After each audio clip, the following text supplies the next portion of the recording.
Hey, everybody, welcome to the new stream on a new game and a new campaign.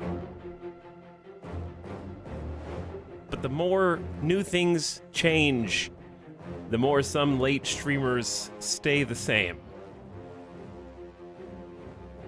What up, everybody? It's almost 2:30 p.m. Pacific here in fabulous Las Vegas, and we're here ready to start Baldur's Gate 3 today.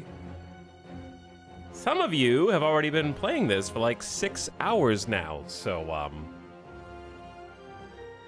and if that wasn't enough, some of you have been playing Act 1 of this game for the past few years. That makes it very dangerous for streamers.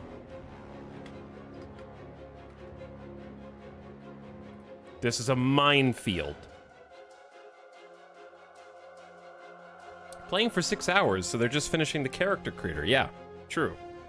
Good point.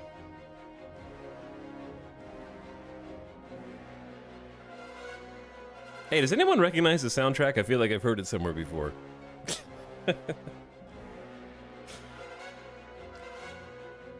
What up, everybody? Welcome back. Hello, Kate Dandy. What's up, Anjay?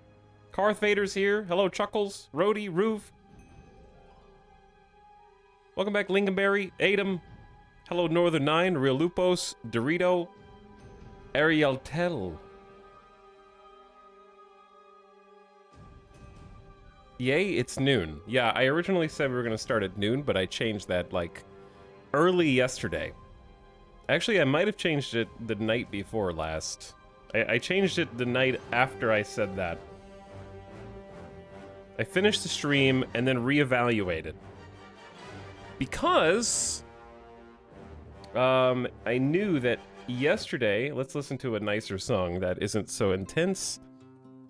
This is perfect. Perfect.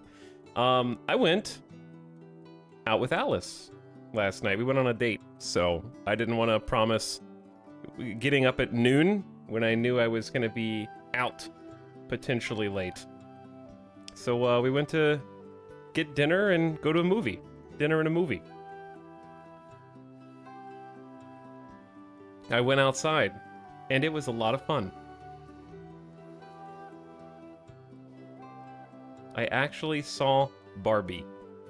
I went to the theater to see Barbie. I now have the Barbies. I am now going to collect Barbies like Pez dispensers.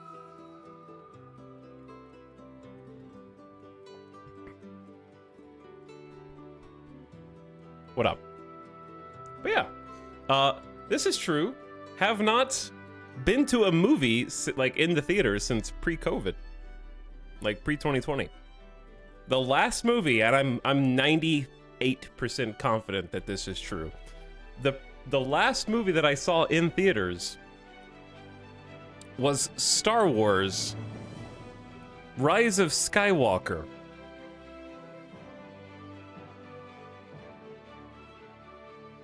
Is it right? I don't know. Is that even the name of it?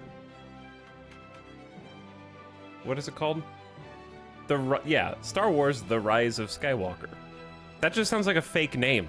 Seriously, when I had to like go into the brain archives and like sort through the file cabinets, that had to pass like 5 checks to make sure that wasn't one of those alternative realities situations that I just made up, like Shaquille O'Neal as a genie, you know? It had to pass like stamps on the way through. They were like, yep, that was a real event that definitely happened in this timeline. The Rise of Skywalker was real. And it went all the way up the chain and then came out of my mouth. And then I had to double check anyways. No wonder you didn't go back. But he was. He was what? Wait, no, hold on. Not Shaq as a genie. The other guy. Sinbad. Sinbad as a genie. I got the wrong genie myth movie, or maybe I switched realities. Maybe in the real one that I come from, it's the other way around, where Shaq isn't a genie there, but Sinbad is.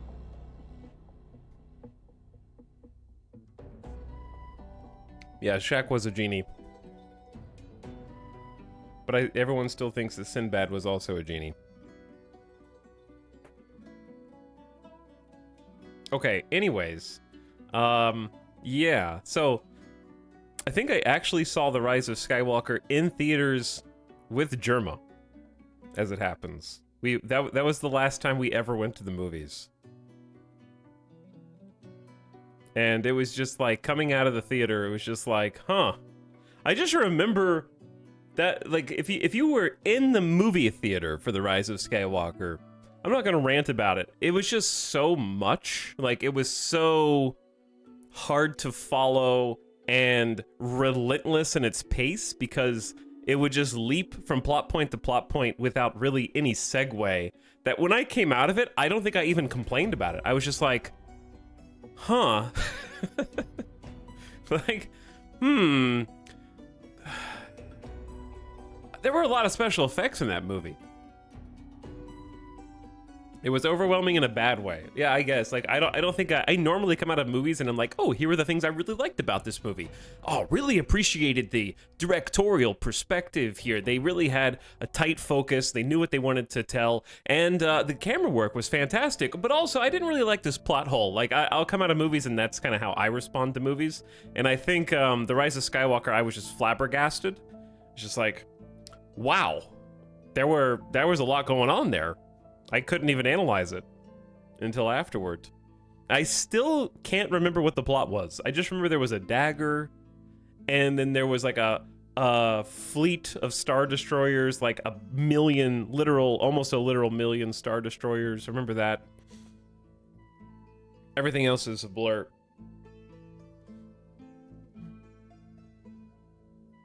So I didn't go back to the movie theater until 2023. So I saw Barbie yesterday. It was good. I liked it. It was a very fun to watch movie. I like the color palette. I think it was very bold in its design aesthetic. I liked... It was a great movie that has a message, but also doesn't take itself seriously at all, because it's about toys. And some of the plot doesn't make sense in Barbie. And Alice was like, well, that's probably because they are toys coming up with a plot as if they were being played with by children. And I was like, actually, it makes a lot of sense. Because it's like, I would describe Barbie as zany, where the plot is secondary, like it doesn't matter. It's just the most bare bones to watch the people who were cast in their perfect roles. I also love Ryan Gosling, so I have that going for me. He's a very underrated comedic actor, or he's not an underrated actor, but he's underrated in comedic roles. So I do really like Ryan Gosling.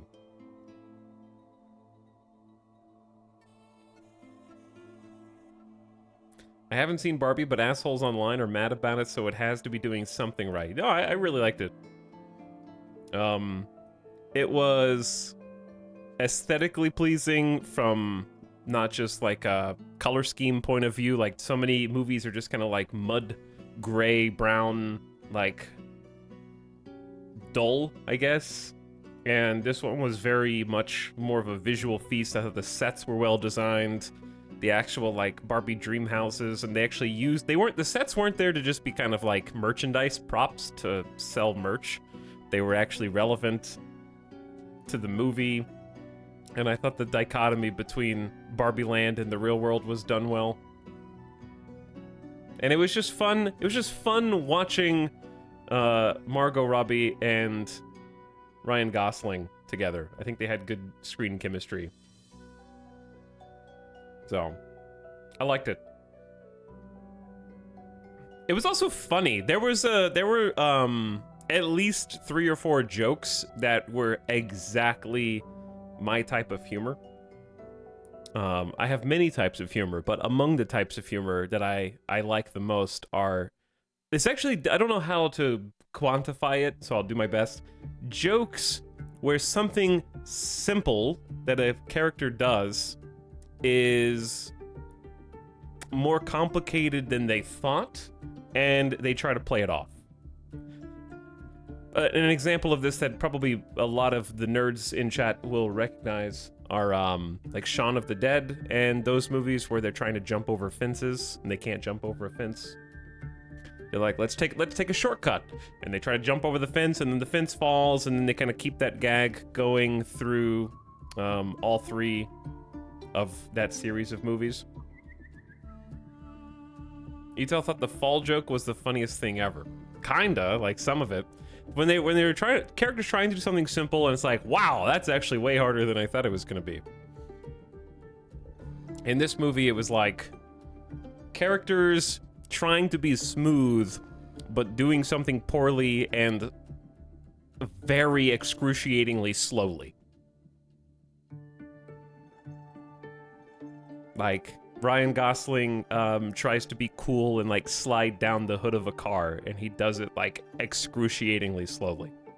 That made me laugh. Like, I think I was the only person in the theater that was like laughing out loud during that scene because it just made me laugh. The ones that got most of the people in the theater were also generally funny, but like I think I liked the off-brand humor, where it wasn't like a punchline, like a verbal punchline. So it was a funny movie. Did you see Barbenheimer? I saw Barbie. I haven't seen Oppenheimer yet.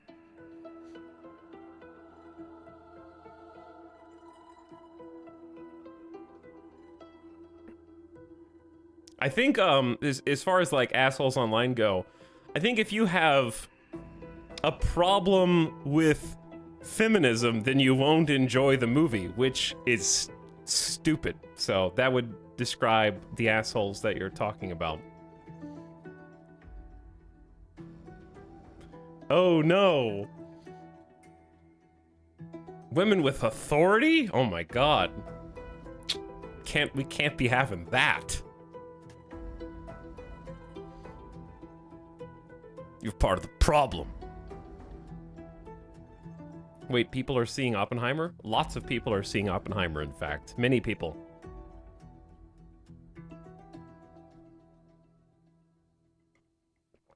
Kind of cool how they did the physical gags, like how a doll would move. Yeah. It was a very, lighthearted movie that is serious at points, is what I would say. There's probably like 3 or so points in Barbie where it's like, all right, this is serious. And even during the parts where it's like, okay, this is serious, they still kind of undercut a couple times with humor. But it's a very silly movie in a good way. I enjoyed the... I'm in the mood for movies that can be like, hey, I'm a movie and I just want to have fun. So I liked it for that. That being said, there were a couple plot holes. I'm not going to go into them now, but there were a couple parts that I was like, I would rewrite a couple of the plot points. And you might say, how do you rewrite the plot in a Barbie movie?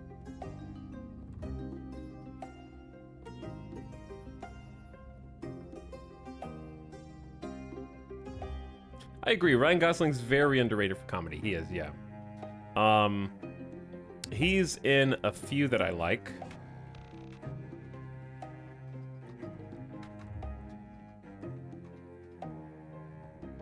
I did like The Nice Guys. I wouldn't describe La La Land as a comedy, but I think he has a similar... Like, La La Land and Barbie are actually very similar movies in weird ways. If you consider if you've seen both movies, if you consider the relationship dynamic between the two leads over the course of the movie and the course that takes, as well as sort of the premise of the growth arc of the main characters in realizing what they want to do themselves with their own agency over the course of the movies, there's a similar arc in both, which I thought was interesting. And Ryan Gosling is in both movies. That's what makes it even more interesting.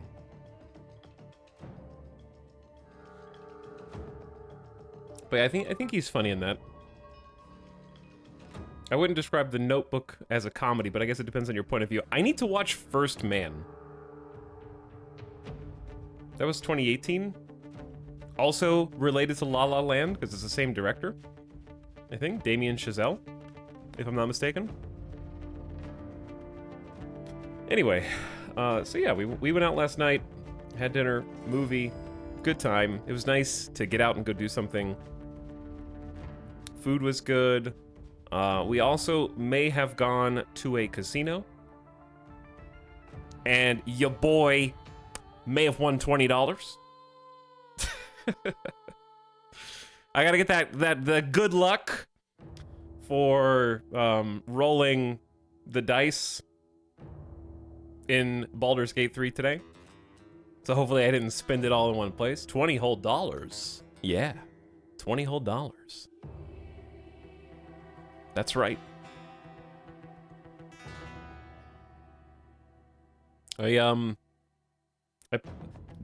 Chad, I think I'm maybe, I don't know this for a fact because I haven't asked, but I think I'm slowly starting to convert Alice into it, not into gambling. I'm not trying to get her to gamble. I don't care about that. But to judge me for enjoying gambling less. Because we've been at a casino like 2 or 3 times, and each time, like, I think there's a misconception in chat, among chatters specifically, that probably has some overlap, where if I say, oh, I played some slots, you assume, why do you like deleting money? Why do you like destroying money? Do you enjoy taking a $100 bill and just ripping it in half? And that's how you feel when I say, like, oh, I went to the casino and played some slots. But like the last 3 times that we have been in a casino and I have played slots, and again, this is just confirmation bias, I know, but it's still real anecdotes. In my own experience is the only one that I can have. Well, here's what happens. I put in 20 bucks. $20 gone. Okay? Put another 20 bucks. I just need to see if this machine has anything it wants to give me. Another 20 bucks goes. I can kind of gauge it based on how stingy the machine is. If it's like, if it's hard to explain, but if it almost never just like lose because they want you to sit there and put more money in. They want to make it feel like you could win at any moment so that you stick around a little bit and maybe put another $20 in. So I can kind of tell if it's feeling, I'm gonna say, let's say if the casino machine is feeling flirty, okay? Like if it's giving me mixed signals. And if it's not, then I'll just go to another machine. Okay, so that's what happened. I put $40 into, it was an alien machine about cows being abducted. This is true. It was a real machine. And coincidentally, has nothing to do with my recent interest in UAPs. It has everything to do with the fact that it was one of the first machines I ever played the first time I went to a casino. And now it's all going full circle. Anyway, so that machine was like, this one sucks. It's not, I hit one bonus. It wasn't a bonus, but it was like the feature. The feature of the machine is if you get 10 matches, you get, or however many, you get free spins. So I got like 10 free spins and I won $8 on the feature, which is just abysmal. So it's like, I'm getting out of here. So I went to another machine and it was one that I liked because I've played a few times before. So I'm already $40 down. And then I'm like, okay, let's go again. So I put another $40 in. And then I go $20 down. And then I go like $25 down. And suddenly, ding! And then a whole strip appears. And those are all wilds. And they're locked in. And now it's 3 times value. And I'm up, that's $40. Okay. And I was just like, all right, time to go. And I was like, you don't understand. This machine's hot. I can feel it. So anyway, I stayed and then hit $70. And then I took that down and then won another $70 to go back up. And I was like, all right, I still haven't even hit the bonus yet. This is just the little feature that goes on the side. And I want to see the bonus because that's where the good stuff is. And then I didn't see the bonus and I stopped while I was still plus $20. And then I left. So, played some slots. But my point is, I had to go down $60 to $80 before I could even hit something that took me back up. And this is not a law of the universe, but it is consistently how the casino works, where if you stick around long enough, you won't necessarily win your money back, but you will win something. Like, you can't just lose forever in a casino, both legally and statistically.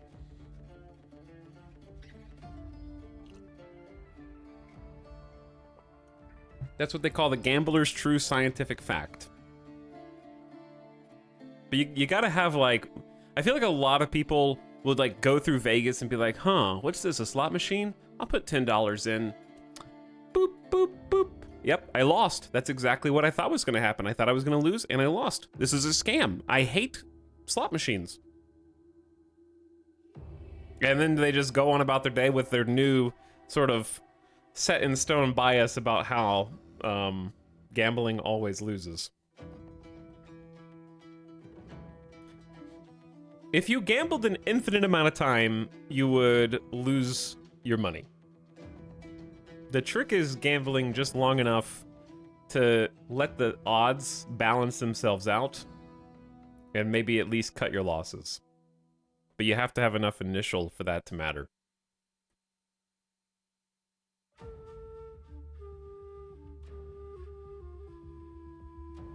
I went to Vegas last weekend and I never gambled. Good. Sounds boring, but I'm glad you had fun. I'm just kidding.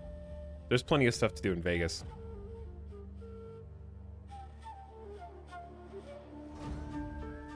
But the other thing is, all these slot machines have, like, wagers, and I feel like there's a substantial amount of people that go in and, like, when you sit down at a machine, there's usually like 5 or more different buttons you can hit, and they're different quantities of money.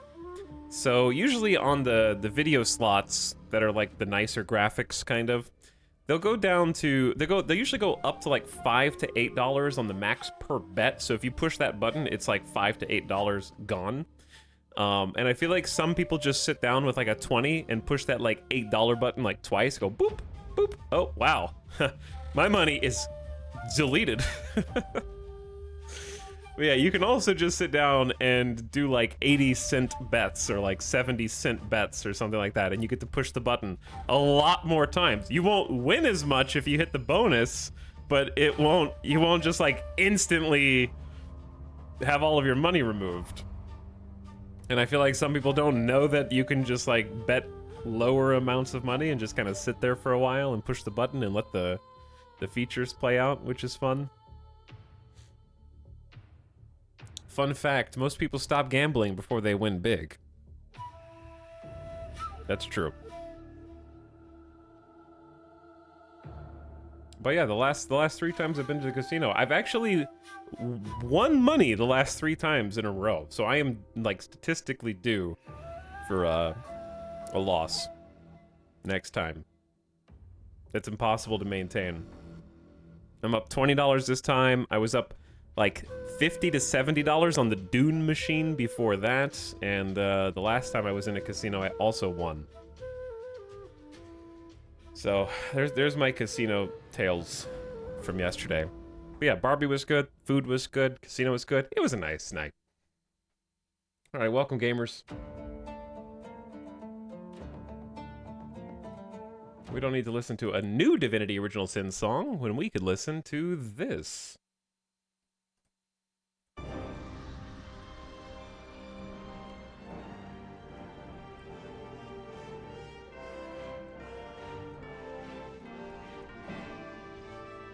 My computer would explode playing this game. It would explode from excitement. No, I am actually very excited about Baldur's Gate. The reason why I'm not in a rush is because mentally I am still very much on the like early access timetables, where I was at peak hype when this first came out to early access and Act 1 was available. I played through on stream and I was like, oh my god, I've never played a CRPG this much before, and I love it. Like, I'm having so much fun. This is crazy. And I got to where I thought was toward the end of Act 1, and I was like, I don't want to play anymore. I gotta stop. I got like to the end of, almost the end of early access, and I didn't want to know how the main quests ended up and all the side quests ended up. So I was like, I gotta cut it. I gotta cut it, kill it, and go cold turkey. And so I just turned off that part of my brain for however many years it's been now. When did bg3 early access release? That was October 2020. So it's been almost 3 years. Almost 3 years. I need air. Give air. Thank you, air. But yeah, I didn't want to keep the hype up for 3 years, so I went into hype hibernation mode. And now I'm back. And now that it's out today, I'm like I'm excited, I'm very interested, but I don't have the hype because I'm still in hype hibernation mode. So once we get into the game, then I'm gonna be like, oh damn. Oh yeah. But also I wanted to sleep a little bit today and feel good. And not get up at 7 to 10 a.m. Went to bed at like 3:30 last night. Wait, 2020 was not 3 months ago? It was not. So step one, I actually have to configure some options because I woke up really late today and barely had time to download this. And I did, however, install new graphics drivers. So I have the latest and greatest graphics drivers. We also have nudity and genitals on during cutscenes. Every character in Baldur's Gate 3 is a naked bear. True fact that you may not have known about this game. And we need to make sure that Twitch extension is on. Follow flying creatures. Camera shake, dynamic combat. No edge panning. Lock mouse to window, no. Auto select character after combat. Sure, yeah, that's my avatar, that's me. The character I make. Karmic dice. Avoid failure or success streaks while keeping the results mostly random? Unbelievable. I don't need karma. I don't need you to be like, oh, I'm sorry, you just failed 3 in a row. I'm the DM and I feel bad for you. Please play with me again next week. You won that role. Okay, actually, out of left field, hold on, I'm thinking of something here. Yeah, you hear a knock below the floor. Knock, knock, knock, and it turns out there's a trap door down there, and someone comes out and hands you a potion. Oh, you're still in the fight.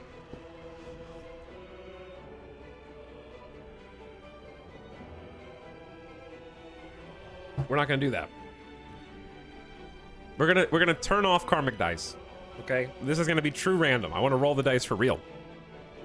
System of measurement. You know what? We can keep metric just for chat, but if there's a Fahrenheit option, I'm picking it. I guess it might also include that. Tactical view highlights. Circle. I actually don't mind meters. Like, meters don't bother me as much as Celsius does. Meters, I think, are nice. They make sense. Hey, what's up, Avic? Hi, Ita. Hi, Yield Chat. Welcome back, dude. We're getting our karmic dice configured right now. Choose whether or not characters are highlighted out of combat. It shouldn't be necessary. By default, certain scenes are private. This means that in multiplayer, other players cannot witness your private moments. If you leave this option disabled, you can toggle each dialogue's privacy setting. Enabling this option means you will share everything. All scenes are public and other players can listen in on your private moments and dreams. I see. When enabled, your save files are uploaded to do cross-platform progression. Awesome, love that feature. I don't think I need it right now, but it's I don't need it right now, maybe later. Max number of quick saves, 25. That's a lot of saves. All right, that looks good. Let's go keybinds. I'll have to mess with these once I figure out what I need. Video settings. We got triple buffering VSync. Some games actually need VSync to do well. Triple buffer is more stable, but requires more dedicated memory. Dedicated memory is just RAM. I have 64 gigs. Do it. Borderless window, check. Frame rate cap, yes. Well, I'm gonna set it to 120 and then we'll turn that down if necessary, because sometimes we have issues with games frame rate caps built in where 60 actually looks worse even though it shouldn't for any reason. I don't know why. High everything, models, details, instances, textures, anisotropic 16 times. Show HDD mode. No, we don't have a hard disk drive. Dynamic crowds, yes. High. Ultra clouds, ultra fog. DLSS. I don't like DLSS or AI super resolutions. Avix says also, I am correctly prepared for the amount of judgment I need to be ready to apply. Are you going full Iron Man? Let the dice fall as they may, full salty Disco Elysium mode, or allowing a little cheeky fate rewriting? I am going full Iron Man unless it is specifically a gameplay feature that I didn't understand and or misclicked. Or the game bugs out. The exceptions to that are like basically the same reasons you don't do Paradox games in Iron Man. Because it's too dangerous to lock your game in a single save. But yeah, like I am doing, like, if it if my character canonically can die somehow in the game, then I would consider save scumming depending on the circumstances. I think that the main thing that I would consider rerolling is specifically combat, because combat, I don't play Dungeons and Dragons, so I don't know D&D. I don't know 5e. I don't know what like the rule sets are with regard to how combat works. So there's gonna necessitate a bit of a learning curve there. And that's where I'm most likely to save scum. When it comes to like decision making and rolling strength saves or intelligence checks, I am not re-rolling any of those ever.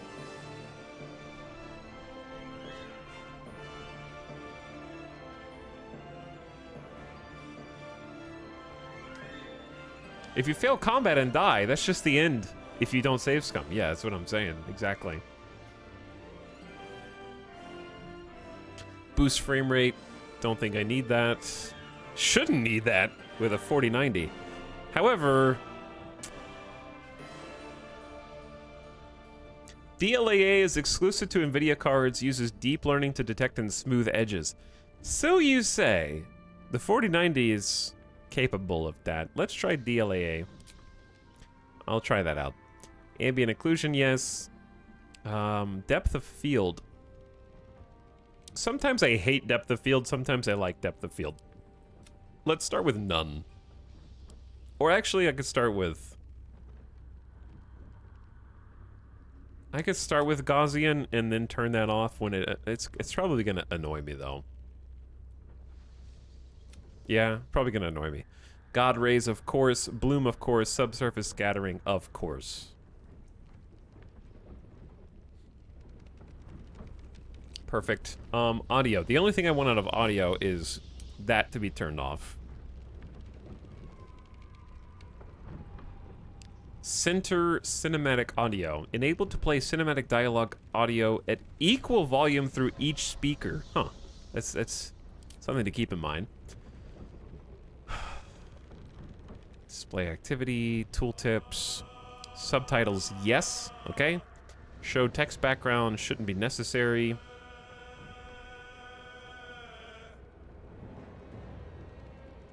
Hotbar options. I might tweak these when they start to annoy me. But I don't know if I could tweak these ahead of time right now. But then again, when am I ever really gonna want... I can configure my own hotbar. And if that annoys me, I'll tweak it the other way. Accessibility. Okay. Subtitle. Wait, isn't this the same page? Show subtitles is also on this. It's like duplicated. That's kind of odd. In case you look for it on either place. We're in the game creator, pre-character creator. Correct, yeah. Okay. Settings, check. Before we go further, what's up, Northern9? Thank you for 30 months of stream love. And welcome back. Among the Weebs also for 11 months. Thanks for the tier 2. Appreciate the 2 subs in 1. Just some old guy says, I'll pay you. Okay. Okay. Thanks for the 30 months of paying me. Sturm7 says, enjoy Baldur's Gate, stay awesome. What up, Sturm? I am planning on enjoying it. Thanks for subbing. Aranor, people arriving for 16 months. Hi, Aranor. What's up, Rody? Thanks for a year and a half. Lazy Blueberry Panda, welcome to the stream. And Lazy is joined by Xenophanes, who's back for 53 months. Thanks, Xenophanes, for subbing again. Paplat says, wow, streamer creating characters in Baldus game? Bald-ass game? Yep. Mm-hmm. Bald. People arrive bald. Y2B Shears sharing 55 months. These are a lot of long-time subs. What up, Y2B?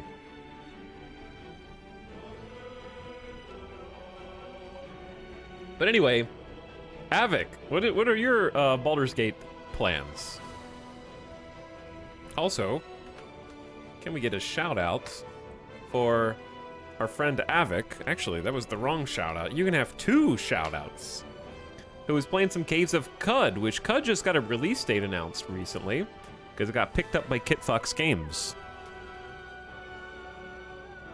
So if you haven't already followed Avic, we got to raid him recently and check out some quality gaming. Enjoyed the watching the run of the character who is not a mutant, who is the other guy.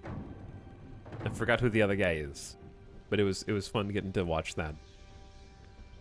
I'm currently making my character. All I can say is wow. Yeah, no. I think I hopefully have set the tone. We're going to just take as long as it takes to create a character, okay? Because I have been very patient. We've waited almost 3 years, and I don't know what has changed in that time.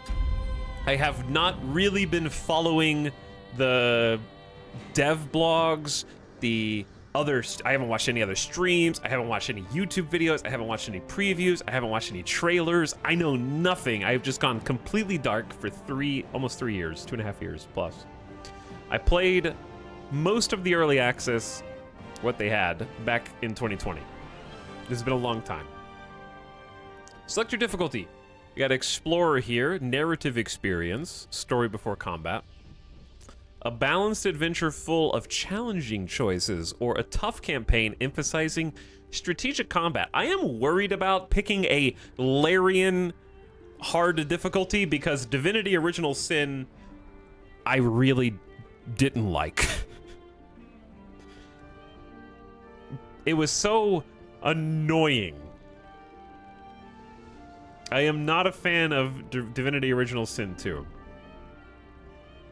However, I conversely really like Baldur's Gate 3 when I played it. It felt very different. Tactician isn't as brutal as it is in Divinity, but it is still difficult.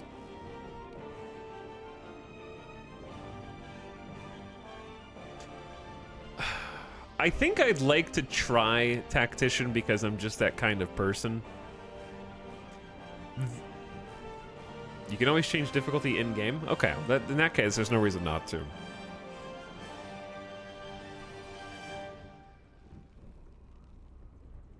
There were some stupid Divinity mechanics that aren't in this, like running the entire floor everywhere, anywhere into fire. Oh, you just run into fire forever? Streamers are not allowed to play below the hardest difficulty. I think that's also accurate. A tough campaign emphasizing strategic combat. Okay.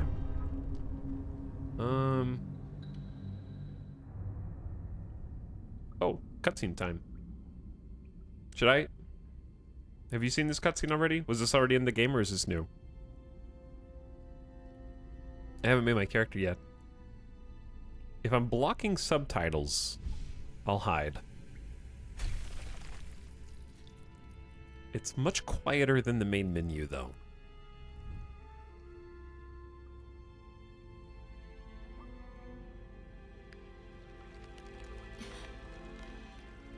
I'm having to crank the volume. Dude, is that a Githyanki? I actually get Githyanki confused with Tyanki, which is Stellaris, I think? They sound very similar.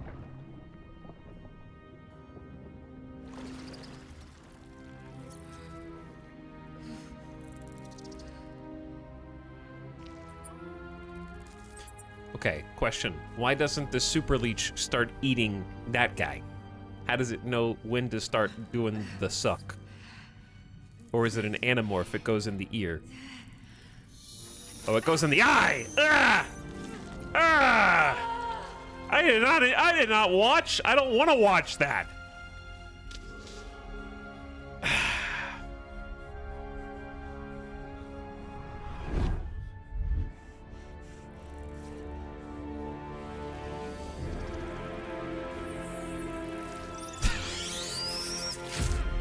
Ugh, now straight in.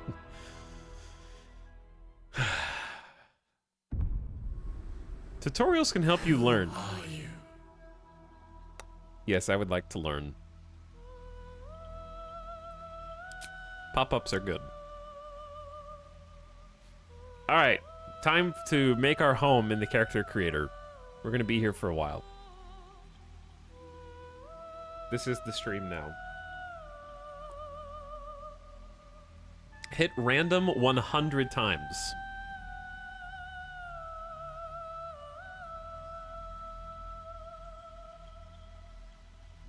This is what I watch for. And we have many choices to make. Much more. First of all, like in Divinity, there are origin characters.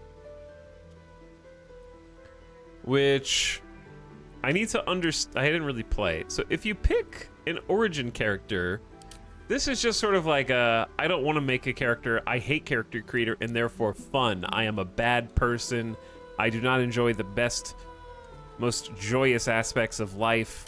And I have 4 spouses, 16 children, and only 5 minutes to play games every single day.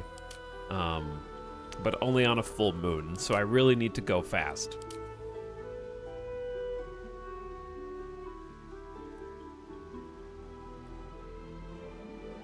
They have unique stories, but are mostly there for replay value. They have some unique quest lines. These guys have unique stories, but yeah, if they're your companions, you get them too. Oh, so you can play as them. Oh yeah, no, I recognize these people. That's interesting. So you can just be them, or you can add them to your party, potentially. The Dark Urge. You remember nothing but a path paved with blood. Unimaginable cruelty whispers to you from within. Can you escape it? Would you even want to? Play introduction?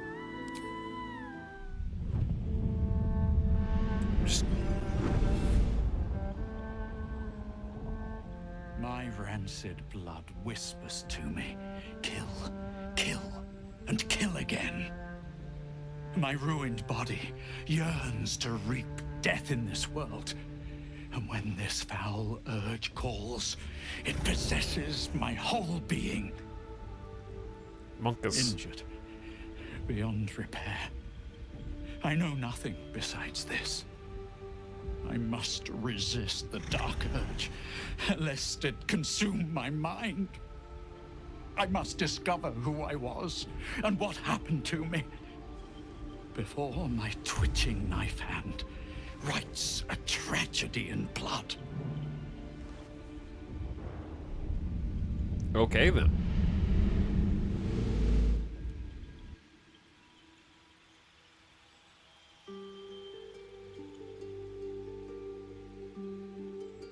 Do I need to know what happens in the first 2 Baldur's Gate games? I would say you don't need to, but I think there will be plenty of recurring characters and references.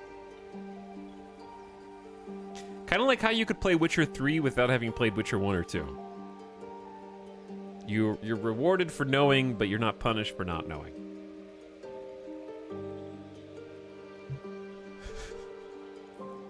Alright, I'm definitely making a custom character. And it's not even close.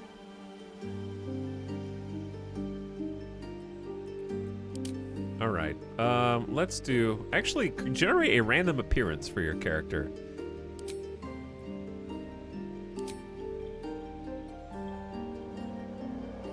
Why do they do that? Why are they like... "Ugh." They're vibing. Doing the wiggle. Okay, I'm gonna click a random just so it's... Oh, it's just doing random Dragonborn. I'm not saying that I'm not gonna be a Dragonborn, but that's to be decided right now. Okay, who do we have? You didn't do that when you were created, Ital. Have you seen the little, the classic baby dance video? That was me. That was based on me. The Ooga Chugga.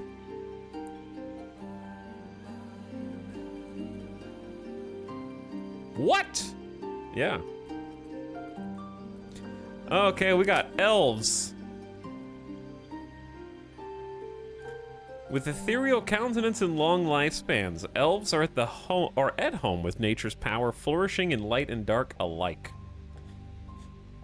Keep in mind, I've never actually done a Dungeons and Dragons session or played 5e outside of video games. So I only know what I know from the few video games I've played. You can move 9 meters per turn. You have a proficiency with longsword, short sword, short bow. T to inspect. Yo, oh, they are doing the tooltip locks. That's so hot right now. Tooltip locks are so hot right now. I'm here for it. Okay. So proficiency is whether you are trained in a weapon, tool, or skill provides a bonus to associated rolls, making you more likely to succeed. Sure, that makes perfect sense. They also have dark vision, can see in the dark up to 12 meters, and they have Fey ancestry. You have advanced. Dude, this is actually going to be a great way to learn how to play Dungeons and Dragons, because I've heard so many of these terms, but I don't, like, if you said roll with advantage, I don't really know what that means. But it means roll 2 dice and use the higher of the 2 values. Okay, I'm gonna learn so much. Saving throw determines whether a target resists a spell or condition. Yep, I know that. So you can't be as easily charmed, and magic can't put you to sleep. Yeah, the tooltips seem excellent. I like them a lot. I haven't looked at this since 2020, so if they've been if this has been like in the game for a long time, I won't even know. We got tieflings. Descended from the devils of the 9 hells, tieflings face constant suspicion in is it Faerun or Faerun? Thankfully, their arcane abilities make them natural survivors. Faerun? Faerun? Faerun? No, they revamped the whole UI? That's cool. Chat says Faerun. The Faerun. Okay. So they can move 9 meters, can see in the dark, and have a resistance to fire, taking only half damage. Do they have different base stats? No, they just have maybe a different cantrip. So cantrips are your free, kind of your basic attack for all intents and purposes. It's a free ability that you can use as many times as you like.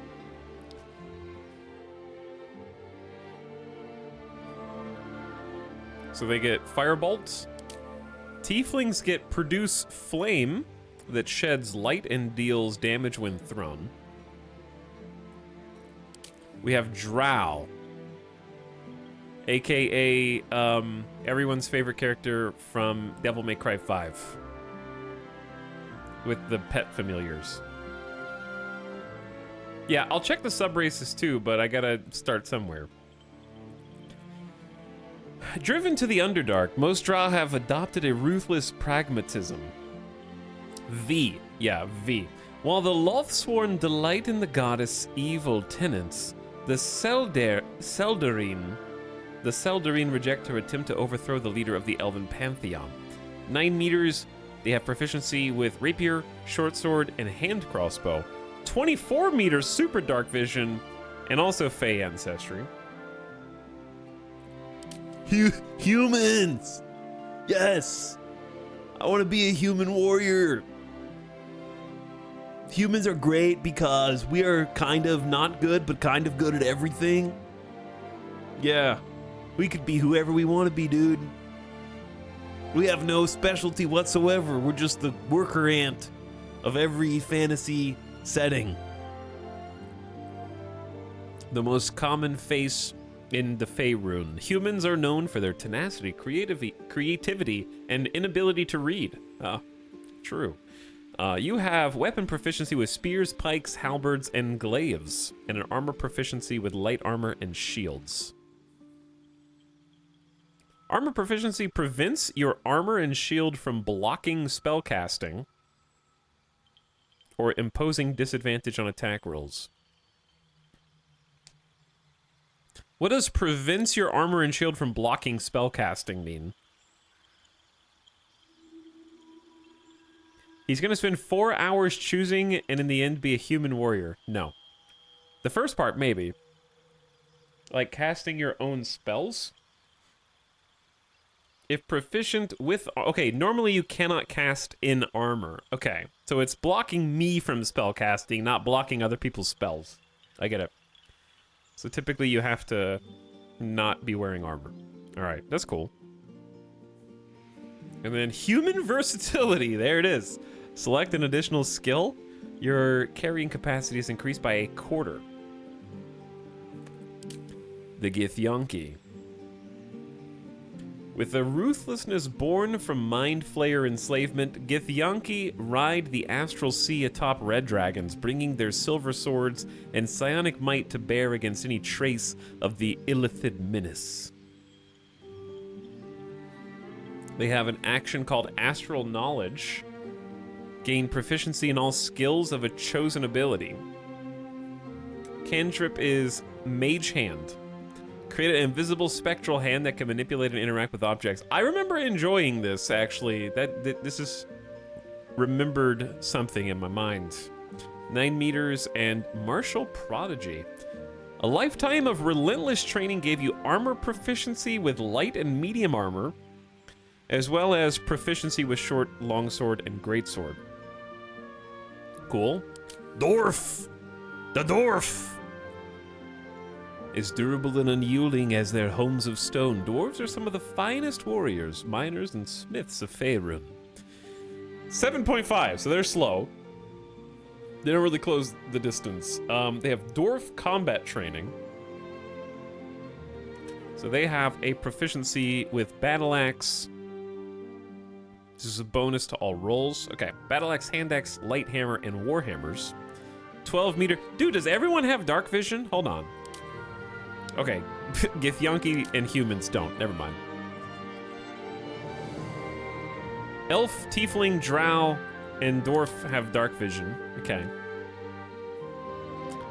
And you have advantage on saving throws against poison. And you have resistance to poison. Difficult to poison. By the way, yes, all of these races have sub-races to look at as well. But I'm sure that I don't need to look at every single one of them. But I'll look at some of them for sure. This is the whole game right here, this character creator. No, you have to. Okay, sure. Half-elf. Curious, ambitious, and versatile. Half-elves are welcome everywhere, but struggle without a community to call their own. So like half human, half elf.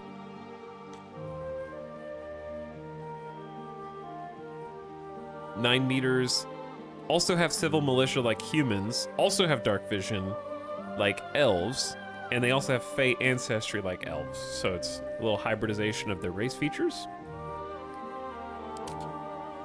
Halflings! Small yet capable halflings prefer the comfort of home and hearth, but their natural luck and dexterity make them fine adventurers. 7.5 meters. They're lucky. When you roll a 1 for an attack roll, ability check, or saving throw, re-roll the die, and you have to use the new roll. Chad, why are you making fun of this halfling? He looks like someone, I just can't put my finger on it.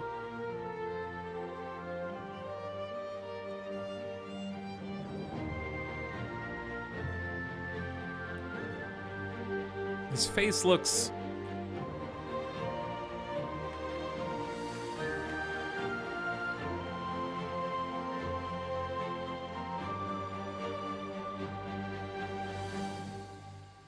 Hold on. I think I figured out why it's causing everyone in chat so much unease.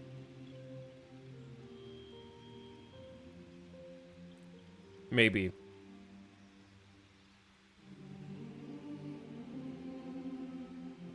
Okay, this might be a bit of a stretch.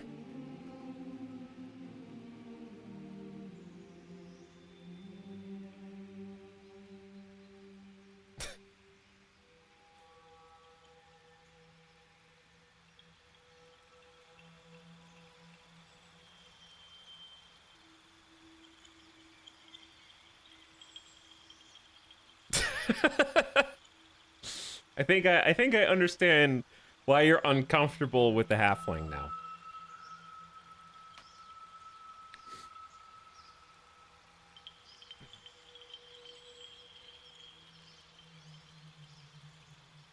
Joke's on you, I don't know who that is. This is a test to see who the real gamers are in chat. I have to throw my monitor away now. That's Bobby Kotick. Or Kotick, whatever his name is. CEO of Active Blizzard. Gnomes. Small, clever, and energetic, gnomes use their long lives to explore Faerun's brightest corners and darkest depths. 7.5 meters. You have advantage on intelligence, wisdom, and charisma saving throws. Cool. Not much else, huh? The Dragonborn. A proud race that values clan and skill above all else. Once enslaved by dragons, they strive to be self-sufficient, not wanting to be beholden to anyone, not even the gods. 9 meters per second, no other things? They do get an action. Acid breath, spew forth a cone of acid.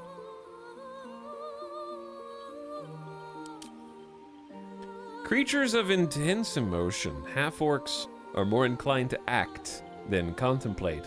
Whether the rage burning their bodies compels them to fight, or the love filling their hearts inspires acts of incredible kindness.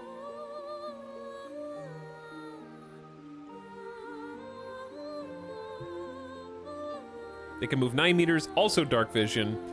If you reach 0 hit points, you regain 1 hit point instead of becoming downed. Italics, do not accidentally click custom origin after creating your character, FYI. Will it just erase what you've built? When you land a crit hit with a melee weapon, your damage dice are tripled instead of doubled. Interesting. Okay, now sub-races. What do the elves have? They have High Elf and Wood Elf.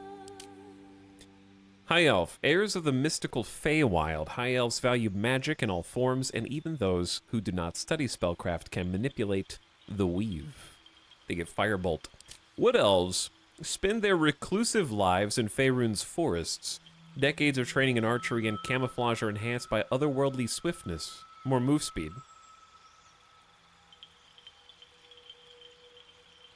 Do you only create one character, or can you create a whole party? I don't know. I think you just create one character, but you can play in co-op with other people who create characters. If I'm not mistaken.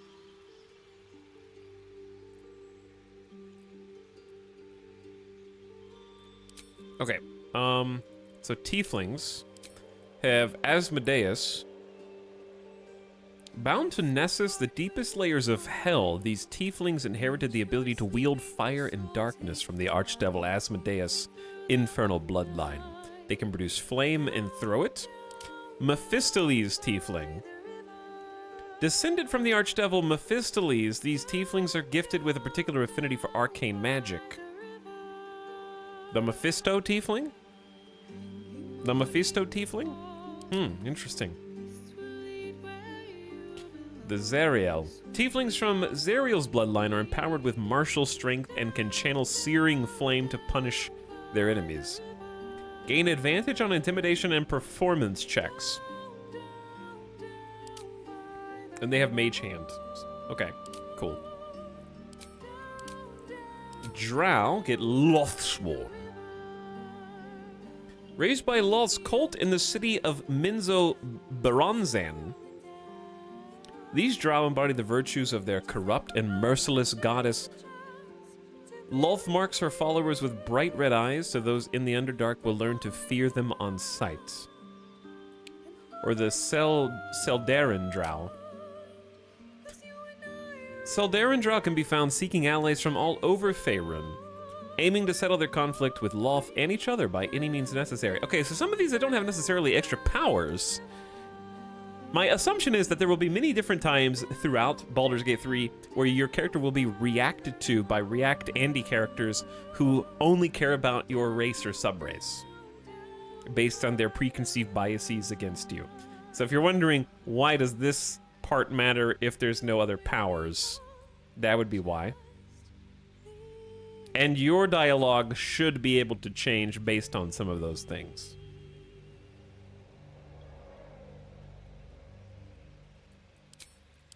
Just in case you were curious. Oh, nope. Okay, so humans are just humans, and I don't even want to... Don't look at that screen. Humans are just humans. But we have multiple body types. Tall! Huge! This dude is jacked! That is a kin if I've ever seen one. Githyanki.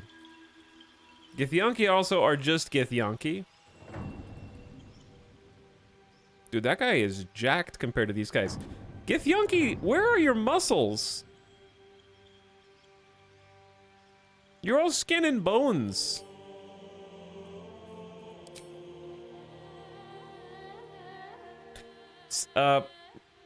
Githyanki kind of remind me of like Beep.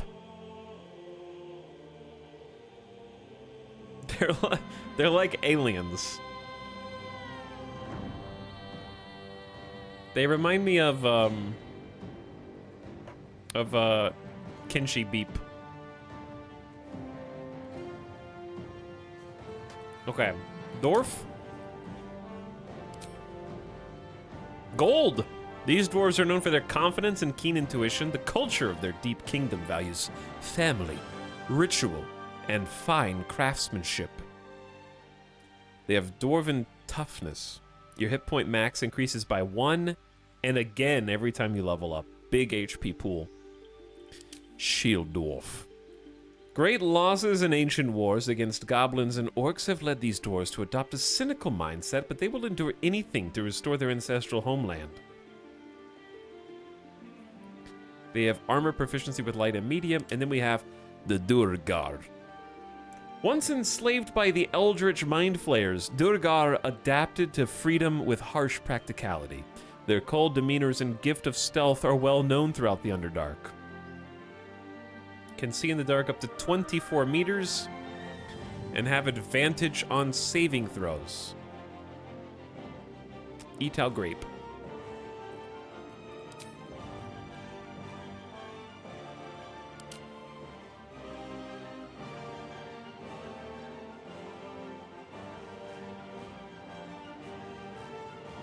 These guys are cool. Chad likes these guys.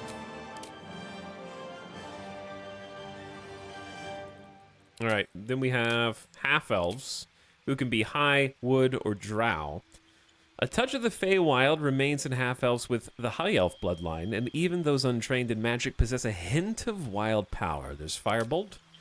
Wood elves, like their wood elf parent, these wood half-elves have a quickened stride and an eye for stealth, yet many break away from isolation in Faerun's forest to explore the rest of the realms. Your move speed is increased by 1.5 meters. Nice. Scream says, I actually gave up after spending 3 hours in Character Creator. We'll try again tomorrow. Yep. We're only 30 minutes into Character Creator now, so we still got a long ways to go. We got race, sub-race, class decisions, class, maybe subclass decisions if we want to look that far ahead. Cantrips, spells, yep, there's a subclass and backgrounds to choose. And not to mention what our character actually looks like. I haven't even customized their appearance yet.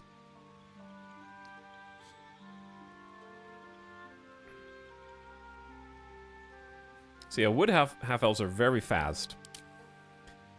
Most half-drow result from liaisons between Cell-Drain drow and surfacers. While half-drow inherited a few magic gifts, they aren't usually raised in the Underdark. Dancing lights illuminates a 9-meter radius. Okay. Halflings can be Lightfoot.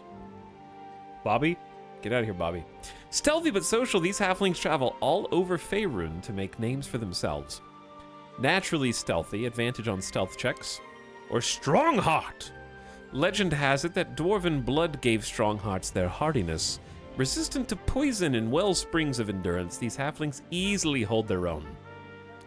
You have advantage on saving throws against poison and resistance to poison damage. Lots of resistance to poison, I'm noticing. Dwarves have some resistance to poison. Halflings have resistance to poison. And gnomes, what do we got? The most common gnomes. Rock gnomes are named as such for their hardiness and affinity for metal. Metal.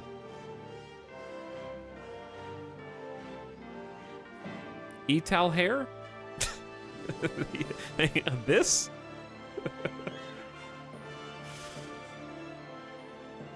My hair is not that wide. But I mean, okay, from the side profile it could be. If I grew my hair out more, maybe.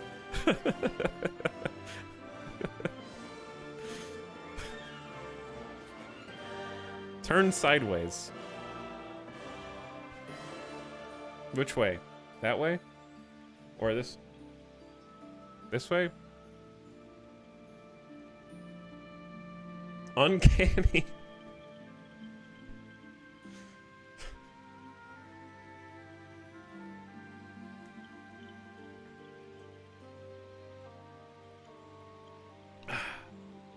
Etal hair 6 weeks into Starfield.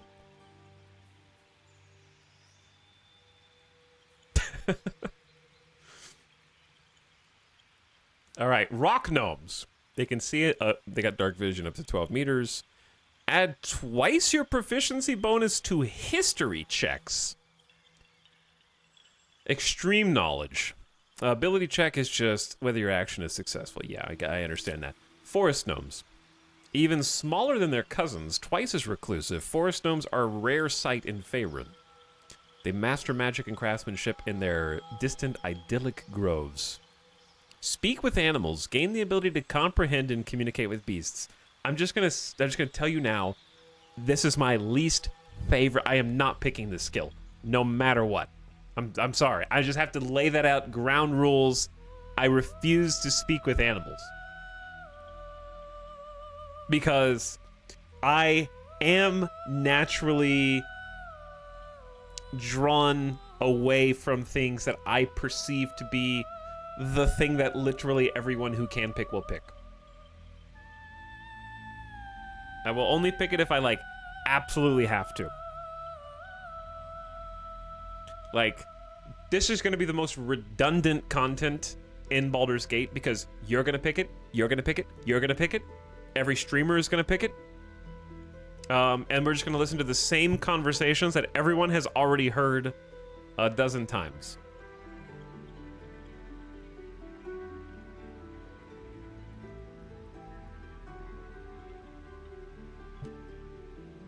Etal's my favorite contrarian streamer. And also, I understand there's going to be some quests that you can probably only do if you can speak to animals. Gnomes are so popular. Okay, this isn't gnome exclusive. It's just a spell that this gnome can do. Anybody can pick this spell if they're the right, like, class comp. And they'll have someone in their party who can take it. Or you can get a scroll for it as well. Save speak and speak with animals for evil run. The only way that I would take this is if I picked someone who thought if their storyline was they thought they were an animal. And that was their entire like storyline.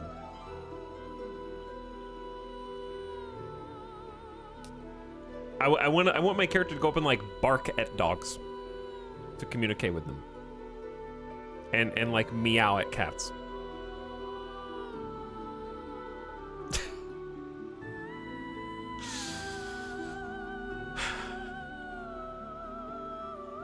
Evil attacks will be like, I enjoy speaking with animals. Yeah, you speak with animals and then kill everyone else on that evil run.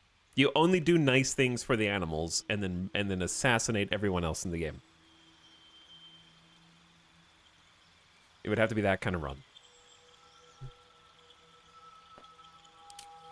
But no, like I like it. I think it'll probably lead to a lot of funny dialogue. It's just going to be very distracting, making me feel like I need to go up and cast Speak with Animals on literally every animal in the game. I'm already going to have 1,000 people to talk to in any area. And also, I may or may not still be bitter. When I started Divinity Original Sin 2, there were like a dozen people trying to pressure me into taking Speak with Animals because it was their favorite part of the game, and they wanted me to experience the game exactly the same way that they did, so that I could enjoy it as they did. So it could have something to do with that too. More guarded than their surface cousins, Deep Gnomes survive on the Underdark with dark vision. Wow, they have dark vision? And skillful with 1L's stealth. Is that how you spell skillful? This game was in early access for how many years?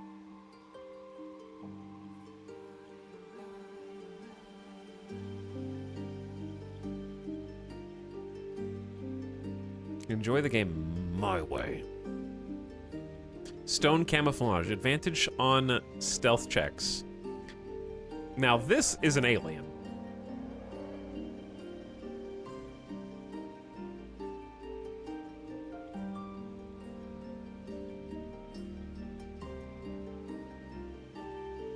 Why have dark vision as a subclass feature for all 3 sub-races instead of just the race itself? Because one of them is superior and the other one's regular, I guess. I don't know.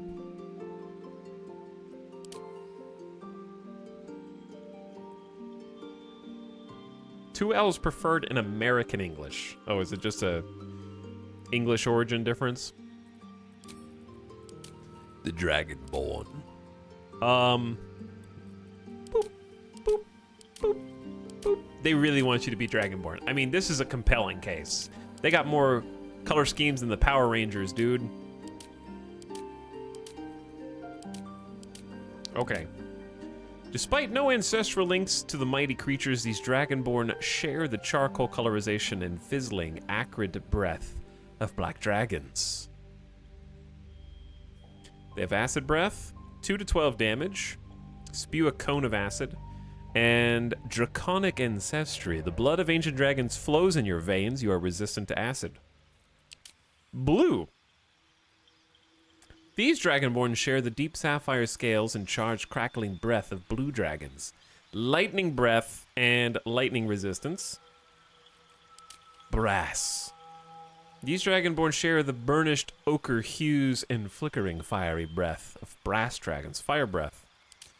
Bronze. The shining sepia scales and sparking breath of bronze dragons. Lightning breath. Oh, they both have lightning breath. But they're different. It's different. Copper is acid. The pink gold.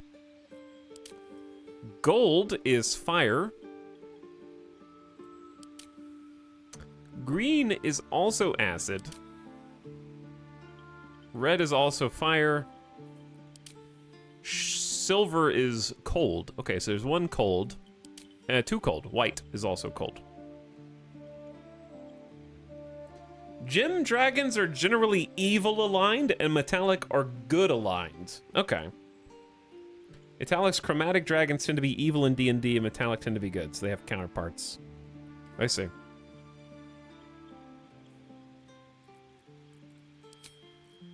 And then half orcs do not have a subrace. Okay. I gotta make some cuts. I gotta narrow down the first choice. This is the first major choice. Let's eliminate some definite options. Humans are out. Under no circumstances am I going to be a human. That's gone. That's the first cut.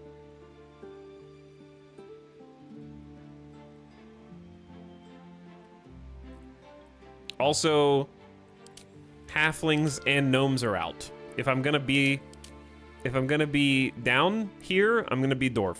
Okay, dwarf over halfling gnome for sure. So dwarf is in for now.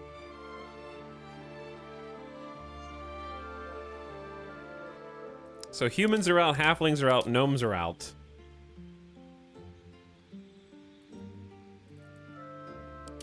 I would say elves are probably out. It would take a specific RP origin for me to care about being an elf. So I'd say, yeah, elves are out. Githyanki is out. Everything is out. Everything is out. The only reason Githyanki are out because the one thing that I remember... Rip Fronculus.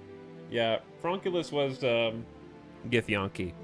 The only thing that slightly bothers me, I know this is weird, is I remember Lae'zel is like the first person you meet literally in the prologue, and she's also Githyanki. But it was kind of fun having like two opposing Githyanki kind of argue with each other.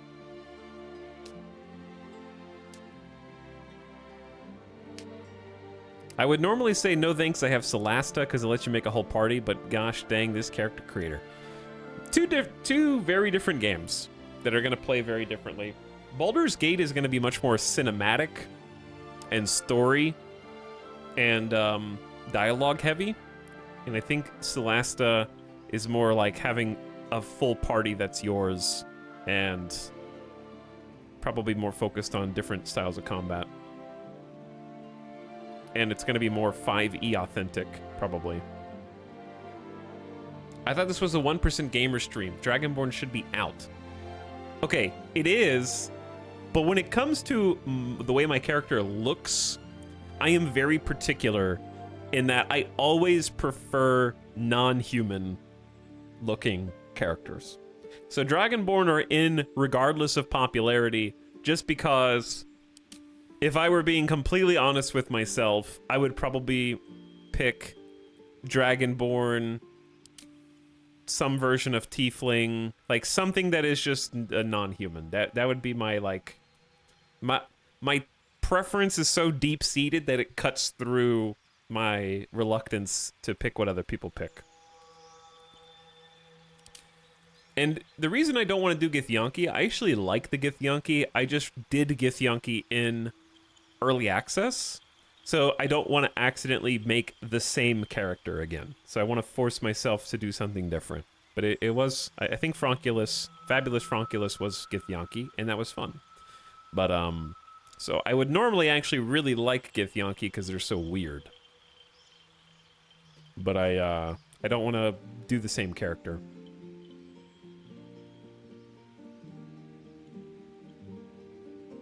Okay. Half orc is in. Dragonborn is in. Half elf is probably out. Dwarf is in. Githyanki is out. Humans out. Drow is not out. And Tiefling is not out.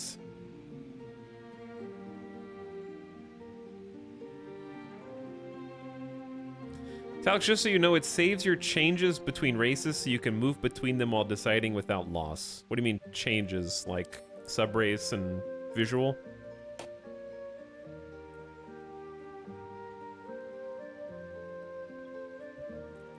We're down to 5, chat. Benefits of half-orc are not being downed as easy. When you land a crit hit with melee weapons, your damage dice are tripled instead of doubled. Crit melee's fun. Dragonborn, I think, are just the coolest looking, and I am not sorry. It depends on the voices. Where do you hear the voices?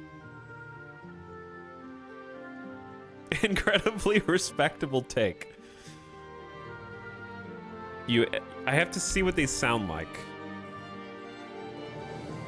Where to next? No. Let's hope the locals are friendly. No, awful for Dragonborn. Hells, it's opened. More of those wretched things. There's magic keeping this chest sealed. Where to next? No, we need more gravelly. What was that? Let's hope the locals are friendly. Hells, something just woke up down here. Is this the voice I used before? Be wary. This place is trapped. It's better, but It's opened. I wonder what's back there. More of those wretched things. There's magic keeping this chest sealed. I can... Where to next? What was that? are the voices quiet? Yeah, the music is really loud and the voices are really quiet. Let's hope the locals are friendly. Hells. Something just woke up down here. Be wary. This place is There's magic. Where to next? Let's hope the locals are friendly. Yeah, it would have to be 5 or 7. Be wary. This place is trapped. It's opened. More of those wretched things. There's magic keeping this chest sealed. I can... Where to next? Let's hope the locals are friendly. Yeah, it's one of those two, probably. It's opened. More of those wretched things. There's magic keeping this chest sealed. I can... Where to next? What was that? Let's hope the local... Hells. Something just woke up down here. Be wary. It's opened. More I wish you of could those pitch the wretched voices things. like Sims 3. That'd be good, yeah. There's magic keeping this chest sealed. I can feel its aura. Music, please! Where? What was that? No, I'll turn the music down later. Let's hope the locals are friendly. I kind of actually like 5 because it's subdued. It really depends on if I picked more. I'm not saying I'm for sure gonna pick Dragonborn. I'm trying to see if I can imagine a voice with this look that has a basis in character class. Hells, something just woke up down here. This one seems like more of a wizened sort of. Be wary. This place... It's opened. I like that I because wonder it's. what's back there. I like the old guy sound. And then 7 is more like, There's magic keeping this chest. Where to next? that's more like a Let's hope the locals are friendly. maybe wizard. They don't do any combat noises. They're like, "Rah! Rah!" I need to hear what their combat noises are like. It's kind of weird there's no old man or really grizzled veteran voice. Yeah. Hells. Something just woke up down here. Oh, no, just go back. No, not main menu. Edit character, there we go. Okay. Let's just make a choice for each of the ones that are still in an effort to eliminate them by comparing the final choice of each, like tiefling. Let's do a choice for tiefling, drow, dwarf, dragonborn, half orc, and then that way I can see what each option actually is. So if I was a tiefling, I think I would be...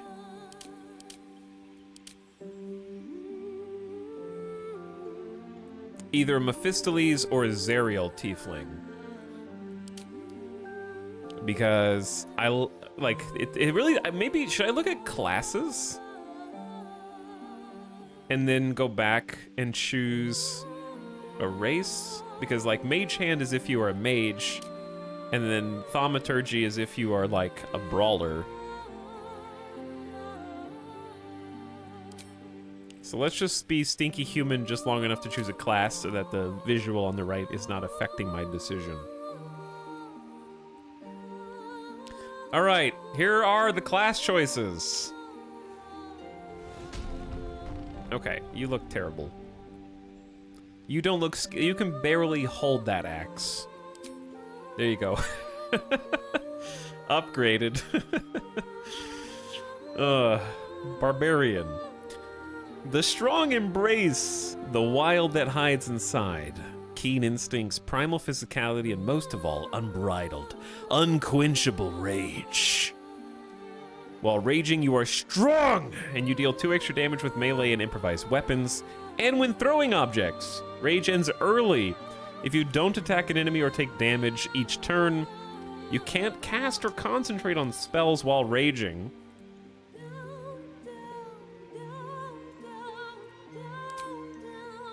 I was hoping for like a video that showed me some abilities, but okay, that's fine. Because this really doesn't tell me much, but that's all right.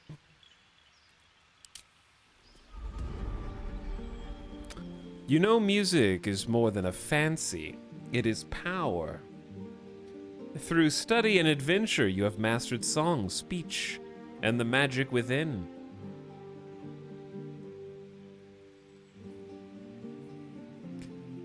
Insult a creature. Take only half the damage from bludgeon, pierce, and slashing attacks. We have spells like Healing Word. Frighten a creature. It'll be easier to hit. Tasha's Hideous Laughter. Leave a creature prone with laughter, unable to get up. Make yourself or a target immune to frightened and gain temporary hit points. Inspire an ally to add 1 6-sided die as bonus to their next attack roll, ability check, or saving throw, and they get a spell slot unlocked as class features. And they also have starting instrument choices, such as violin, lyre, flute, hand drum, and a few more. Do you have an idea what sort of ability you'd like to develop your character around, Alex? If so, I'm sure some of the D&D peeps in here can offer a suggestion. Not really, because when I did early access, I decided that I wanted to be... I kind of need to see maybe... Looking at the classes and the backgrounds can help me come up with a story or background that I like. Where in early access it was, I was a illusionist magician who had cheated his way through sorcerer school or wizard school, whichever one has conjuration, and didn't actually know how to do anything substantial except for sleight of hand magic, and would try to get out of every situation by deception. So I kind of like picked a story that I liked first, and then went from there.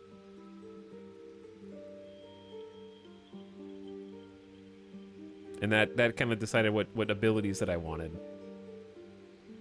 So I don't really go in having a particular idea. So I'm very open-minded right now. Let's see.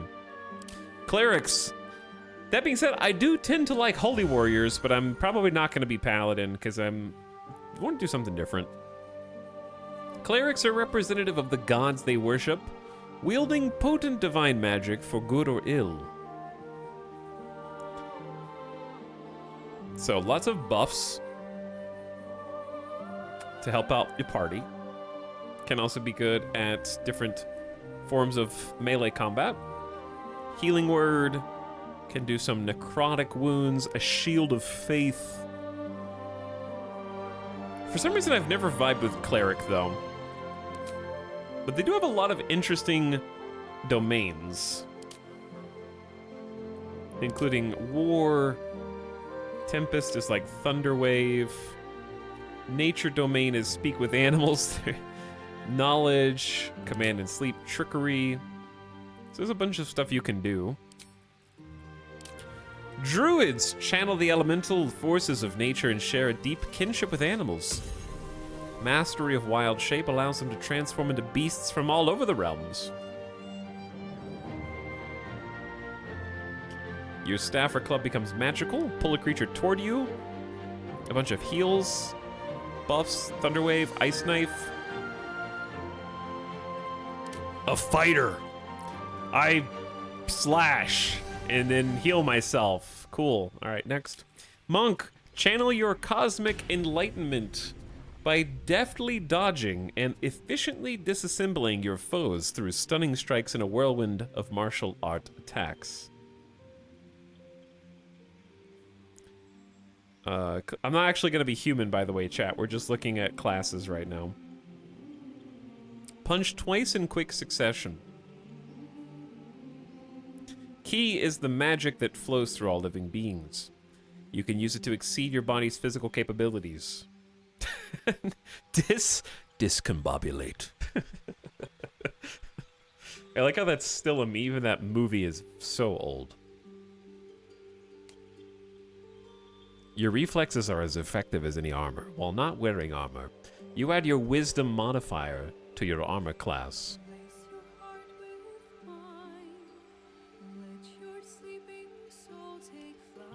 Holier than thou puncher, so boring. Boring? I feel like anyone who thinks monk is boring would think any melee is boring. You're just like either a ranger or wizard. I have 50 spells, and each time it's my turn to do an attack, I have to take 45 minutes to consult the compendium player.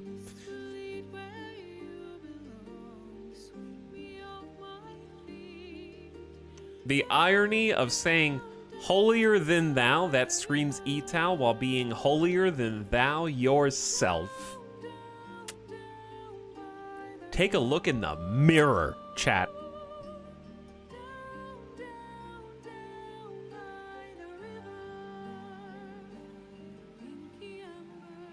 He's not wrong.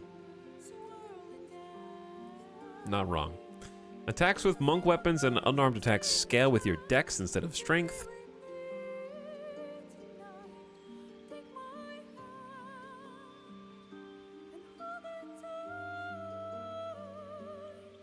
I forgot we have the train emote still. Attacks with monk weapons and unarmed attacks deal 1 to 4 bludgeon damage unless their normal damage is higher. After marking an attack with a monk weapon or while unarmed, you can make another unarmed attack as a bonus action. Okay, by the way, if, just as an aside while we're here, if you think that class determines the amount of fun you can have in Dungeons & Dragons, you're probably terrible at roleplay. Because you can be any combination of race and class, and if you are just basic, then maybe that will be boring because you need sort of more input. You need more from your class to force you to be interesting. Like, a good RPer can be a human fighter and make that the most compelling Dungeons & Dragons experience ever. That's the joy of Dungeons & Dragons. You just have to be creative.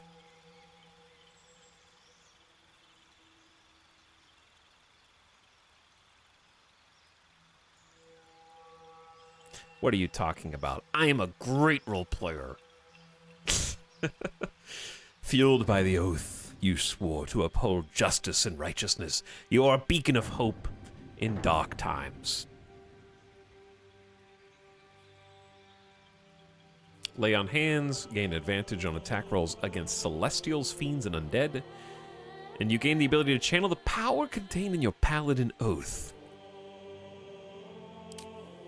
Rangers are unrivaled scouts and trackers, honing a deep connection with nature to hunt their favored prey. Gain advantage on your next attack roll, True Strike. Okay, it's classic. Summon a familiar. an animal form of your choosing. With stealth skill and uncanny reflexes, rogues' versatility lets them get the upper hand in almost any situation. Sneak attack, melee or ranged.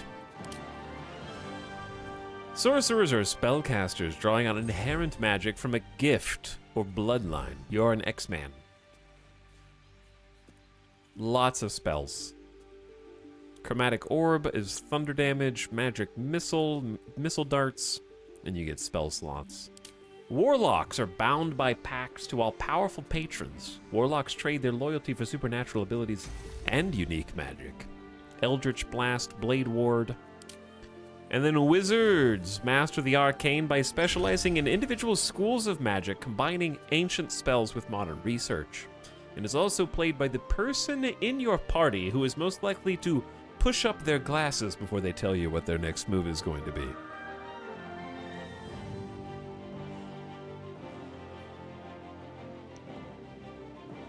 Listen, I'm going to mage hand the explosive barrel, moving it 2 spaces to the left. That is where you come in, Ranger. I want you to use your arrows and true shot to blow up all the enemies in one go, after which I will use fog cloud to blind the ranged enemies around us, and we will disperse equally, going out in all directions to take on the rest. I literally did something like that in a campaign as a wizard. I'm not surprised.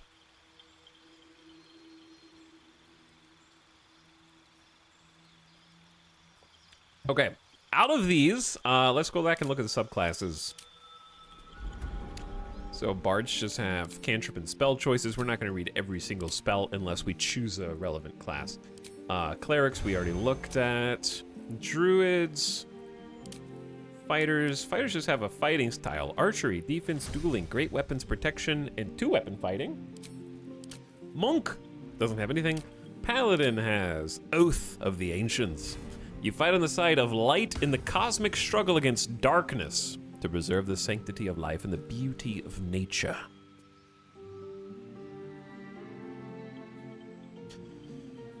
Heal yourself and nearby allies. Okay. Oath of the Ancients tenets. They abide by the following. Kindle the light through acts of kindness. Enkindle the light of hope. Shelter the light where love blooms. Stand against the devilry that would snip its stem. Preserve your own light. Delight in culture and small joys to preserve the light in your own heart. Devotion. Follow the ideal of the knight in shining armor and act with honor and virtue to protect the weak and pursue the greater good. Holy rebuke. Oath of Devotion says courage, stride dauntlessly into action. Compassion, show clemency when prudent and lend your arm to those in need. Duty, tend your responsibilities, obey just laws, and support those entrusted to your care. Oath of Vengeance, you have set aside even your own purity to right wrongs and deliver justice to those who have committed the most grievous sins.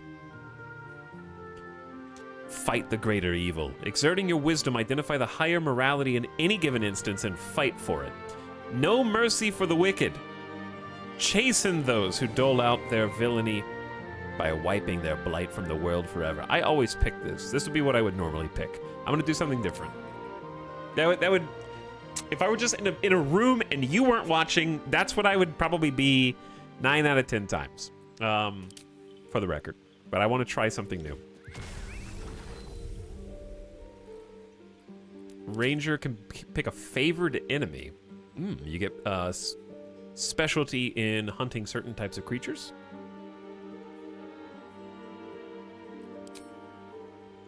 And Natural Explorer. You can, so it gives you like a perk. It's cool. Rogue is Rogue. Sorcerer has a subclass. Your powers come from ancient forces of chaos. They churn within you, waiting to burst free.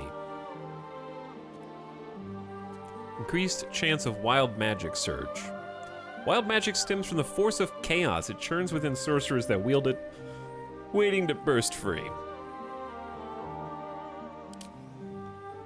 Draconic Bloodline. Your veins carry draconic magic. Your hit point max increases by 1 for each sorcerer level. When you aren't wearing armor, your base armor class is 13. And then Storm Sorcery. Whether crackling with the energy of ancient deluges or pierced by gales and hurricanes, your lineage is a strange tapestry.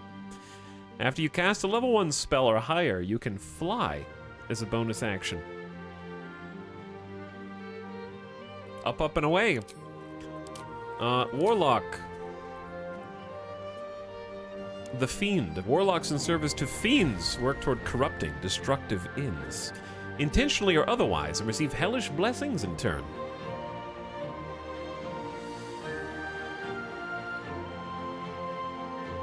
Five temporary hit points. When you reduce a hostile creature to 0 hit points, this gift from your patron gives you 4 temporary hit points. The Great Old One. Warlocks bound to eldritch beings in the far realm work toward inscrutable goals, gaining strange powers over entropy in the mind. Similar to what we played last time, which I'm not saying we can't do, like pick some similar conjuration magic. It was fun.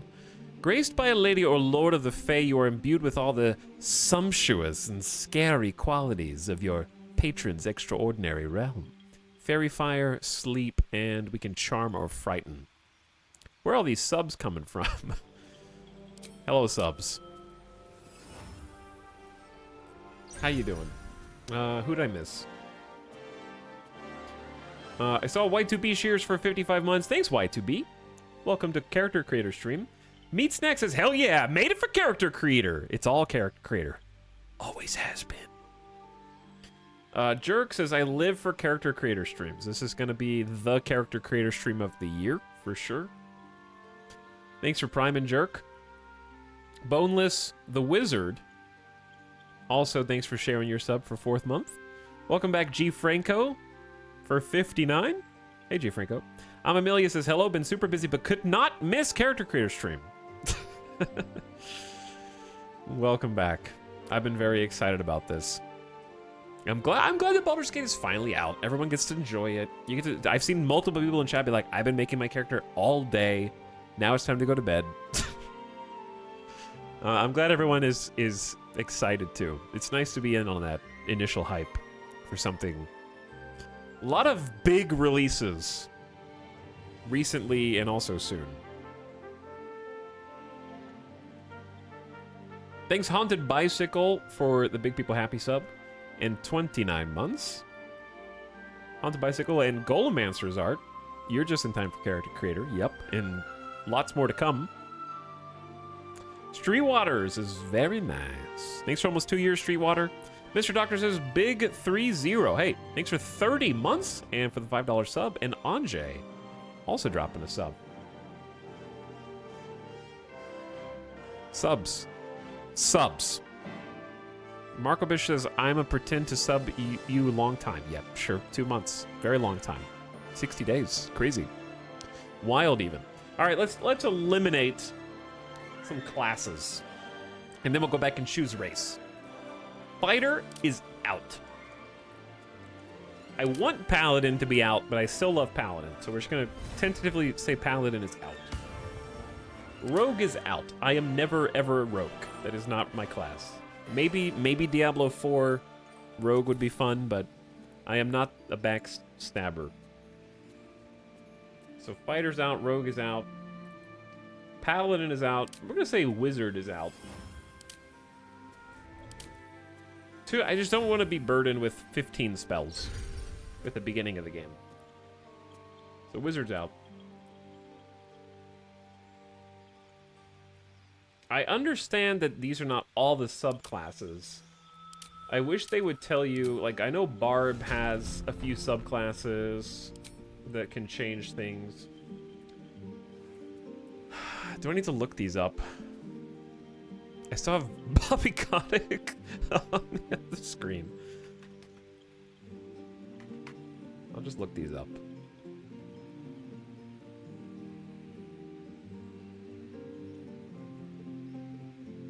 Okay. Just for the record, Fighter. This is champion in the game now, because on the wiki it says to be added. So I assume they're in the game now. Okay, Fighter has Battlemaster, Eldritch Knight, and Champion. Ranger has Beastmaster, Hunter, and Gloomstalker. Hunter is seek the most dangerous prey in Faerun, from ancient dragons to massive hordes, and excel at slaying them. Oh, wait, that's Hunter, sorry. Beastmaster is bind to an animal companion, sharing an intelligent bond. Gloomstalker is basically like a rogue ranger, ambushing threats before they can reach the broader world. Rogue has Thief, Arcane Trickster, and Assassin.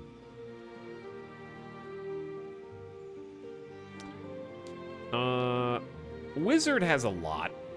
Abjuration School, Evocation School, Conjuration School, Divination School, Enchantment School, Illusion School, Necromancy School, and Transmutation School.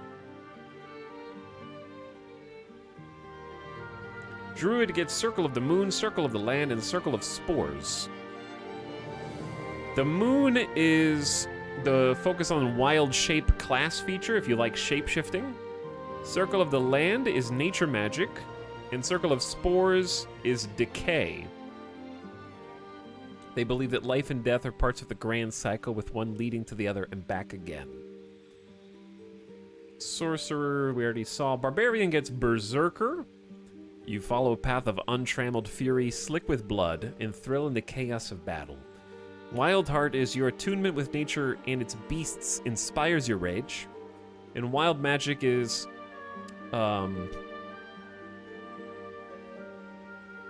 Some barbarians are transformed by the magic of the wild. These magic-suffused barbarians walk the path of wild magic.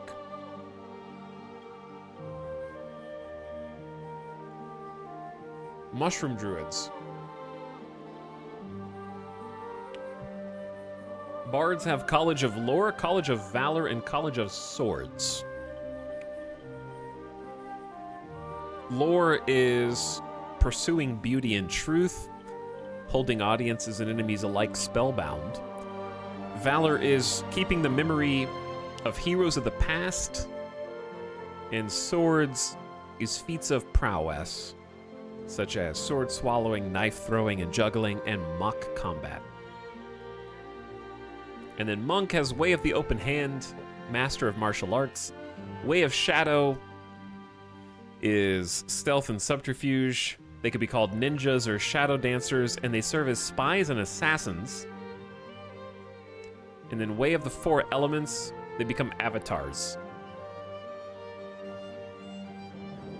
This is tough, man. I should have done some preparation for this. I don't know. There's a lot of great choices here.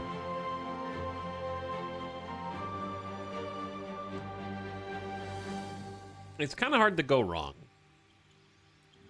It's a lot, yeah, it's a lot. Okay, let's start eliminating some. I definitely don't want to be a fighter. Okay, don't want to be a fighter. I definitely don't want to be a rogue. The rogue subclasses are Thief, Arcane Trickster. Arcane Trickster would be the one that I liked out of rogue, I think. Primary is Dex, but not enough to actually pick it.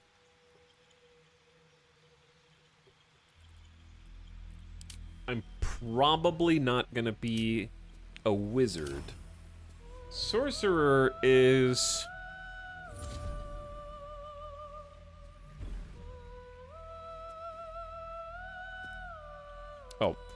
yeah, we already have the sorcerer subclasses are here. There's wild magic, draconic magic, or storm magic. Okay. I say it's a maybe. Warlock is a maybe. I don't know if we may have picked Warlock in some other game, and it's difficult to remember.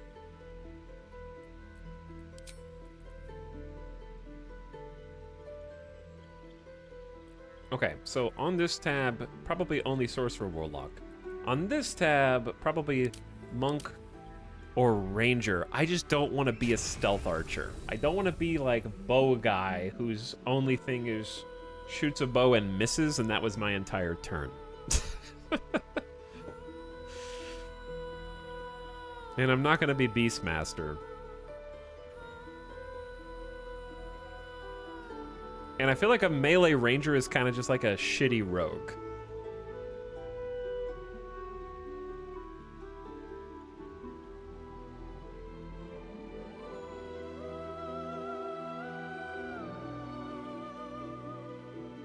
And then you have Gloomstalker, which kind of is a rogue.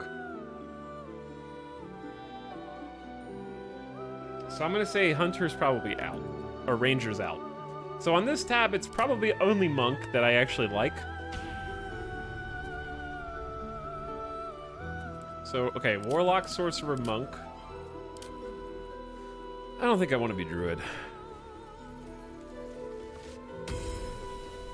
I don't think I do.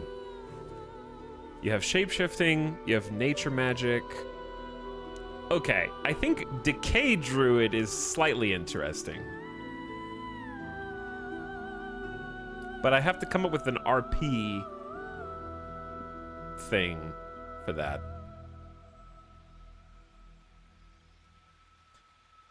I don't know how to do fungal druid.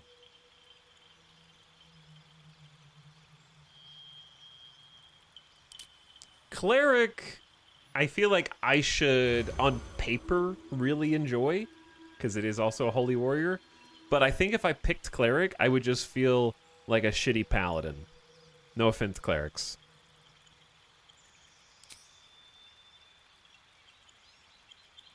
So I'd almost rather just not pick it at all for that reason.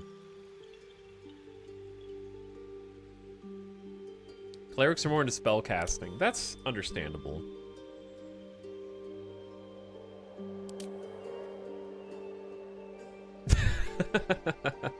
Chat's like, oh yeah, paladins are shitty clerics.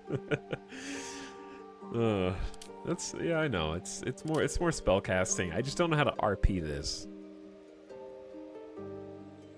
Paladins can't heal for shit after level 3. That's fine. That's why we have the cleric in the party. Heal me, bitch. Alright, anyway, I'm just kidding. I've never actually played a D&D party. I just figured there's definitely a nerve there that I could pretend to be part of.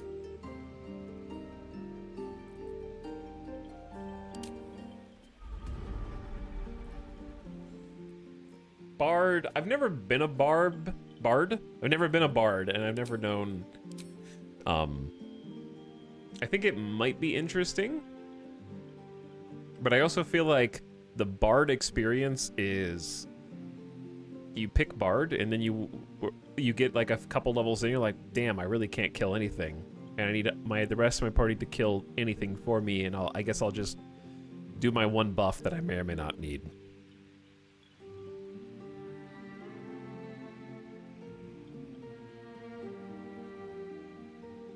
But you can pick...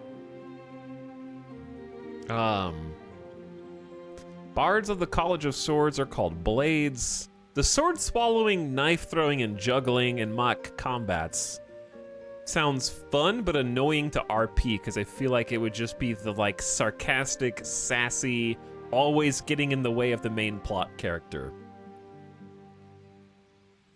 Which would be more fun to play in a group, where you're kind of, like, annoying the rest of your party members.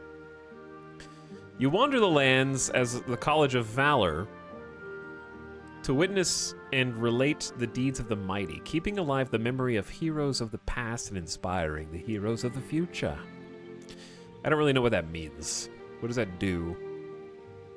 Yeah, I don't think I want to be a bard. It sounds like I want to like it. I want to be a bard, but I don't. Barbarian, I actually am interested in being a potential barbarian because I had the... I do have a small desire for, like, one of two things. Either being like a wild magic barbarian who he wants so much to be a spellcaster and put all points into int instead of strength, and therefore sucks, but is still dumb as bricks anyways. I don't know. I'm trying to think of an angle to do any of these. Let me try and come up with.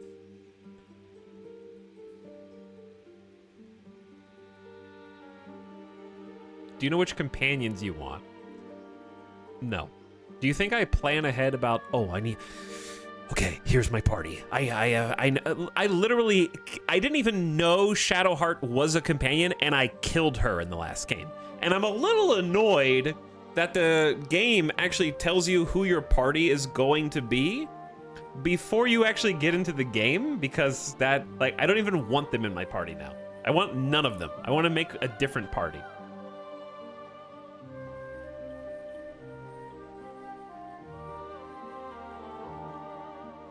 I don't like that the game is like, these are the main characters. You should put them in your party. Just a suggestion. You know, do whatever you want to do. It's a choice, but the coolest stories and the best gameplay is when you put these specific people in your party. It's like being shoehorned into making certain choices, basically.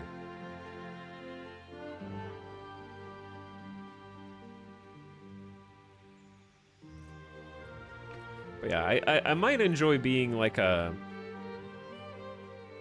magic barbarian.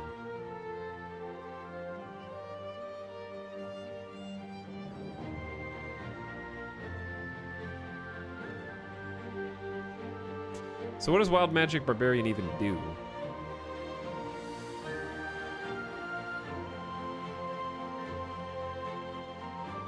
You get wild magic. It's kind of just get angry, right? It's just like wild magic rage. How is that different from any other kind of rage? Is it just the same rage but magic?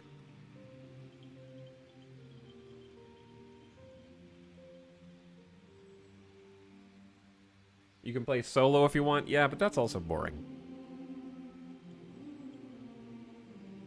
I mean, it's you should have a party.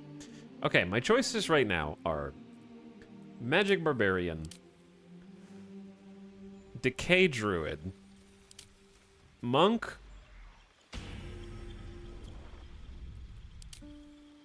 Sorcerer, or Warlock, but I don't really have a story for any of the other ones yet. What kind of backgrounds do we have, out of curiosity? You have spent your life in service to a temple, learning sacred rites and providing sacrifice to the god or gods you worship. Serving the gods and discovering their sacred works will guide you to greatness. Insight and religion. A charlatan, you are an expert in manipulation, prone to exaggeration and more than happy to profit from it. Bending the truth and turning allies against each other will lead to greater success down the road. Deception and sleight of hand. A literal criminal. Breaking the law, you survive by leveraging less than legal connections. Profiting from criminal enterprise will lead to great opportunity in the future. You live to sway and subvert your audience, engaging common crowds and high society alike. Yes, non-subs and tier 3 subs alike are entertained here. Preserving art and bringing joy to the hapless and downtrodden chatters heightens your charismatic aura. You're a champion of the common people, challenging tyrants and monsters to protect the helpless. Saving innocents in imminent danger makes your legend grow. Okay? Guild Artisan. Your skill in craft has earned you membership in a mercantile guild, offering privilege and protection while engaging in art. Repairing and discovering rare craft will bring inspiration. You were raised in a family among the social elite accustomed to power and privilege. Accumulating renown, power, and loyalty will raise your status. Outlander, you grew up in the wilds, learning to survive far from the comfort of civilization. Surviving unusual hazards of the wild will enhance your prowess and understanding. Okay? You are curious and well-read, with an unending thirst for knowledge. Learning about rare lore of the world will inspire you to put this knowledge to great purpose. A soldier trained in battlefield tactics and combat, serving in a militia. Show smart tactics and bravery on the battlefield to enhance prowess, or an urchin. After surviving a poor and bleak childhood, you know how to make the most out of very little. Using your street smarts bolsters your spirit for the journey ahead. Okay, so what do we have? Out of these,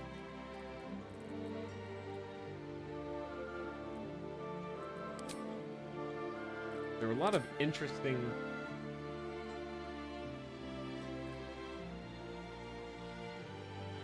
A lot of interesting possibilities here. A lot of nice ways to mix up different class stories. Permutations. I would say Guild Artisan is definitely out. Urchin is probably out. I would say Folk Hero is probably out. I'm thinking either Noble. Actually, I'm thinking Noble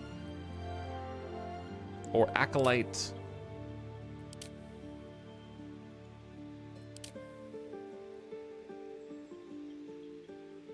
Entertainer is interesting.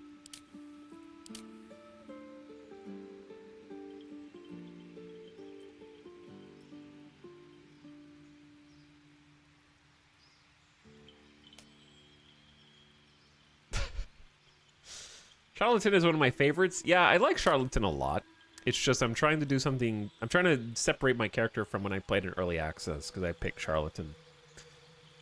Trying to do something different.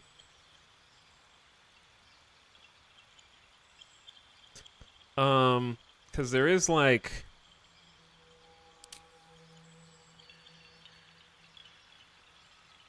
I'm contemplating the idea of either Noble... I guess Urchin isn't the worst thing.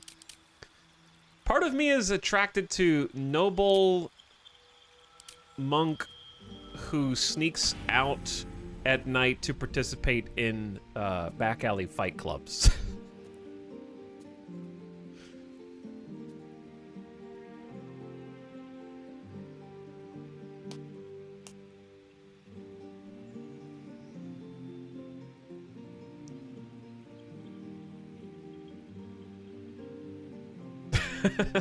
Is that Iron Fist? Is that the plot of Iron Fist?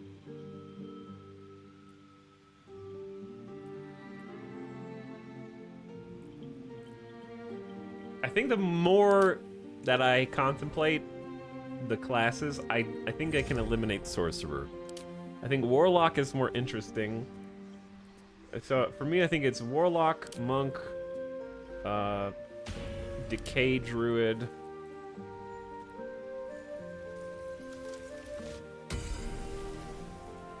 Yeah, I'd say it's probably one of those, because Barbarian... I guess maybe Barbarian if I go with Dum Dum. So, I'd say Dum Dum Barbarian, Decay Druid, Monk, or Warlock. Those are my 4 top choices.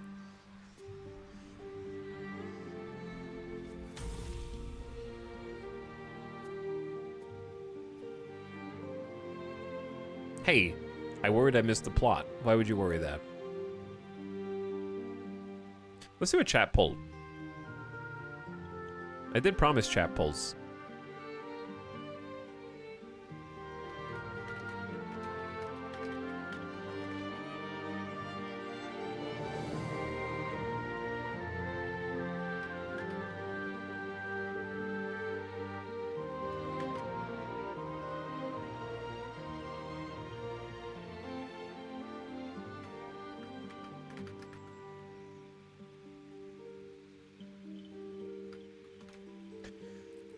What were the subclasses?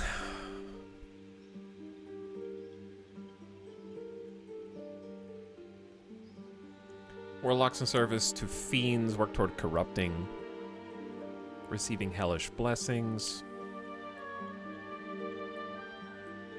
Eldritch or Archfey. Probably be like Eldritch on that one. All right, you have 2 minutes, and this you're the one that wins isn't necessarily the one I'm going to pick. I just need sometimes seeing chat's votes helps me make a decision, I would say.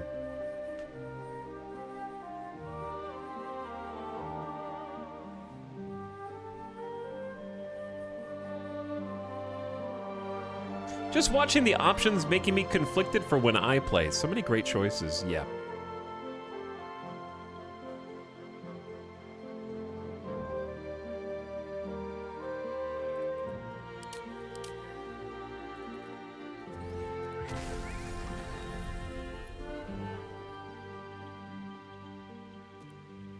This poll is both biased and based.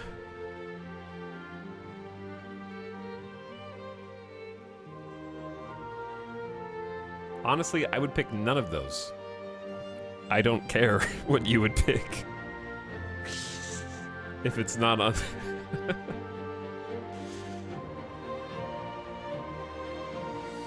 Excuse me, streamer. I just wanted you to know if I were doing character creator, I would be making a different character than you. Okay. Yeah. Like, if you sat next to someone at the Dungeons and Dragons table and the Dungeon Master gave you all character sheets, do you look over at your friend and be like, I wouldn't have made that? No. Not what I would have done, bro.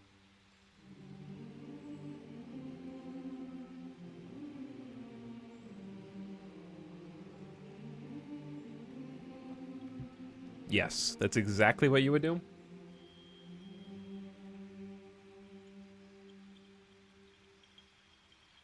My character is a gnome archfey warlock.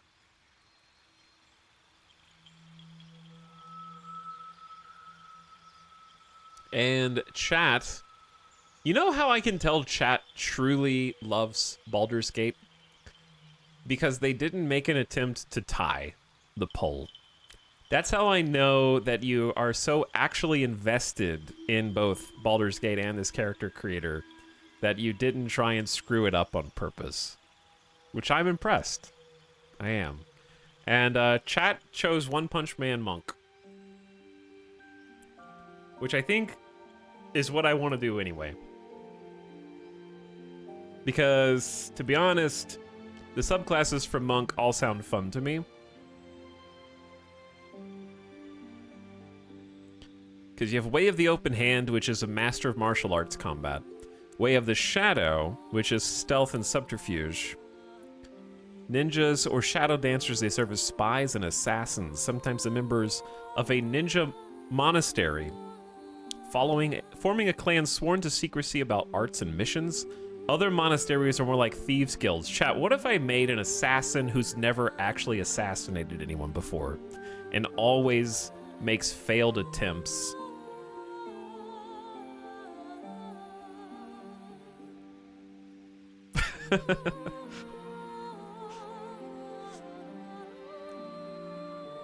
Book smart assassin. There's also like avatars, which are bending the elements, which sounds fun. Like I don't want to be a caster, but I like the idea of being like an like an avatar guy who just uses like ki and stuff to control spells. Sounds fun. Like all three of those sound fun. He's an expert on the theory of assassination.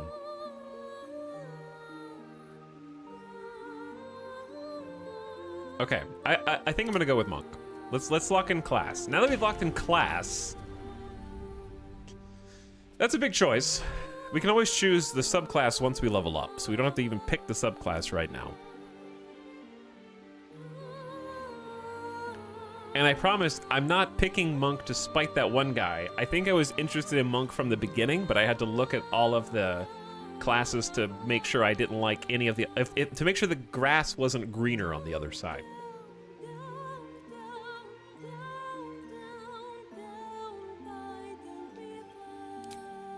So, our choices are Tiefling, Drow, Dwarf Monk, Dragonborn, or Half-Orc. By the way, green and yellow is my starting outfit.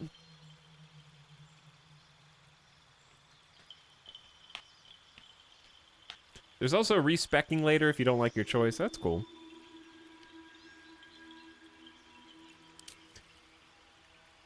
If I were a tiefling with this, I would be a Zariel tiefling. You shouldn't have picked clothes that match your skin tone probably like that. Tieflings from Zariel's bloodline are empowered with martial strength and can channel searing flame to punish their enemies. How do you customize? I'm gonna do a hypothetical character here. I don't want to be a giant man. I wanna be like. I think the fun of martial artist is your stature is hiding your inner strength, more or less. Whereas like a barbarian, I feel like being more outwardly physical makes a lot more sense. Oh, you got a ton of skin tones. Okay, you can just be whatever.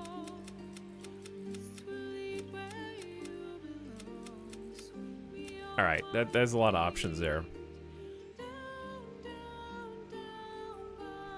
The starting monk outfit isn't it. All right, sure, but you shouldn't have a cool outfit at the beginning of the game. I'm a level 0.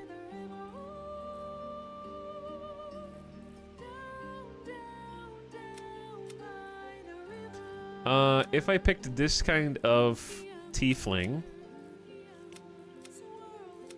I don't mind having kind of like a. I have to try. Like, how do you? Can you hide clothes?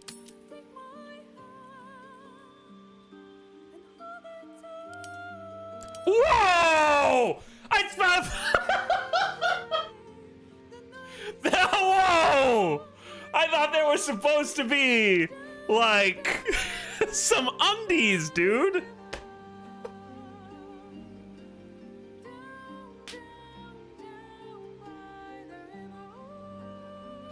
All right. For context, I actually Googled what is the nudity in Baldur's Gate 3, and they were like, oh, don't worry. If you're playing the game and you remove all of your party's clothes, they still have underwear underneath, even with nudity on.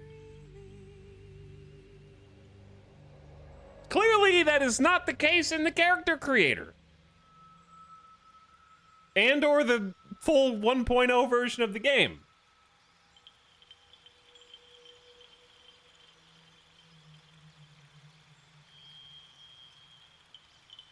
Like, when they say show nudity and show genitals, I thought that was gonna be, like, in the romanceable sex scenes. Like, that you have to kind of consciously go into.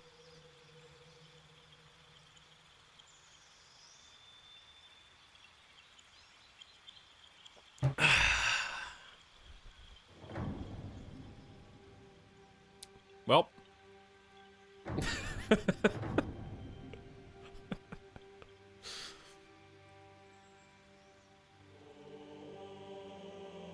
What's the genitals bar? You have penis and vulva choices. Multiples.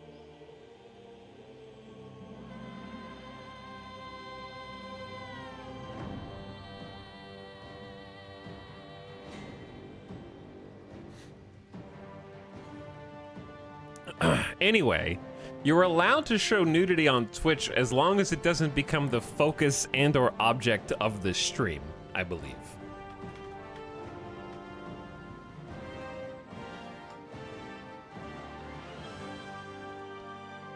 I don't know how to find, like...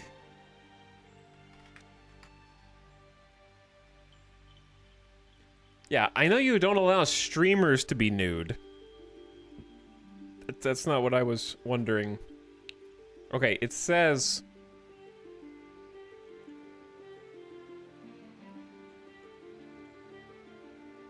It's way down here, too. Sensitive content.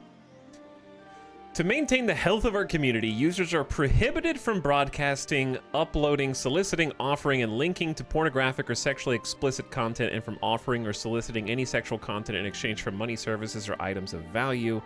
And also, sexually suggestive content is prohibited on Twitch. Evaluations on the sexual suggestiveness of a behavior or activity are independent. No, that's not what I'm asking. I'm looking for, like, games.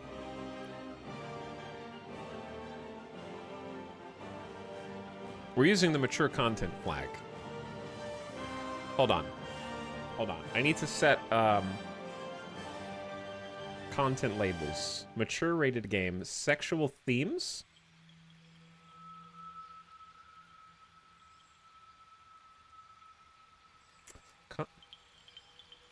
Yeah, I mean, that's... I have to mark that. I actually do have to mark that now. Okay, there we go. Because there's a system in place.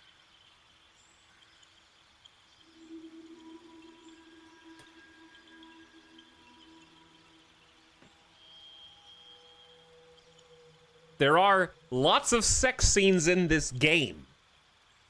Chat. Lots of them. You have to romance people though. All right, anyways. My mom says I can't watch anymore.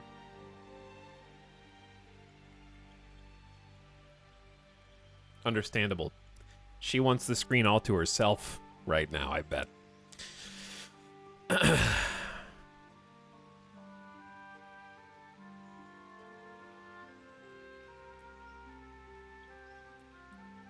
Auto popped up with the agree to mature content. By the way, I've checked and every race has the same looking penis.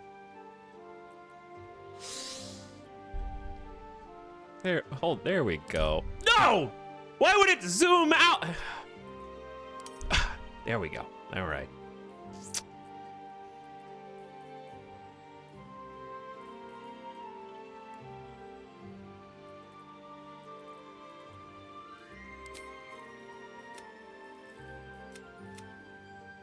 Penis create. Yeah, I do have to choose which one. There's part of the character creator. I got to choose which one.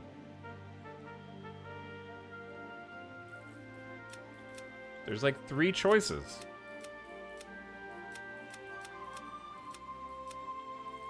But yeah, the clothes were like making it difficult to choose. I'm not even necessarily even gonna... Wait, are they Dragonborn dongs? Do they have like scales on them?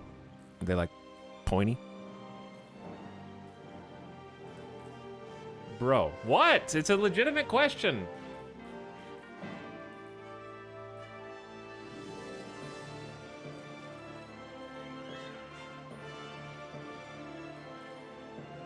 Not the focus of the stream. Do you see anything on the stream? I'm just talking. I'm just discussing the possibilities.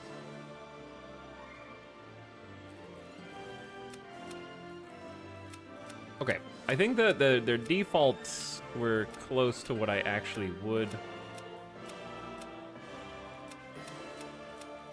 I'm probably just, honestly, okay, well, here's the thing. I didn't think about this. How do I go back without...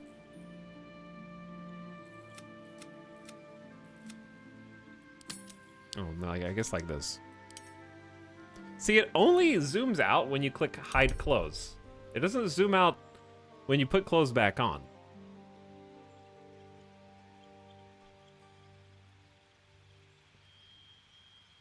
Interesting.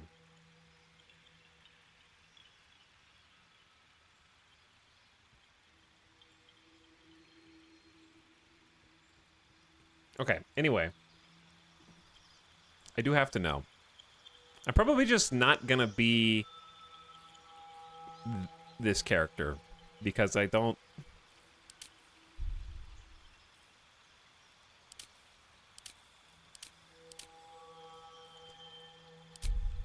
I'm not vibing with the tieflings right now. The drow. What do we have? We have Lothsworn and the Seldarin. Seldarin drow can be found seeking allies from all over the Faerun.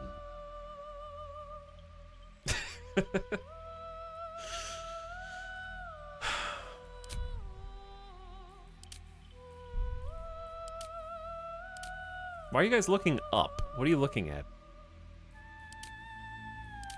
What's up there?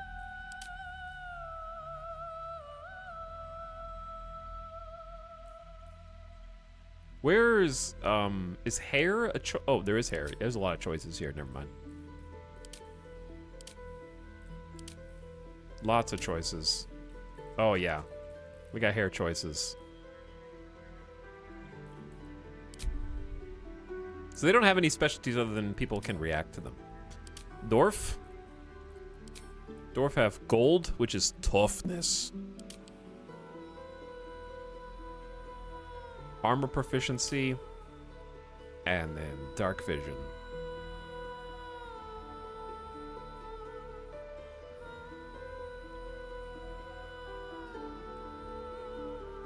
And resilience against being charmed or paralyzed.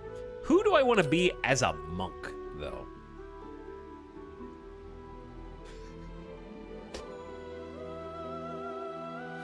Also, okay, when I did the content label, did it do an immediate pop-up on everybody's screen simultaneously? Yes. Is that why I instantly lost like 100 to 150 viewers? People were just like, oh shit! You can't be watching this!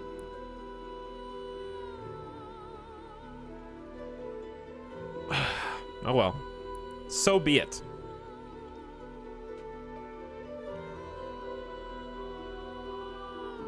I actually did not get any pop-up. Okay. Well, now that the pop-up is there, we have to... I don't actually want to get banned, is the thing. If I focus on it, I might... It has to be just part of creating a character. I can't just go look at every character's dick. That would probably get me banned. But if I'm doing it as part of the actual character that I'm going to be playing as, that should be fine. I'm pretty sure.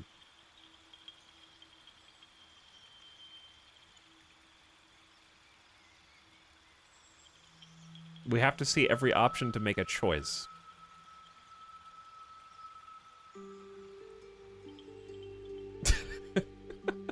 Hold on, somebody in chat had an idea.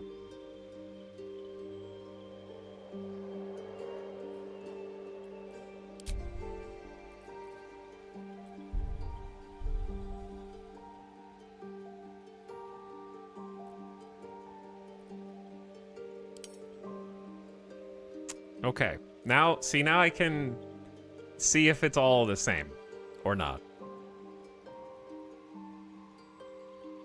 This one doesn't have... Oh, wait, it does. Okay, so... I had to know what the difference in penis A, B, and C are. And it's actually just all pubes.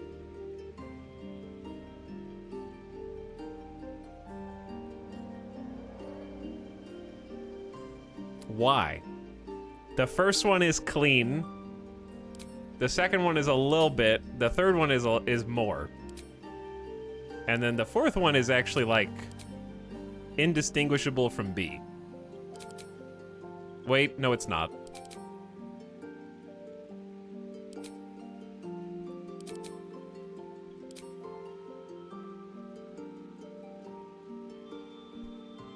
So default is shaved? Yeah, it is.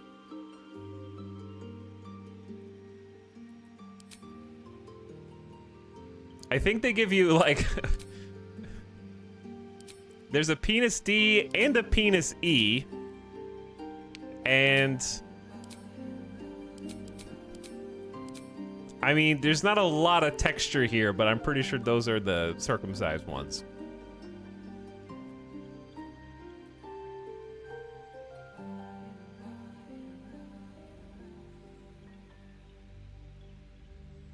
We're looking at penis E right now. Oh my god. And then vulva ABC is also pubes.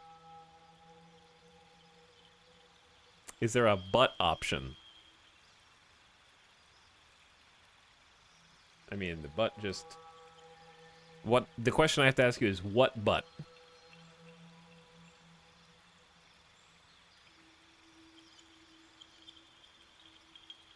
Where is it? There should be balls option. Perhaps.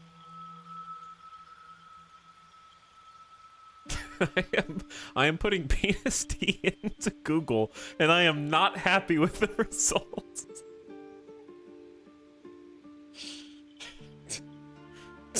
Google that.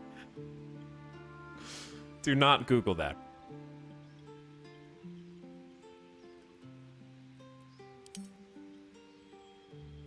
Okay, hold on. No, I have to know.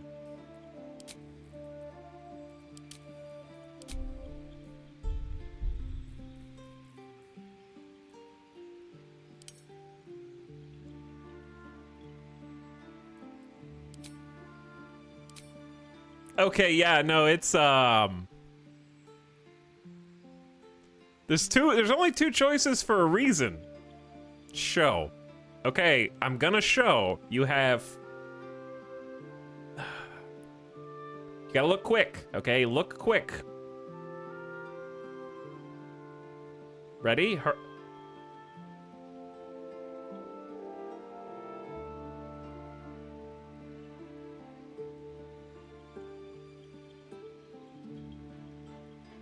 It's got a certain scaliness to it.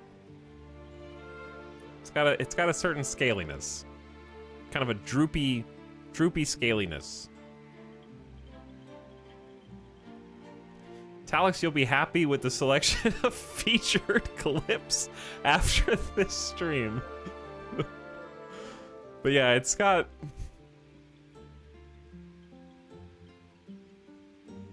some scales. All right, there you go, chat. Take it in, and gone.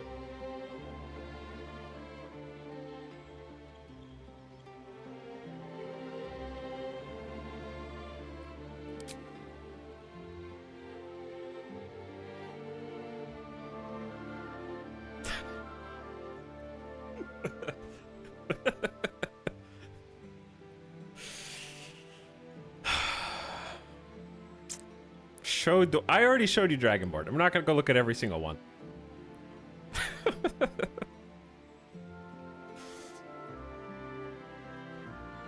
He's still in penis creator.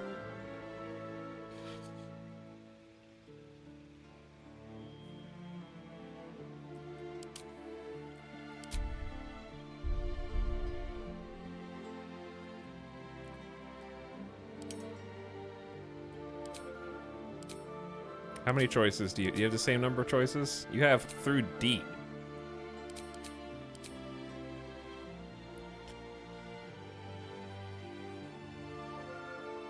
Okay, chat, you're gonna get 2 seconds. That's it.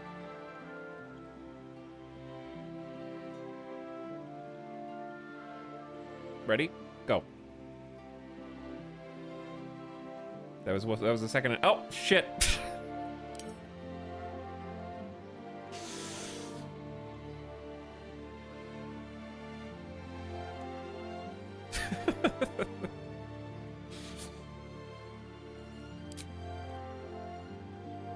All right, I can't pick my character based on their penis.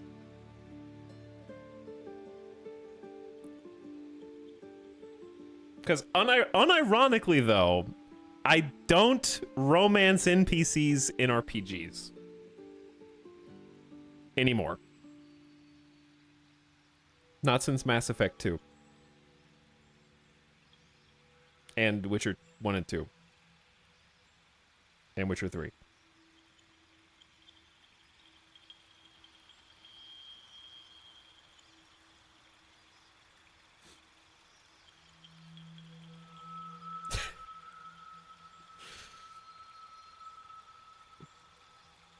The reason is because RPG game romance is like... I saw Barbie in theaters last night, and it's kind of like just taking two, like Barbie and Ken, and just... Like, it's very stiff and makes me feel uncomfortable. Because it's so plasticky, and also most of the time in RPGs, I would say written poorly to the point where you can't fuck it up. Like, at least in Mass Effect, it's just like Mass Effect has a deranged obsession with trying to trick you into seeing their romance scenes.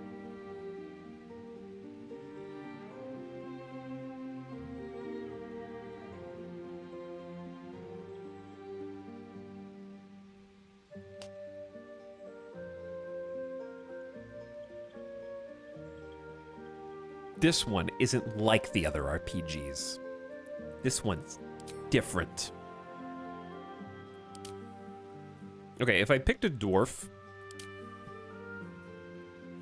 it would realistically be gold dwarf, because dwarven toughness would be fun for punching.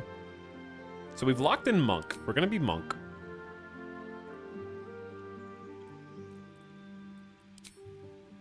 Which is a big choice. Half orc. No subclass. Creatures of intense emotion, half orcs are more inclined to act than contemplate.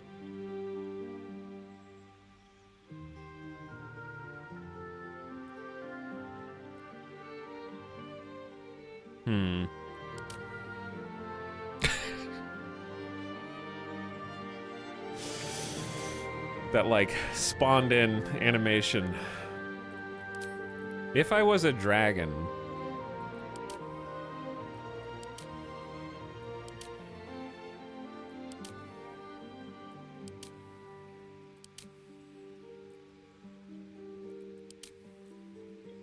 Dude, look at that guy.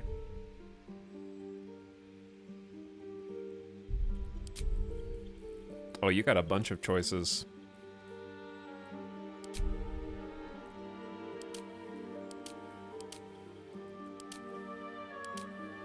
I think, to me, monk... I like brass. Very, very, like, green Power Ranger vibe. Dragon monk seems cool as heck. I hope swearing is okay since this is a full frontal nudity stream. Listen. It is high time that RPGs don't just make it so only the ladies are naked. Okay? That's how 95% of RPGs go.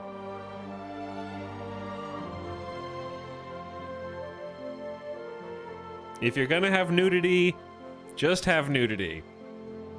If you don't want to have nudity, I think that's fine too. You don't have to try and, like, force maturity for its own sake just to be edgy. You can do that differently. But if you're gonna have nudity, just have nudity.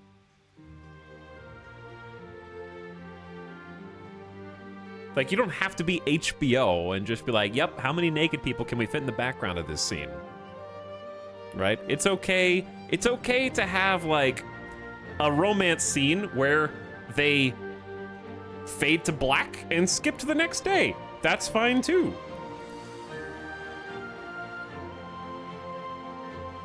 But you gotta be consistent.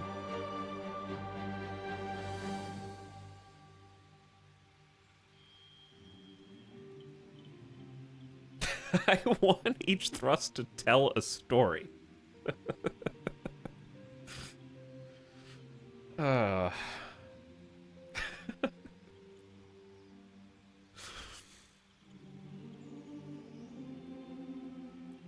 Okay. Man, this is the hardest choice yet. I don't know what I want to look like for the rest of the game. Not that one.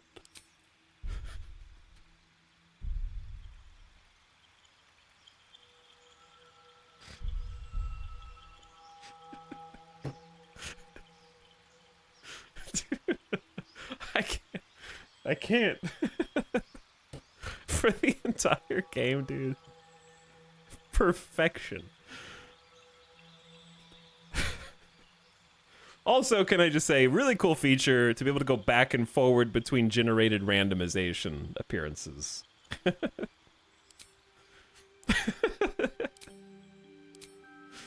Dude, these are such YouTuber creations.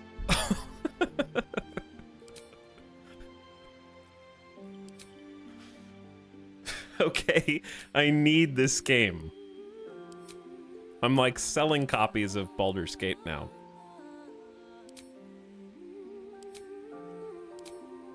These are some eclectic designs. You can even change the horns to pink?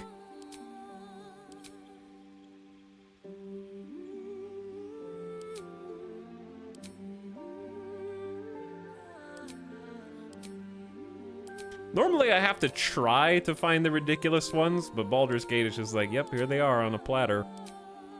Serve them up. I hate tieflings now. Why would you say that?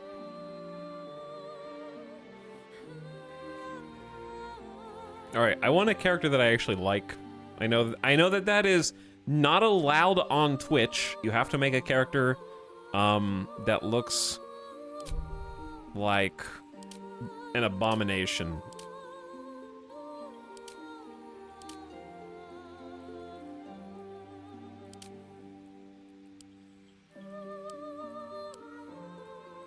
Sorry, you're not an abomination if you have freckles, for the record.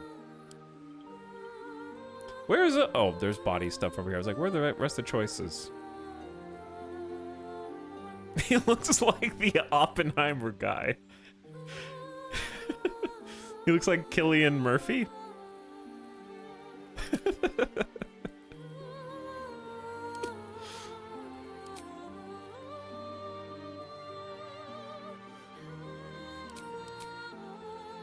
You honestly can't do that much outside of like horns, facial hair, and hair.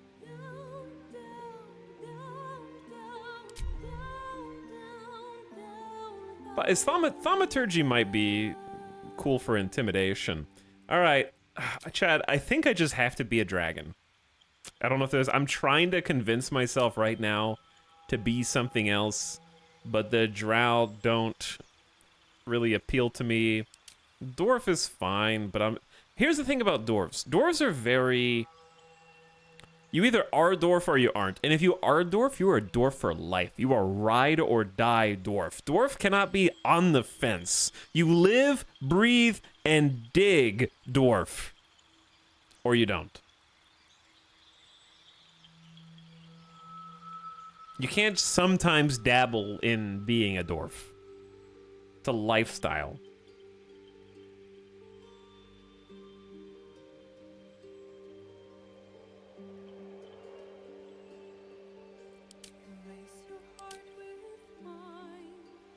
Or you can be Bobby Kotick.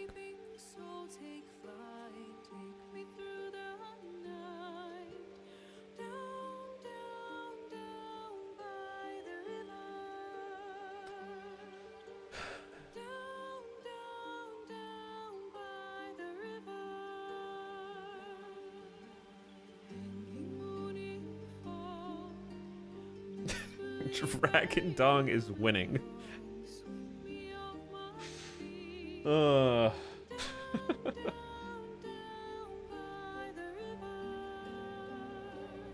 Bing, bing.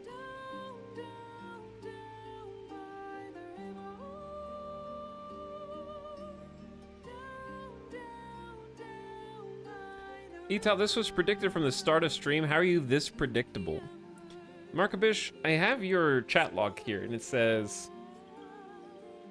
Your actual prediction was everyone is a barbarian, just go human warrior already. I am neither going to be human nor barbarian. Not my prediction. Okay, so if 800 people make different predictions, one of them is gonna be right. There's only 11 classes and 12 classes and 11 races. Monkeys on typewriters.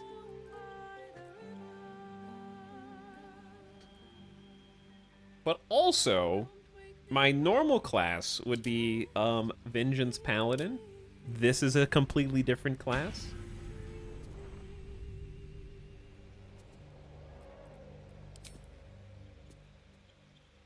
No one predicted from the beginning of stream that I was going to be a drag. If you predicted Dragonborn, it's probably because I am on record as having said most recently this week, I think Dragonborn's probably the coolest. Hang on, are you going to be a Dragonborn? I bet you're going to be a Dragonborn because you said they were really cool. You said you liked them, so I bet you're going to be one. I was right. Got him. Got that guy.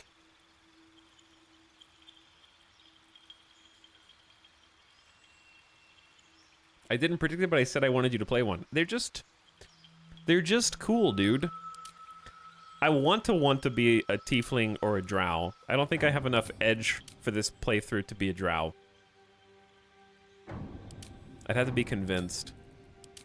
Dwarf is fine, but I don't want to play like chip on my shoulder. Like, I feel like the meme of I don't want to be the Gimli dwarf who's always like, let me at him, let me at him. Like, I don't want to be that meme, that kind of trope. I love Gimli, I just don't want to RP melee Gimli. Small angry man.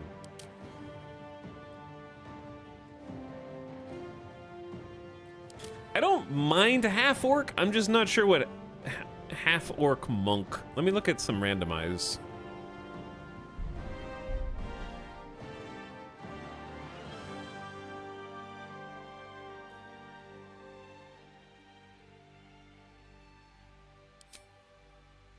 Can you show all of them? I have, yeah, we've looked at all of them. But I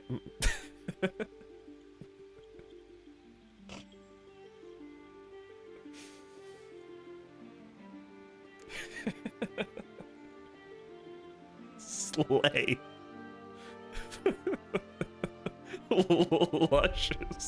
Luscious orc.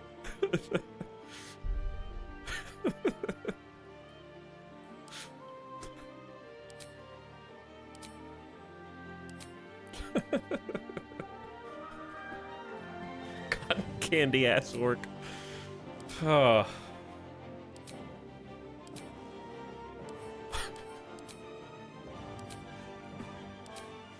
I have to assume there's just so many like pastel and vibrant hypersaturated colors that randomize is just more likely to pick them for random.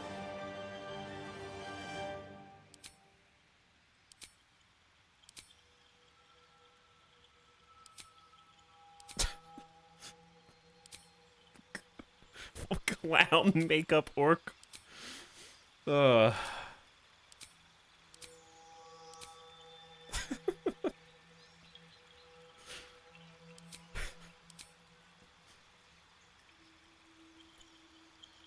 See, now I feel like chat is gonna expect me to have to pick a super crazy, zany orc, but I'm not going to, because I want it to be a character I actually like. I'm not saying I'm gonna for sure pick an orc. I'm just seeing what my choices are.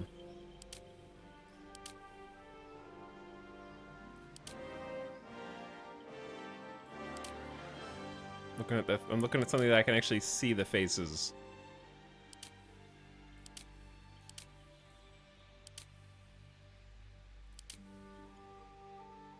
Probably that one. Be wary.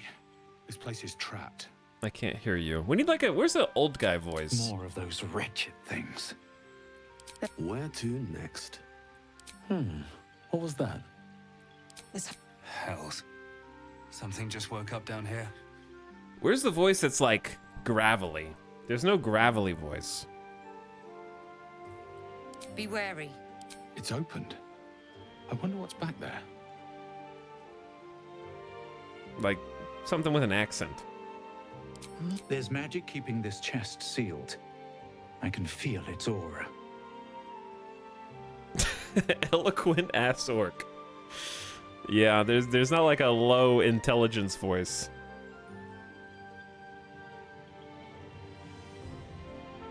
Narrator orc.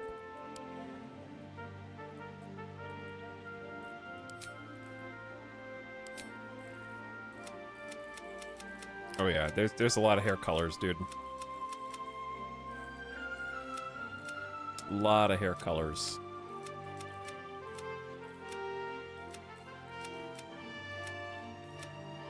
They are super saturated too, man.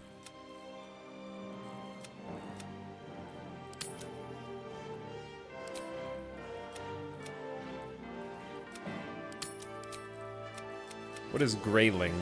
Or, oh, graying. Oh, I see. Little gray highlights.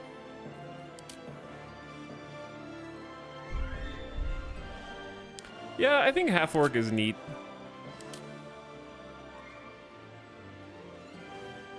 I would say for me it's between Dragonborn and half-orc. I just don't like...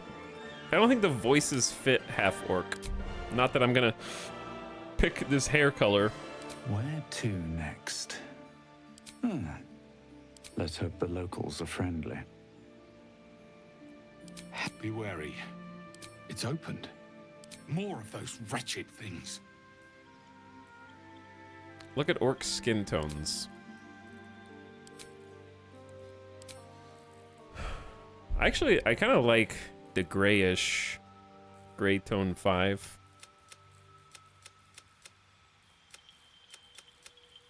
I actually like blue-gray. These are very human tones. But they are half-orc, so that's probably why. You can actually be full-on green.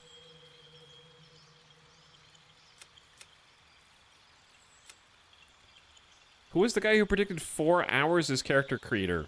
Chat, once again, I know that you guys want to feel like you had a win, but all of us, yeah.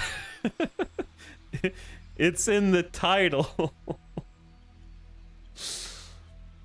This is the whole... Hey chat, guess what? Today we're gonna spend most of the stream in the character creator. Later. I predicted this. I got it! I predicted everything. It was always going to be this way.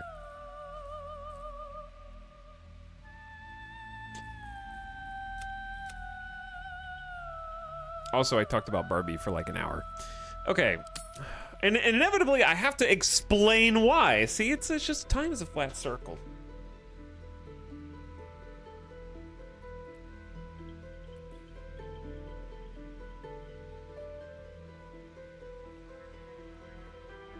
I predicted he was going to play Baldur's Gate on launch. I actually am going to take a bathroom break here in a minute, though, before we finish character creator. I like half-orc, but I think... Like, I actually would pick one, but I think with the voices that there are, it would annoy me long-term. Because being some variation on Dragonborn... There's magic keeping this chests. What? Let's hope the locals are friendly.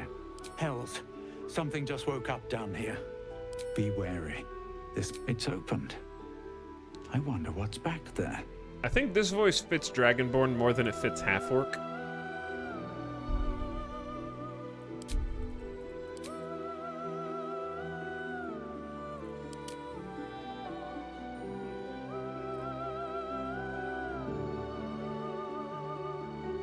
And then if I had to pick a sub-race, it would probably be brass. I like this color scheme. Sigh. Unfortunately, I agree. I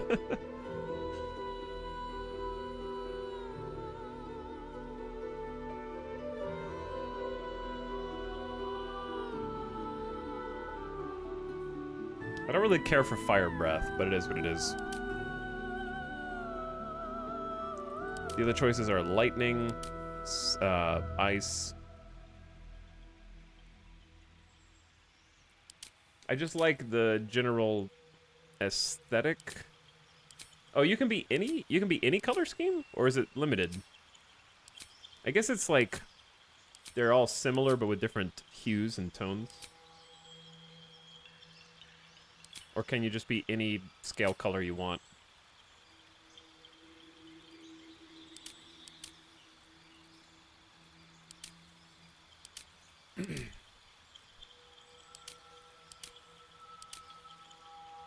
Chat, what's the coolest element for a monk?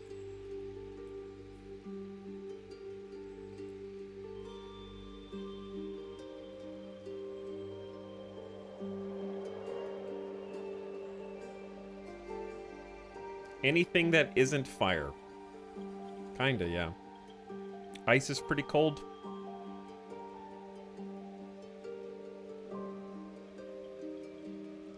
Lightning would be nice.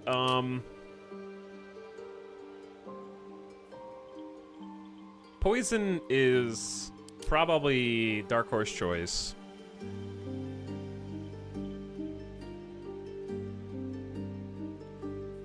There is something about funny about freezing a person and then trying to punch them to death, but then they're actually a frozen block of ice, so they like don't take any damage from you. What's your alignment? I don't know. To be determined.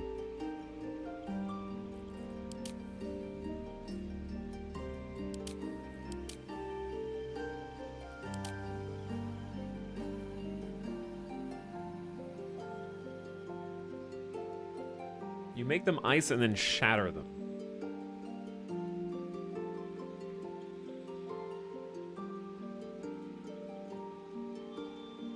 Like, I think lightning is the most appealing, but also sounds like the default choice. Fist of Fire doesn't appeal to me at all. Poison is...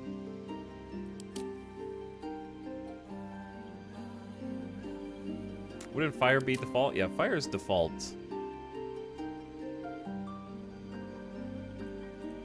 Let's just edit brass. And see what we come up with.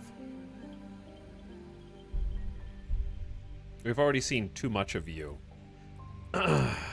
We don't have to imagine anymore. You've left nothing to the imagination, Dragonborn. Does background change voice options? I don't think so. I think it's the same regardless. Okay, chat. So, we've locked in class, race, potentially sub-race, origin. Now I want to spend some time actually customizing the character to look the way that I want. And then double check the background and kind of come up with a story background that makes sense with what we want.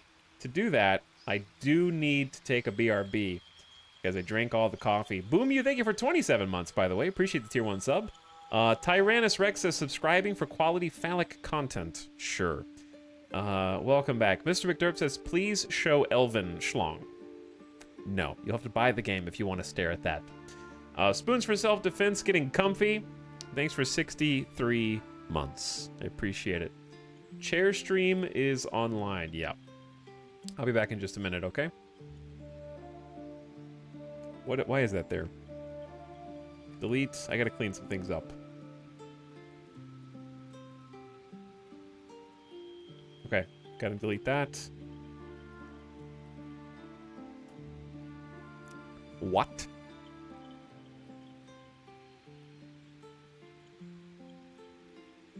Chat, I'll BRB. You guys, look at this. Right there. Yep, right there. And listen to this. Thanks for watching. Thanks for hanging out. Hope you're enjoying the character creator stream. I'll be right back.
I got a dog.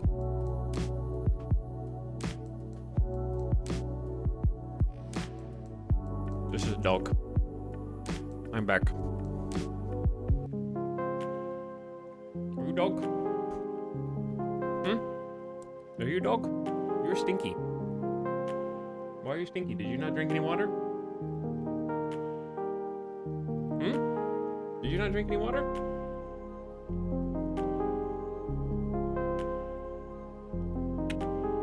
Are you bad boy? Why are you so stinky? Brad. I'm back.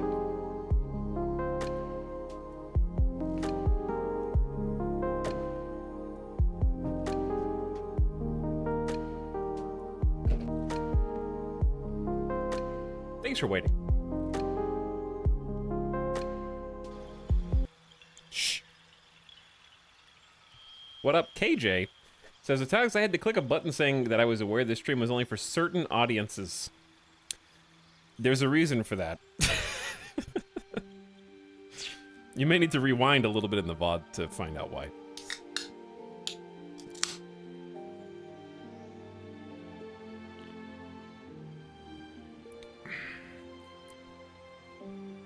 Okay. I am ready. Let's start customizing. Let's start customizing here first.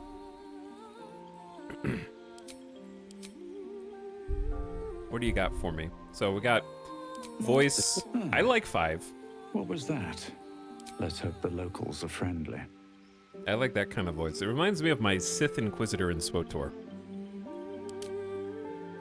Face. We got kind of narrow. I like it. More of a jowl. Some spikies around the fringe of the face. And then more rounded.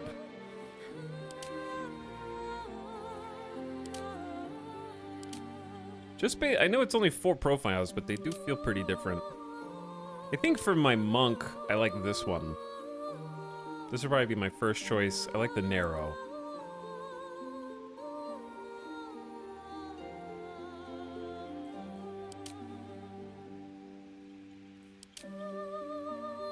Yeah, I think I like the narrow. Alright, for crests, whole bunch of choices here. Beak. So the crest might also change the profile of some of the other head types. Spiky boy. This looks like something that I can't quite put my finger on. It looks like a Diablo villain's head. Flat? Frills? Like a dinosaur? What's the spitter dinosaur?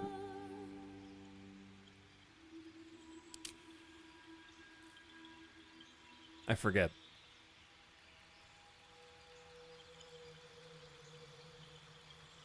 Dilophosaurus.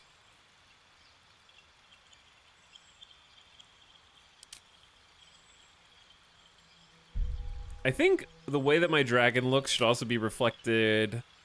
Damn, the double-bladed hammerhead look is kind of sick. But yeah, I think that the background Warframe head. Oh, now I can't unsee it. You ruined it. The back of the head changes too. True, it's like a hairstyle built in.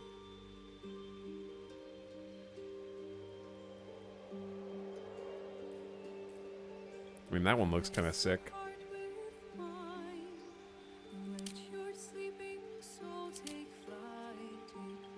Okay, choices. These are tough. Predator. Alien versus Predator head. Trying to figure out which guy looks like he could just beat you up just by punching you to death. But then again, am I going to get someone who is actually efficient at that? Or am I going to RP someone who's actually bad at it and clumsy? And that's I think this one looks quite good. 2 is very aerodynamic. Oops. There's a weird bug where if you start your left click over here and then drag the mouse and release left click over an option, it'll choose that option, which is a little weird.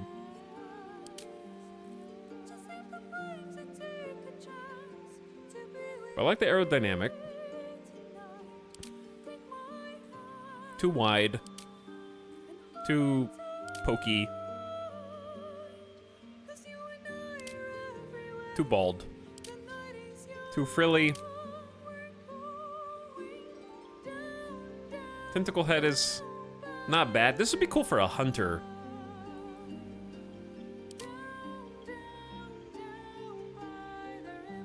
I don't hate this one either. Let me look at this one versus 2. Kind of a similar profile. This one has a little bit more around the eyes.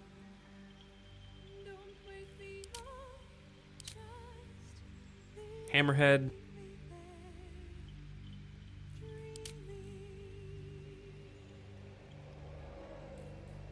There is something there as far as like having the most possible head armor, where the background is the reason why they're such a talented martial artist is not due to any of their innate skill, but they have so much plate over their head that they, when enemies punch them in the head, they hurt themselves.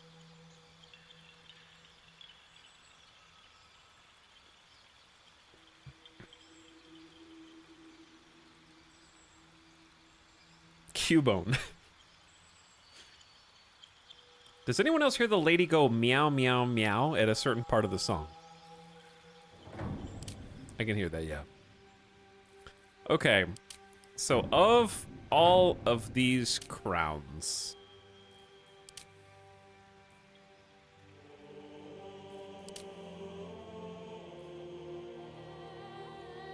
I think it's either gonna be 2 very narrow, nice little spikes in the back. Got like Vegeta hair in the back.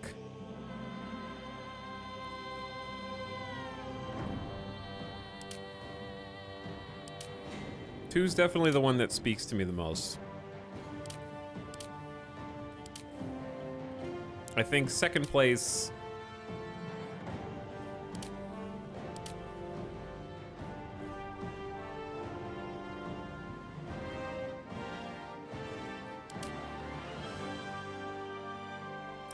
I do like the hair back here. Like the braided dragon hair looks cool. But I would say this one, the Proud Phalanx, would be my second choice because it's very noble-esque.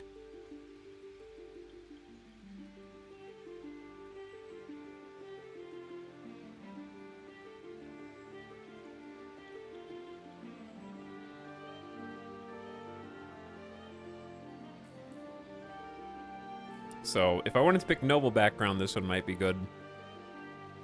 I'm curious how this looks with different faces.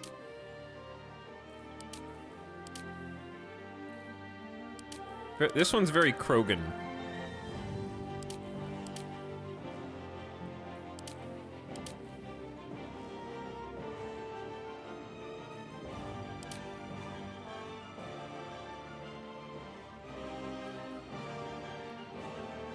Okay, I might just go with this.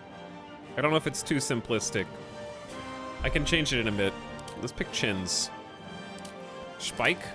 2 spikes. A little feathered hair. 2 spikes. Narrow. If you punch this, you die. Guitar pick chin. Gold-plated dentist chin. Sharp tumored sticking out chin. Crystalline structure chin. And pop the pimple chin.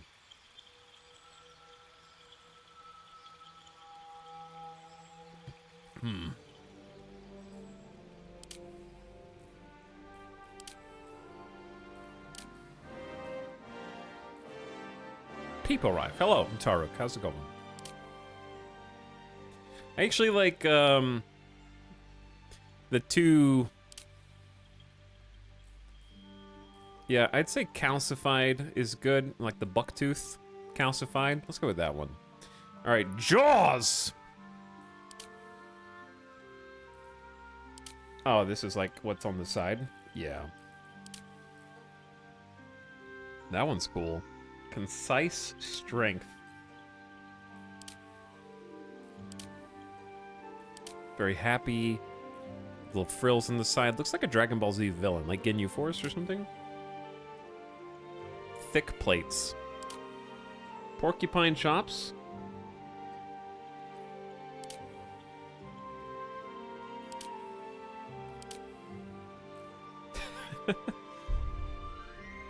Okay, I actually... From a profile perspective, I actually kind of like the porcupine chops. I would say it's either porcupine chops or...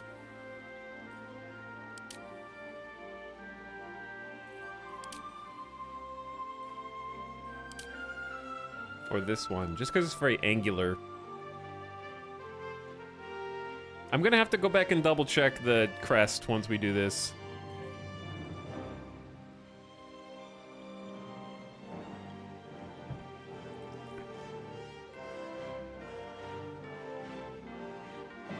This has been an adventure to get to this point. I'm reminded of the adventure.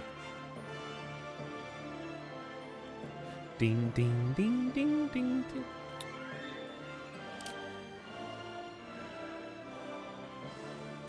I think I'm gonna go with porcupine chops because I feel like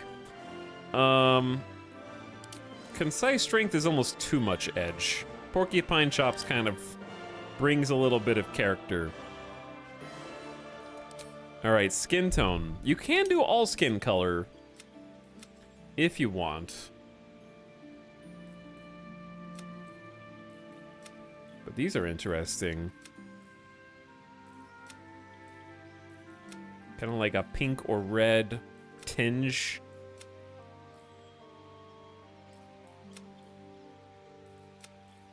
Ooh. Spicy. Very reflective. Super scales. And then very red.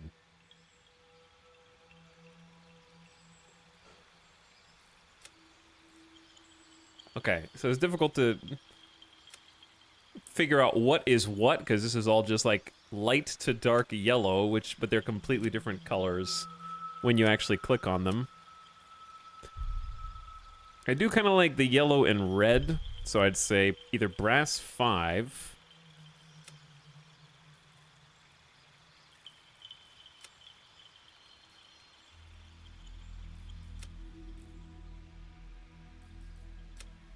I do like brass 10 though. Like it's got that armor-plated sheen.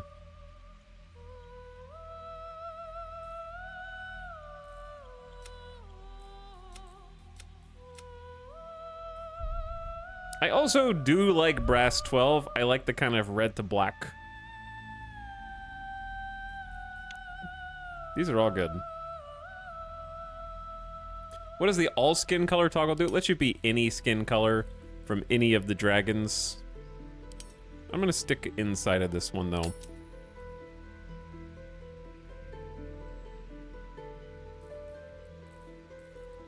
Okay, where was I? I was on... I think I'm gonna go with 10. It's definitely between 5, 10, and 12.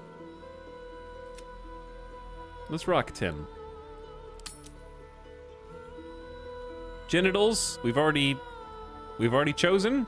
There's only one choice. We've already been through that entire phase of the stream.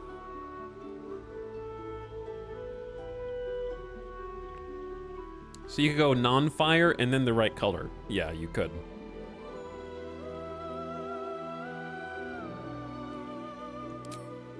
Piercing? Where are the piercings?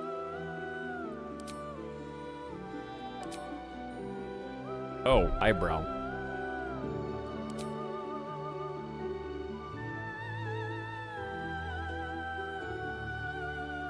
Does this say stud muffin? Wait a second. Are some of the piercings only visible when clothes are hidden?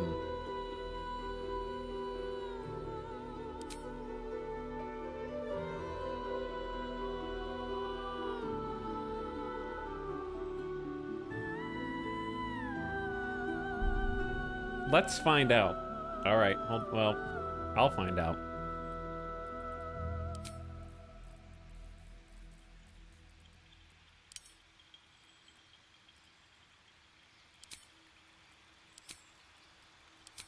Wait, I actually can't, it doesn't stay when you switch to body art.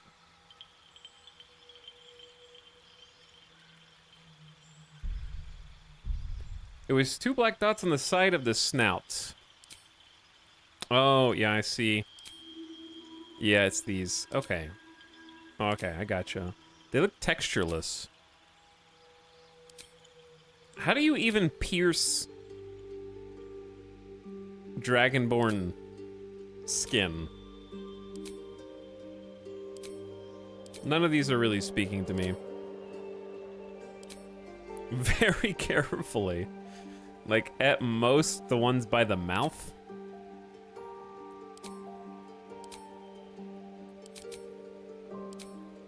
Like, this would be the only one.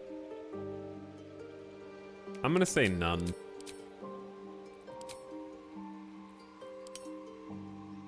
Oh, I didn't even realize the eyes are like, they're animated. That's cool. Ooh, spicy.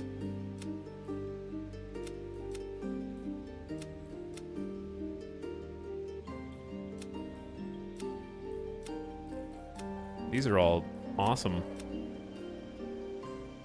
It was already yellow, wasn't it? I think that's a good choice.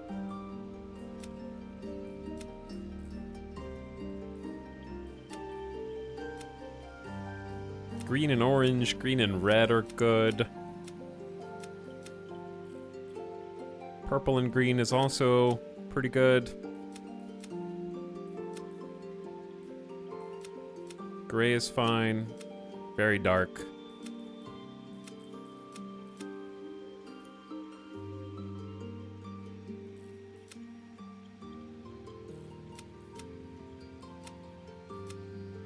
Yeah, I'd say like, I liked the dark yellow.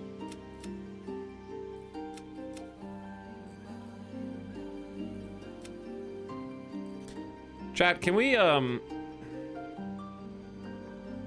quickly try something real quick? Just remember all this.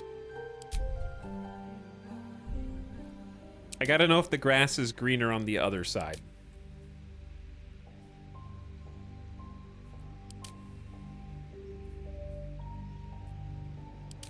Just for a minute. What are the two, silver or white? Okay, if I picked silver, I just need to know if it's the same choices. Yes. Okay, so it's the same choices with different colors. So they're functionally the same, except you could just choose all colors, so I could make the exact same dude here with porcupine chops, and just you have the silver color scheme instead.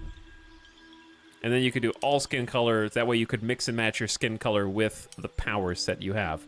So, here you go, chat. Here's a vote. I'm gonna let chat choose. This is kind of a small choice, but it's important to me. You're gonna get only 1 minute.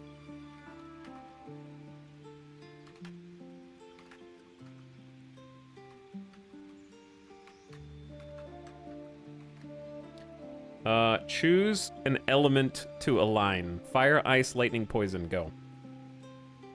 Because the dragons get to choose which one they want. Character creator stream, let's go! Let's go! What's up, Closet? Thanks for over 2 years, dude. This is a hell of a character creator stream. Welcome, Drimbus, for 22 months. What up, Drimbus? Thanks for subbing. Standby Beepo. Says default genital streamer spends 3 hours in character creator. How about 4? We could do 5. Yeah. Black dragon was poison. Blue dragon was lightning. Brass is what we were doing, which is fire. Bronze is lightning. You're not gonna remember these, but there's 2 of each. There's 2 elements, or 1 element is 2 dragon types. And I kind of want to be the color scheme that fits. I don't want to do all color overlap. Chat voted lightning, followed by ice. What are the lightning choices? It was bronze instead of brass, and blue. This... I don't know about this. Okay. That one's pretty badass.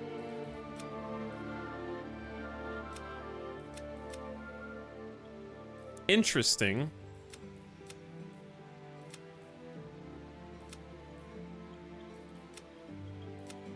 Yes, it's this one.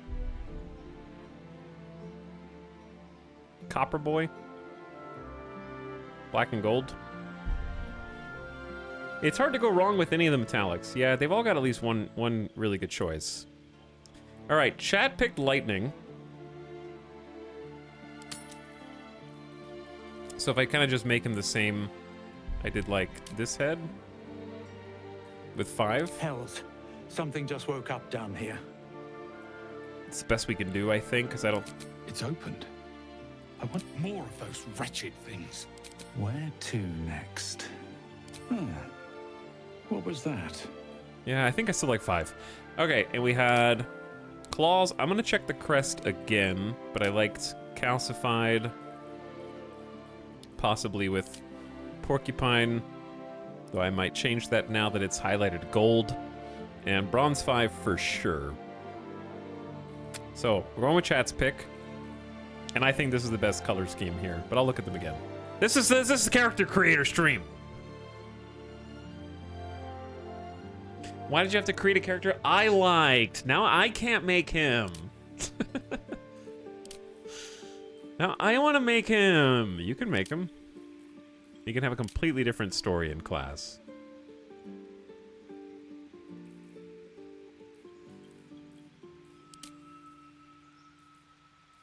This one looks kind of happy. The frills, very spiky. The chops still have character. The chops definitely still have, like... Yep, porcupine chops. I want to see what the different head armor looks like with the gold. That's very samurai helmet, actually. Which would be funny if I went ninja. I know ninja and samurai are different, I'm just saying.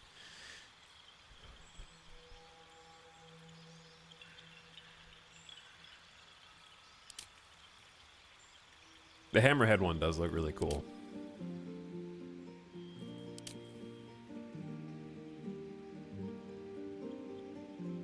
This is pretty sweet for an assassin. Just doing the predator dreads.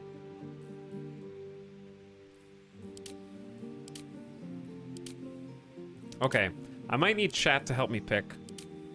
Because I like the narrow aerodynamic succinctness of 2. I like the more elaborate plus predator dreads of this one. They even call it the Predacious crest, they know. Or the nobility of the proud phalanx. I actually don't know if that would be my choice. Bald for Baldur's Gate. That's so sad. But it is very monk, I guess.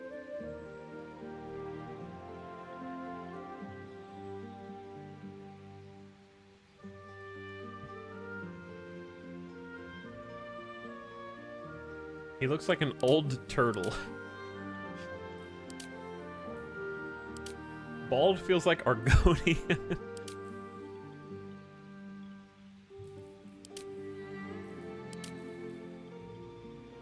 Very Krogan.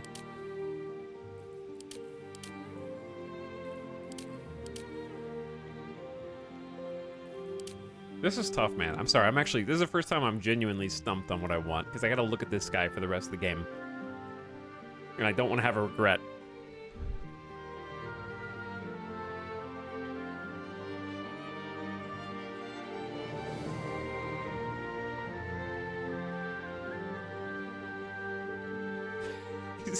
He's still in the genitalia plus rest of the character's selection screen. All right, let's have a runoff. Let's have a runoff between these two.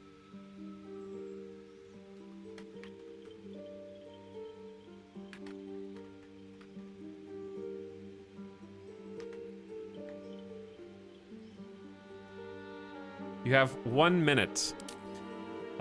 This is option 2. This is option 8.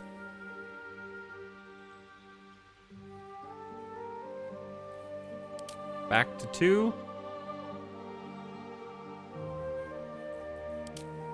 Back to 8. The choice is yours, chat.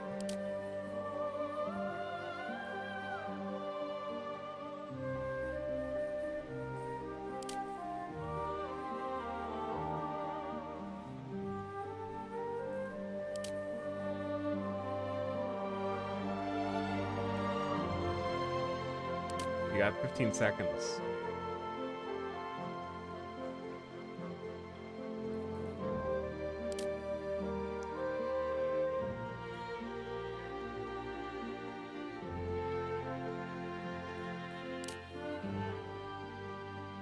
Wow, that was close. Almost 50-50.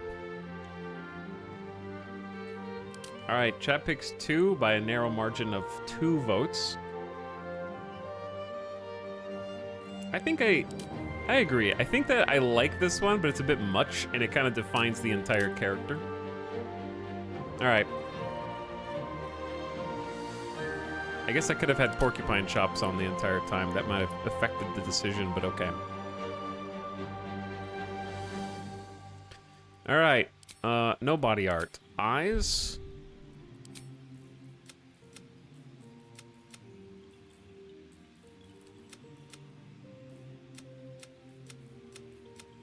Lots of great eyes.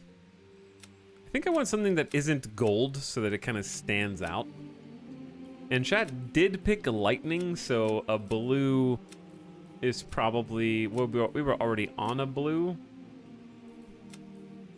So yeah, maybe this like kind of lightning blue, we just stay with that. This is a tall ask, Italics, but once you're settled on your character's face, could I impose and ask you to quickly show what gold dragon female would look like? Gold?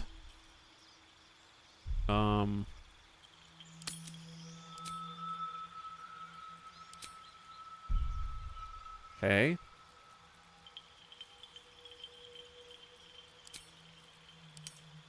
Gold is tough because the color schemes here aren't always indicative of the actual color. Because this isn't gold, this is like yellow.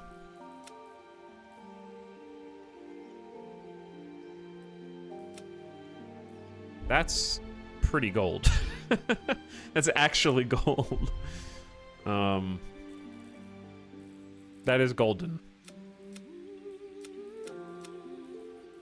There are some more subtle...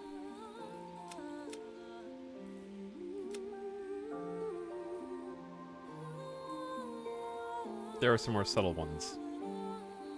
Was better before? No, they're talking about for themselves for when they play, not for my character.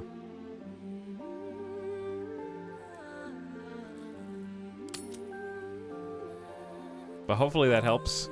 Plus you can mix and match all the other. Make sure It's I pick. opened. Okay, pick my voice. I wonder what's check. back there. Check. Check. Chops.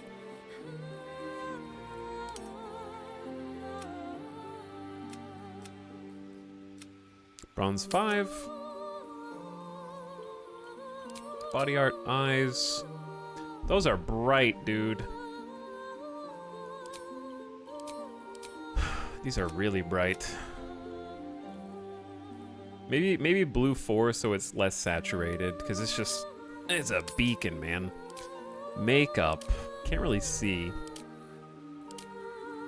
Dragonborn makeup is hard to spot. I suspect this is making her want the game. For good reason. Chat, does anyone know if you can play co-op on the same device? Or do you need 2 copies of the game to play co-op? Like, if you play, can you play local co-op on this?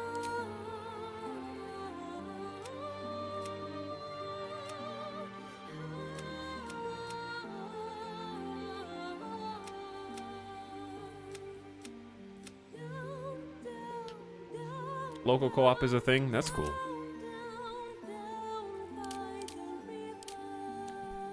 I'm gonna use yellow so I can actually see what the makeup options look like. I think he's got enough going on his face that he doesn't really need makeup for emphasis.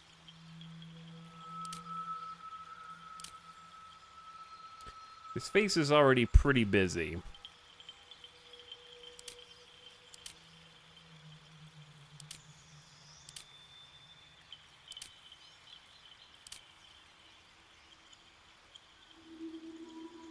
That was low-key a horrendous burn.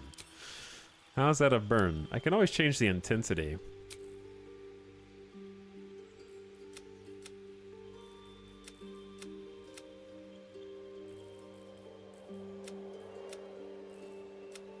Because, yeah, that starts like a completely... I mean, like, if I did anything, it'd be like a blue.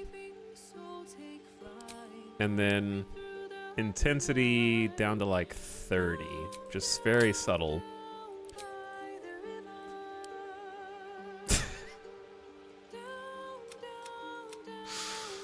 Oh no.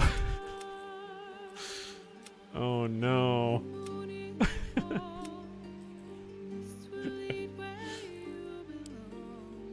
I don't think you want...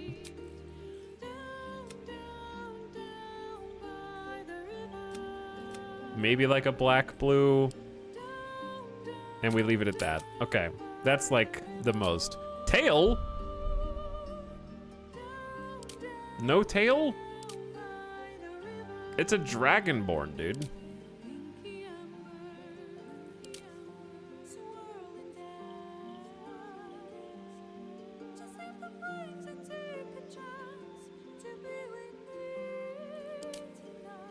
Dragon tails are required.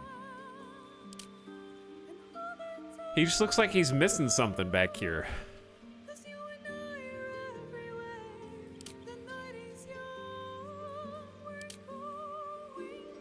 Two is like a scorpion tail, dude.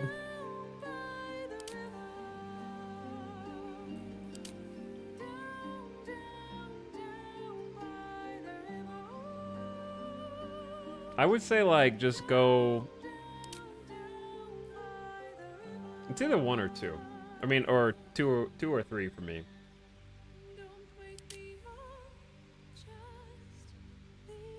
This one is very wide.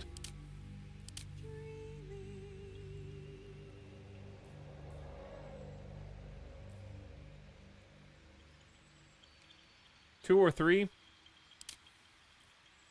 I'd say 2. 2 is a little bit more subdued. 3 like sticks out too far. All right. Now we don't want to accidentally undo this by clicking randomize. I think that's gonna be our guy. So what do we got? Dragonborn with 9 meter per second move speed. It's not very fast. He's kind of a slow boy. Bronze Dragonborn with lightning breath. Chat shows lightning and therefore resistant to lightning damage. We're gonna try Monk. Channel your cosmic enlightenment by deftly dodging and efficiently disassembling your foes through stunning strikes and a whirlwind of martial arts attacks. And our backgrounds. Are we sticking with noble? You were raised in a family among the social elite, accustomed to power and privilege. Are we a sneak out at night and go to the fight club monk? Are we a monk who served the gods? and spent our life in a temple. That's very typical monk. A charlatan. You're an expert in manipulation, prone to exaggeration, more than happy to profit from it. Bending the truth and turning allies against each other. I did have the idea of being a... because monks can kind of spec into a ninja assassin class. I did have the idea of being like an assassin who's never assassinated anyone before and always trips over himself and fails to complete an assassin but talks a big game. So charlatan would fit that. Criminal would be sort of more of a straight-laced assassin build. Entertainer. I'm not sure how to bring Dragonborn monk and entertainer into the same story.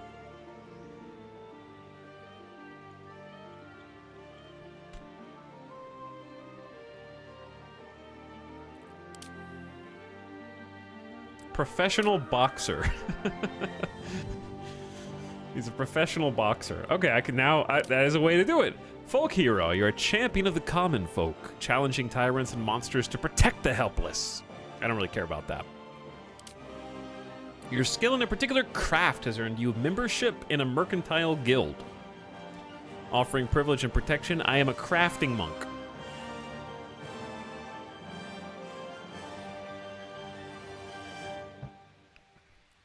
Noble. I always like a good highborn with an attitude brought low by the way of the world trope. I think that is a fun... that is fun for me to RP. I enjoy... Or the reverse. Like lowborn who is brought into a position above their station trying to make adjustments. I think that those make for good stories. Outlander is you grew up in the wild, learning to survive far from the comfort of civilization. Surviving unusual hazards of the wild enhance your prowess and understanding. Don't really know how to make that interesting. It is like a sort of living in isolation type of monk, but I don't know how to make that into a fun story. Sage type? Yeah. I don't know what the twist is there. You are curious and well-read, with an unending thirst for knowledge. Learning about rare lore of the world will inspire you to put this knowledge to greater purpose. I also don't mind the brawler monk who is a pacifist philosophically and tries to use knowledge to win every battle. But that would also sounds like it'd be very boring to actually play in a Larian Studios game.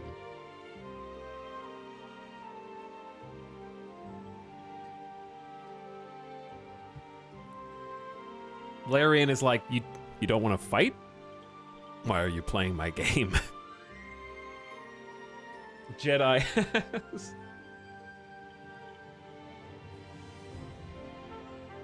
Okay, to make it more interesting, they're sage pacifists because they have a phobia of blood. It's not because they're wiser than everyone else, it's they, like, panic if they see blood.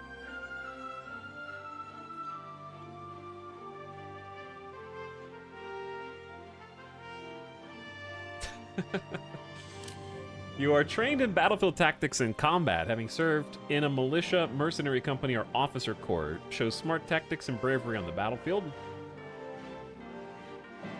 Or urchin. After surviving a poor and bleak childhood, you know how to make the most out of very little. Using your street smarts to bolster your spirit. This is going to define how we play the character. So this is probably maybe the most important choice besides... Well, I guess it is the only other choice besides class.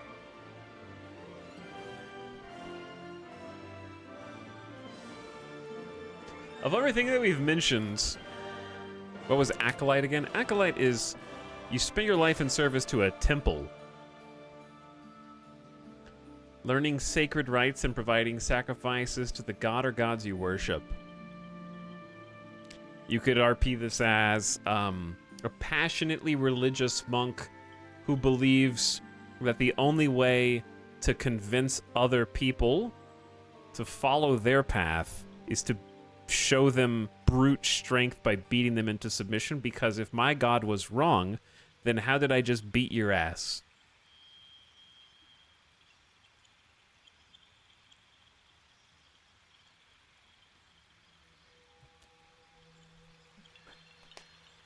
I've been convinced. Ultimate might makes right. Does our hot lizard have a name yet? No, that always comes last.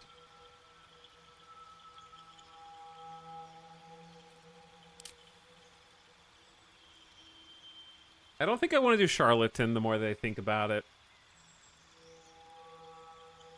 I think I like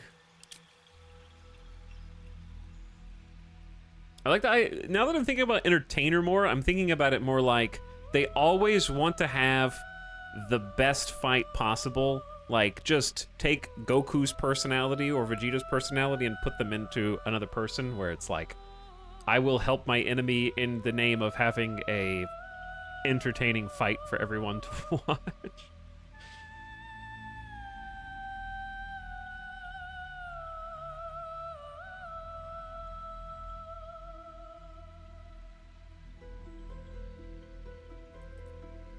Stunt double monk. I think noble is still fun, just like being kind of uppity and having a harsh reality check when they go out into the world. But now the more I think about it, the less I want to be noble, the more I want to be like one of the other things I just said. My recency bias is kicking in.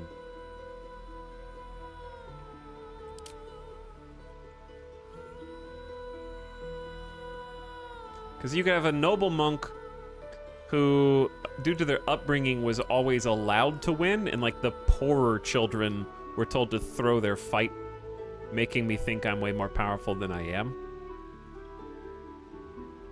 And I was escalated up the ranks for no reason, due to my status. But I wanna have a little bit of power. I like to see a charismatic scumbag with a heart of gold. It's fun too.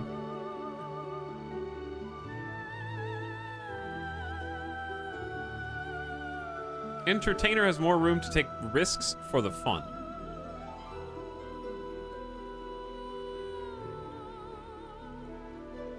Circus act fighter.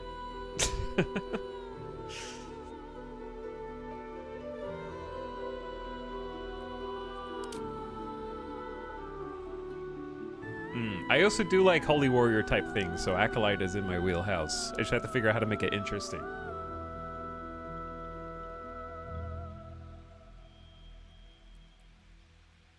Okay, chat, I think we're gonna narrow it down to acolyte, entertainer, noble, and sage. Acolyte, entertainer, noble, and sage. This is what I'm gonna narrow it down to. I'll give you 2 minutes. Your vote may be overruled, but I want to see what chat thinks is most interesting.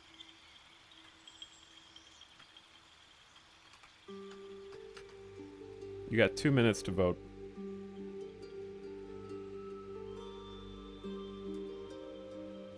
The poll is binding.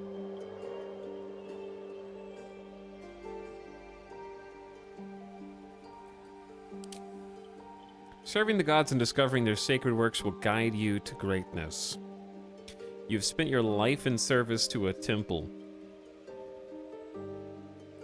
I have honed my skills through years of meditation and shadowboxing inside of the temple in prayer, and got so antsy, restless leg syndrome kicked in, I wanted to kick and punch.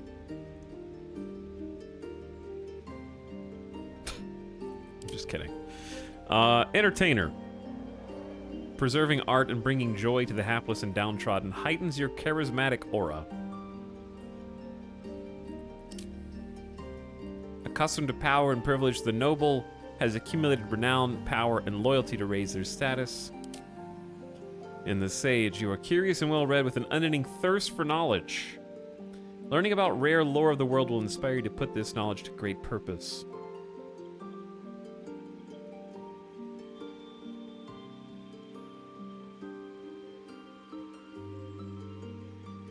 That is a one-sided vote. Chad is almost all in on entertainer.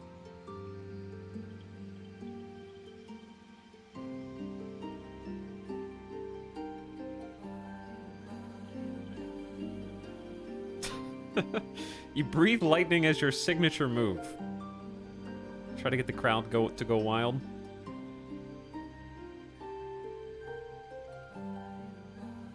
No way, he actually spent 3 hours in the character creation.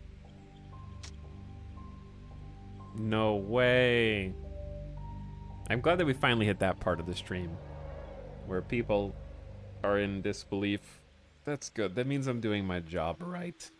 Chad voted 47% for entertainer.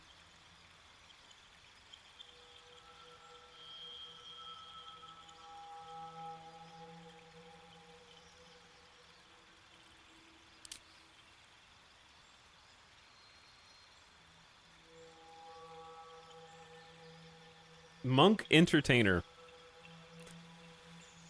I gotta come up with like an attitude that I want to take.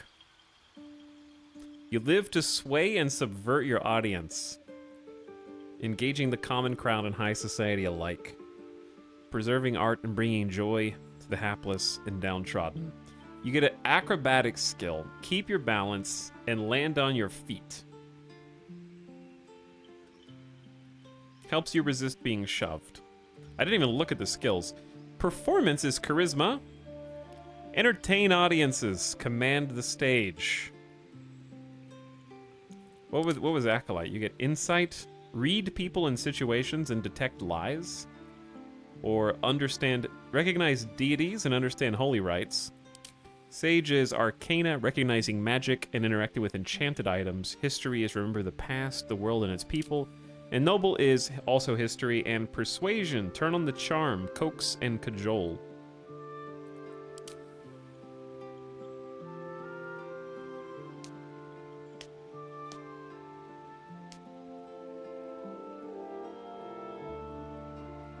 Just be Mr. Satan. The thing is, when you're playing an RPG, it's hard to be bad on purpose. Like, you're gonna get skills and you're gonna be strong.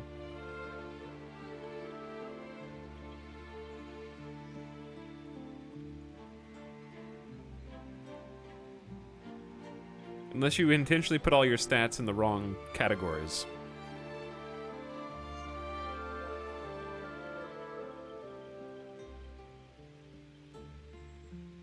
What was second place? Second place was Sage with 30% of the votes. Interesting. I like that. That's complete opposite of one another.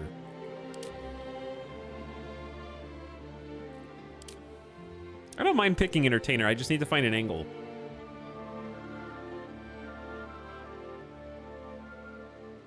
I guess the angle may appear once I see some dialogue choices, because that happened in Disco Elysium. It's hard to plan it all out ahead of time.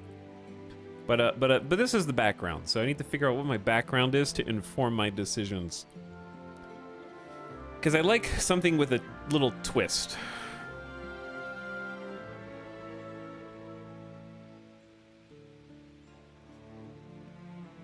Best angle, 45 degrees.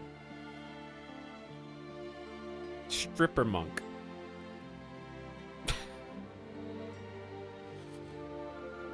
I don't want to do circus performer. That doesn't appeal to me. Underground fight club that was doing to make money for his family.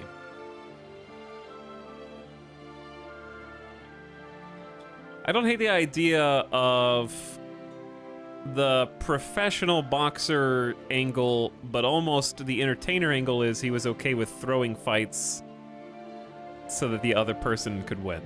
But that's not really a twist. That's just kind of a normal trope. What is Outlander? Outlander is just you grew up kind of remote, far from civilization.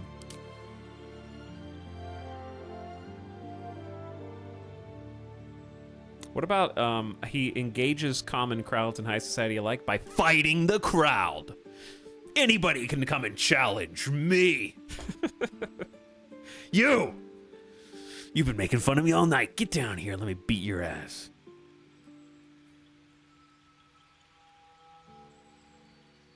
I can't think of a compelling angle for entertainer monk for me.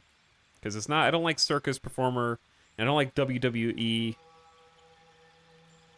for a long-term story.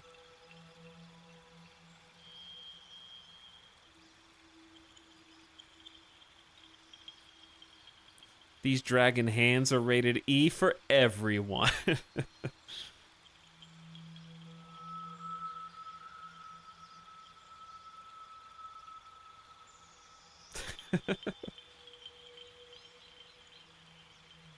I see, like, I could get behind, again,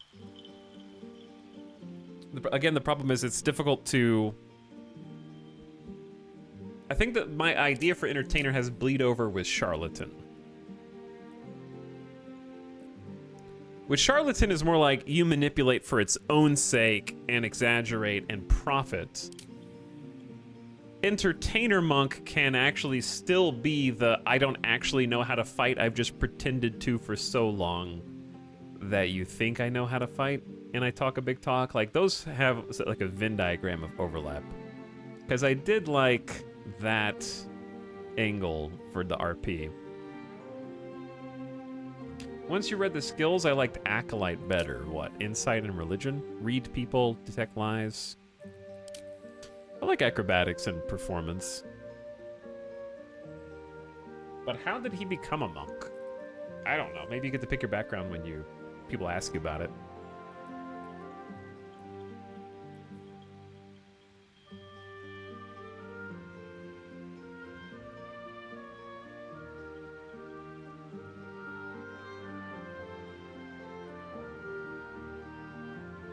Traveling troop of acrobats waylaid by bandits gets wrecked by wandering monk that joined the troop. What? What did I just read?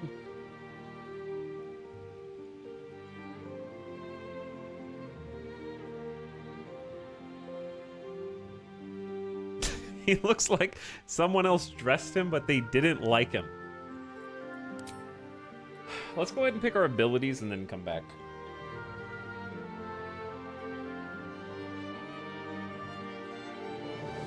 Because I also don't know what moral... I need a moral compass. That's why I like pick Paladin. Someone in chat said Paladin helps guide you down a moral choice list, and I think I need that for this character.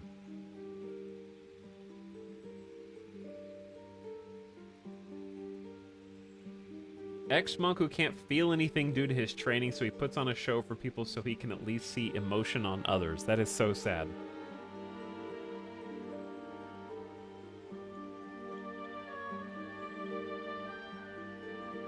Could go with Fezzik from Princess Bride Talks. Good guy fights crowds of bandits to entertain villagers, or a bear if there are no bandits.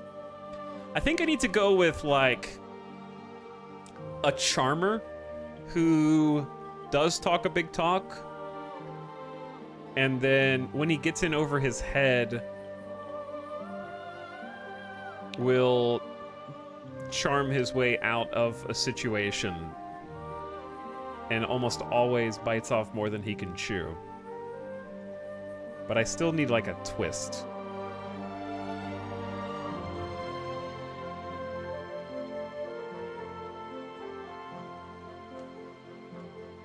He's an entertainer to raise money for his monastery.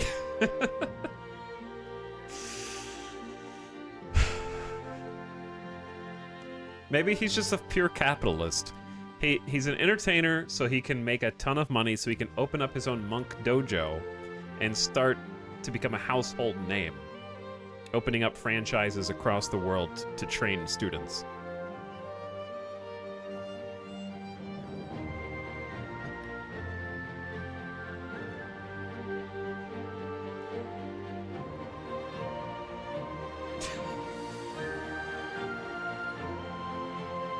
Not a bad idea. Not all monks are super austere or serious. Some monastic orders celebrate vigorously. Chat, what if I told you I haven't seen Nacho Libre?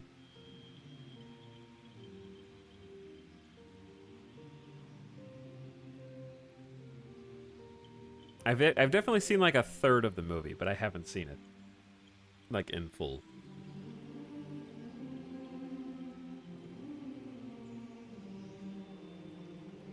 It's a movie.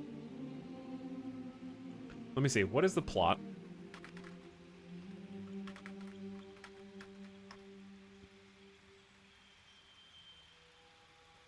Nacho works as a cook in the Mexican monastery where he grew up.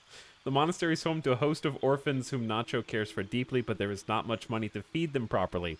Nacho decides to raise money for the children by moonlighting as a lucha libre wrestler with his partner.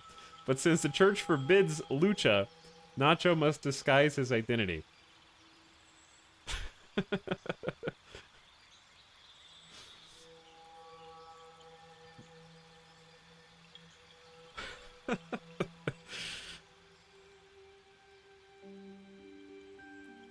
Based on a real dude, by the way. I'm not surprised. I walked out of the theater in the middle of Nacho Libre? Really? That's impressive. Entertainer could be his cover as a ninja/assassin. Or the inverse is true. Somebody takes him so seriously they hire him to be a ninja or assassin, not realizing that it's all an act. I don't know which is more interesting. Again, the problem is that it's difficult to be bad in an RPG because the game is, you're leveling up and trying to win, so. Well, now there's just the three amigos. God, there's nothing new under the sun, dude. Every story has already been told. Okay, let's just do skills. I don't know how the skill system works here.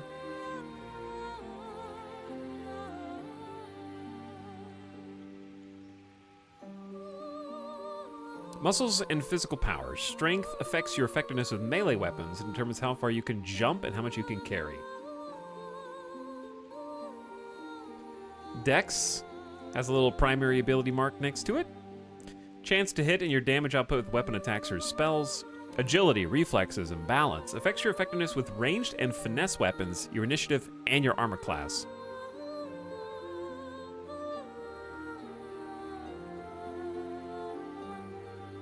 Okay. Constitution, stamina, and physical endurance affects your hit point max. Intelligence is memory and mental power, improves spell casting for wizards. Wisdom is senses and intuition, improves spell casting for clerics, druids, and rangers. And then charisma, force of personality, improves spellcasting for bards, paladins, sorcerers, and warlocks, influences trader prices.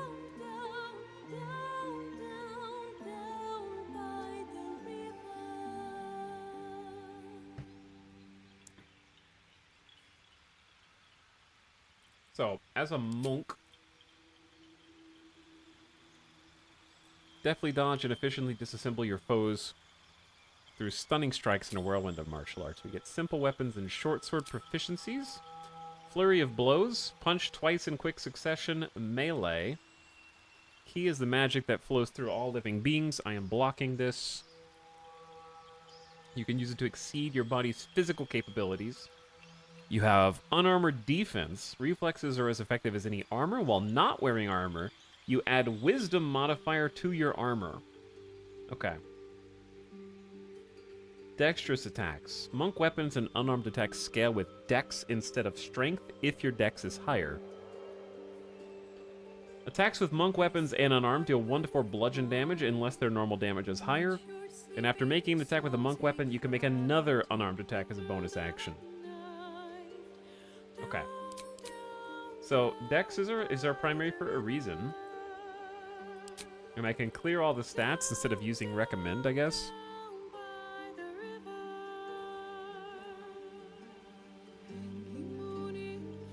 Assign +2, bonus +1. Okay, so it was assigning it to Constitution. Like, okay, here's my question. So, -1 to charisma checks. So every 2 points is a +1 to checks and such. In saving throws.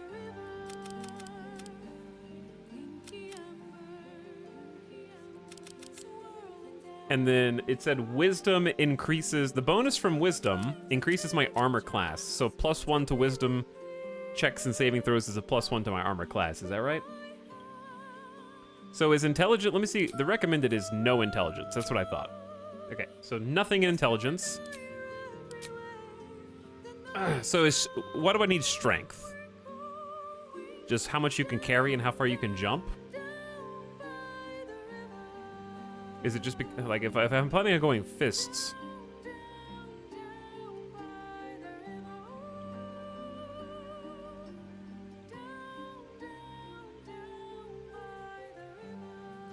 So like I'm thinking if we,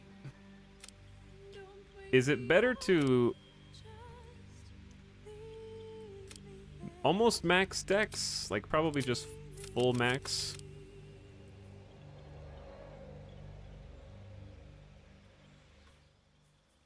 Finesse scales with your dex instead of strength. Yep. Also affects your initiative and armor class. The higher your armor class, the harder you are to hit. Yep. Okay, and then I want like really high charisma. That's I'm entertainer. Okay. Entertainer first. Everything else second.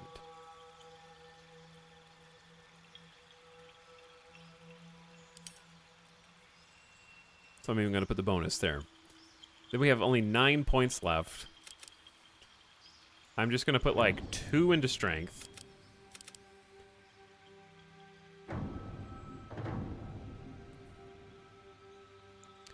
Like maybe 4 in constitution. Maybe like this. I don't really, like, constitution is important, obviously, but... Wait, where's my, no, +2.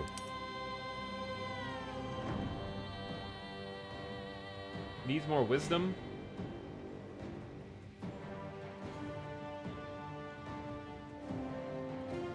Do I not want stamina? Why charisma, though? Because I'm an entertainer. That was the whole point of picking a background. We're playing a role-playing game, not a min-max the meta character classes game.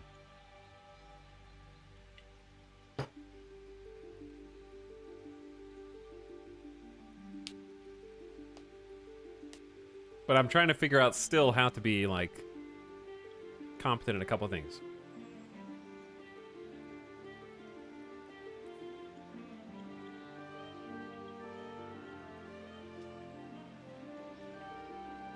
It's like an anti-dump stat. I don't know what you're talking about.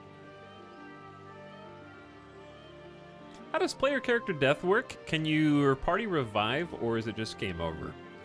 I believe you can get revived from like a down state, but I don't know what happens if your main character like dies. How can you tell if someone is a min-maxer? They'll tell you.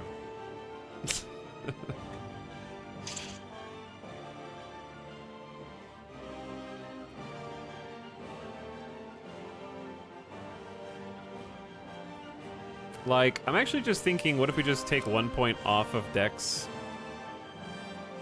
to round everything else out?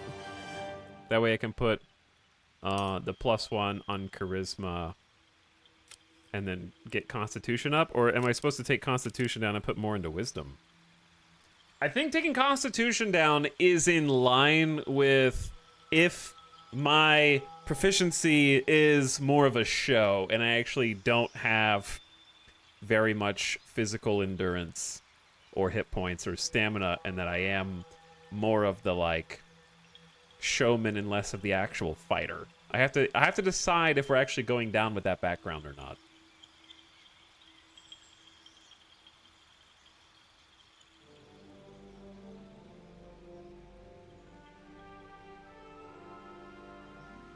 You rely on just don't get hit. Basically, yeah. Wisdom will help you avoid getting hit to begin with. It's Constitution versus passive armor, so hit points versus armor. Kind of. Because, yeah, I'm getting +2 to armor class here. We're getting +0 to any Constitution checks, which is barely above base. Yeah, I think I like wisdom more than constitution here anyway. I like this spread.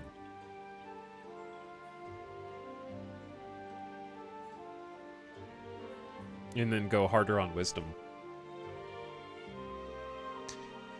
Okay, skill proficiencies. Now, we default with performance from our background. Oh, you can't see. Performance from our background, so that's locked in. Entertain audiences and command the stage. We also have acrobatics locked in. That's a +5. Resist being shoved, land on your feet. The game has chosen athletics and insight for us. We can only choose among these 5 things. Chat, I'm late. What penis option did he select? The dragon one. So scaly. Helps you shove and resist being shoved. Do I need resist being shoved and resist being shoved? I guess performing physical stunts is important. Melt into the shadows. Okay. There is something kind of funny to me about talking a huge, like just talking shit. Getting other people to start fighting and then kind of just like slinking backward into the shadows while you watch the shit you started. I don't know if that constitutes being entertainer, but it could if we wanted it to. Remember the past, the world and its people, recognize deities, understand holy rites. Did I learn anything from being a monk? Read people and situations, detect lies. This is tough. This is tough. I can only pick 2 of these 5.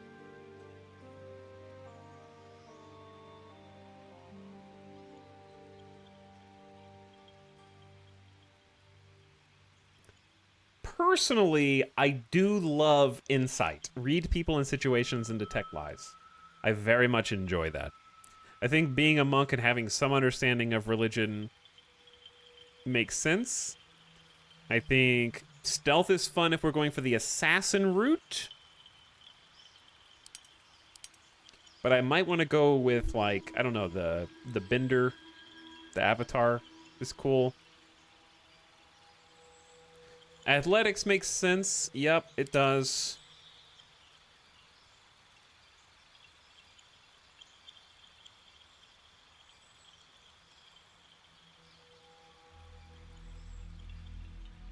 A performer would be good at knowing when someone's putting on an act.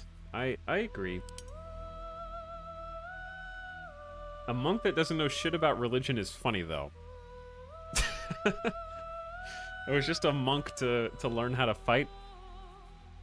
I think insight is locked in.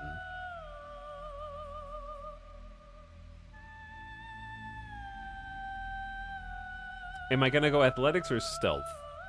I think. Can you get a proficiency later? Can I like level up and get another proficiency?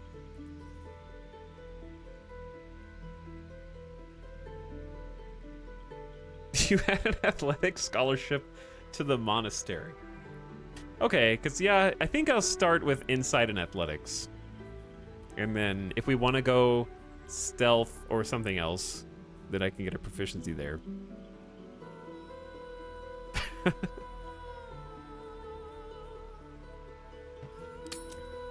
Okay, chat. Is this it? I need a name, obviously. Where do you pick the name? Bronze Dragonborn monk with lightning alignment, entertainer with dex and charisma. And then athletics, acrobatics, insight, and performance. This is fun.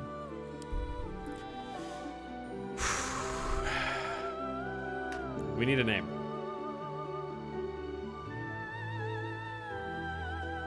It needs to be an entertainer's name, which means that I feel like I need a last name. Chat, give me a letter.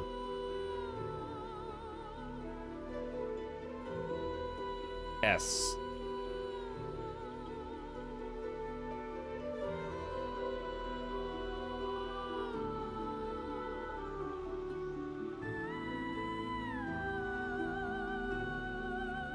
All right, I'm gonna try to come up with a few options here.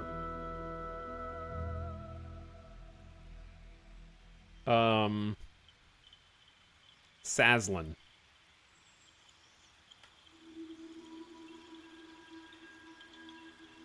Saslin.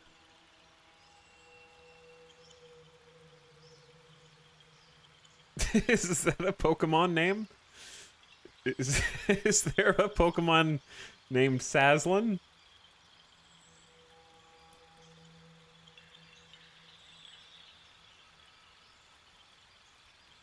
It's Salazzle?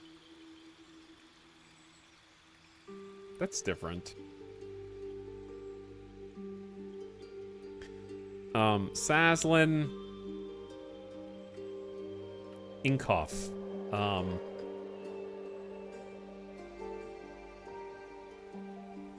Give me another letter.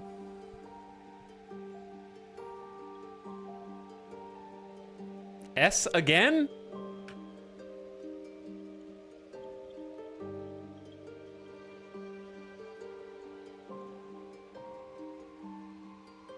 Saslin.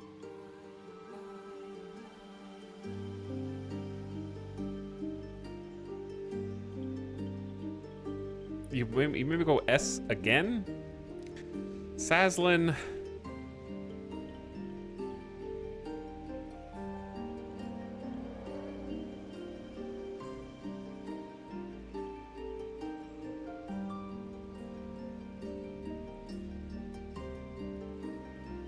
I don't... Saslin, okay, not S. There is no S. That sounds good. I don't know if I'm waning off of Saslin now. K.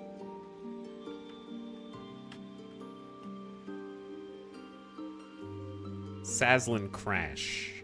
Saslin.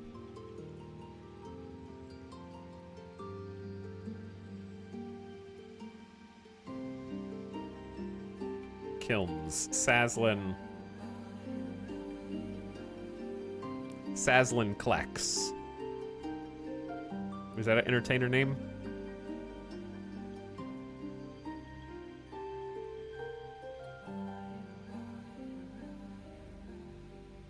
Sci-fi name. Saslin Crash was good.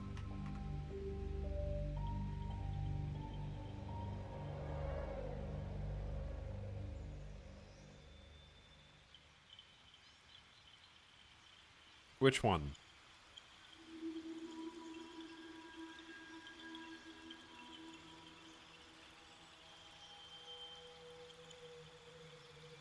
I liked whoever said Sterling Saslin.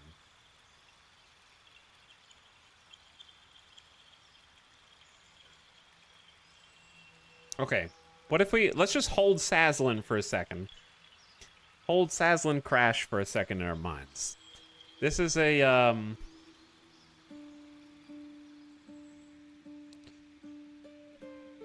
I'm looking at the arms, and the arms tell me, like, gold dust. Or, like, not glitter, but like a Dash Felspin.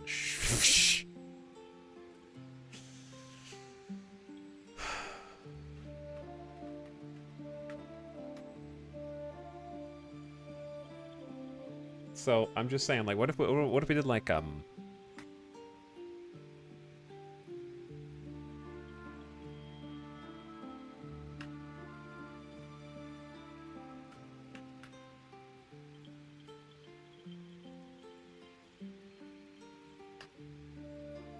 what about Glim? Glim Ox.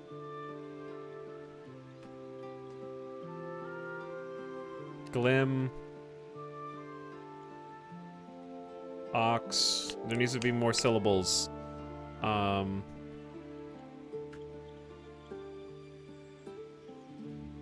Like another syllable.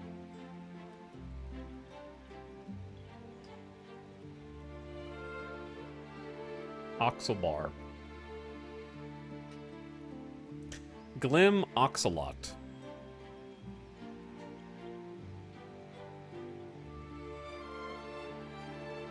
What if we combine them? Glim Saslin.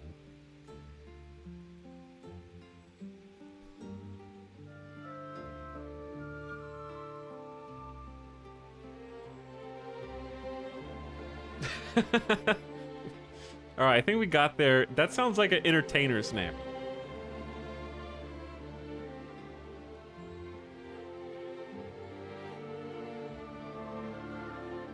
Swap the G and the W. Where is a W?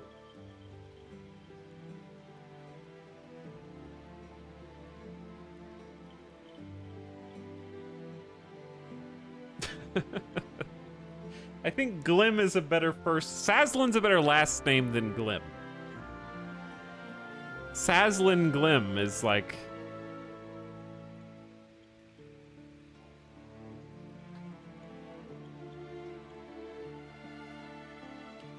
Oh, wait. You're saying make it Slim Gaslin? That's just confusing. I think this is Glim Saslin's better.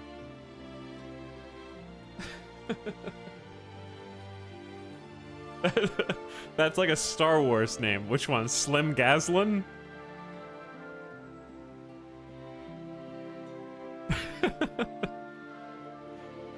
Alright, Glim Saslin. Alright, this is the name. Why am I still over here?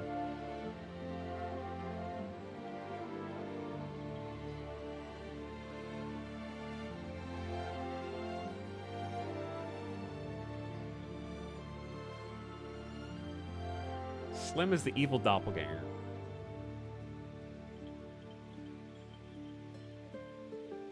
Saslin Glim sounds like a shady car dealer.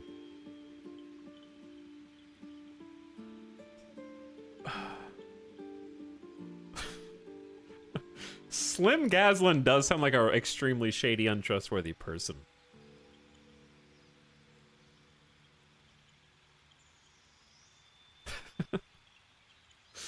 You could also do Glim Gaslin. Alliteration.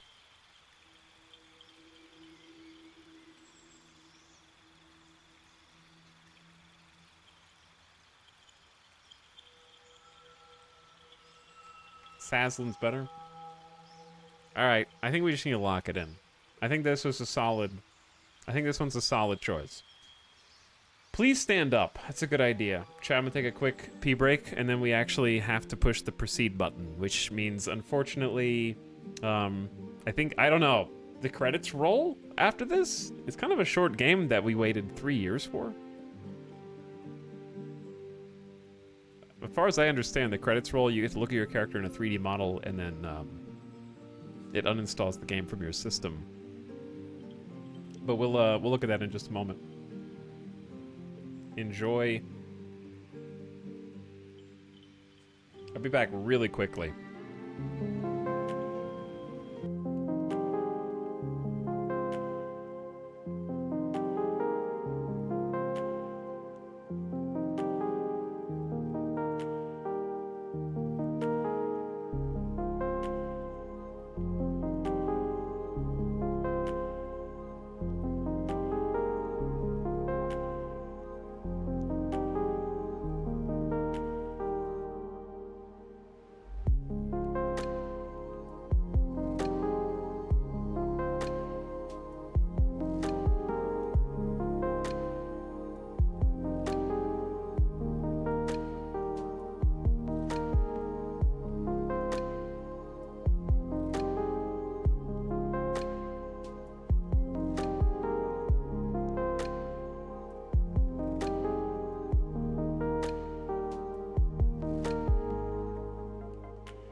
combat.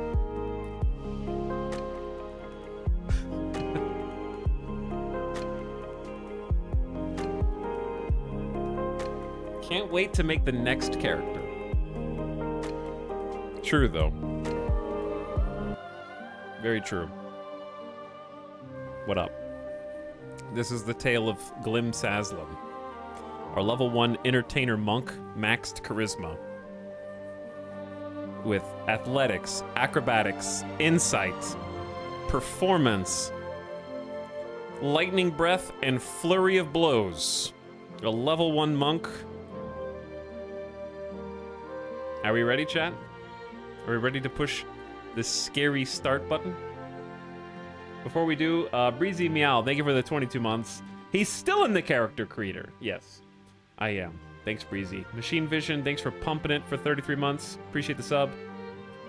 Chadonskius, thanks for the resub as well. How you doing? What's up, Biff Gimbal?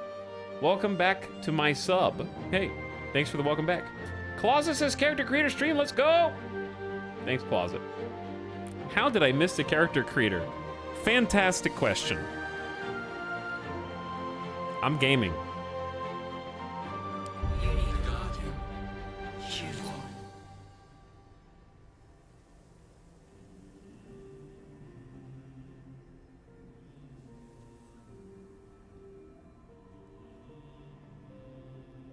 There's more?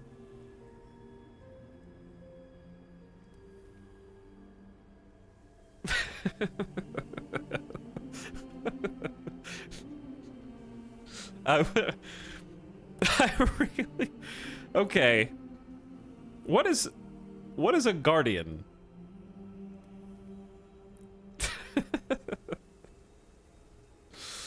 At least I don't have to pick their class and background.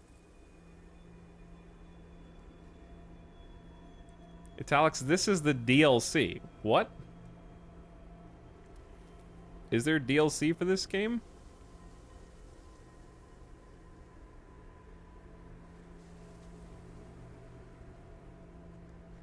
No. Oh. That's a joke.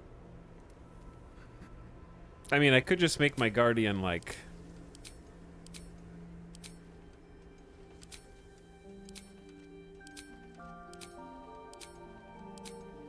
miserable. Chat, is the guardian isn't just your waifu, is it?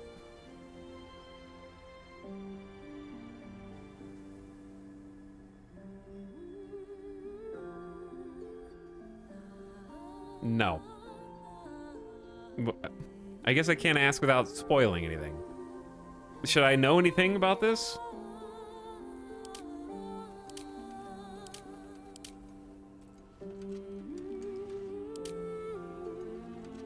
How much information do you want on Guardian? I don't know, it's just super vague. I think it's intentionally vague. Okay, that's fine. We'll just leave it intentionally vague.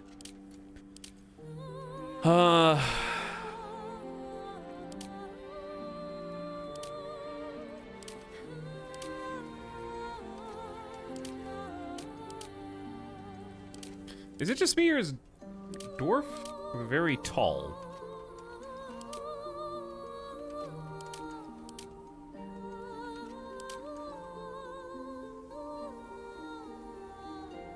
It doesn't let you make a dragon guardian. I noticed that, yeah.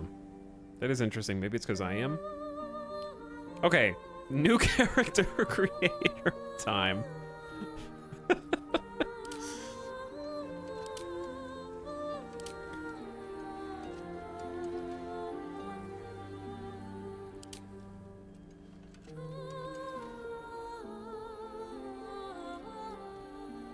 We go again.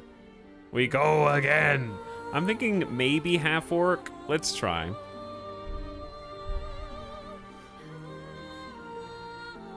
VOD watchers skip 4 hours.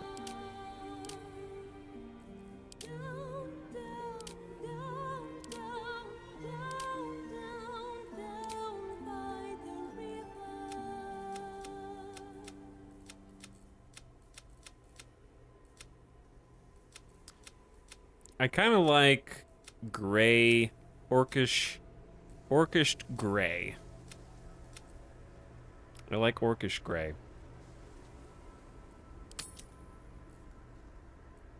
Show me hair.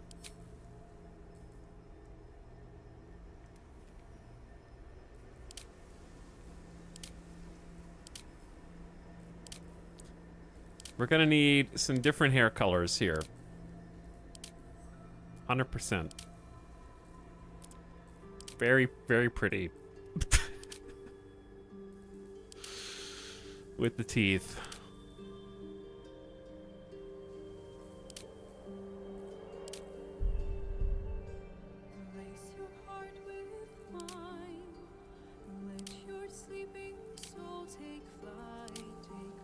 Orc hair, where... Oh, there's a ton of hair options, dude. Don't say it, chat.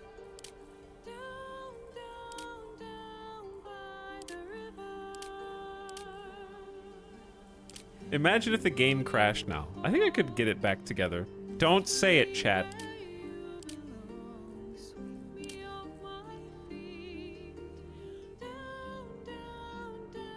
You know what's interesting? You can slide the person to the left, but if you slide them to the right, you can make them circle like that. I can't get it to do it the other way.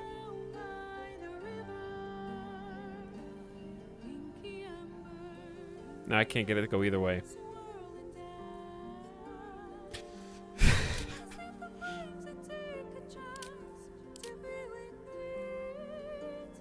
Powerful statement.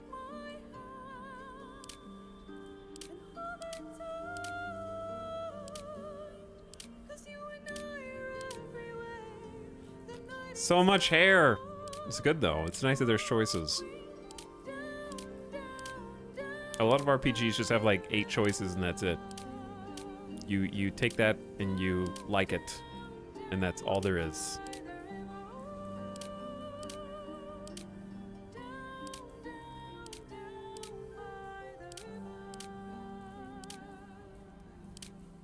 That being said, none of these, maybe it's the hair color, but none of these are speaking to me.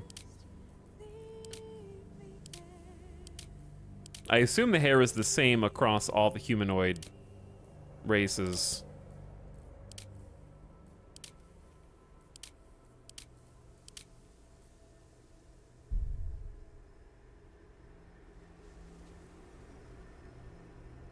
Orcs look best bald, to be honest.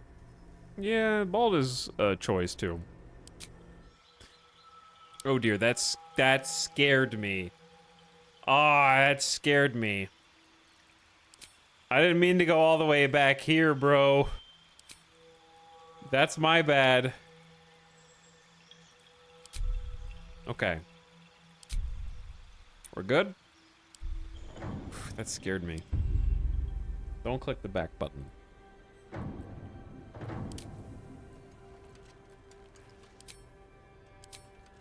Oh, this is randomized, like, entire appearance. Across all peoples.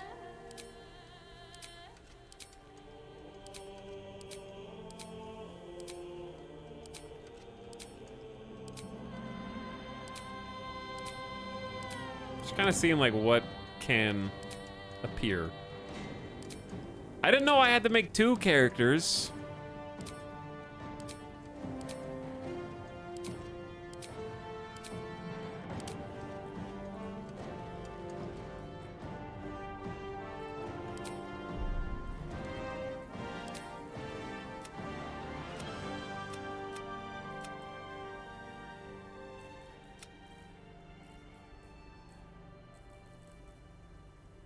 I wish there was more of like a bluish gray. I guess there is, but it would not be...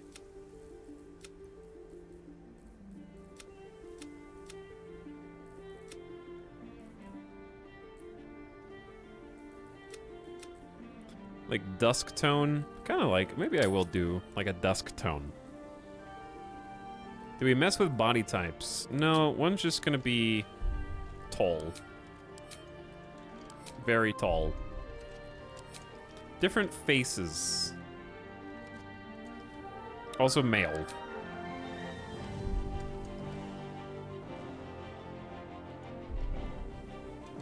The character doesn't really get going until the 5th character. Hell yeah. Alright, start with this.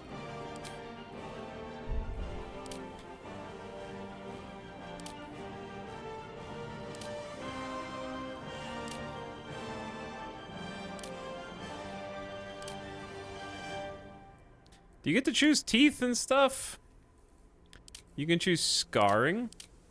Half-orc with some badass scars. That is one thing I didn't get to do on my Dragonborn. Didn't get to do any cool face scars.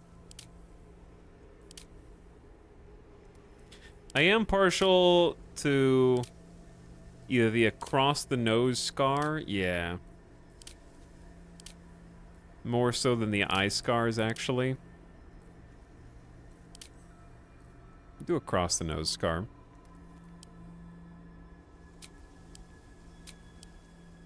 Don't really see any difference there. Interesting. Cool slider options.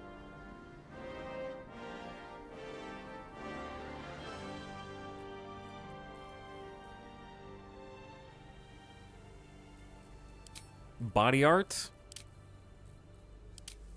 Oh, now we're gaming. Couldn't even really do tattoos.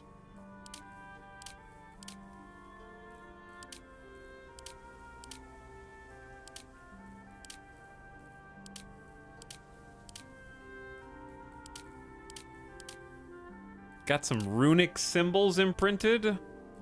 Trees, neck tattoos.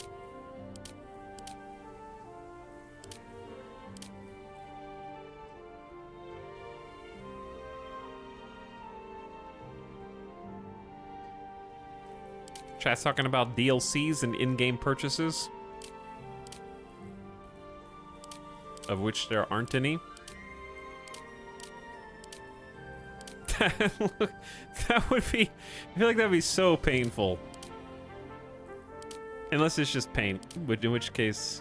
Oh no. I think the Githyanki would take offense to this.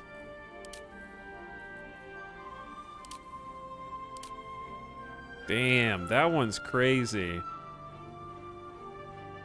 That is a spicy tattoo.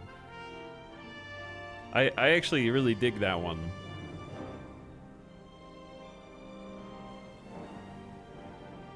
That one's awesome. Alright, it's definitely that one, and I know this one's complete polar opposite, but actually, like, this one. I don't know, something about it.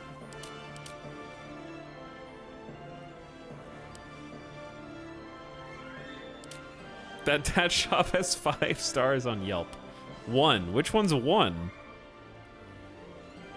This is...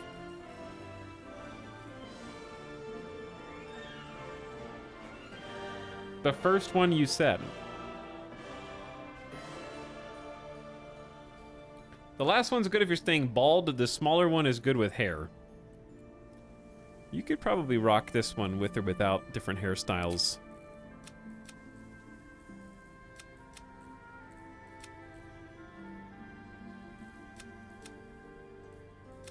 Okay, that's very vibrant. Cool, though.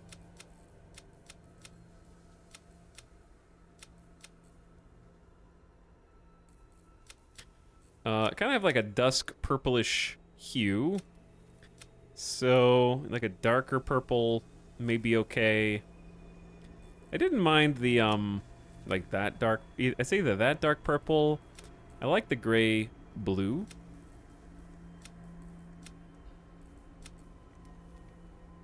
Or the just gray. Dark purple? Yeah, okay, we'll do dark purple. That's cool. And you can do intensity as well. We'll leave it at maxed.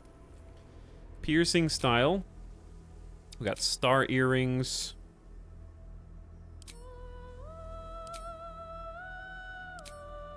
Turn into kind of a badass. Little daggers. skull nose ring and earrings.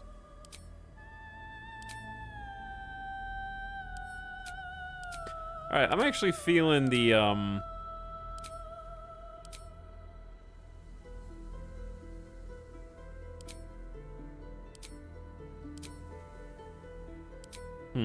there's some good choices here.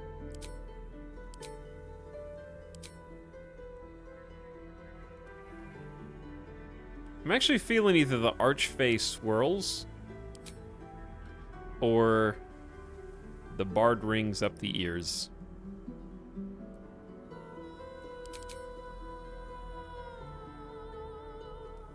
I feel like they're both powerful in different ways.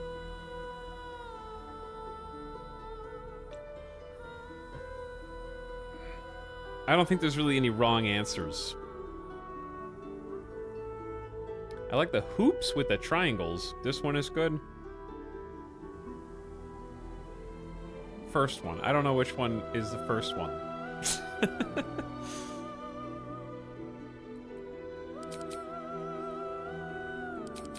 I think I like this one.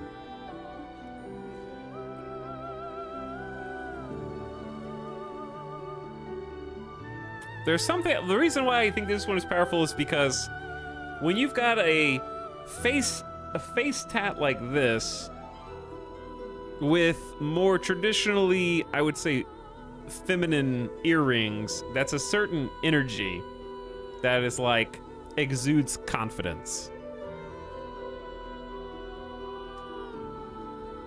The bald head shows it off. Yeah, it looks good. Those earrings are sick though. Yeah, I think they're sick.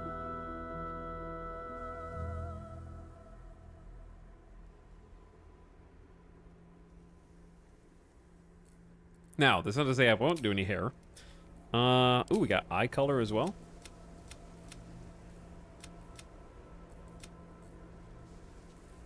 Blue 7's pretty crazy.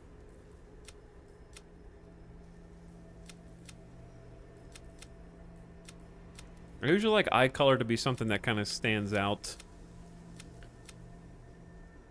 from everything else.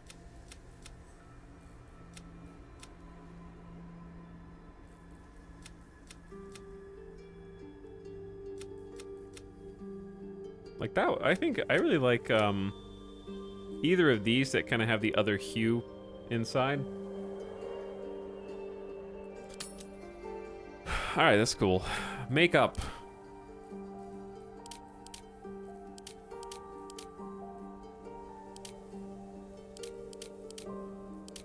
Lots of choices here too. What would someone with these face tats?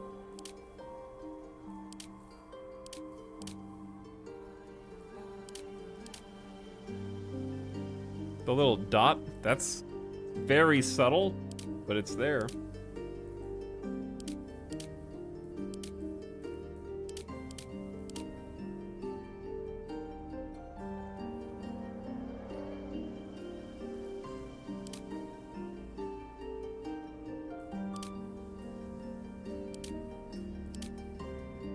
I think, like, curious if we can make this like a... What is the purplest purple you have? How do you change intensity down? Metallic tint. And you can make it glossy?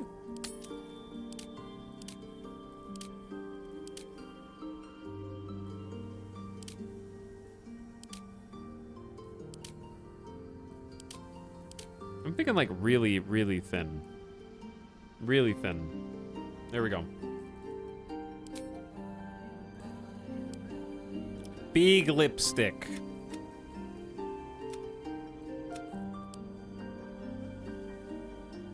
Just do like a little metallic. Just a little hint. All right. Hair, if any.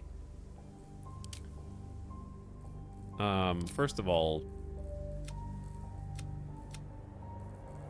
color scheme would be purple. Honestly, I would say if it's gonna be anything, it's probably gonna be like black neutral with probably no highlights.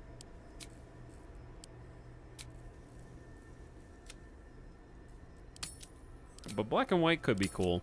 Let's see.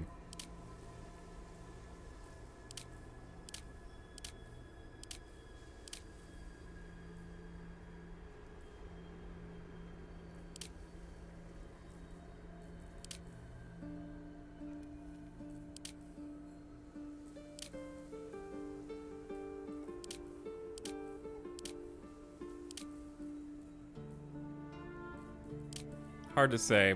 I don't know. I think it's difficult to see hair after you've done everything else with no hair.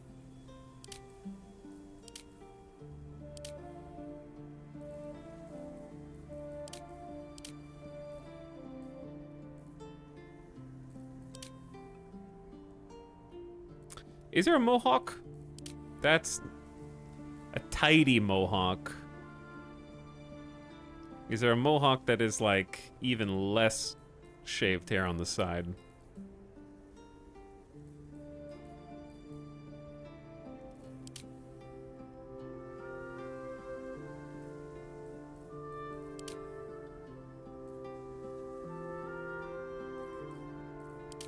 There's a lot of mohawk hair on the side.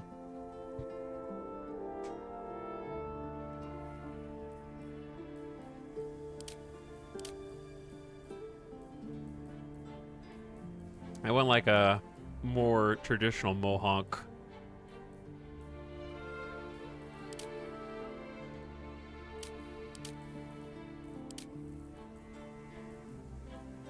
Yeah, I don't know. There's nothing wrong with bald in this case. Big Braids Mohawk? What was Big Braids Mohawk? Oh, this one? That does look pretty sweet, though.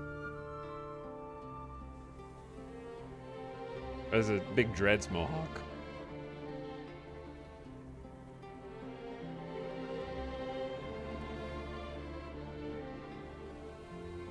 How Gay Metallics is a fantastic character creator, yeah. Really fun.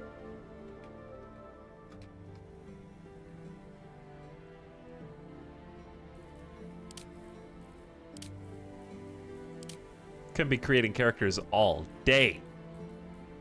All day. I didn't know I get to create 2 characters as part of my character creator.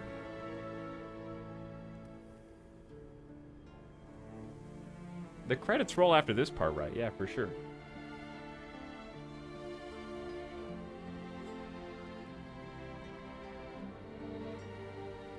Six.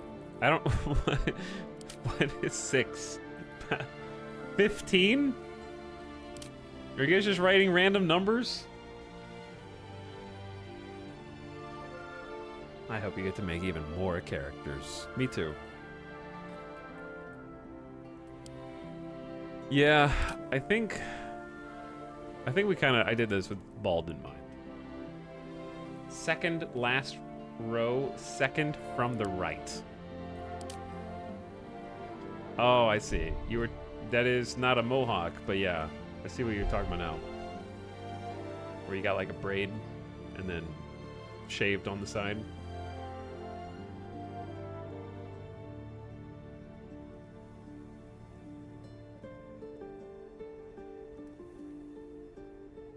Chat says actually good.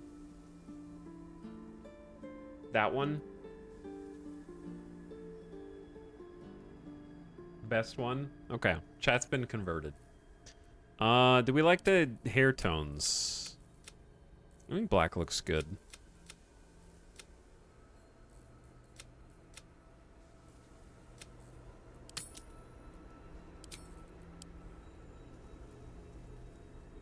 I think some strong streaks could be cool too, though.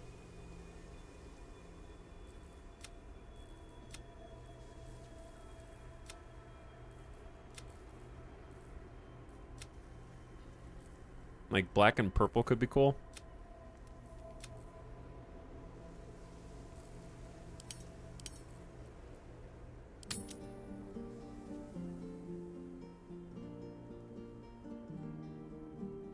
What's the opposite of a speed run? A speed sit.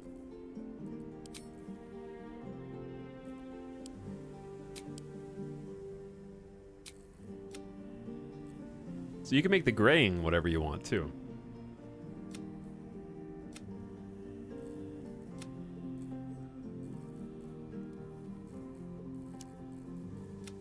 It's a really good character creator. It's hard. It's hard to be mad.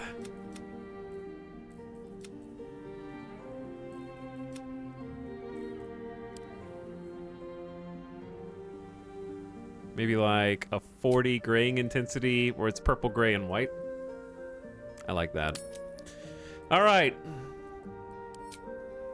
Facial hair, I'll pass. Do I need a name? Do I get to choose my guardian's name, or are they just my guardian? I guess we'll find out. I'm looking forward to the third character creator. Surely we're done this time! By the way, what's up, recent subs? You didn't miss the whole character creator half note. That's good. Starwolfkin is back for character creator 2. Thanks, Starwolf. Stoy says, I can't believe I'm late to character creator. Go back and watch the entire VOD. You got 5 hours, 4.5 hours of character creator, dude. Thanks so much for 38 months. Appreciate the tier 2 sub. Phantom Whiskers also pumping it for 30. Thanks, Phantom Whiskers. Chat, let's see what comes next. I'm ready to begin my journey. Yes! It's time! We did it.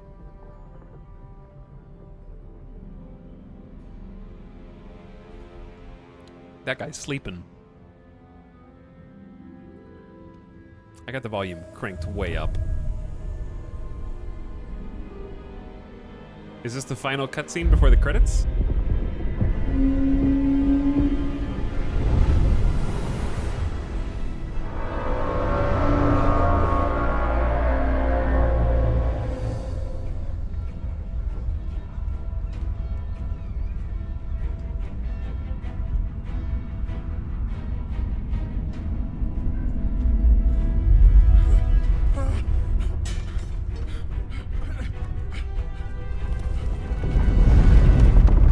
Bass on this.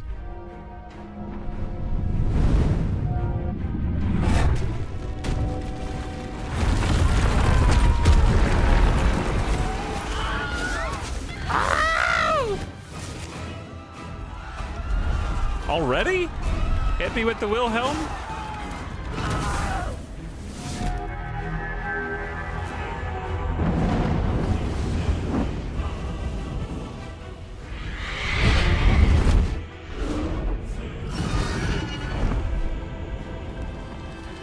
That's me. I'm a Dragonborn.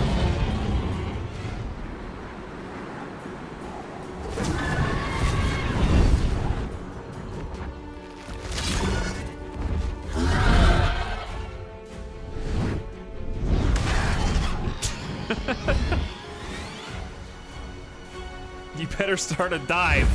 Okay, that's fine too. 30-foot fall. 40-foot fall.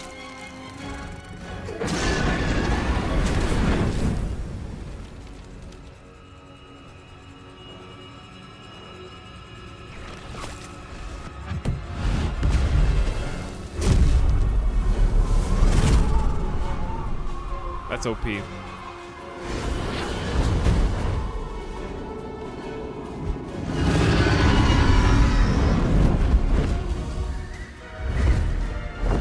They catch up to him in the Arctic?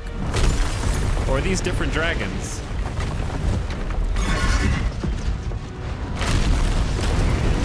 Oh, they took a portal? I was looking at chat.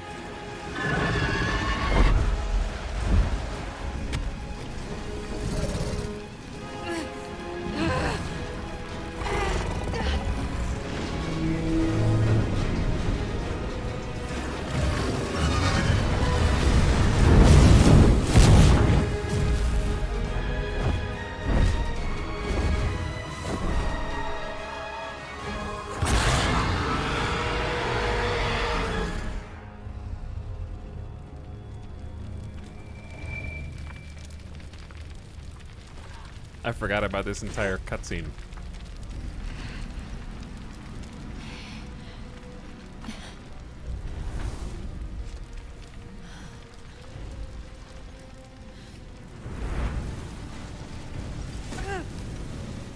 We're gonna have to find a good volume level.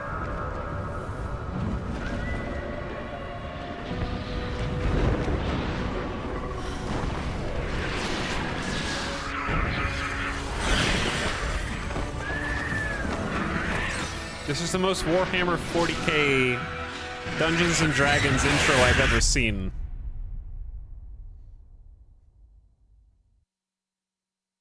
You can't start with that much intensity. Sure you can.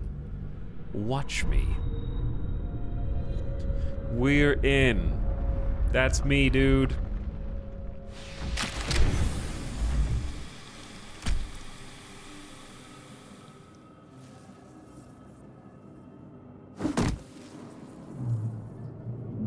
So handsome.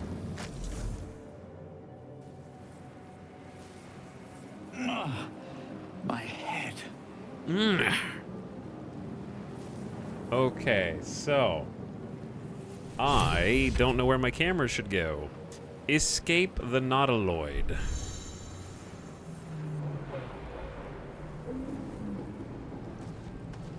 This is a good looking video game, chat. We've been abducted by mind flayers and infected with some kind of parasite. You might not have known that because it happened 4.5 hours ago when I started the game. We need to find a way off this ship. This is the map of your surroundings. You can view quest locations and place custom markers or teleport to waypoints. Yeah. Inspiration. That's me. I'm an entertainer. Glim Saslin. When a character performs an action that's true to their background, they get experience points and receive inspiration, which can be spent to re-roll ability checks. Complete background goals to gain more inspiration.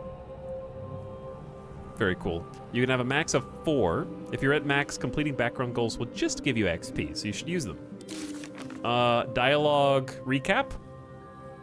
I don't remember hearing any of this. My rancid blood whispers to me, kill, kill, kill again. Oh, no, it is. It's the Dark Urge. We listened to the Dark Urge dialogue and it remembered. The, like, monologue from the Dark Urge character. RP rewards. Yeah, inspirations RP rewards, which is really cool. Okay, where should my camera be? I'm covering up my face. I guess I could be, well, if I'm top left, then you guys are just gonna like, I'm gonna block the menus. We'll move around. We'll move around. Combat log is on the right. The tutorials are on the top left. I'm blocking the tutorials. Chad, is it really obnoxious if I'm like here? Is that really annoying? I don't know where else to be. Middle right?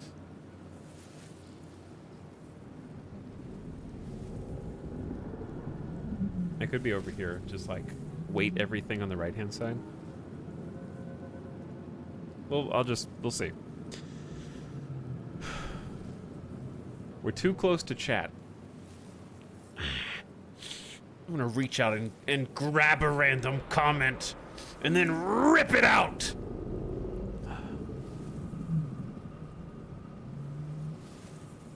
Got somebody. Picked somebody already.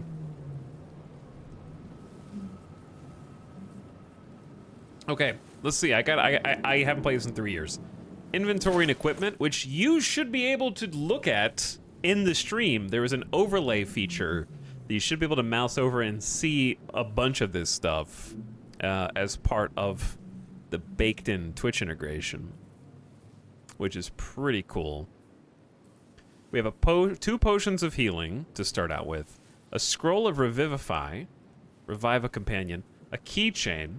Though the keychain is lightly rusted from use, every new key that jangles on it is a mote of possibility, a frontier to explore. Alchemy pouch. patina of, I don't know, is that patina? A patina of pure alchemical matter coats this pouch. Hopefully not the former owner reduced to dust by their experiments. Stores ingredients and extracts. And then we have a camp supply sack for camp supplies. Small compartments line the sack, a compass-sized furrow, a pocket packed with storing salts, and an area for stiff tent legs, fixing pegs, and folded canvas.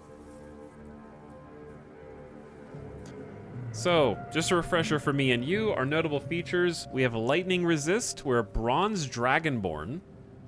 We share the shining sepia scales and sparking breath of bronze dragons. We have draconic ancestry that makes us resistant to lightning, and also the ability to breathe lightning, which is here. Spew forth a cone of lightning. We have martial arts bonus for unarmed strikes. Okay? That lets us take a bonus action for an unarmed attack. Attacks with monk weapons and unarmed attacks do 1 to 4 bludgeon damage. We also have monk weapons and unarmed attacks scale with dexterity instead of strength.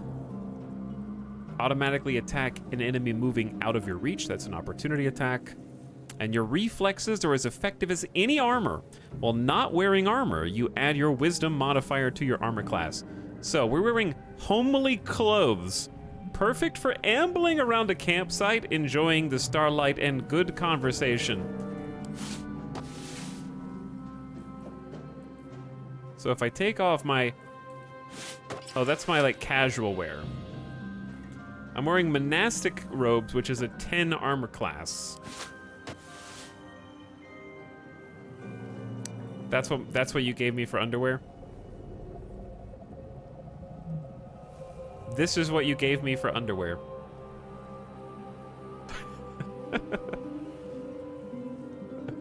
Dragon thong. This dude is jacked.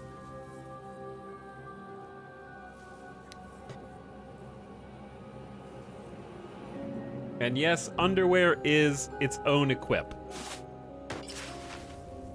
It's only a matter of time. I thought about this on my last break. It's really just a short matter of time until somebody makes a nude mod. The nudity's already in the game. That just forces everyone to be naked at all times, no matter what. Even NPCs. Just everyone in every town, all enemies, everyone's just gonna be naked. Everyone in cutscenes. Definitely already made. On it, boss. Okay, here's my question, though. Serious question. If I have a bonus to unarmored, when is it better to not wear armor? Because, like, monastic robes are a 10 armor class, which is obviously my starter class. But if I take this off, where is my AC even listed? It's going to be a 15?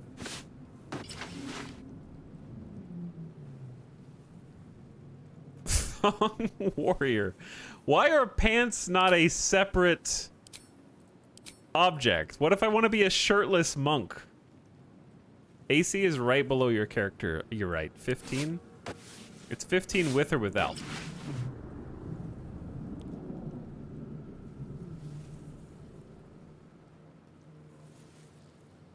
They're not an armor, they're just robes? Why do they have an armor class then? It's just not an it's not it's just a it's semantics. Just because something has armor class doesn't mean it's armor, it's clothing, technically. Is that right? Okay. Just seeing what I got. I also have a quarterstaff. Versatile, wielding with both hands. It's 1d8, parentheses 1d6 plus 3 bludgeoning. What is the parentheses 1d6 plus 3?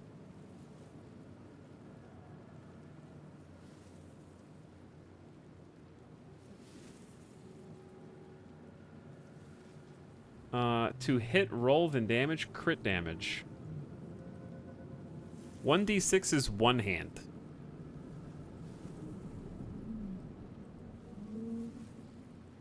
Chat's giving me many different answers. Okay, 1d6 is it so it's only the +3 when it's one-handed, or is it a 1d8 +3?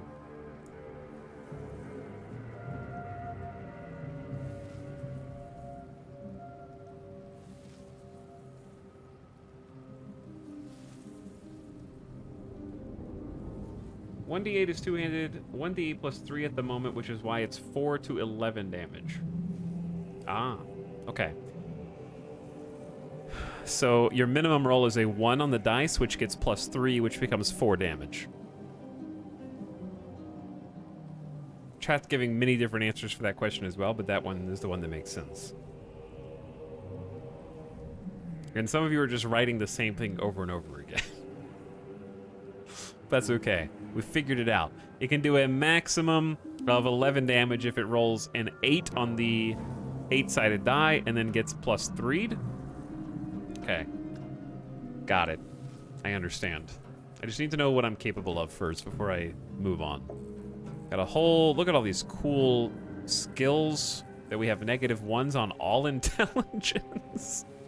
Arcana, history, investigation, nature, and religion's a -1. We're super dexterous, incredibly charismatic, good at deception, intimidation, performance, and persuasion. I like the UI so far. I like the UI as well. It seems very informative. We have 8 whole hit points. I have +3 to initiative. Who acts first in combat? 9 meters move speeds, very slow. Dark vision range is 2 meters. Am I one of the few characters that doesn't have, like, good dark vision?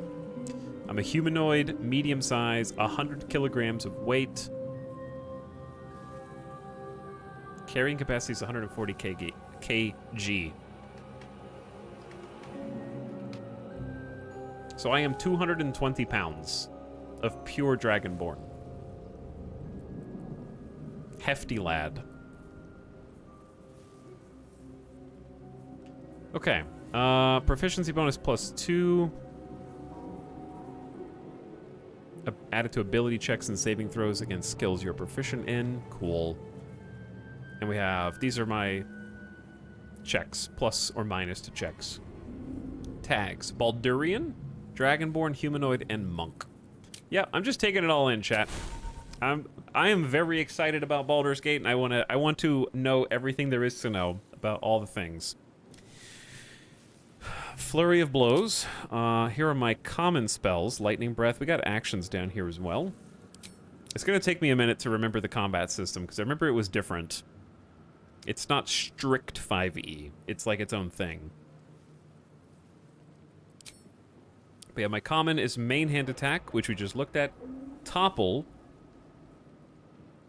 Swipe at a creature to knock it prone. Check this out. We can hit T and then see what prone means. Can't move or take actions, bonus actions, or reactions, and has disadvantage, which means roll 2 dice and use the lower of the 2 values on any strength or dex saving throws. Attacks against a prone creatures have advantage, which is the inverse of that. 2 dice and use the higher value. I love the tooltips. A prone creature must spend half its movement speed to stand back up. Very cool. So I can, like, I trip them with the weapon. Common actions: dip a weapon into a surface to alter the surface or enhance the weapon. So like poison tipped or something. Hide from enemies by succeeding stealth checks. Stick to the dark and avoid enemy sight lines. Casting or attacking will reveal you. Shove can push a target away to try to avoid an attack of opportunity if you move out of their zone of control. Throw a character or item from the world. Get them out of the world. Improvised melee weapon. Pick an item up and use a melee. Dash. Double your movement speed. Help. Up downed characters or remove burning, ensnared, entangled, enwebbed, prone, or sleeping statuses. Disengage safely. Moving won't provoke opportunity attacks. Jump up, down, and across. Strength affects this.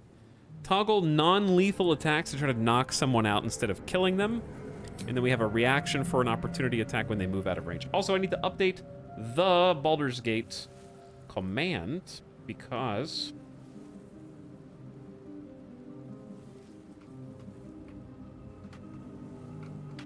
we are playing the hardest difficulty, which I might regret. And then we have alchemy. You can turn ingredients into elixirs, potions, and weapon coatings. Potions, elixirs, grenades, coatings, sublimates, salts, essences, ashes, vitriols, and suspensions. We have 40 camp supplies. All right, looks good. So these are all the buttons we just saw down there. We're using our melee. And we are in... We're in real-time mode, but we can jump into turn-based mode. So I'm just gonna start clicking on things. Someone else got out. I also feel like I'm going to need to do this. Chat's gonna say voices are quiet.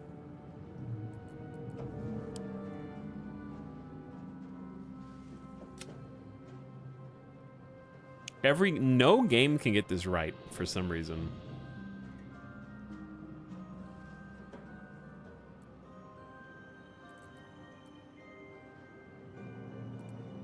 I guess I can just turn music down, ambiance down. The music is always louder than everything, it feels like. User interface down a little bit. Sound effects volume, and then turn everything else up.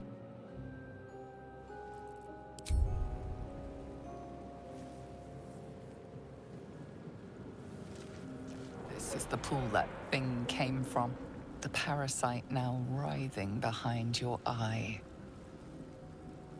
Reach toward the pool, investigate the pool, or leave. We can also at any point start a community poll for this choice. You can read the dialogue history. These are my favorite aspects of the game. So this requires intelligence. I am an entertainer and not that smart, so I will reach toward the pool.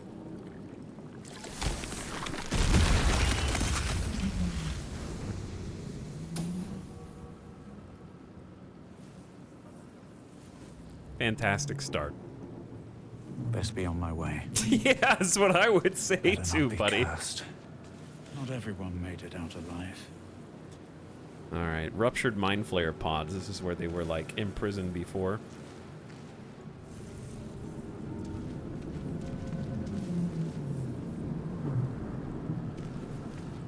Nailed it. Credits, roll 'em, baby. Might be other survivors. Can you go up here? Oh, you can go up here. A chest? Our first loot? Combine 3 of these to create a suspension. A silk gland.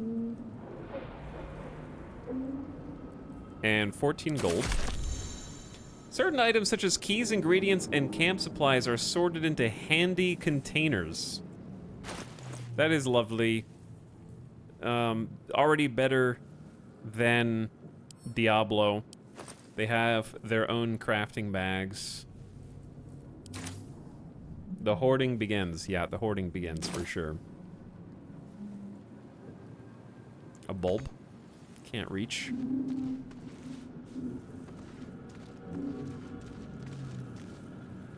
We can move the camera freely as well. Is there a highlight stuff you can click on button? What is control? Oh, it gets me ready to attack. Center camera, double click the portrait. Alt is just not stuff that you can click on, it's stuff that you can loot. Which is fine. Anything of use? There is a mind flayer here, though. An amethyst. Dead. Good. Dead. Kill it. It must die. Restoration. Odd. I feel better. I didn't actually take any damage from that. Was I supposed? Oh, I might be able to accidentally stand in the fire over here. That's probably what it is. By the way, chat, if I pass up something I can click on, just deal with it.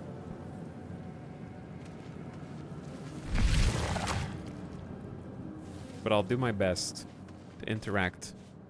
Hello, Kaiba Mod Squad. What's up? Goblin on the experimental table.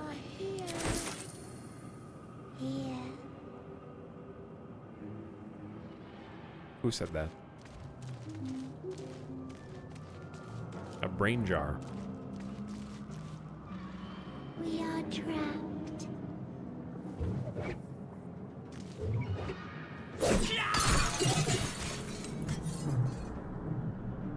Good job. A schematic of a nautiloid flashes into your mind. Nerves, sinews, as much living being as ship. Got some more stuff here.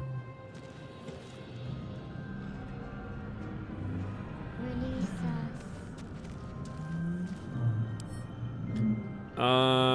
Read it. Nothing to read? I don't know if I should be picking up rune slates. us. We are here. Here. But I will take them for now. Taking everything. Mind Flayer horticulture. I can just start breaking all this stuff. 1,000 years of humanoid history. Elves, dwarves, humans, and more flash behind your eyes. Sit in the chair. Do it. Etal, you could click on that part of the floor. It won't do anything, but you could do it anyway. It's a good point. Did I read the Illithid record? Images of goblins, their habits and histories flash into your mind. I can see everything in your inventory and read about it before you can. We are here. That's Rune Slate. Okay, chat can just read everything in my inventory and then tell me if I need to read something interesting. Holding this tablet causes a flash of inscrutable images to appear before the eyes. Before vanishing, leaving a mild headache. Okay. A Mind Flayer tablet, elegant and alien. It seems to bypass the eyes and project information straight into one's brain. Help us. That's probably what I'm hearing right now.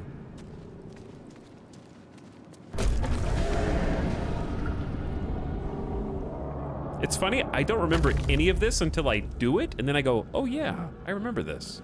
Release us. Caustic Brine. Don't step in that. This is a Larian Studios game. If you step in anything on the ground, you game over and your hardcore save is erased. Here. They love stuff on the ground.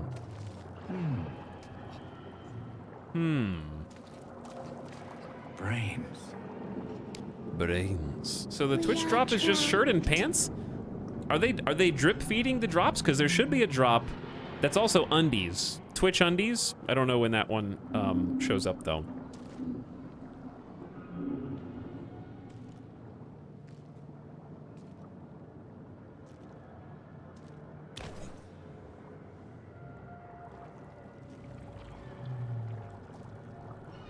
Yes, you've come to save us from this place. From this place, you'll free us. Please. Before they return. Save failed They perception. return. Can you see dice rolls? Like, can I make the dice rolls appear here? Who am I talking to, man or Bren? I think you're past the point of saving. Tell me what to do. You sound afraid. Why?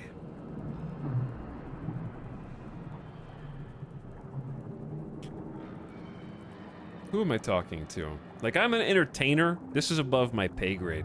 A newborn. Born new from this husk. You know no creature like this. One that is more brain than person. Destroy the brain. I think you're past the point of... Okay, you sound afraid. Why? The enemy. So many enemies. Tell me what to do.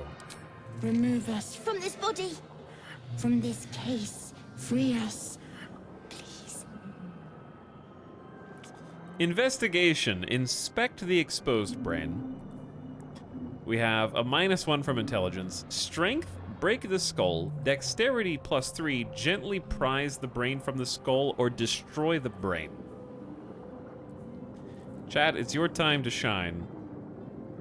I'm starting a community poll for this choice. How much time does it give you? You have to click the screen, by the way. Mouse over the screen, click the buttons, and tell me if it isn't working. It's a little laggy.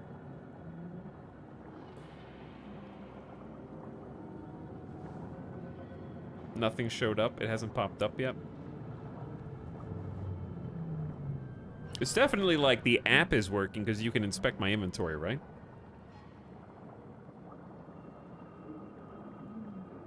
I clicked something and nothing happened on stream. I see percentages all at 0. I just joined and it popped up, though it doesn't seem to respond.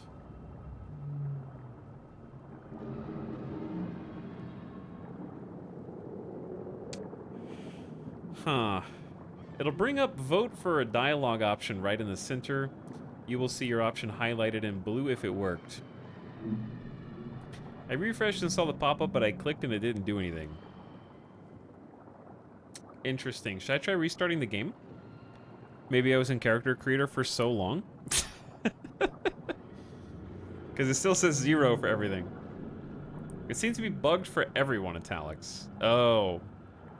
It's bugged for, like, all streamers? That's too bad. That's my favorite part of the Twitch integration.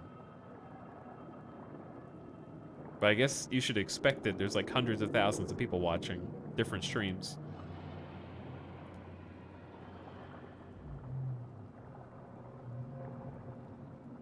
Refresh made it show, but it doesn't respond. Anyway, what up, Raiders? Thanks for the raid. Hello, Radio Dead Air. Hope you guys had an awesome stream. How you doing? What were you guys playing? We literally just started this game. It's right at the beginning. The start of Act 1. I was trying to let chat do a poll. Alright, chat. Now you can type the number that you think in chat.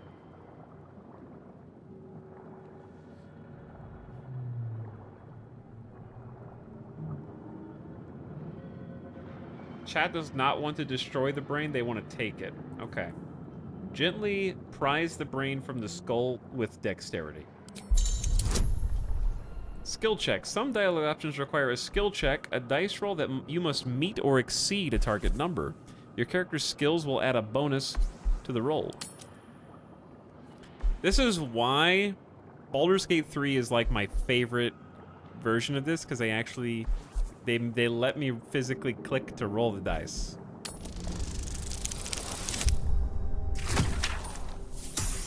And I get to see when my bonuses are doing stuff. Boom. Success. Good roll. Use your dexterity. The brain lifts from the skull, but you notice an opportunity. You could cripple the strange creature, making it more subservient, should it prove a threat.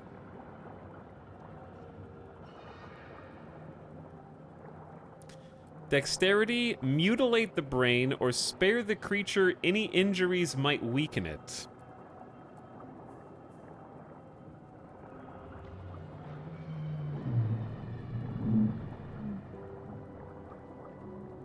This one's tough.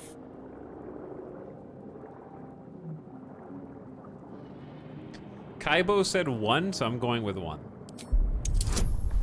Mutilate the brain. Difficulty class 15? A number that must be matched or exceeded to succeed. Rolling a 1 always fails. Rolling a 20 always succeeds. So it's a 20-sided die, and we need a minimum of a 12. The vote thing just popped up. I don't know. It's bugged.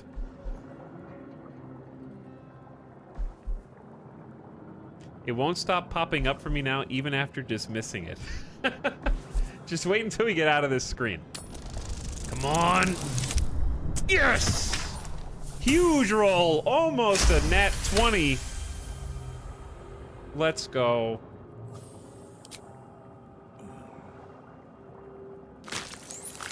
Poke. The creature seems unaware of your interference. It relaxes in your Use hands. those dragon nails to get in there.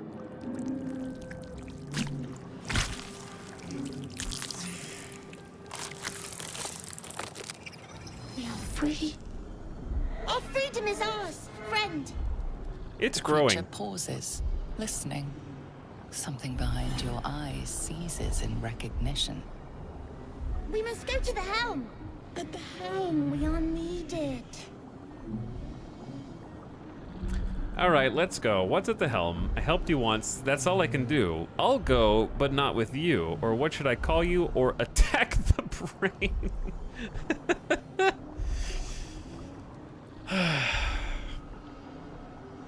Chat, I'm an entertainer, right? Do you know how much potential there is to make money off of a talking brain? Let's get a little... Let's find out what's at the helm. The brain tenses, as though querying an unseen advisor. Do you not hear it? We will not survive here. We are needed to navigate. We are needed to leave this realm. You crippled it, and now you're going to exploit it for money. What should I call you? Us. We are us.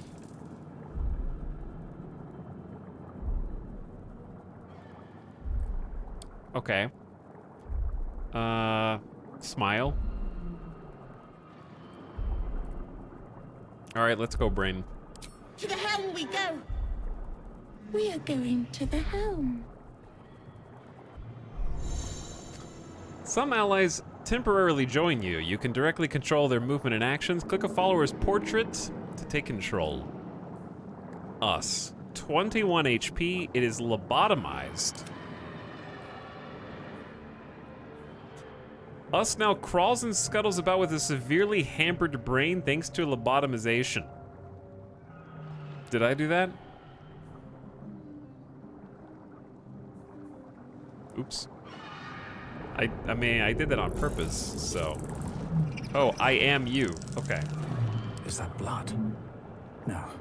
Never mind. Nothing to you. The portrait. The portrait. Oh, missing a head. That's good. Odd. Nice haircut.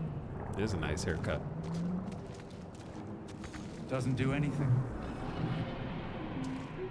I could probably just break a whole bunch of this stuff, but that's okay. What path lies before me? All right, get on this with me. I got a new friend.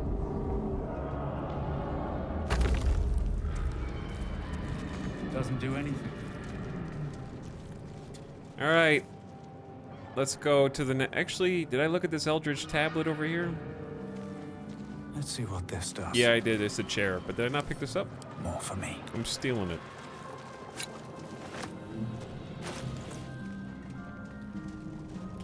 There are only a few sigils on this Mind Flayer artifact, but it imparts more knowledge than most books. Chat, did the pop-up stop going away? Or is it still popping up for you?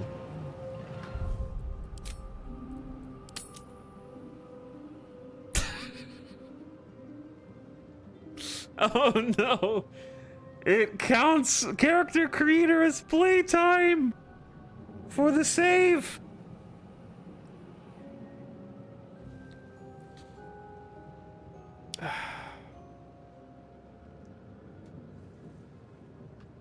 Speedrun ruined.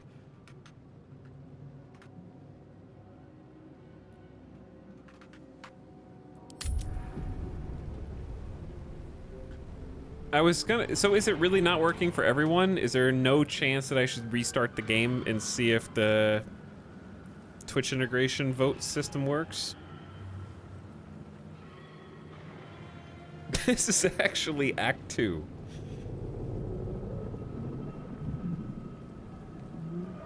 What happened to the orc lady? That was my guardian, which is intentionally vague.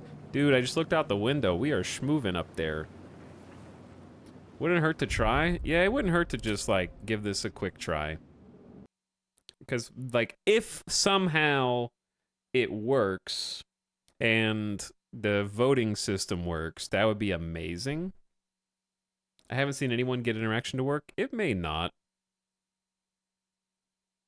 It'll only take a moment to load back in.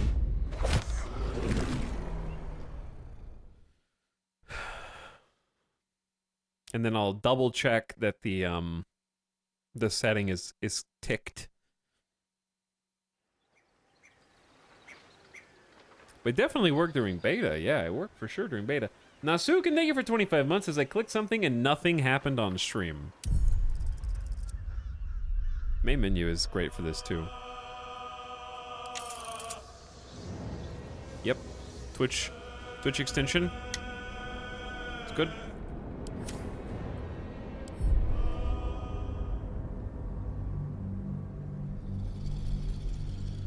Five hours in and he's launching the game? Hell yeah, dude. Alright, can you guys confirm that you can see the other Twitch stuff?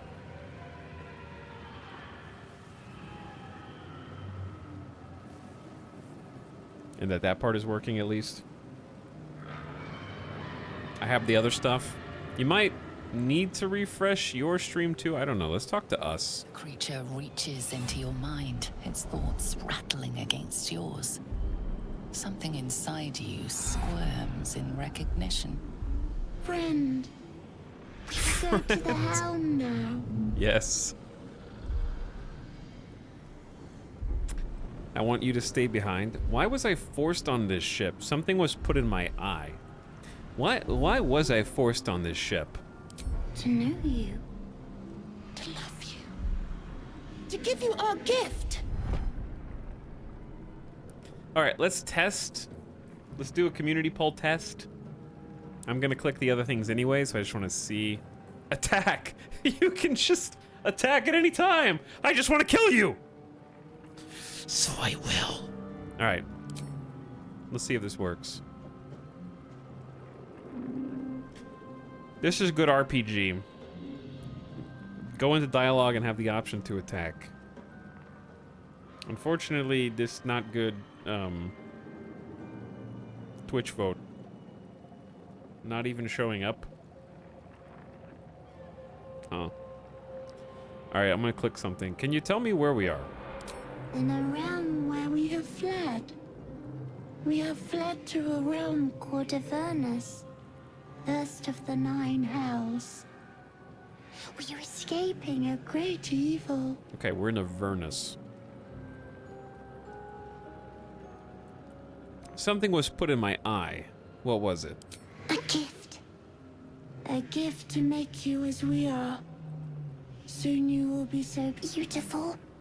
So powerful. Alright, sounds good. We're going to the helm! My friend and I are going to the helm. That we are.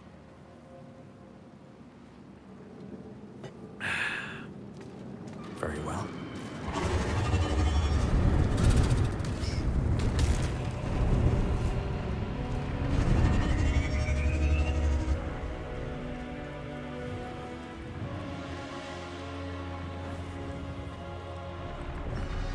Excuse me.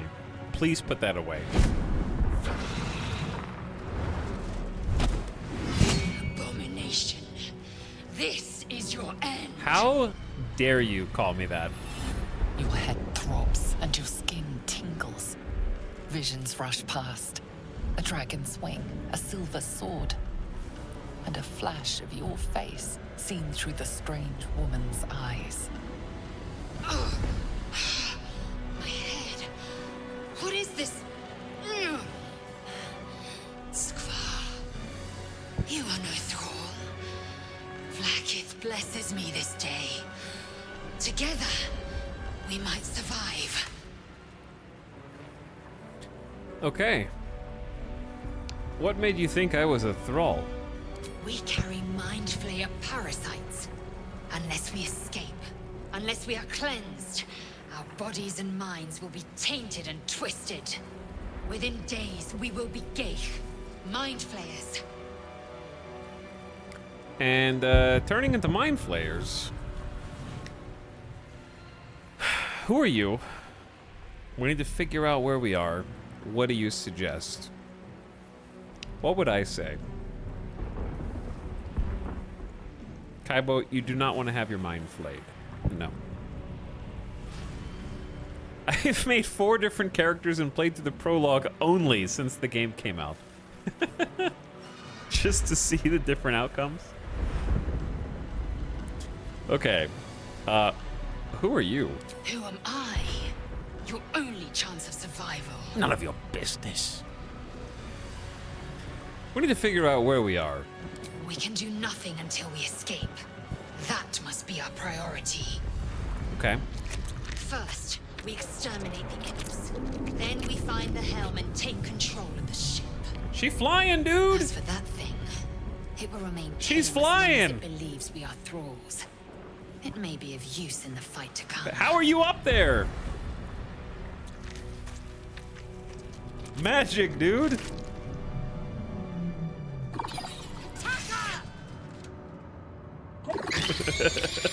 Green screen.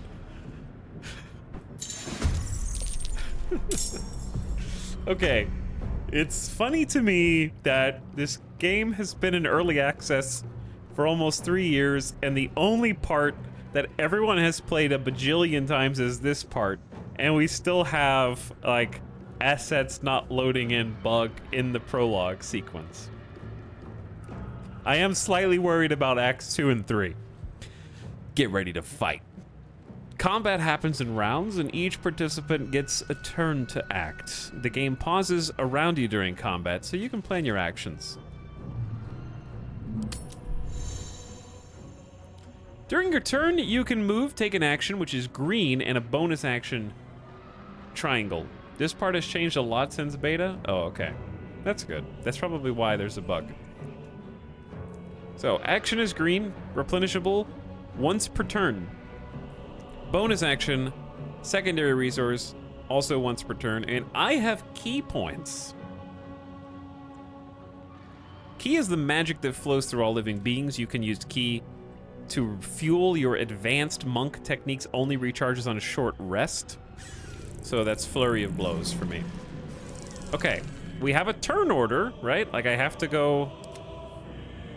Still breathing, despite everything. Can it be any of these 3 in any order? Or does it have to be... Come on. Glim Can't stay first? idle.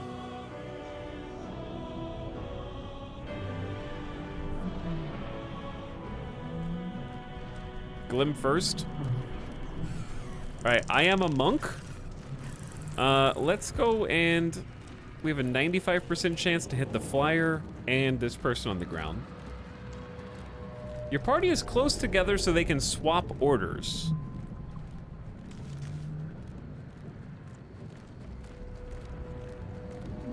That's cool. Alright, well let's start with Glim. Let's just do a monk attack here. No time A for monka. mercy. A monka's attack. Missed. Great start. When you're finished, click the button in the right corner to end your turn. Am I finished? I should have a bonus action. Actual... Wait, that was a 95 moment? Oh, yeah, it was! That was legitimate, yeah, because I said it out loud. I was like, I have a 95% chance to hit both. And I got XCOM'd on the first roll of the game. Which, by the way, I should identify the fact that I have turned off the ability in the game to try and even out your luck. Karmic dice is disabled. Karmic dice avoid failure or success streaks. While keeping the results mostly random, I disabled it, so it should be completely random. What am I voting for now? Nothing, I guess. So bonus actions. Dude, you can sort by which actions are actions and which ones are bonus actions. Why is this one simple UI decision so genius? And I've never seen anyone else do this before. That way it just cleans up your screen. You like filter all your moves. So you don't have to click on each one and be like, is this an action? Is this a bonus action? I love that. It even shows you potions. Okay, let's try, like I can just do a basic unarmed strike or I can use key. I think I'd like to use key, but this is the first fight, like, come on. I'm just gonna do a 95% bonus action punch. Where are you? Why did... What? I'm sorry, what? What just happened?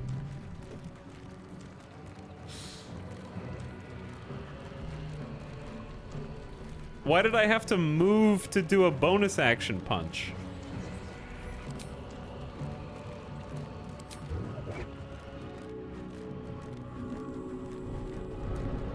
Streamer failed at clicking? Did I click the ground left click instead? Enemy was not highlighted. Oh, I didn't... I clicked to move instead of attack the enemy. Okay. So your turn is over. You can also sort by items, passives. Okay, that's really cool. I'm gonna start clicking on portraits to make sure. What are your moves, little guy? I think you should take on the guy with an axe over there. You have claws for 4 to 10. You can hide, disengage, jump, or dash. All right, just go claw that nerd.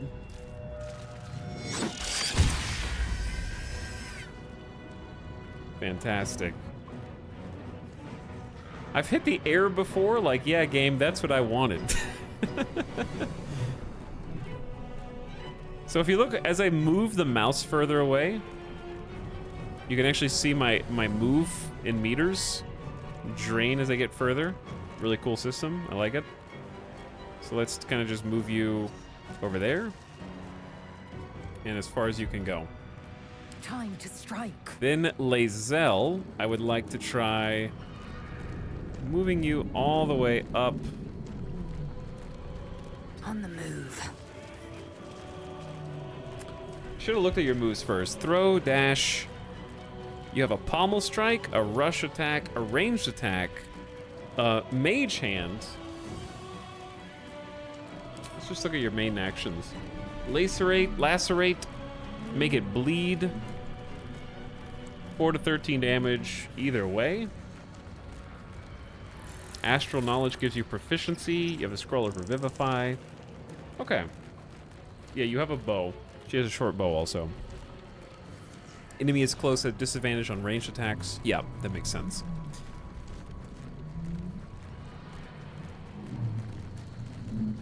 Just caught up from the VOD. Love the penis portion of the video. Glad I could be of service there.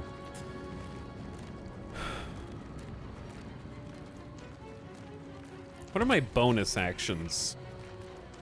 How much health is... You only have 2 health. Chat, can I use a bonus action, then an action?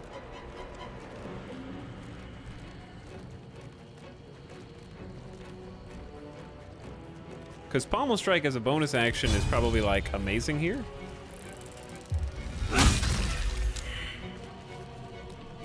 They're not dead? Oh, they are dead. Are they? No, they're not! That did the minimum amount of damage, but it dazed them.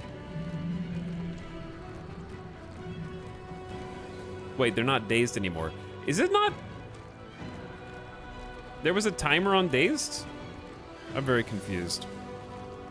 All right, anyway, they should be knocked out. So now I'm gonna try, I can't move anymore to get over there, but I wonder if I can use rush attack. Can possibly push someone off balance.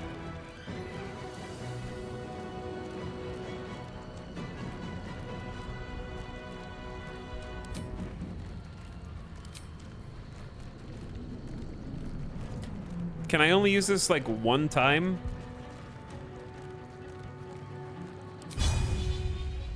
Because it says short rest. How do I know how many times I can use this? Is this just a regular action? All right, highlight the enemy.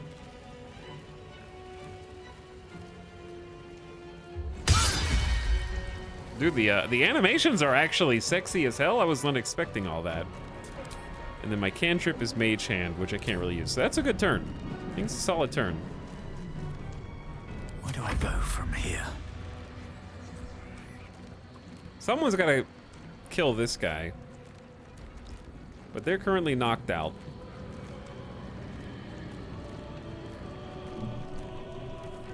Wait, I can't do anything. What am... Oh, I have to end each person's turn individually. I got it. My bad. Good dodge. Nice dodge. I guess you can just kill this guy.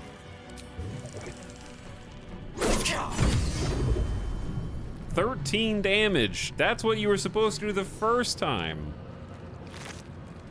A scimitar. 1d6 plus 3 slashing. Equipment. Double click it or drag it into your equipment slot. Sure. Time to strike. All right, I say lacerate. Or just main hand attack. Main hand attack is probably better here. Sick. Okay. You proved surprisingly adequate in battle. Now, to the helm. I'm stuck in dialogue option hell. Chat, are you guys stuck in dialogue option hell? I would suggest refreshing your screen. There's a crossbow in here. I'm also gonna like change some audio. Let's do sound effects down to 65, user interface down to 70, ambiance to 65, music down to 60, leave voices and chatter up. The X worked for me. Oh, it tells you when bodies are empty? What's in here? That's amazing. Caustic bulb is like a grenade. The top of this skull is cracked with a lattice of shallow fractures, and an alien bulb we can throw to possibly pull in nearby objects and creatures.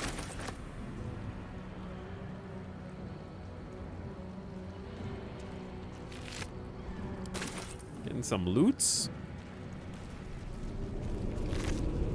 Another crossbow. Where's my carry capacity? I guess it's just in my inventory.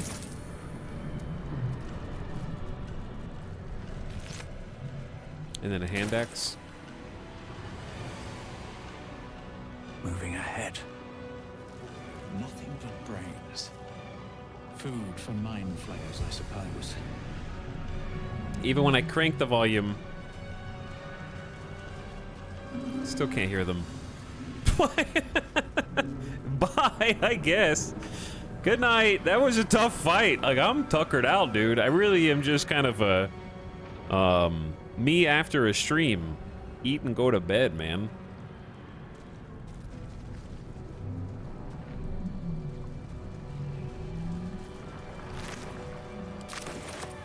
I don't need restoration because I didn't take any damage. Ship won't be able to take another dragon attack. We need to get out before it's too late. Okay, we got a potion, a short sword, and a rope. Inventory is already starting to fill up. Oh, there's carry capacity. And you can sort by type. So if I wanted to put stuff on my hotbar, like say a potion, where does that go? Uh-oh.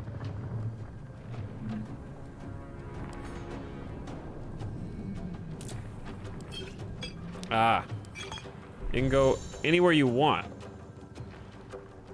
To assign an item to your hotbar, drag it. Yeah, I figured that out, thanks. You can also lock it. That's still cool, though. So I can put, like, potions over here. Also picked up, like, a grenade. And then a void bulb, so I can just have this be my little, like, consumable area.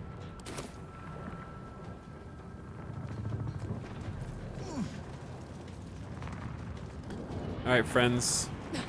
We gotta climb up this weird bio-lattice of disgusting flesh. 1 gold piece. So generous. We're going deeper into the belly of the beast.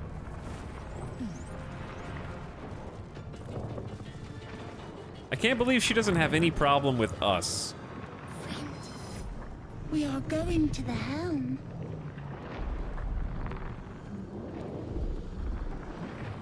We are going to the helm. My friend and I are going to the helm. Sphincter. That's a sphinx. Open the sphincter. Yep, I did. There's some more chaos. Back! Touch nothing without knowing its purpose. Touch nothing without knowing its purpose. Okay. Let's take a look around. There's a backpack. Can't hurt to touch the backpack. Take a gemstone. There's a pod. A cultist.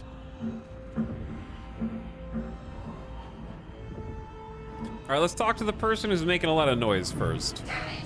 You! Get me out of this damn thing! We have no time for stragglers. Look for a hatch that might open the lid. There's no time. I need to get out of here. I'll go around. There must be some way to get this thing open. All right, look for a hatch. The construction is too alien. Nothing looks familiar. I'm not This evil. ship is crashing. Do you intend to die? I thought she said this shit is crashing. The pod's stuck fast. I can't free you. I'll go look around. There must be some way to get this thing open. Try that contraption next to the pod. They did something to it when they sealed me in. Hurry! Please! The Illithid's captive. We encountered a survivor trapped in a pod. Maybe we can find a way to free her.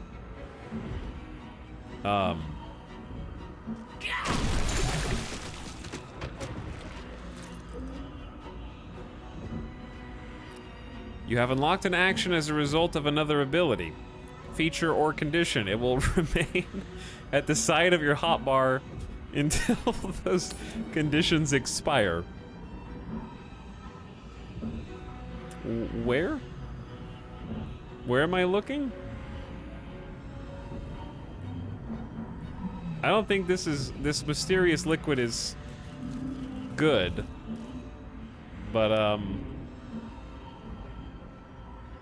Life flickers in his eyes, but he seems totally unaware of his surroundings. okay. There's an elaborate chest that appears to be locked. A manuscript. Faint images appear in your mind. A brain, a Githyanki warrior, and centuries of darkness. Let me out. Brain is just going crazy over there. People run. What is the dark mind? A brain in a jar. I just, it's mine now. You need thieves' tools to pick a lock. I'm taking this necklace. Curious. This game looks great, though. All right, is it time to go push buttons? I'm gonna go investigate the sigils first. Another mystery. I failed an Arcana. Hang on. She might be smarter. Lae'zel, what are your stats, if you don't mind me asking? Wisdom +1. Intelligence 0. That is technically better than me. Let's see if she can figure it out. Cannot make this up. Arcane sigil. What might it mean? Okay, us. Can you give this a try? You cannot use that right now. Nope, us can't read that. Waiting. I crave blood. Sigil I cannot make sense of. Italics, please read the description on Lae'zel's undies. Why? Because you are? Built for function rather than fun. Chat, you've revealed yourself. Ban that guy. Sigil I cannot make sense of. All right, leave this to Glim. Have a lot on my mind. And work. Can't read this script. Another mystery. I'm telling you, leave this to Glim. Glim will figure this out. Let me out! Come on! Get me out of this thing! Stay calm. I'll find a way. Keep looking! Also, give me 1 sec, chat.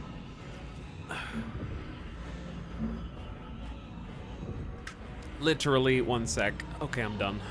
I had to shut the window. I don't want people spying on me while I'm investigating my character's undies. I'm gonna start Time to press ahead. with the middle button. Go. Machine made them hostile. That was the wrong button. The sacrifice cultists are awake now, and they're angry.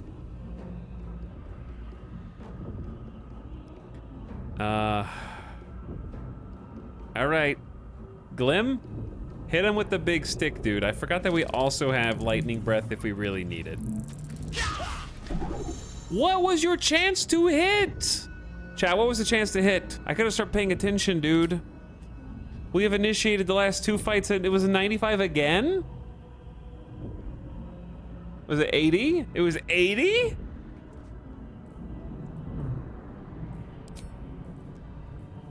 Bonus unarmed strike. Good job. You can see your rolls in the combat log. Where? It just says, oh, attack roll 2? It was a 1d20 plus 2 plus 3 equals 7, but it doesn't say how much you needed to roll. It just says... Why'd you pick that difficulty? The difficulty doesn't make your dice loaded. Swift and lethal. Their AC was a 10. Oh. Okay, thanks. I see. I got it. I think we can just easily take them out. We don't need to make this a big deal. 80%. Boom. Blood everywhere. And then us should be able to easily get the claws. 8 damage. I'm happy with that. Do you have a bonus action? I didn't mean to move. I gotta stop clicking on people. I meant to click Lizelle. My bonus action, I have second wind. It's on short rest.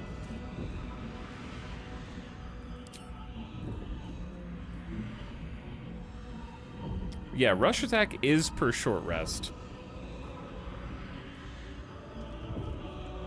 Okay, well, I think that's all we can do for now.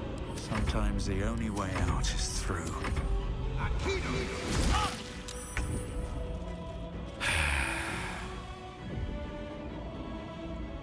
Can you even make it here? Time All right, Lizelle, please save me. Main character sucks. Main character sucks, dude. Should mind my step. All right, so don't push the middle button. Let's try pushing the rightmost button. That one didn't do anything. What about the left button? Already dead. Okay, something already happened to them. Let's, we turned them hostile. That was for all the people in the middle. The console appears dormant. Look for a switch or release or hit it. I want to do chat poll, but apparently it's bugged. I'm not a brute. Look for a switch or release. I'm just not very intelligent. The mechanisms are completely unrecognizable at first, but then you spy an empty socket. Hit it or leave?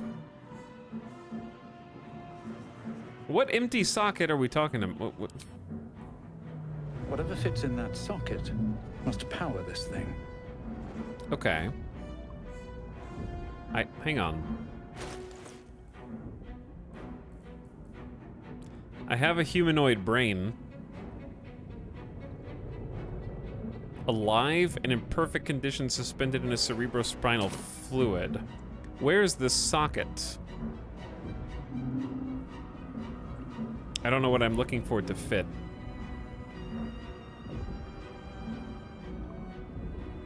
I'm not looking for spoilers, by the way. I'm just trying to... Okay, bottle and gold. I need to loot these guys. I don't want a mug. I like the UI so far, though. Okay, because we went over here. There's probably something inside this chest. But I can't pick it. But I can attack it. Some objects are unusually strong. You need to deal 0 damage.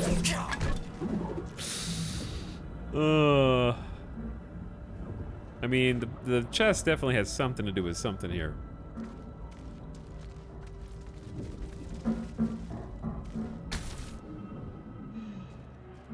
The console appears dormant. It does.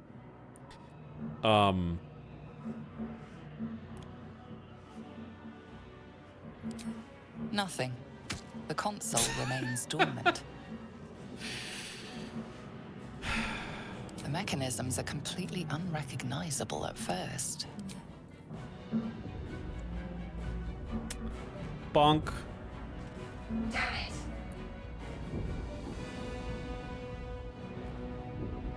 Illithid manuscript. Did I read the manuscript? I'll give it a shot. Faint images appear in your mind. A brain, a Githyanki warrior, and centuries of darkness. I've just been stealing these. There's got to be worth something on the open market. Those are like ancient books. Okay, so this one's empty, but this one is not? I thought I got... Oh, because they have a cup. Let me out!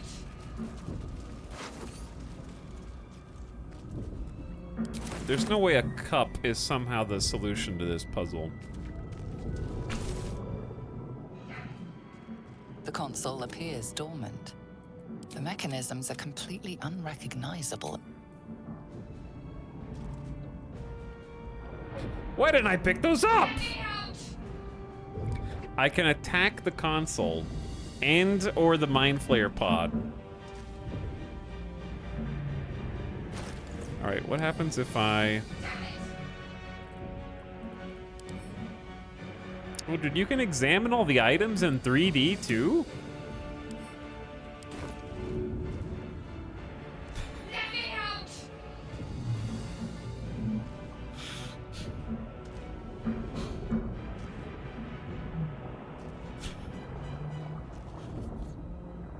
Hold on. I got a new idea.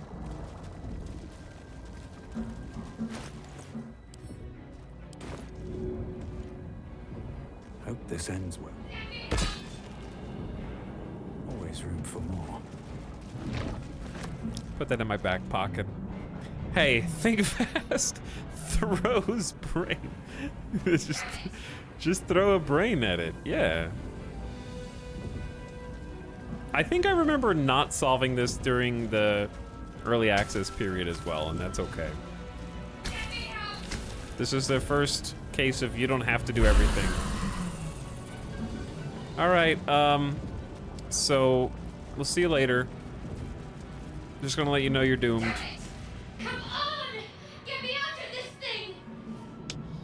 You're stuck in there. I can't free you. Wait! That can't be. There has to be another way. Please! It cannot be helped. Come. At least I'll let you know. You know, at least I'll let you know.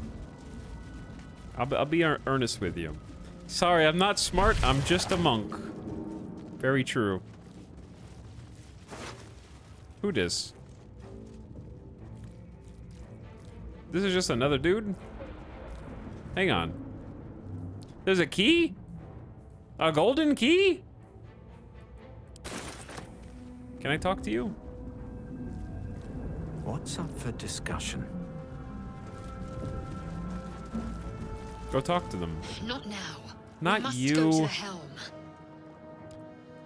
Hard not to ask questions. Why the helm? Control over the ship. Or do you wish to die here? Maybe. I don't know how to play the game after character creator. Damn it.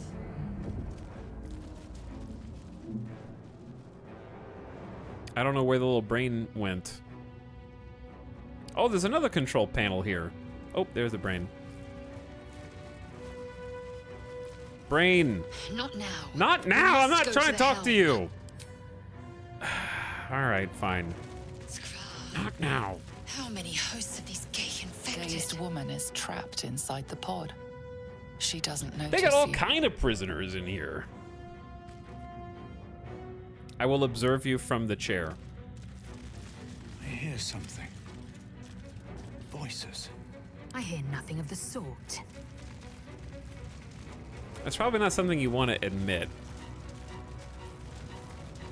I'm hearing voices. So many voices. Dude, I'm collecting all kinds of brains. An Eldritch rune? A strange energy buzzes. You're sure you've never seen anything of the like, yet part of you recognizes it as a component of a big machine. Oh. Oh, it's this. Bronze necklace. Though shining brightly, the necklace smells of rust. This might unlock those controls next to the pod. The controls next to the pod, but what if I just push this button?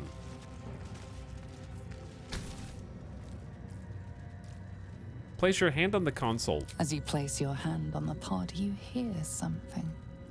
A presence connected to the pod, commanding the person inside to change.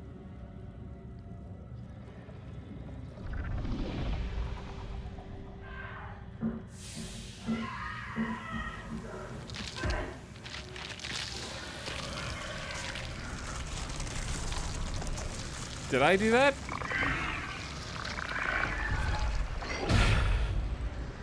Uh-oh. Change her. Changed at the pull of a lever. How? If we are not purified, this may be our fate. Need to get out of here before it's our turn. The newborn mind flayer stares at you, weak and dazed. He's naked. Naked! Haha, whoopsie. So what you're saying is, don't use the Eldritch rune. Light on my feet. So was it the Eldritch rune that did that? I should speak up. You are beautiful.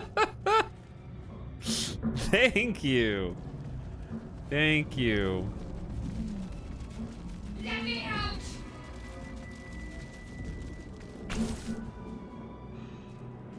Okay. The console appears dormant. It does. I have a rune. What does it do? I can't read it. I don't know. Let's check it out. The console hums to life. But what is its purpose? Will it free the captive or transform her like that other unfortunate?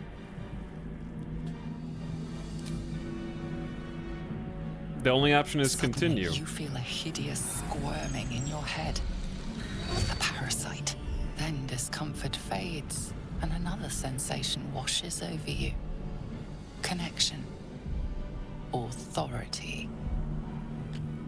Illithid wisdom. Will the pod open? +2 from wisdom. Dude, I am wise as hell. 1d20 +2.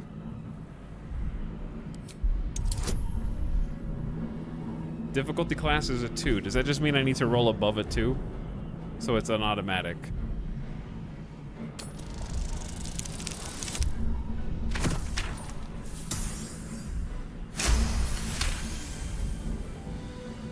You feel the biomechanical brain of the console process your command and yield to it.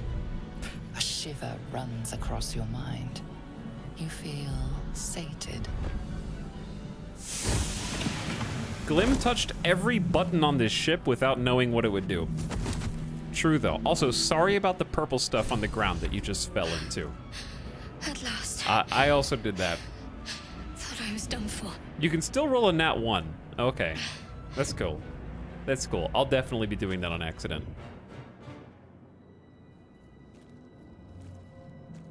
I thought that damn thing was going to be my coffin. Thank you. Your mind lurches into her thoughts. Her gratitude is mixed with wariness, because you have a Gith with you.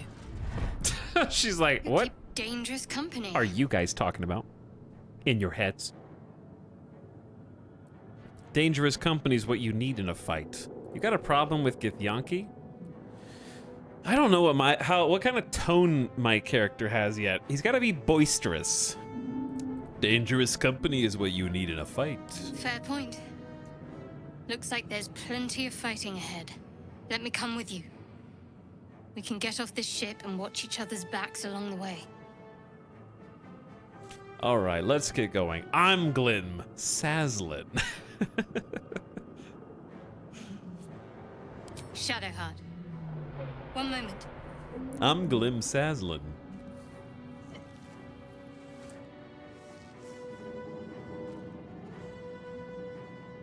What's that? It's nothing. Trust me. I don't. Enough of this chatter. We need to get to the helm. Now. She's right. Lead on. A giant D20. All right, we rescued Illithid's captive.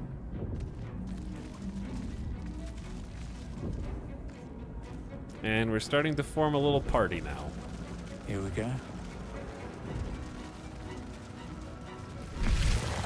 Through the next sphincter.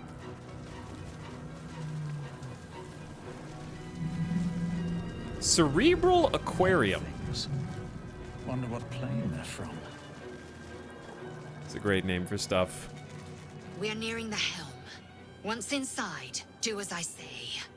Who put you in charge? I'll trust my own judgment. Who is the main character of this party? Yank.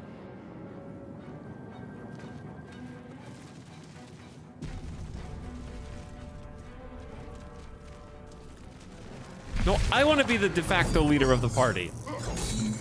Look at my clothes.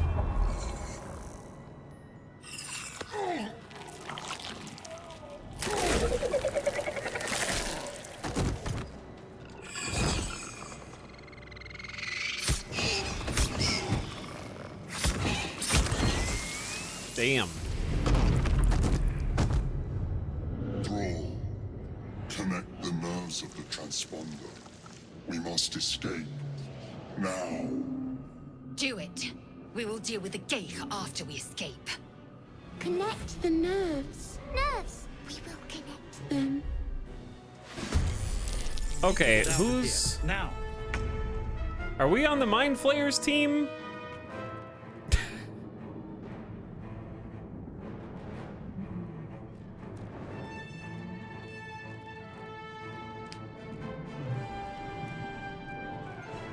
Team Illithid.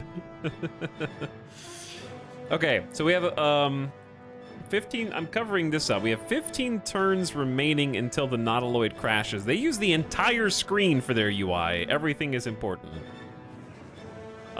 This is a lesser Hellsboar and a lesser Imp. And then we have another Imp over here. So the Hellsboar has a little bit more HP. It's like 10. Let me see. Shadowheart is a cleric.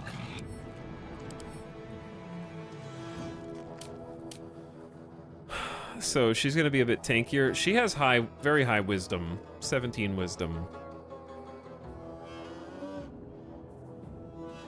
Proficiency in insight and religion. You have weapon proficiency with spears, pikes, halberds, and glaives. Dark vision up to 12 meters.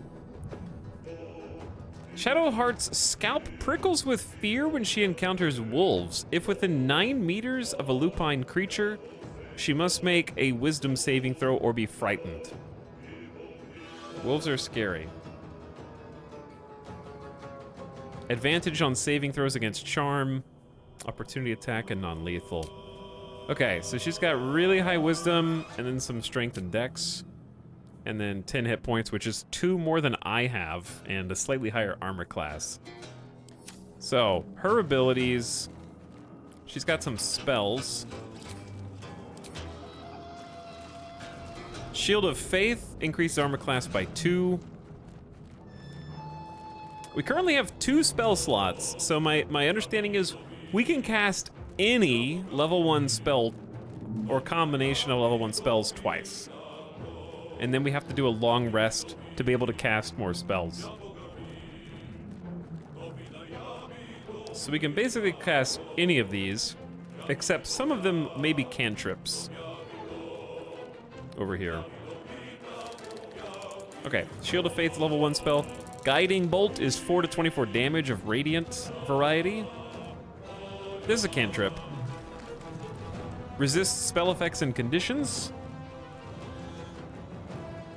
Sacred Flame is also a cantrip for damage. Charm a Humanoid. A little heal. A little Wild Necromancy, 3 to 30. The target gains a 1d4 bonus to ability checks. Disguise Self, nice. Okay.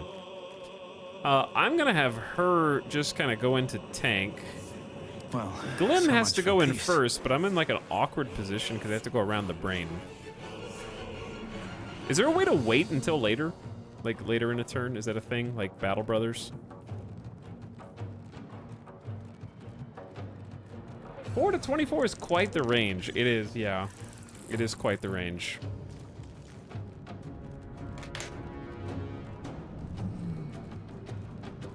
I think I don't have enough movement to actually make it all the way up there. Can you jump above them? Maybe? But that, oh, I can do that for my bonus action. Oh, that's sweet. All right, so I can jump over my team. And I still have movement and action to get in and do a 95% here. So I can do 4 to 11. That's a good odds if I just hit my target on my opening swing.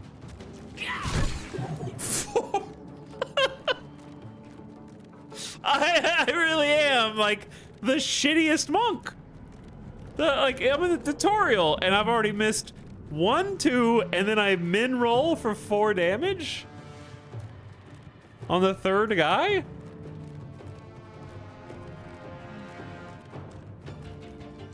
Attack roll 9 plus 2 plus 3. Their armor class was 7. So I roll, oh wait. It's a 1d8 for bludgeon damage. So how do I do 11 damage? No, I rolled a 1. I rolled a 1 plus 4? I don't know. All right, that turn's done. That guy's crazy. That dude is crazy. Okay, the brain, us, is actually pretty strong. We're gonna probably double team this lesser Hellbore. 80% chance to claw. I think you get +3 on rolls. Yeah, so I rolled a 1 for damage and got +3 to get 4, I think. 5 damage. It's toward the minimum as well. All right, Lizelle also has ranged attack, which might be good. Can you keep switching back and forth? It doesn't take like an action to switch. We have a 72% outside of normal range. So it presents the range as the white circle, so we can actually just like move up. On the move. And then we may have, yeah, 85% accuracy. It should be inside of our range. We have other stuff we can do. Okay. That's a Nautiloid tank. How big is that explosion gonna be? You can also Mage Hand. I don't know if I want to do that right now, but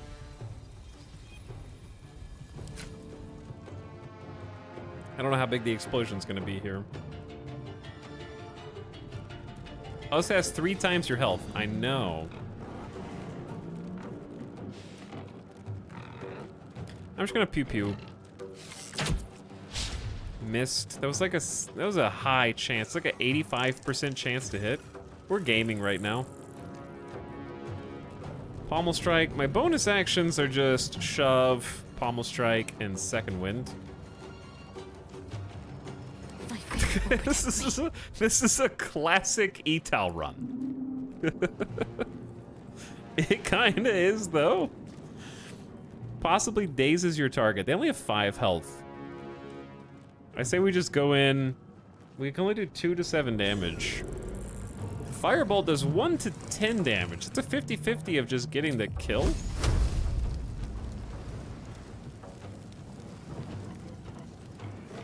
I'm just gonna run in. If you do Firebolt here, it's only a 36% chance. Only a 65 to melee. Concussive is also 65. That's not very good. Off by 1. Bonus action is Shield of Faith, shove, or jump.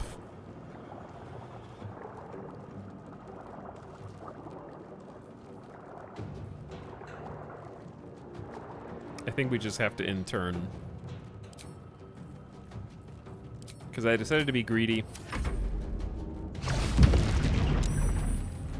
They really souped up all the animations since I remember playing. Critical miss? Nice dodge, dude. Does the camera not move to whoever it's attacking, or do I need to turn that on?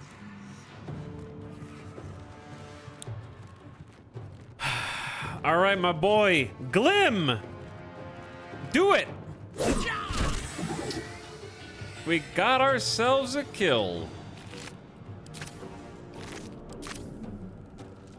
Now I'm just looting the battlefield. This is gaming. Apparently you can unlimited loot. Leather, light armor, and a short sword. World first. All right, your turn's pretty much done. We'll just start kind of moving in. These boots have seen everything. These boots.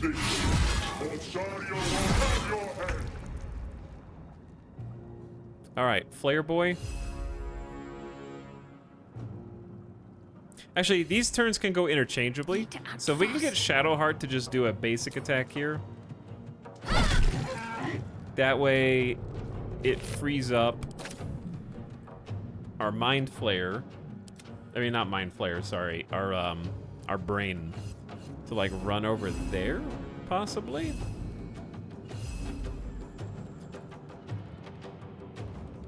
Swift and lethal. I also do want to shoot this to see how big the explosion is, but like, it might end up doing damage to me.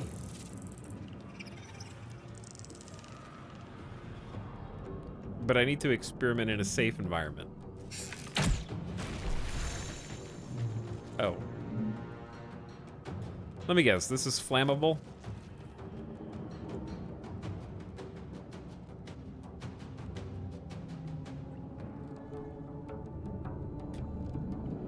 Don't tell me. Okay. I can at least move No time up. to waste.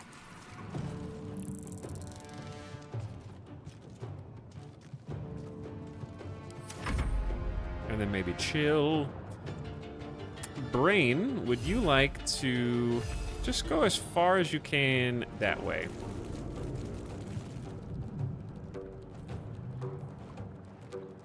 Can't afford to let up. Now, I'm a little bit... I actually want to try this out. If you dip, must be with a dippable surface. You can't dip your blade in the goop? Okay. Just checking. I could, do you have an action? You already used your action. I can jump, though. Huge jump. Have to keep going.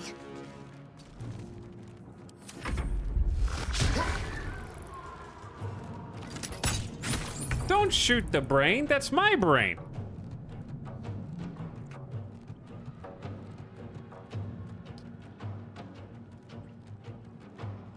That illithid sucks. The Mind Flayer is kind of getting wrecked, actually. Commander Zoc is, tanky lad. All right, main character time. Come on, Glim. What can you do for me? Glim could try and topple a creature. We can use Lightning Breath. Here's my thing. I'm gonna end up hoarding all of my abilities, and then we're gonna hit a long rest, and I'm gonna go, you know what? I should have used my abilities. That's exactly what's gonna happen.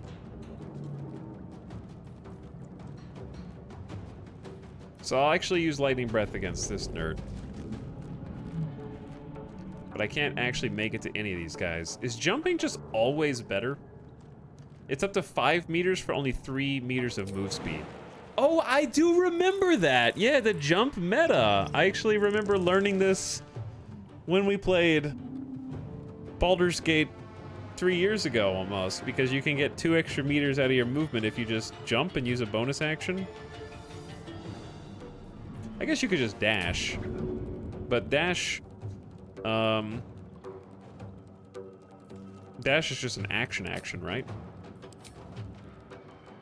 Dash is an action, not a, did I already use it? No, I haven't used it yet.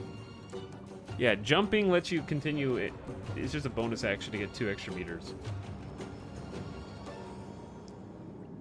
And it's unironically very strong.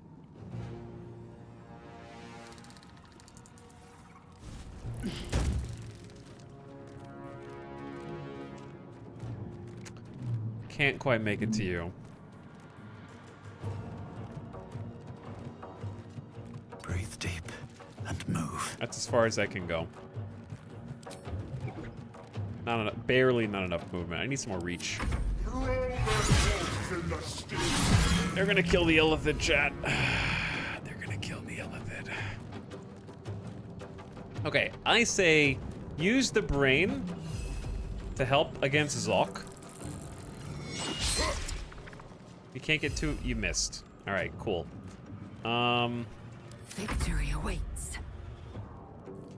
Lazelle can maybe switch back to main weapons. We can have Shadowheart use a spell on the imp.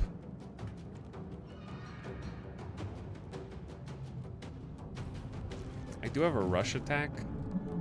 On the move. For my bonus attack. Wait, no, I should have used jump. That was a certified should have jumped moment. But maybe I can rush it. Ooh, rush attack has some damn good range.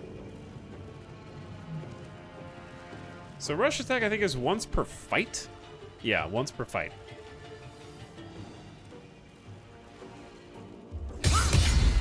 There was only 4 damage. I'm so sad. And then I can pommel strike as a bonus.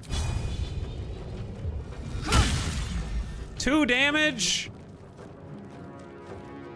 What? This is a true Etal moment. Need to stay focused. 100% Etal stream moment. Alright, I want to do some spells against Commander Zoc. What is my best spell? I have just a cantrip, firebolt. I guess Guiding Bolt, right? That's a spell slot 4 to 24 damage. Ooh, that is a shiny spell. I did more damage than a Mind Flayer to this dude.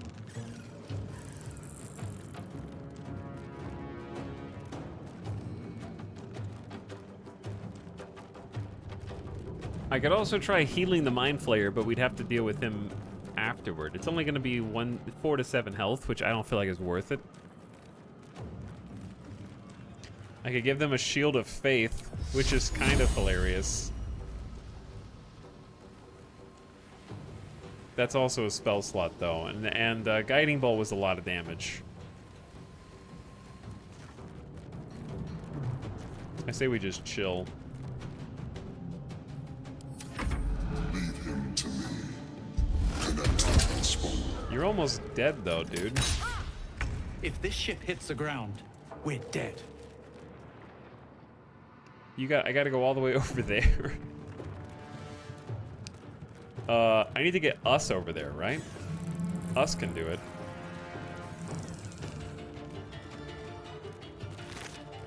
A pearl?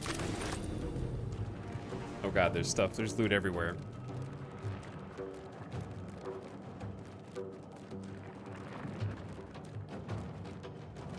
Whatever. I'm gonna go have main character energy. Maybe not the best time.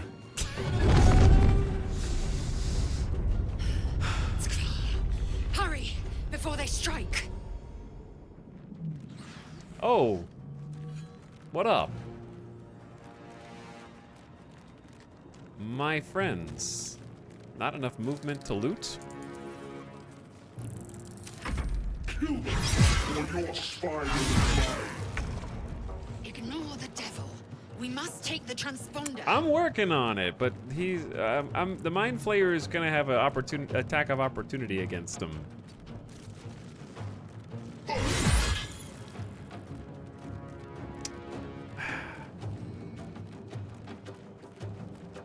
Retreat safely, moving won't provoke opportunity attacks. I guess I should have done that, huh? That was my bad. I'm learning.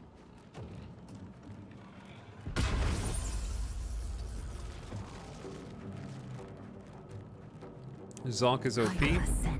Zalk is OP.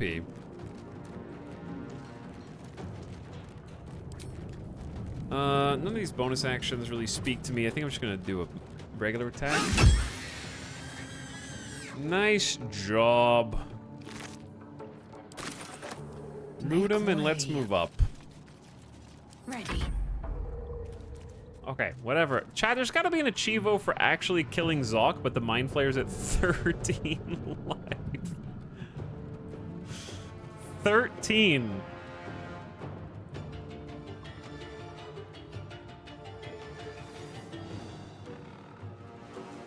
I am an entertainer, am I not? I don't know what that actually means anything.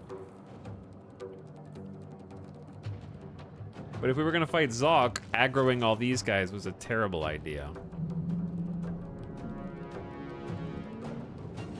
And like, he's gonna one-shot all of us.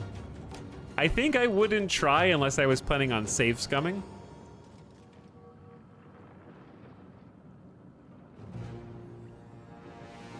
Are we going back to the character creator soon? I don't really want to, no. But yeah, like I could do one more guiding bolt for like 24 damage, and then everything else kind of sucks because Mind Flayer's just gonna get wrecked. I would have to like Shield of Faith, the Mind Flayer, plus some armor classes. I already said I was gonna do hardcore.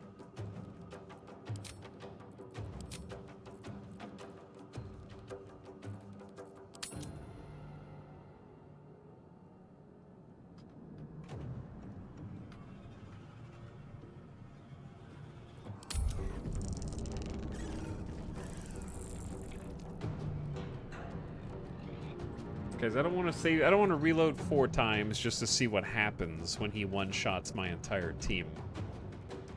And I'm on the hardest difficulty, so I think RP, we would get out of here when we're told to. So let's just jump as far over here as we can. Huge athleticism on display. Have to keep going. I think if we hadn't been getting our teeth kicked in a little bit ago, maybe. Like I can also do... It actually might still be in our interest to buff the Mind Flayer though, to be honest.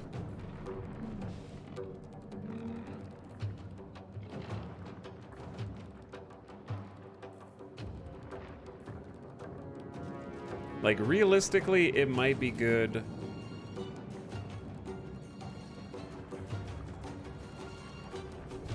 Can't do Shield of Faith because that was a bonus action. Oops. Never mind.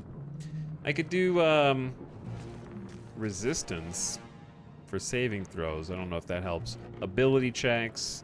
Yeah, I don't know. I think I'm just gonna go with maybe a Firebolt cantrip. on one of the little imps, who may be fire resistant. Okay, he's dead. Nice kill. That was a solid kill. Good cantrip use. Mind Flayer is just, he ain't doing it. He's not cutting it right now. I go first like every turn, which is awesome.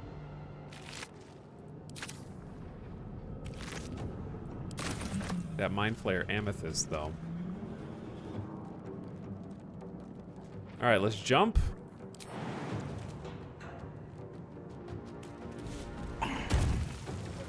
And then I still, man, I cannot, I have no ability to close a gap. It's really embarrassing, but oh well. Let these intruders It's your turn now.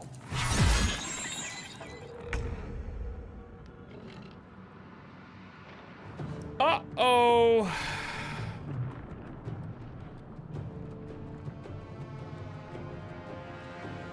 That's not good.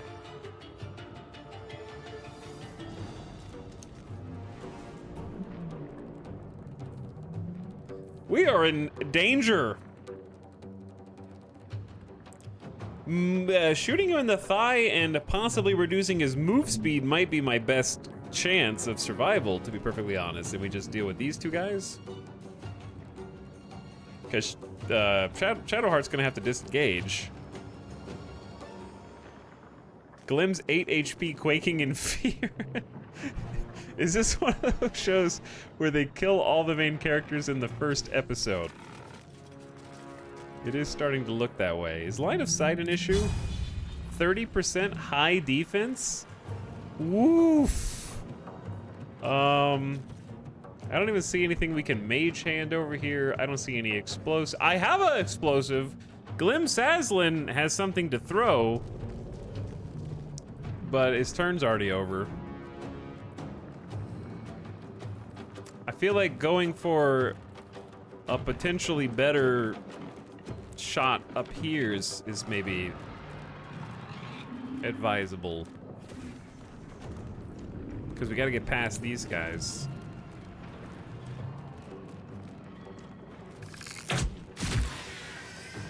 Good shot! Nice job, Lozelle. Okay. Now it's just the boar.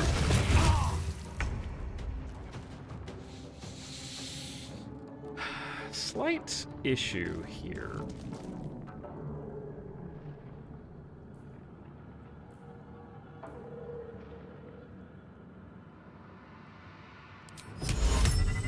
Not a humanoid.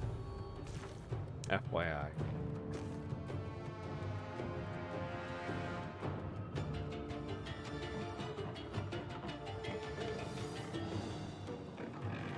I've actually never seen the Flayer do so badly. You've never watched me play a game with dice, is what you're trying to say.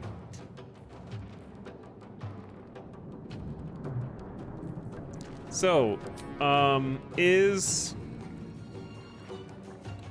jump just a bonus? Like, okay, if you try and jump while you're next to someone, do they get an attack of opportunity before you jump?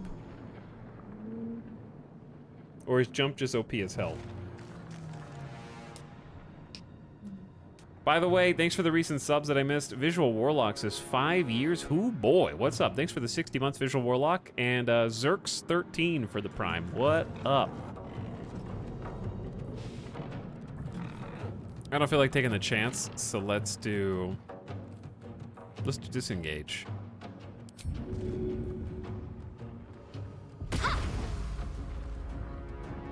And then we go as far as possible.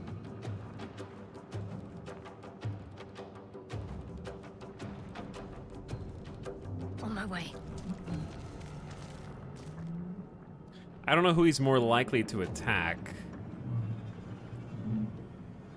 If I knew who was more likely to attack, I could give Shield of Faith to either one here.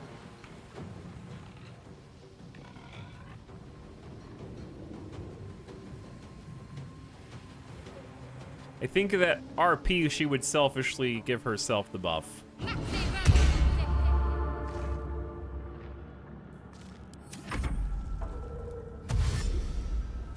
Who are... Uh-oh. Huh. Reinforcements have arrived, and Commander Zalk gets to go next. And I can't, even if I disengage, I can't get over there. Chad, I think it's time for the Void Bulb.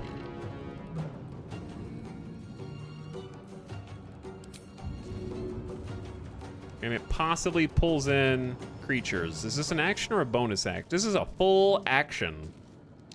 So, but I think it's my best shot.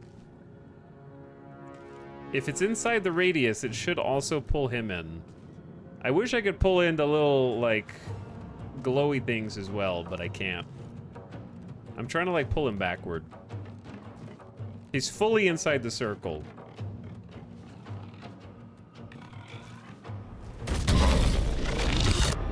Oh, that might be huge.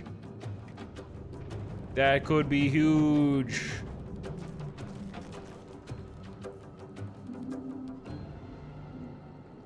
I got a bonus action for Flurry of Blows. It's time to be a monk. 75%. Miss.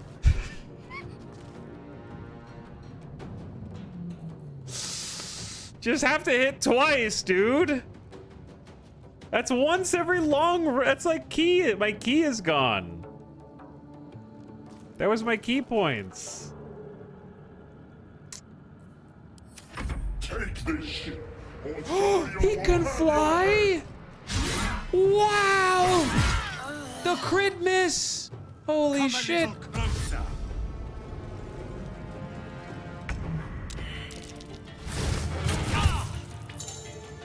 If a member of your adventuring party reaches 0 hit points, they are downed. This is a state between life and death where they roll each turn to survive. On 3 success rerolls, they become stable. On 3 failures, they die.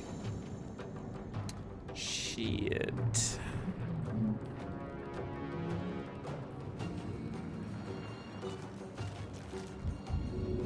If I'm just standing here, I should just be able to simply help you. But he's gonna wreck all of our shit next turn.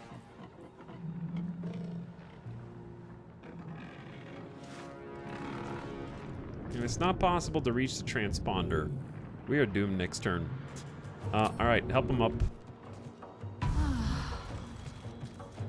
Sorry, Lizelle. I know that what happened to you is really bad. I think all I can do is attempt to shove. And or potion. But I don't know what potion is gonna do for her.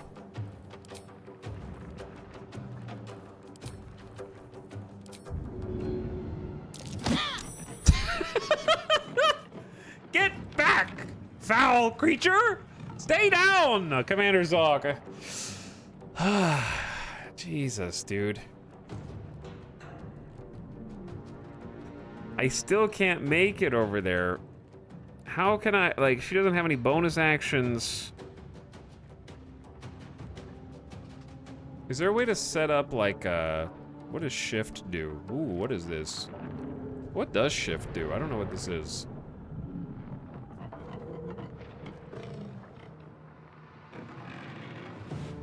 Is there a way to set up a complex run that doesn't... It's line of sight for sneaking. Oh, okay. Forward, Istik, before more dragons come. Yo, I am actually trying, though. Moving. At least she'll maybe be able to get up there if no one else can.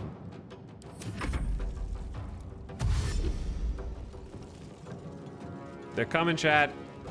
The reinforcements. It's 11.1 meters away, dude. And then Zok gets to go next. He's gonna take out both of us, man.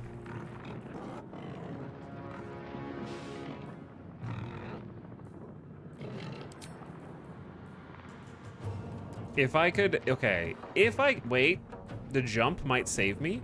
If we just land this main hand weapon attack, what is the high, yeah. Just anything that is an action.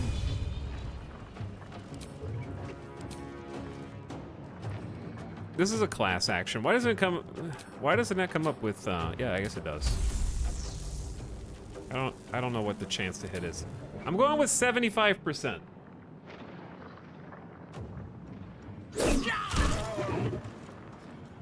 Okay, he's dead.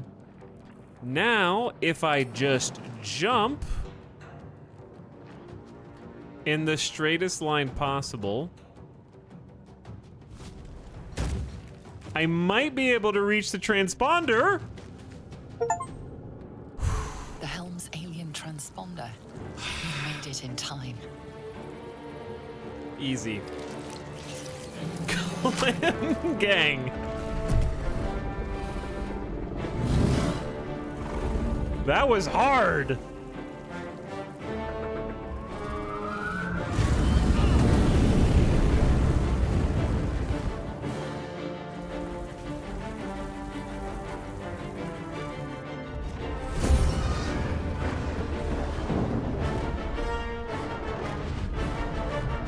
Oof.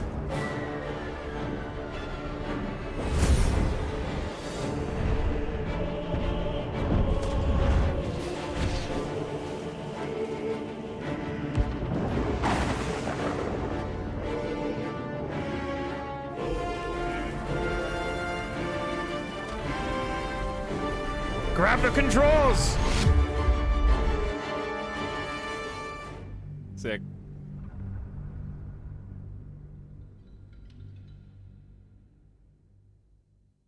But no, I can only move 9 meters, and the console was 11.2 meters away. So I had to, or 11.1. I wouldn't be able to reach it without the jump OP.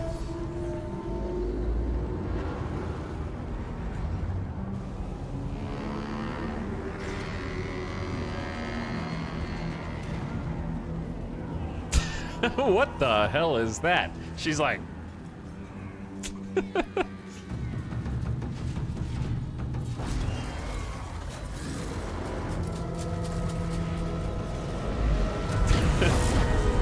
There's a UAP.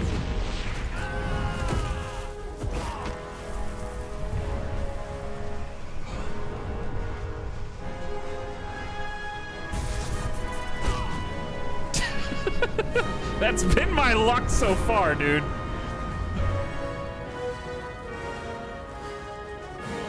Bonk.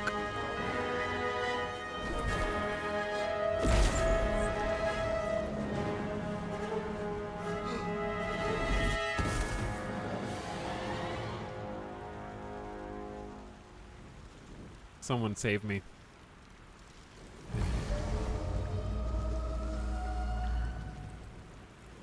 Or maybe I saved myself with my latent powers. Just kidding. I already spent my key. It didn't do much for me. As you wake, the tadpole squirms in your skull. Check yourself for injuries. Where did you land? Listen, I would check myself for injuries first. Other than the infection, you're more or less intact. A miracle, given everything you've been through. But it'll all be for nothing if you don't find help soon. The tadpole is a death sentence, and the clock is ticking. You need a cure. Find a cure. Character and monk outfit looking fire now in different lighting. You think so, Danian?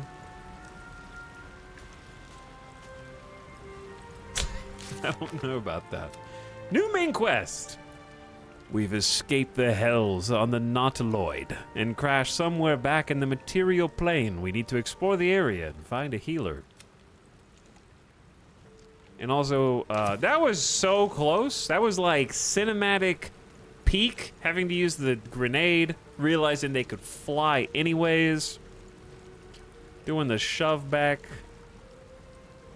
getting the 75% kill, and then barely reaching the console just before The commander came and murdered everybody. I do have distinct memories of running back and forth up this coast many minutes, if not hours, trying to use conjuration magic to deceive everyone by changing my appearance. Something about that is sticking with me, and I remember it not going very well.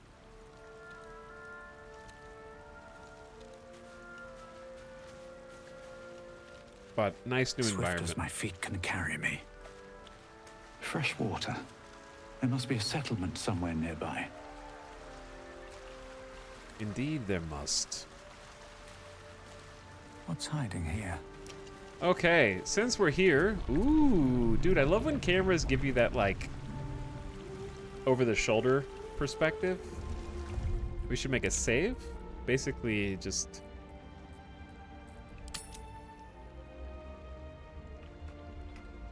Glim always wins. Even when he loses, he wins. All right, I gotta take Midas outside because he's been whining. He's very grumpy back there. You see him? Look out. Grumpy sausage. Facing away. Glim is banned in over 50 casinos. Probably true. All right, I'm gonna BRB. I take the dog outside. I'm having a great time. This has been a lot of fun to go back through and start to see some changes. Now that we can start to, you know, that was the epic cinematic prologue. Now Glim gets to come into his own and get some characterization, I think. So I'll be back. I'm gonna grab a snack, grab a drink, take the doggo out. I'll BRB. Thanks for hanging out tonight. Hope you guys are having as much fun as I am.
Yo.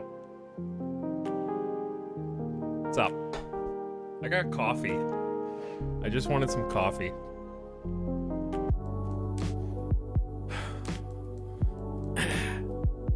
Late night coffee.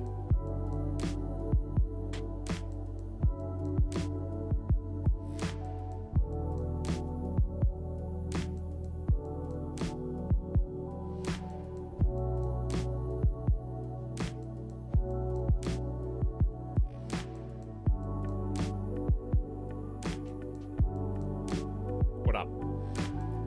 $100 for this game? Why is it $100? The coffee looks tasty.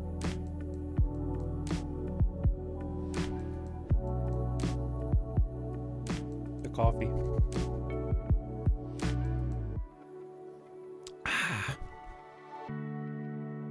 New Zealand. Oh. That's not even real money. Thanks for waiting. We're back. Me Gothic, thank you for the 15-month sub, by the way. Says, thanks Feng Shui for my gift sub. Thanks for subbing and thanks for the gift sub, Feng Shui. A mangled fisher with some gold. Oh, Shadowheart's here. Anyway, moving on. I'm just kidding. All right, Shadowheart, what? No. I'm coming back.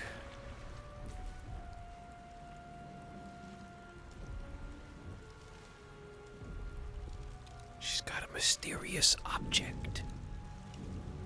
Reach for the artifact, wake her up, or leave. Chat, should we try the community poll, or is that just gonna start popping up on screens and everybody is gonna get mad?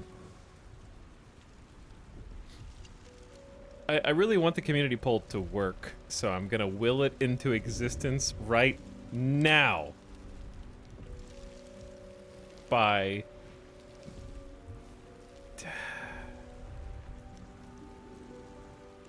I don't think it's working. I'm already mad. I don't think it'll work until I'll click on one of the options, then it'll show you the choices, and then it won't work. Number 1 is winning! With 0%.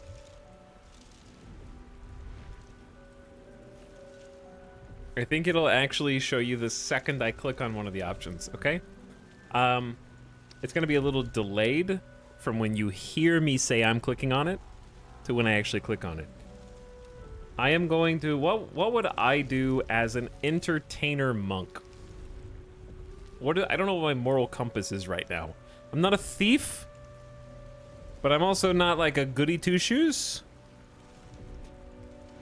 But also I'm interested in the mysterious artifact. But also she's clearly holding it and is gonna wake up the second I reach over her. I'm not stupid. Wake her up. All right, tell me, I'm gonna click it and you tell me if the pop-up happens as soon as I click it. I'm clicking it now. Which would have been a few seconds ago before I said that.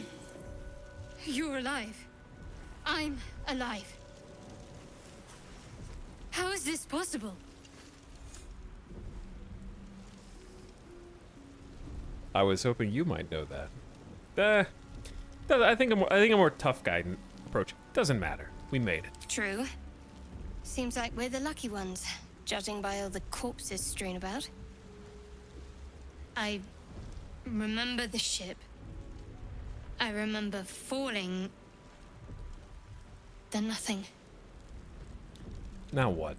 Do you have any idea where we are? What happened to our gift friend?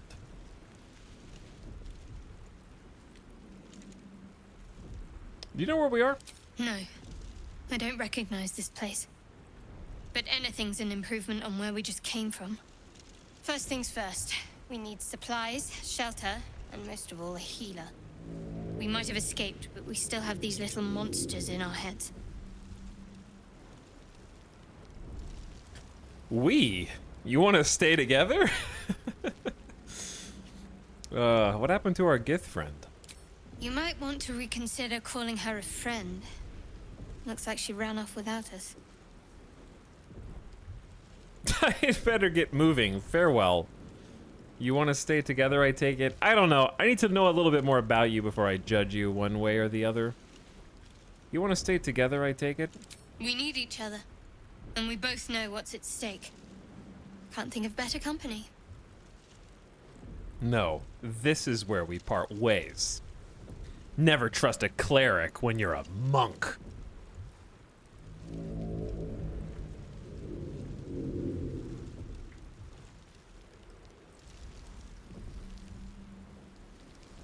Mod check. Chat, what do you think? Is it better to just make the party as big as we can and then pick the ones we like out of that? Or should we start choosing now? Also the octopus tentacles. In the background, I just saw them pulsating, and now I see that there's a gigantic octopus. Big party and pick later. All right, let's get moving. One thing, just before we go. I wanted to thank you again for freeing me. It would have been all too easy for you to run right past my pod, but you didn't. I'll remember that.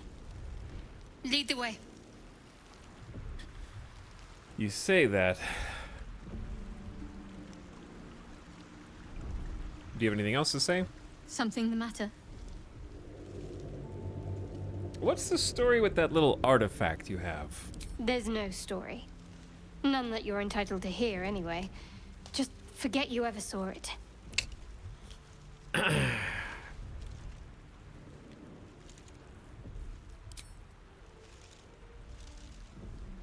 Chat, why are you guys saying shart? Okay. What do you think of all that's happened to us so far? We haven't gone all that far yet. What are you referring to exactly? You must have thoughts about our little stowaways. What do you do if you manage to remove the tadpoles? I suppose we'd go our separate ways. Not a slight on your company, of course. Just got the vote. Sorry about that. I wish it worked. Maybe it'll work, By the way, I'm planning on playing this more tomorrow, too. So there will be a Friday and maybe a Saturday stream also. We'll just be chilling in Baldur's Gate. So maybe it'll work tomorrow. I suppose we go separate ways. Okay, no reason for us not to stay together if we get on well. Nah, I'm not that needy. Where would you go? Home. Baldur's Gate. She There's said someone it! waiting for me there. She said it! Someone I have to reach. As soon as possible. Family, a friend, a lover. I definitely would pry. I'm a monk who is an entertainer. Family, friend, lover. Let's just say it's a very personal, very private acquaintance. You must have thoughts about our little stowaways. Must I? Thinking about it won't help. We know what to do, so let's do it. Find a way to rid ourselves of these things. We've no solid leads right now, though. We'd best get hunting. If you discover anything that might help us, I'm all ears. I get it. That's an elf joke. Alright, other matters. Also, I think I'm gonna make another overlay real quick.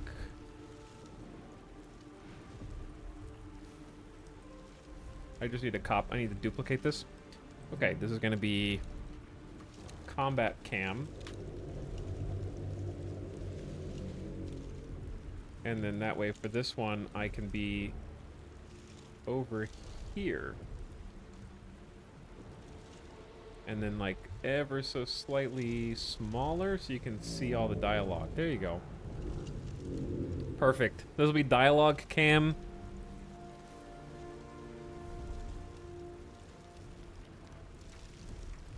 And then this will be combat cam. Perfect. All right. Lovely. Moving around. We should get to know each other a little more. Must we? No harm in a little mystery, don't you think? You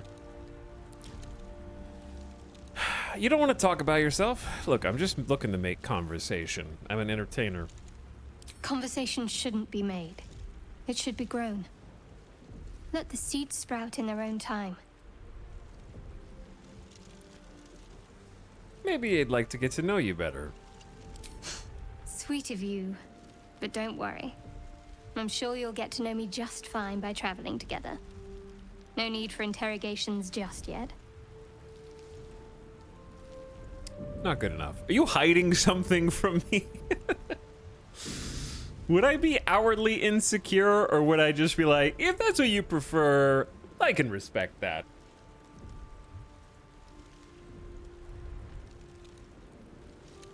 I think I'd be a little pushy. Say for a moment that I was. Do you think your blunt approach would get me to confess? Blunt's all I have left if you keep being so evasive. A shame you feel that way. Just don't expect me to entertain your questions if you won't respect my privacy. You already weren't entertaining my questions. We should journey separately for now. I'll see you whenever we camp. No, we'll stay for a little bit. We need some drama. We need some tension. Let's go.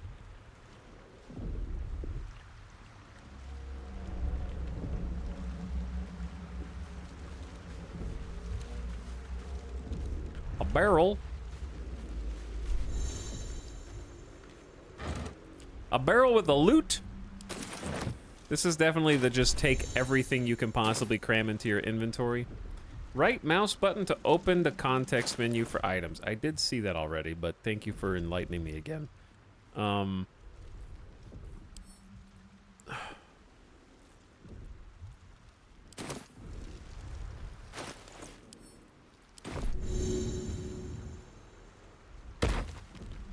heavy loot. You can see the inventory of all party members in the party view. Tab to open. Ooh! Left control to select multiple items. Oh, baby. Look at this UI, dude. Oh my god, you can see all their spell books, character sheets, and inventory at the same time. It's a miracle. Don't mind if I do. Don't mind if I pick up that loot that I just threw. Don't mind if I do. A hat? Can I even wear hats because of me looking the way that I look? Oh my god. Oh my lord.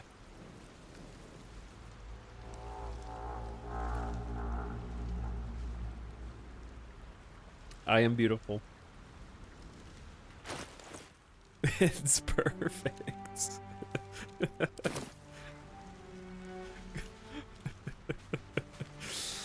Oh, this is good. This game is good. You can never remove this hat. Recipe unlocked. Suspension of myrgrass. I don't even know how to craft. Is it on...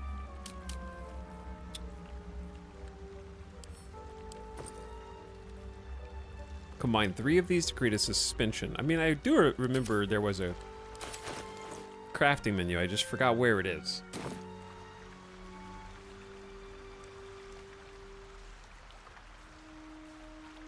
Toggle group mode. There's the party view button. Where is the crafting button?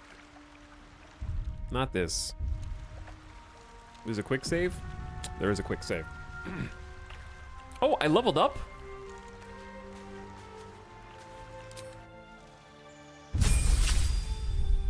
Level 2 from the prologue. H? Okay. I gotcha.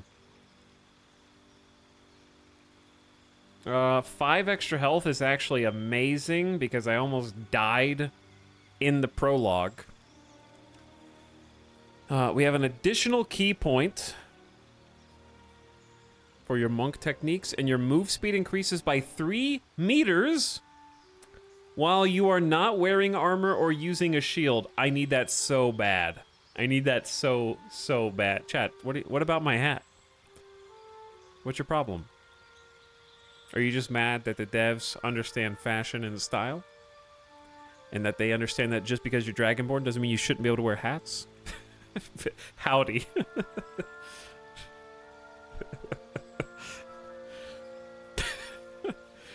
Oh, that unarmored movement is actually, like, huge. Because we only have 9-meter movement as a Dragonborn. So that's a 33% move increase if we're not wearing armor or using a shield. Actions. Patient defense. Attack rolls against you have disadvantage. And you have advantage on dexterity saving throws. Lasts for 1 turn. So I have to take this as an action, a bonus action. And it forces attack rolls to have disadvantage. And advantage on dex saving throws. I don't know when these things happen. I don't know when dex saving throws happen. So I'm using that kind of blindly at the moment. But Step of the Wind is another class action. Double your move speed. Jump no longer requires a bonus action for 1 turn. Also takes a key point. So these takes key and bonus actions. This is going to be fun. I like this key system so far. Retreat to safety by disengaging. Jump also no longer requires a bonus action. Okay. So we have double move speed. Disengage safely. And you can jump. And it costs a key point and a bonus action. Awesome. Alright. Easiest level up ever. Add class. This advanced feature allows you to build powerful combinations of classes at the expense of higher level class features. You can only level up 1 class at a time. Multi-classing. Monkas. Barbarian monk. I feel like I'm not advanced enough to multi-class. Multi-class sounds like something you do when you already know 5e. pretty well. I would just be like making an awful hybrid character. Is how I think it would go. One level in everything. True jack of all trades. 12 levels, 12 classes.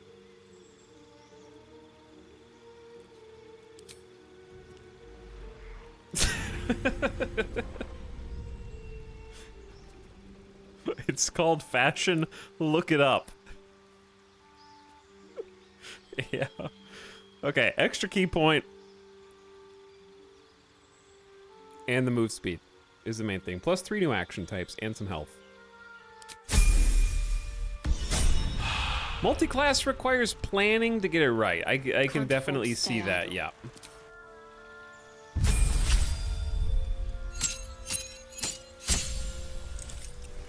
Okay, so Shadowheart also leveled up. Half-elf cleric. Turn undead. Pray to turn all undead that can see you. Invoke duplicity. Distract your enemies with an illusion. Within 3 meters of the illusion, attack rolls have disadvantage. 10 to 17 health. It's a lot of health. New level 1 spell slot. Channel divinity charges. You gain the ability to channel divine energy, starting with 2 effects. Turn undead, and an effect determined by your domain, replenished by short or long rest. So that's channel divinity. Okay. So it's separate from a spell slot. And then those are the 2 actions we got. Very cool.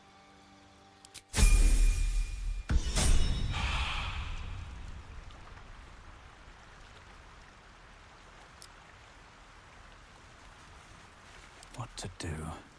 Glim, I'm gonna be you, bro. A brain? Oh yeah, all this stuff just kind of fell out of the sky, huh? Because the flare ship...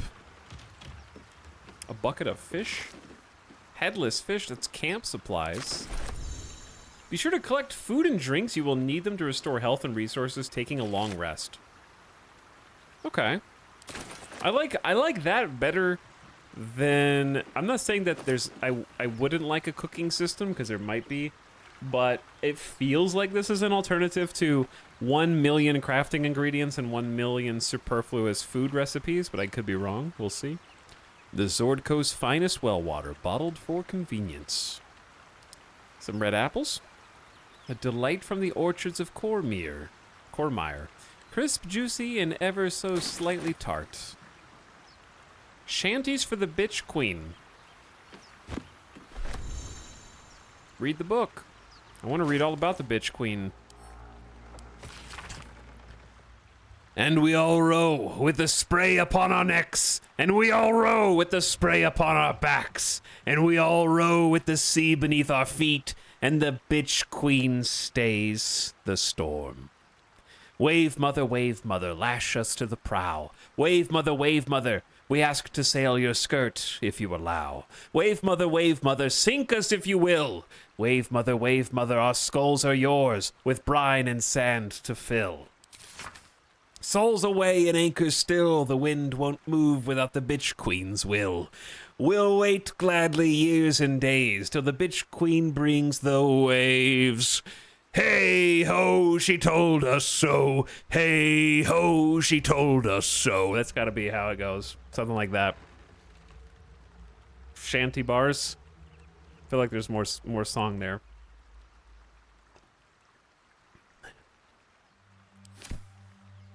You like bitch queens, Miss Turner?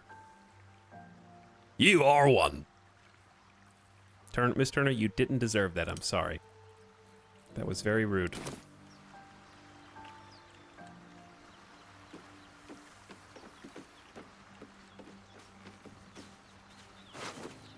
A perfumed letter, still legible in spite of water stains and smeared ink.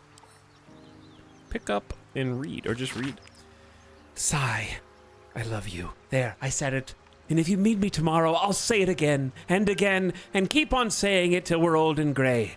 So let's do it. Let's go to Baldur's Gate 3. I know it's risky, but so is staying here. The last few months have been hard, but they're always a little easier when you're there. Leave your boat and meet me at the hill overlooking the old bridge. Bring whatever you can carry. We'll make do without the rest. Don't be late. Love, Anna. Well, it was very risky because that dude is dead.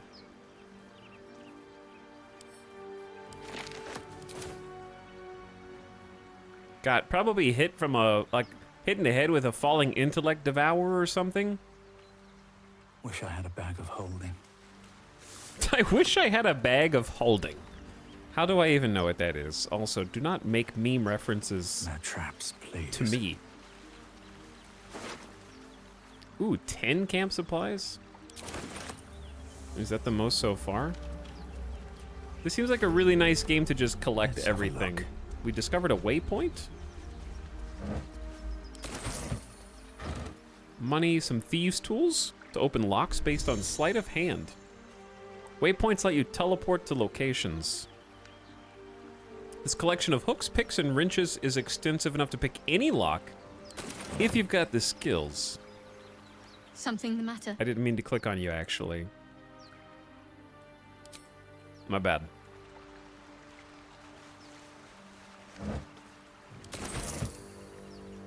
Another intellect devour over here. You can craft your potions, poisons, and elixirs yourself using alchemy. Gather ingredients to distill and experiment to brew wondrous solutions. H. Murgrass suspension. Touching a little of the substance to your lips, you begin to hear muffled pulses of sound, daubs of thoughts belonging to those nearby. 3 Murgrass to make a suspension of Murgrass. Potion of mind reading?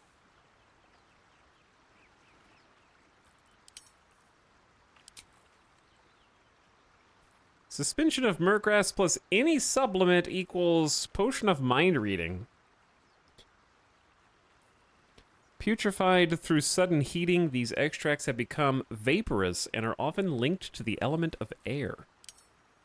Interesting crafting system. Seems cool so far. A cup, fish, a bottle. Mysterious liquid has dried to the bottom of the bottle. Why am I'm picking up trash? I'm picking up everything. We can sort it later. Oh, an ancient sigil circle.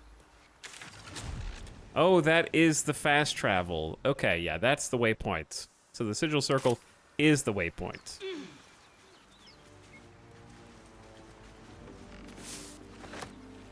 Ashes of Daggerroot.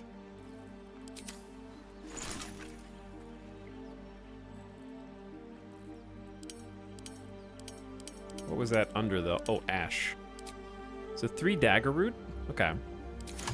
Very cool. Can't get that open easily.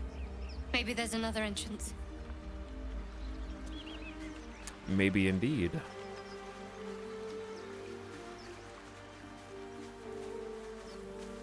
Hoarder monk? Yeah, I'm a entertainer. Actually, that's a good point. I don't have a command that says what kind of character I am. But then again, you have access to my character sheet. You can literally just click on the screen.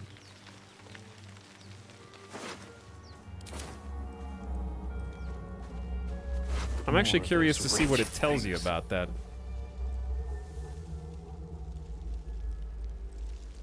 Not on mobile. Mobile megalol.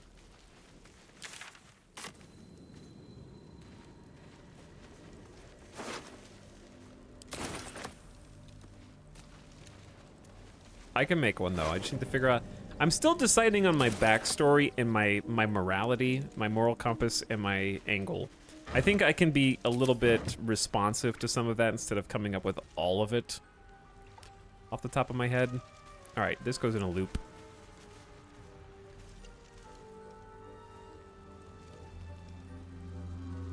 Okay, I can make a mobile command for you. I still haven't decided what kind of entertainer monk I want to be. What is my backstory?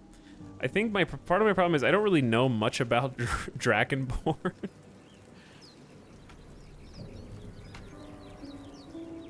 Okay, let's see what D&D says.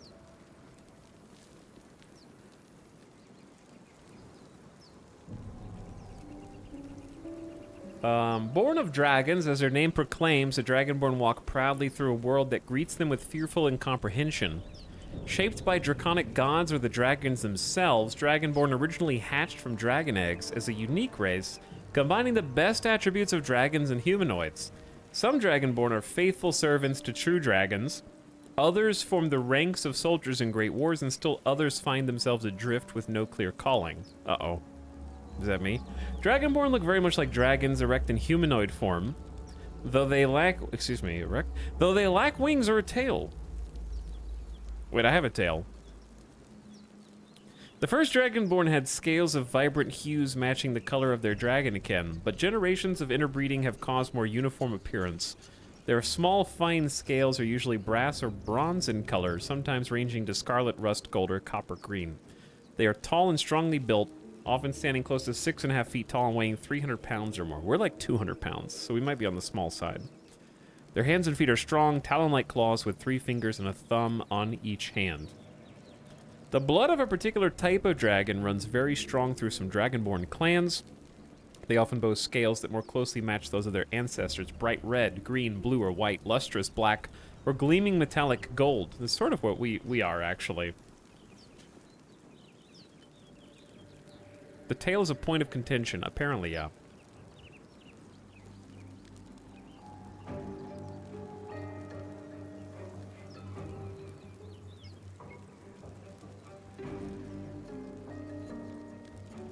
Maybe, maybe I am upset that all of the dragons that made us are over-reliant on breathing fire and fire breath, and the fact that they have no martial arts skills in order to support their combat endeavors is part of the issue, so I resolved to become a master of hand-to-hand combat in an effort to try to counterbalance my people's over-reliance on elemental breathing damage. I'm just kidding.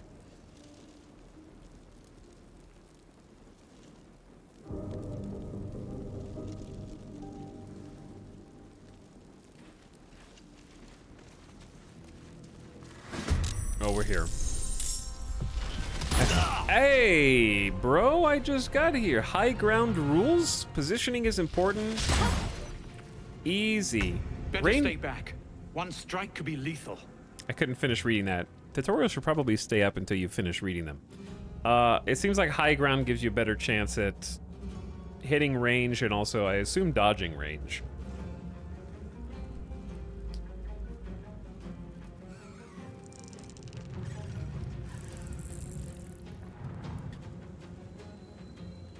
Okay, so we can actually get high ground by going up and around over here.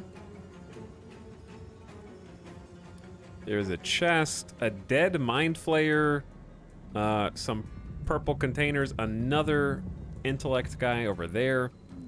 So what are my new abilities? I have 3 key points. Attack rolls against you have disadvantage for 1 turn. I feel like that's not a bad use of key points. Key recharges on short rest, so this is per combat. Short rest happens automatically in between combat, is my understanding. So I feel like let's go with, I can already get close enough. Let's use our bonus action to disadvantage attack rolls against us.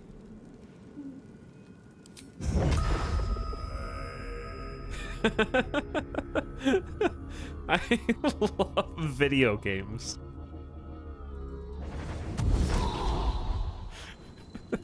You think you can defeat me?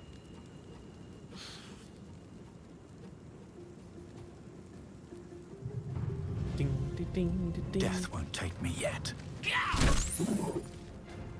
Okay, let's start with 6.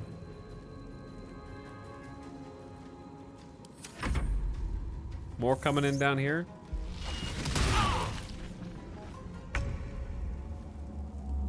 Ow. Chad, I'm almost dead.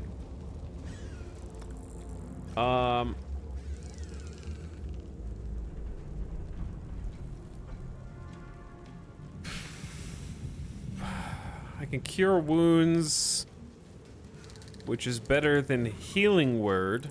I have 5 out of 13, so I'm missing 8 HP, huh? Whoa, this is cool. So you can actually just make the hotbars customized. That is really nice. What does this button do? Shows all? Okay, shows all. I feel like I should heal maybe with a bonus action. And this can be ranged, correct? Yes. Healing right now seems extremely useful. And then out of my cantrips, I have Firebolt. Yeah, let's just throw a Firebolt down. There's no line of... Is there no line of sight? Okay, there might not be line of sight. This is 1 to 10 damage. We could try and kill the other intellect devour. That's not good. Maybe I actually should be climbing up here. I assume the facing is not important, like direction, like getting backstabbed. Like facing a certain way. Ah! Ooh, they're going for you. Alright. I can do 4 to 11 damage. They have 9 HP. I would rather it not take an attack and a bonus attack to kill you.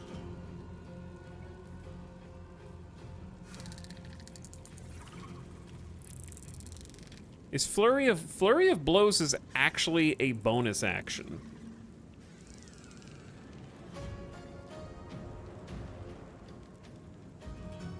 All right, just do a basic attack then. All right, we're learning, chat. Good kill. Let's use Flurry of Blows on the Intellect Devourer behind us. 11 damage. Trying to use that key. Flurry of Blows, how many key points does it take? Because I had 3. I don't know if I have 1 or if that spent both. Ow. I have potions too. I do have potions. Got to press on. All right, I'm gonna try taking the high ground with Shadowheart. And I think I'll get to go. Glim's gonna get to go first next. Let's just do another. When is it better to do Sacred Flame than Firebolt? When they're like resistant to fire, I guess. I guess it's an attack save, or a dex save rather for Sacred Flame. I don't know when to expect them to have more or less dexterity. Let's do some fire. Okay, that's good. 7 damage. No need for a bonus action. Fading fast. Am I dying? Should I have 2 HP? I think a potion is a bonus action.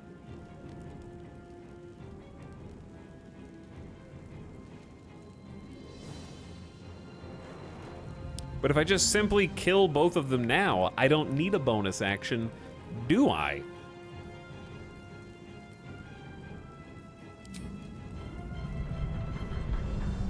I could simply kill them. All right, how do I do unarmed attack as a bonus action?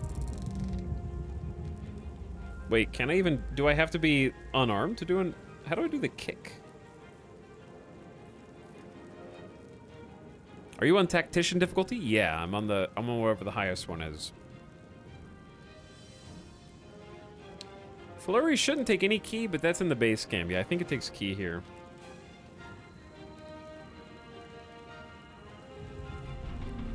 Frankly, I don't know why this DM set you up against Mind Flayers for the first session. Should have gone goblins or kobolds. Or some, you know, classic giant rats or something. But I don't think, did I lose my free kind of kick that I had? Because I had a bonus action, like that was a kick. And now I just have main hand attack and then topple. You need to attack with a monk weapon to get the kick. Okay. That's unfortunate, because I wanted to use my kick here against a 2 health enemy and then use my main weapon on a 5 health enemy.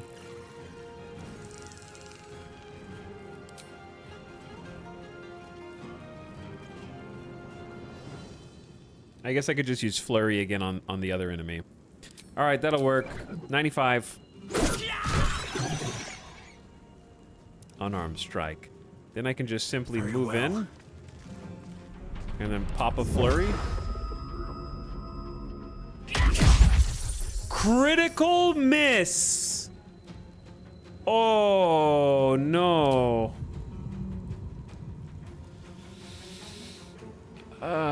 Nat 1, baby.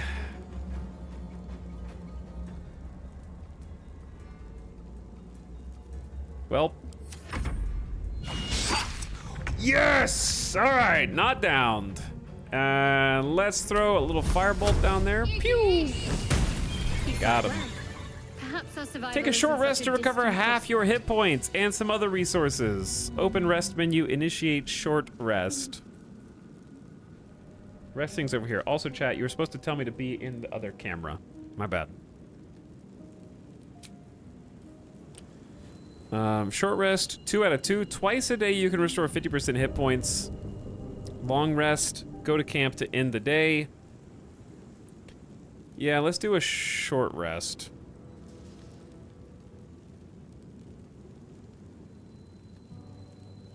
Is there gonna be a better way to heal Glim other than like a potion?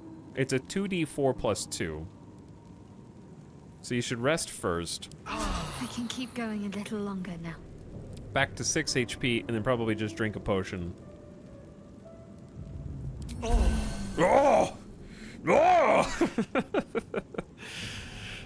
I love potion! Open up.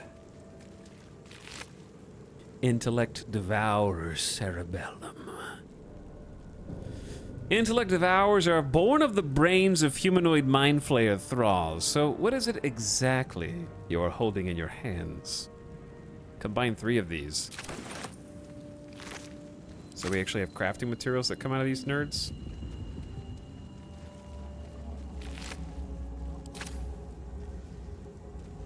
There's a chest up there too.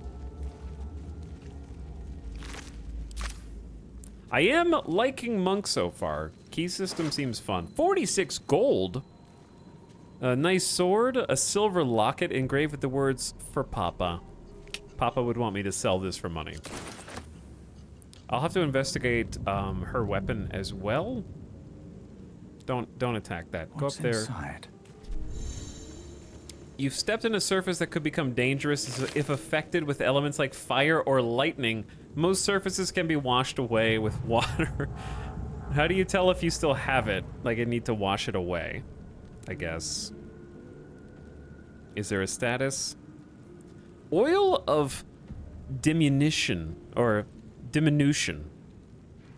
Coat your weapon in oil, it receives a -1 penalty to damage, but targets failing a constitution save suffer disadvantage on strength checks. They also receive a -1d4 penalty to melee damage. Gazing through the glass bottle, everything seems shrunken and contracted, almost gaunt. I don't feel like I'm advanced enough to know when it's good to intentionally give an enemy a disadvantage on certain types of throws. That's high IQ. Gain an extra action, a +2 bonus to armor class, advantage on dex saving throws, and double your move speed while under the effects. The solution ripples and splashes of its own accord, almost like it's trying to escape the bottle. Ooh, a void bulb. Now that is good. Let's put that back on the hotbar. Put potion of speed on here. Okay, let me check, let's sort. What are you wielding? You have a mace. I need to see what your proficiencies are.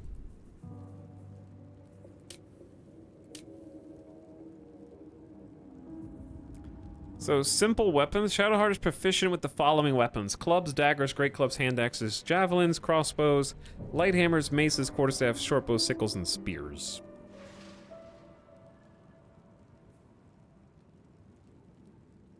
And also proficient with flails, glaives, halberds, morning stars, and pikes. So if I were to look at an item, like say, this 4 to 11 damage rapier.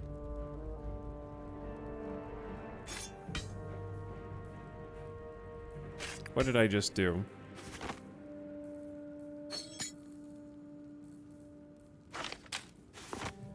Oh, they have their own alchemy pouch and keychain now. And they also have potions, scroll of revivify, and a many-sided artifact of black and iron engraved with pulsating runes. Something stirs within. Interesting. I like that it hums. It has its own sound effect. That's cool.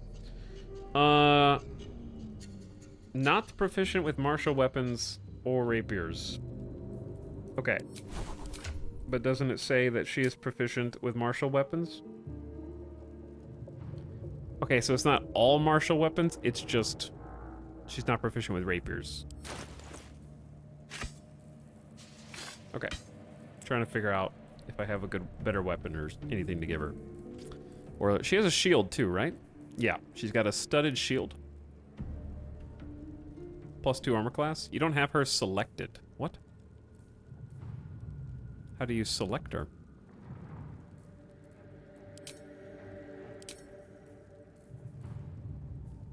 Like over here? I'm ready.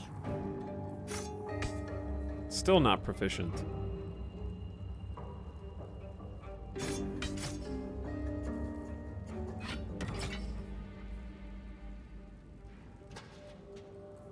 Is that blood? No. Okay, anyway. Cool loot. Need to find a way forward. Got some nice potions. There is a path that way. Something good here. And a dead mind flayer up here. I like that they can just jump up stuff. They can just kind of climb. Ooh, a spiked bulb. The barbs inside this bulb explode on impact, making nearby creatures bleed. And we got a healing potion. Probably select Shadowheart. Maybe give her the spiked bulb and put it on the bar. Put a potion on the bar too. That way I can remember that I have it, because I always forget that I have potions. Which way do we want to go first? Out here by the water. Camera distance. The camera can't move any further away. Move your character. No. I don't wanna. All right, let's go. Moving in. Open up. Open up. I do like the first little zone. Like the beach, more thieves' tools. Rope and a trap disarm toolkit. This kit enables you to disarm traps. Based on sleight of hand check, the kit breaks on an unsuccessful attempt. A collection of hooks, blades, shears, and everything else needed to deal with potentially deadly traps.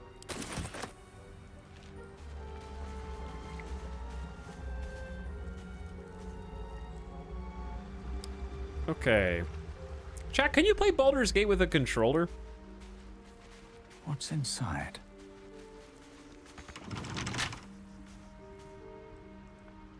It works with a controller? That's cool. So that's probably the easiest way to play local co-op then, right? Having a couple of different controllers. So is there a way... I mean, lockpicking wise, we're pretty much terrible, right? Sleight of hand. Wait, no, I have great sleight of hand. Wield nimble fingers, steal stuff. Helps you pick locks and pockets and disarm traps. Okay, that's actually my accidental specialty, so I can like try. Open up. It's just difficulty class of 5. Do I have to select this to use Thieves' Tools? They will break on an unsuccess. Do I have to click this? No, it's just gonna do it. Total bonus +3, add bonus. Do I have to click this before rolling the dice? It's really good for combat and exploring, but looting is bad with the controller, not as good as Divinity 2. No, yes. The duality of chat. What did I ask? The add bonus is helpful.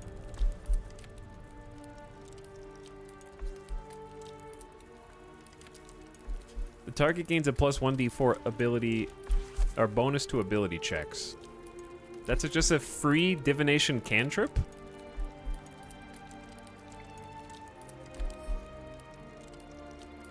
Okay. Well, that's amazing. So we just automatically win.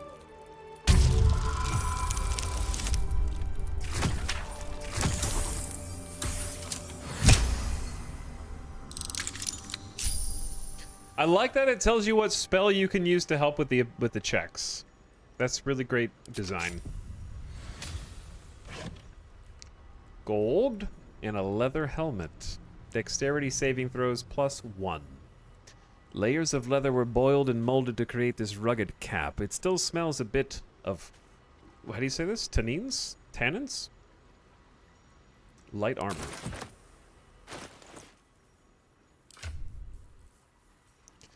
She's got a circlet. Provides a touch of elegance, but no additional protection. Let's get on with it. She's proficient with light armor, though, so I apologize in advance, but you have to wear the leather helmet. You can hide it if you'd like during dialogue, but or at all. Oh, you can hide during dialogue or hide at all times, or make it show at all times. You know what? If you're wearing a leather helmet, you need to own it. You can't just like, don't look up here. It's my leather helmet. Too bad. You're wearing a leather helmet. Onward in her name. No one back home will ever believe this. Another step forward. What else did I get out of that chest? It was something else. Bet that will fit in my pack. I was wondering how this game would look after almost 3 years. Since I haven't played it. It looked really good in 2020, and it still looks very good now.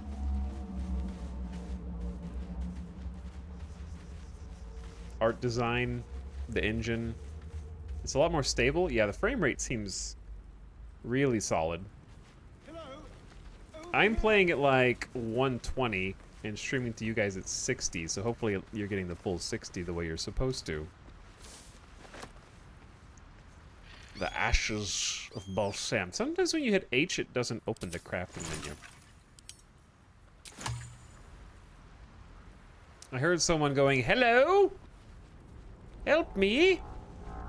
Has it really been 3 years since the demo? I wouldn't call it a demo, but it has been 3 years since early access. There's a path up here. I'm exploring everything, dude. I want to find whatever there is to find.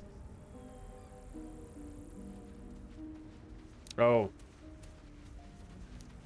It's the bear guy.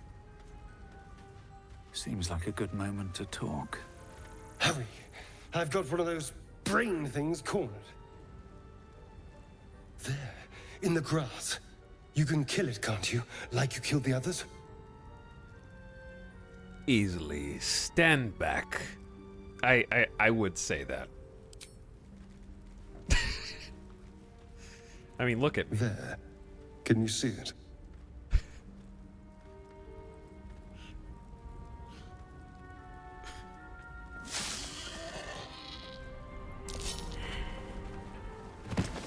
Excuse me.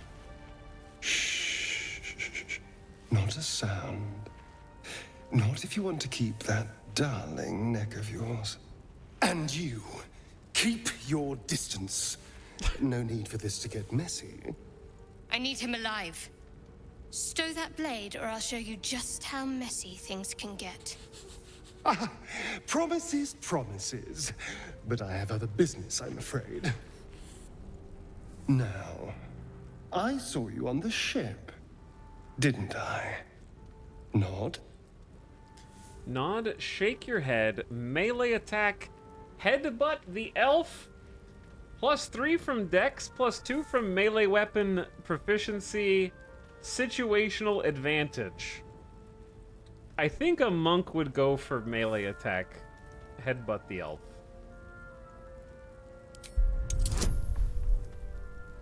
I need to roll a 14, and I'm getting a +5 bonus, so I need to roll a 9. Can you tie? A number that must be matched or exceeded. I need to roll a 9.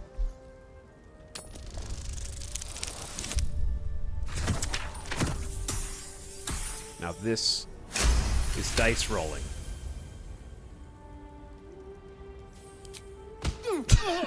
You son of a...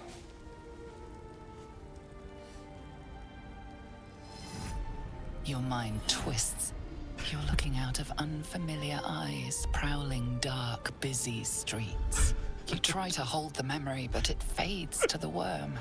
The light, the fear. What was that?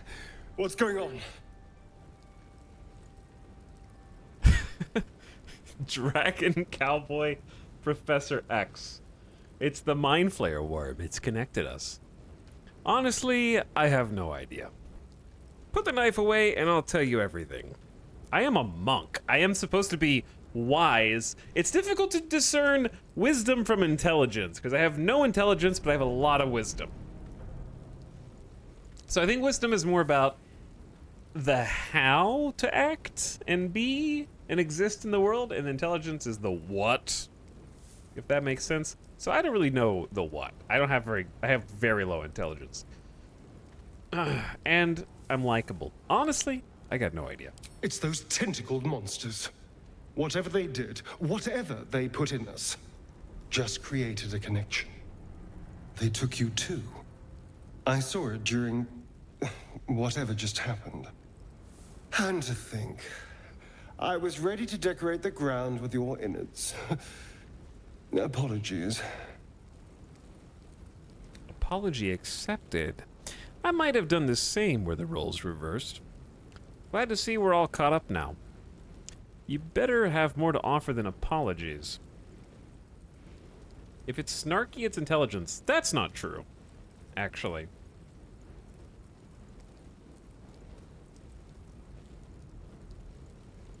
Intelligence is knowing that a tomato is a fruit. Wisdom is knowing it doesn't belong in a fruit salad.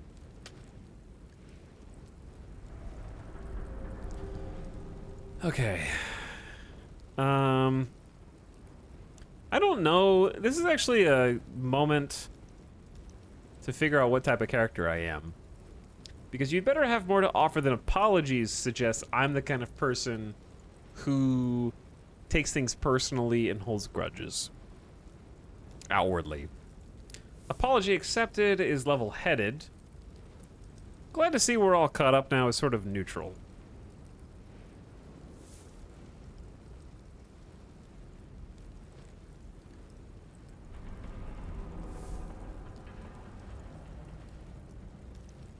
So I don't know if I chafe easily.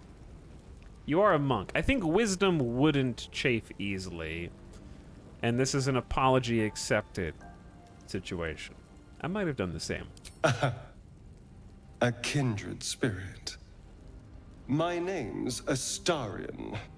I was in Baldur's Gate when those beasts snatched me. Baldurian. Introduce yourself. You're a Baldurian, too. Those raised in Baldur's Gate know the city well, better or worse. Is that so? We clearly move in different circles.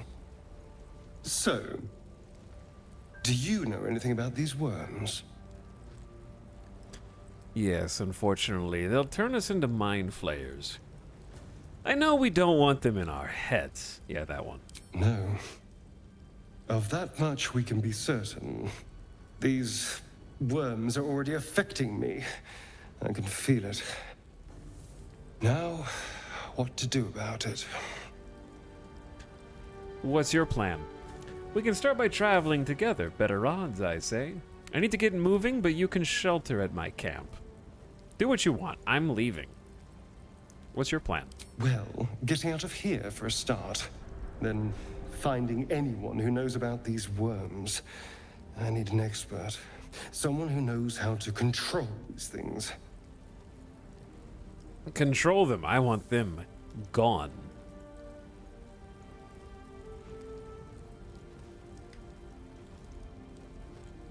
Well, yes, of course. But first things first. Why not come with me? You know, I was ready to go this alone. But maybe sticking with the herd isn't such a bad idea. And you seem like a useful person to know. All right. I accept. Lead on. Look at me. Your party is shown on the side of the screen. Drag the portraits to split the party. Okay. I mean, chat, look at me. Would you not follow this natural leader?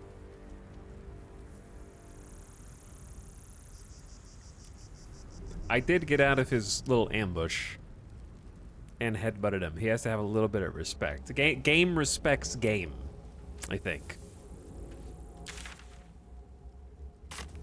So we can go further this way, kind of loops in. They kind of seem to sort of go the same direction. Peeg? Peeg?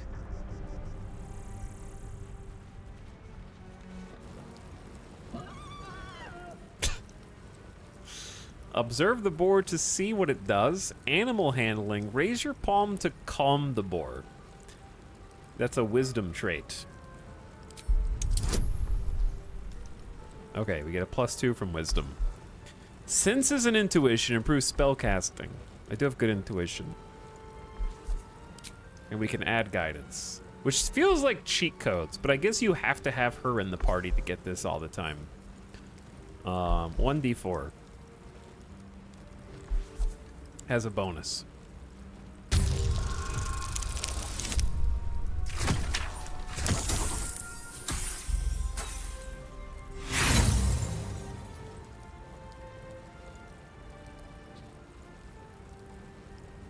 Okay, so it's not cheat codes.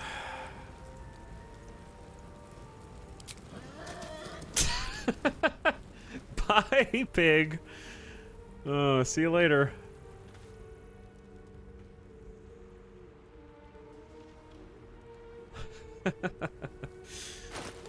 Okay, I was gonna look at something. See, here's the thing. Intelligence has nothing to do with your wit. It's arcana, recognize magic, history, which is boring, solving mysteries and noticing clues, recognizing various plants and animals, and recognizing deities and understanding holy rites. And also your memory. Apparently I'm terrible at animal handling. It says influence animals, pet all of the dogs. That's me. Insight is reading people and situations and detecting lies, which we are very good at. Quick save before every interaction. No, I actually love having... I know you're joking, but this is how we're gonna play. If I fail a check and part of a quest goes away, it's gone. Too bad. I like it better this way. Makes every roll feel important. Stay alive in the wilds and track prey. See, charisma is your ability to mock others, independent of intelligence or wisdom. Because that's turning on the charm. Entertaining audiences, bully or threaten others, and deceiving them to their face. So charisma is like verbal intelligence. So I can be a sassy dragon boy. Because I have maxed charisma, actually. Maxed charisma.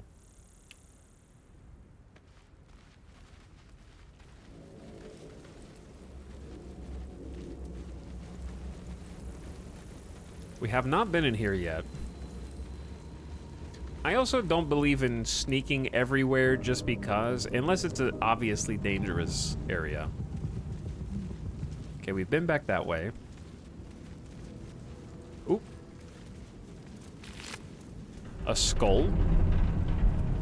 A spiked bulb. I'm ready. Whatever it takes. I'm gonna have you go ahead and take the spiked bulb. No I'm one gonna stopped have me Glim take the void bulb. Why am I taking the skull? Don't worry about it. Also, Astarion can level up already.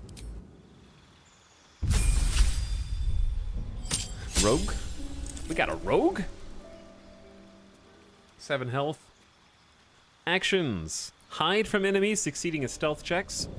Cover more distance, double your move speed. Is a bonus action to dash. That's cool. Bonus action dash is awesome. Retreat safely. Bonus action to disengage. That's very useful.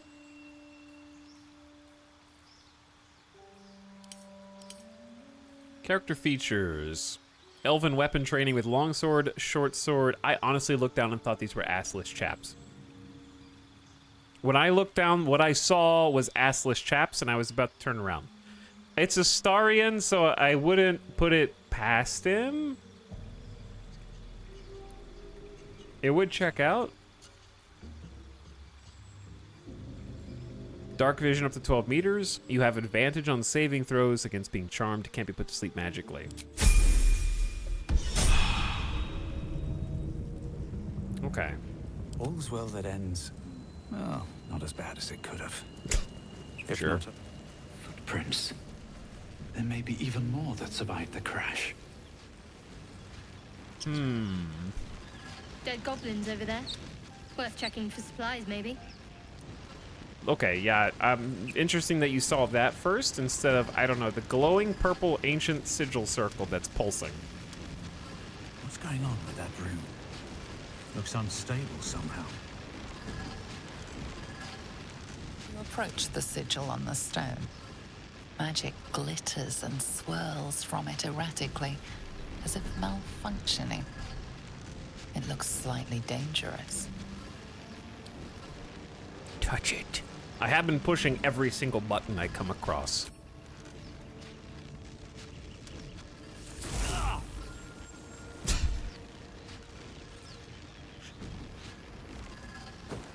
My beautiful hat.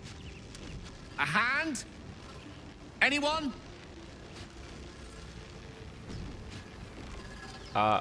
Who are you? Slap the hand. Strength check, grab and pull. Too dangerous. Leave him to his fate. Slap the hand. Ow! Perhaps I should have clarified? A helping hand? Anyone? Who are you? Just your average traveler stuck between realms. Pull me out, and we'll get properly introduced. Finally, someone playing a Dragonborn. What's up, Angry? Is it not as common to play Dragonborn as I would have expected?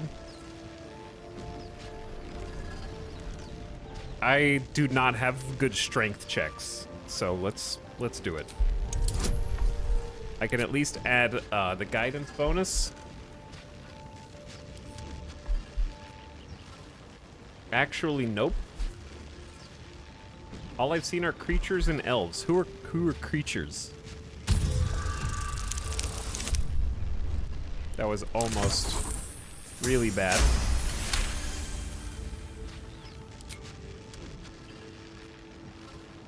That's it! Go on! Keep pulling!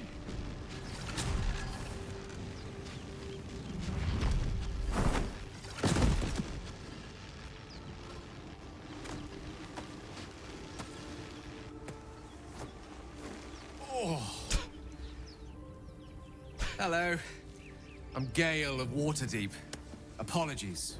Usually better at this. Dude, Lords of Waterdeep. I know that game. Other streamers making unholy creations. You know what? That's a good point. Picking Dragonborn is probably uncommon because of all of the zany tuber characters that you can make in this game. Like, Dragonborn almost looks normal comparatively. But then you put a little cute hat on him, and you have a completely different angle. Hello there, love your fucking hat. Hey, thanks. Me too. No need to apologize. You all right? Introductions. Oh, you're usually better at introductions? At not wasting the time of passing adventurers? I certainly hope so. I don't know if I'm like mean cocky. I'm trying to figure out how I want to play my character as we go. I am witty and charismatic, but it doesn't mean that I'm like a dick. I'm an entertainer. I'm supposed to be likable, but I'm also not a goody two-shoes. I don't know morally. I haven't decided on my moral compass yet. I'm usually better at this. At introductions? At magic. Say, but I know you, don't I? In a manner of speaking. You were on the North Lloyd as well. I was, yes. Never mind that. How did you get stuck in the stone? You don't trust this man. Draw your weapon. I was, yeah. And I can only assume you too were on the receiving end of a rather unwelcome insertion in the ocular region. Go on.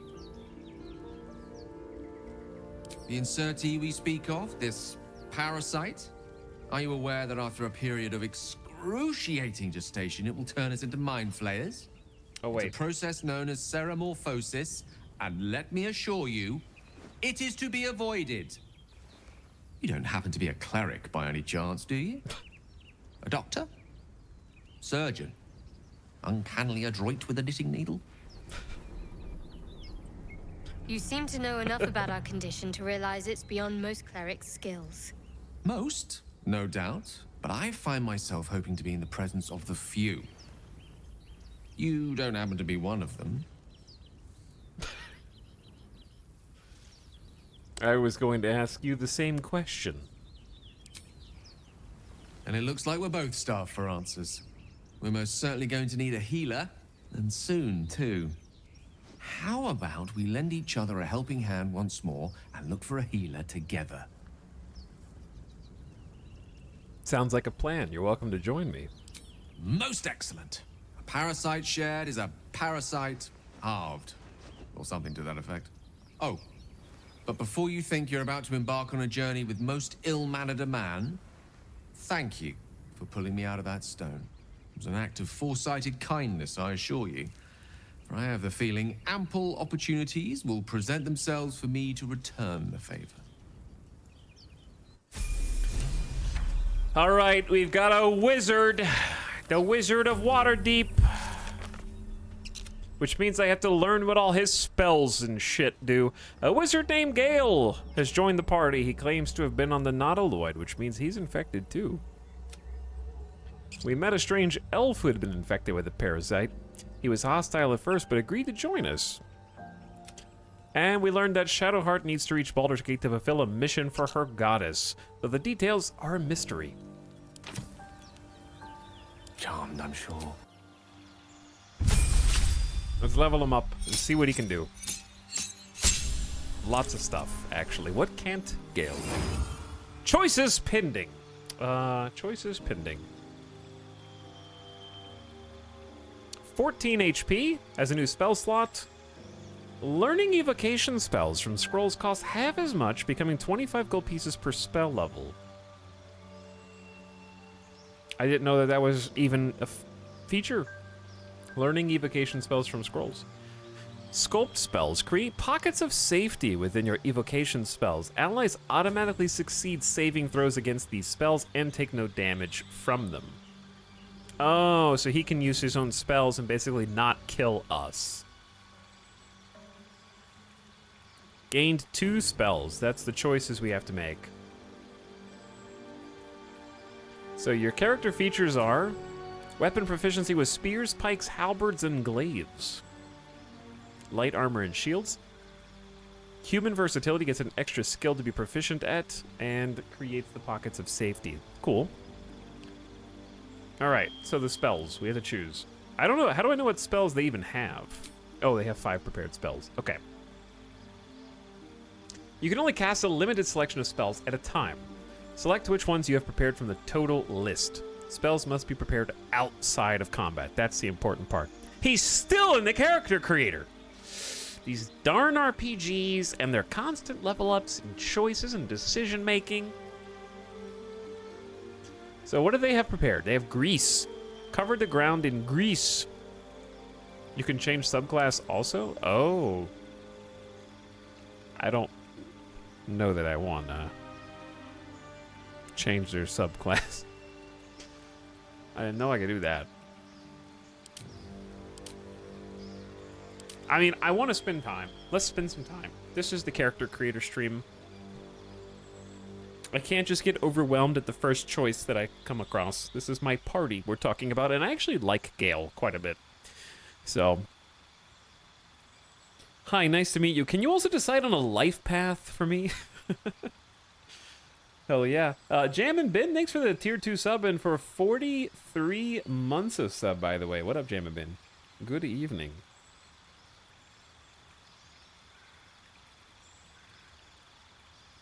Finally, cutscenes are done and we are back in the game. Hell yeah. I need to know what this stuff is anyway. Abjuration spells summon wards, banish enemies, and nullify magic, suitable for those who want to defend themselves and others.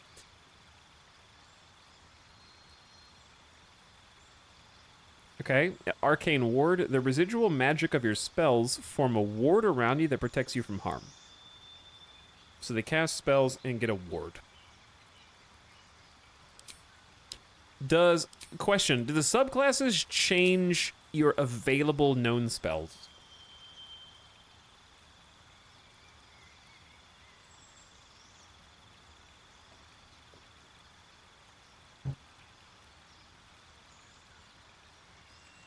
Eight hours, 3 minutes on the clock. I joined the stream. He's literally still in the character creator. Okay, I had to check to see if that was actually your first comment today.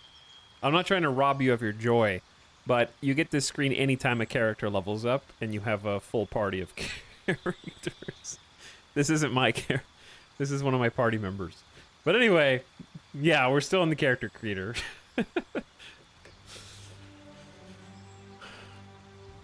Welcome to the Glim Gang. Glim Gang does roll off the tongue nicely. They shouldn't change? Okay, that's what I was curious about. All subclasses get a pool of the same spells. So it's mostly just the subclass features? Do they get the same available learned spells? Twitch says I can browse the journal so I don't have to ask what's going on, but I want to ask what's going on. Okay, I need to actually see what you guys can see. I need to know what information is there. Just a second. Italics' content is intended for certain audiences. It may contain mature rated game, sexual themes, may not be appropriate for you to watch. Bro, I'm me.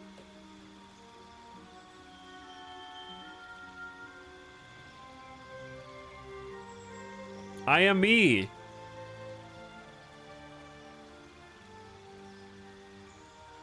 Okay, hold on. I want to see what you guys can see for a sec. And also record it for VOD watchers. Oops. Hold on. What is wrong with the screen? What? Oh dear. I don't... Uh-oh. I didn't think about that. Yeah, it's gonna...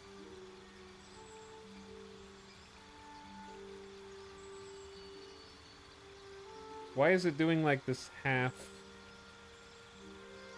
All right, let's try this.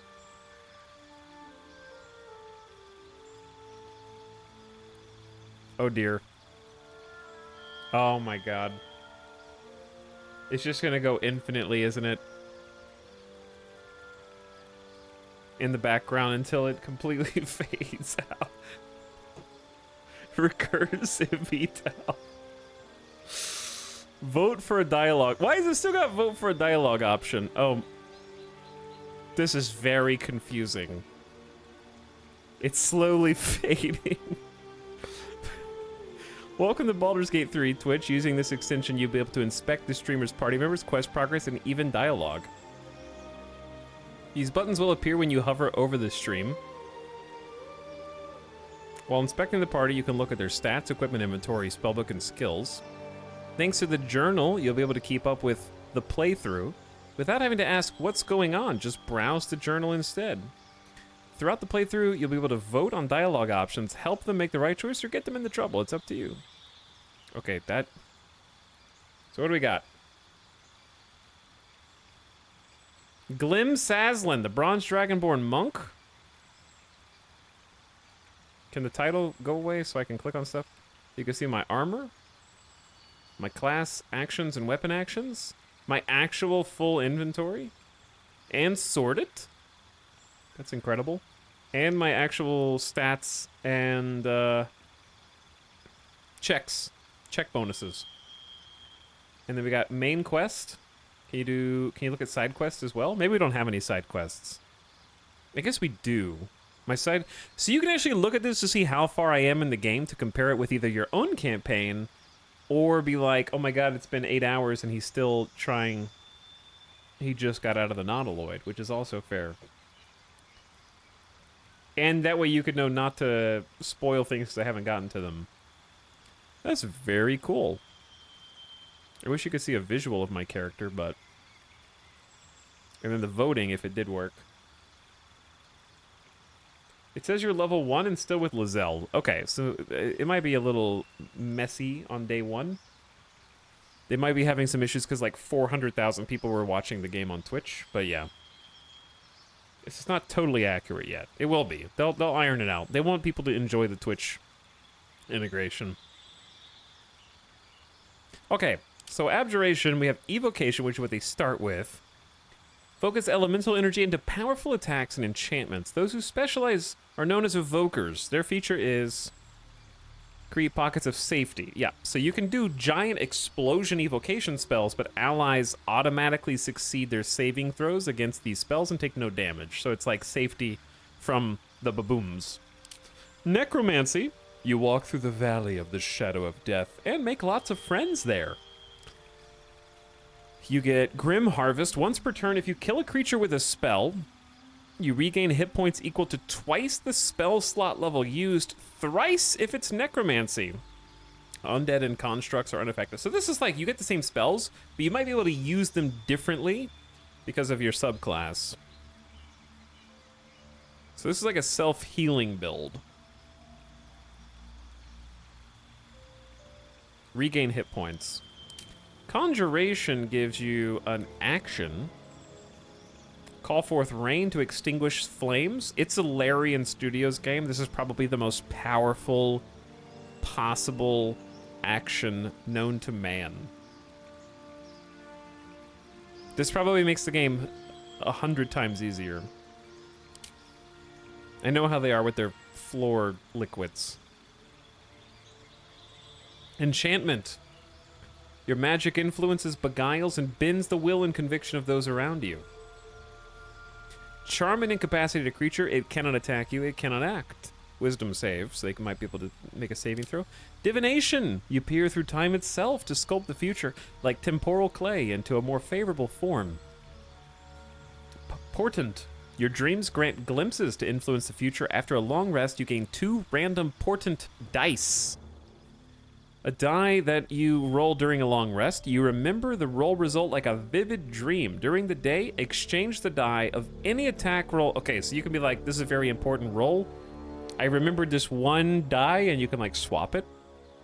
During the day, you can use your reaction to change the die of any attack roll or saving throw rolled near you to one of your portent dice. They can be used once, and you lose unused at the end of the day. Very cool. Illusion. You specialize in unraveling and restitching the fabric of reality to fool the unwary, the gullible, and the monstrous. You can cast Minor Illusion as a bonus action. You can remain hidden while casting this spell. I don't know what this... What does it do, though?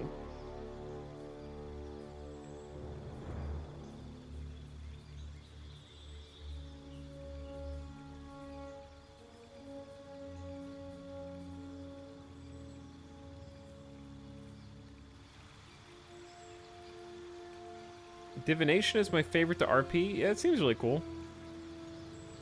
I'm not sure what Minor Illusion actually does. Transmutation. Your innate fascination with the structure of things grants you incredible power over crude matter and manipulation. Learning transmutation spells from scrolls only costs... Yeah, it costs less. You can brew 2 alchemical solutions instead of 1 when combining extracts. If you succeed, A DC check difficulty class, so you have to roll 15 or higher medicine. He's practicing illusion magic right now. I can see why they default to evocation, because it's just like you can explode and then not hurt your friends. That seems like a very safe default. Chat, what do you guys think?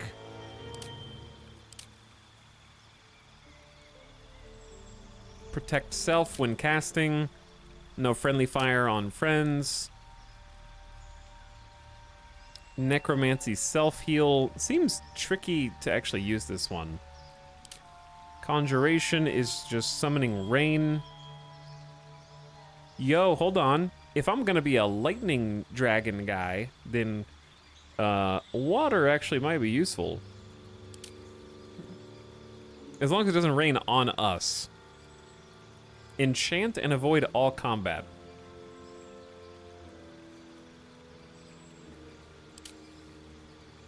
The ones that sound the most interesting to me, if I were making a wizard,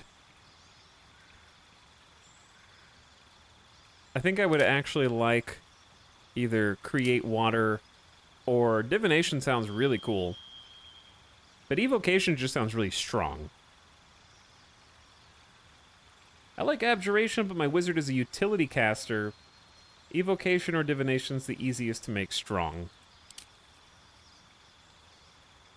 Cause yeah, you can like help others and then protect yourself.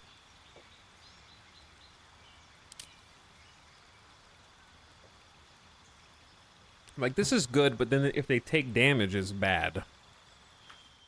If you have this as a class action, this doesn't take up a spell slot. You just can use this as an action.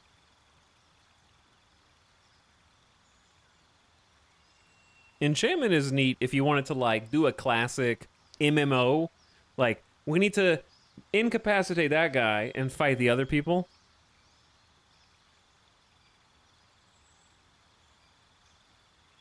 Which can really help out on these harder difficulties. Especially if it doesn't take a spell slot, you can just spam it. You can maintain your hypnotic gaze each turn to extend its duration. That's tempting. These are all fairly powerful. I think I would pick Portent if I was playing a wizard, but maybe not for Gale. Unfortunately, it's only melee range. Oh, it is melee range. But that can be helpful when you're a wizard, because it's just like, stop. And then I don't know when Minor Illusion is good. Transmutation seems interesting if crafting's actually good in this game.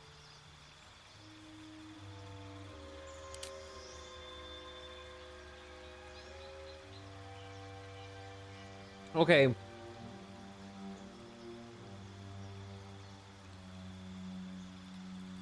I don't know. These all seem cool.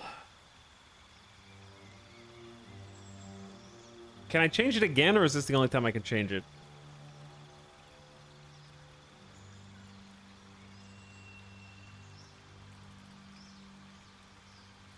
You can always respec. The power of illusion, it directly scales with how much BS your GM lets you get away with. Alright, let's actually take a look at the prepared spells and see what some of the options are. That might inform my subclass decision. This seems like the hardest one yet out of... because we actually have to make choices unlike the other characters in our party. Burning Hands. Each flammable target is hit with 3 to 18 fire damage. 3d6. 5-meter range. Charm person. Prevent person from attacking you. You gain advantage on charisma checks in dialogue. In higher difficulty modes, the target might accuse you of enchanting them. Ha, that's funny, it warns you. Chromatic Orb, 3 to 24 damage. Hurl a sphere of thunder damage. 18 meters. Color Spray, blind creatures up to a combined 33 hit points. So blind in D&D 5e has disadvantage on attack rolls, and their range is reduced to 3 meters.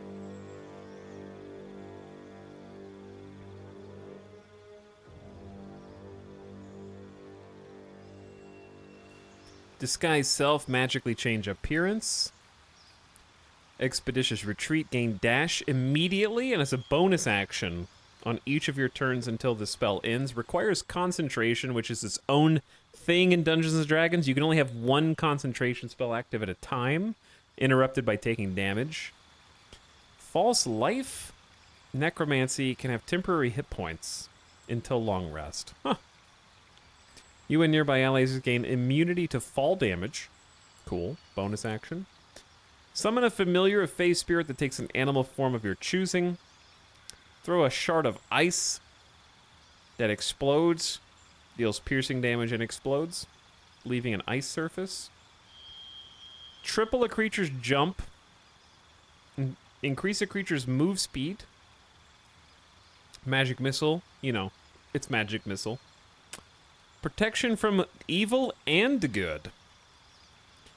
From aberrations, celestials, elementals, fae, fiends, and undead. Ray of sickness, possibly poisons. When you're about to be hit by an enemy, increase your armor class by 5. You take no damage from magic missile. And then leave a creature prone with laughter. The creature must have an intelligence of 5 or more. Let me see what spells we already have. We have Mage Armor. Increase armor class to 13 plus its dexterity modifier. Melee range only. Blind with fog and heavily obscures creatures, which is hiding in heavily obscured area will go undetected unless they get too close. Grease, cover the ground in grease, slowing creatures and possibly making them fall prone. Chat, question, if you do grease and set it on fire and put water on a grease fire, does it make it worse in the game? Or does water put out grease fires in Dungeons and Dragons?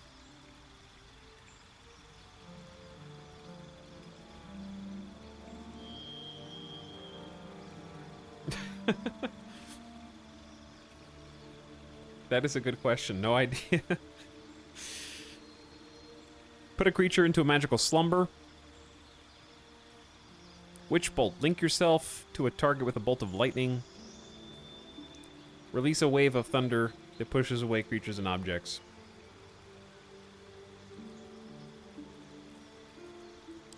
Okay. There are some sweet skills in here.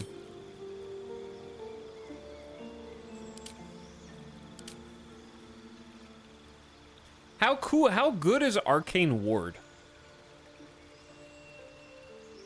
We already have too many melee. I was gonna say, making an Arcane Ward melee caster would be pretty sweet.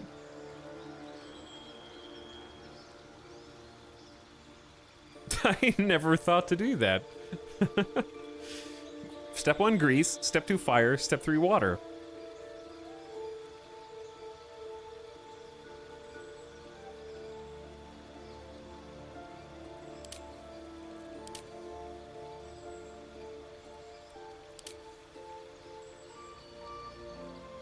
I think I want to pick Conjuration, and then I'm going to get Create Water and then never use it, is what I'm afraid of. Sorry, I'm a little analysis paralysis right now. This is why I didn't roll a wizard or a sorcerer, or whatever they're called in this game. Because I didn't want to be stuck.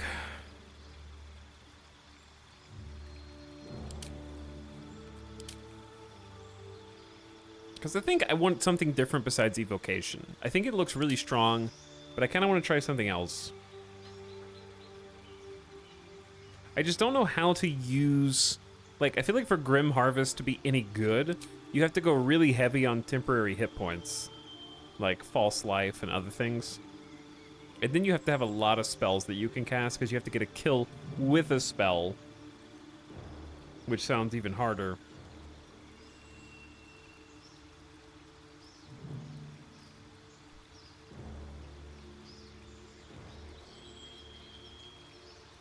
In the tabletop, you can repick a single previous spell at every level.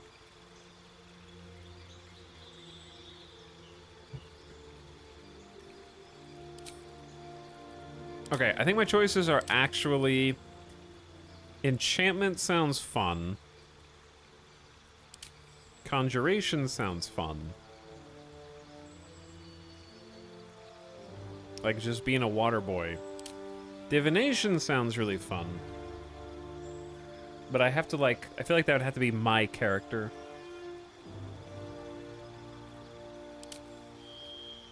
Or just being an arcane ward tank. Well, Conjuration Wizard in my D&D campaign is cool, but you need to remember to use the spells. What do you want him to do? Powerhouse or support? It's a good question. I don't know who my party comp is going to be yet. This feels like a big decision. But I need to move past it, because I'm annoying myself. I think they just, the fact that a lot of them sound, I'd rather a choice be difficult because there's too many good options than a choice be difficult because they're all bad. So, it's the good kind at least. Can we vote? Sure. Chat, you can vote.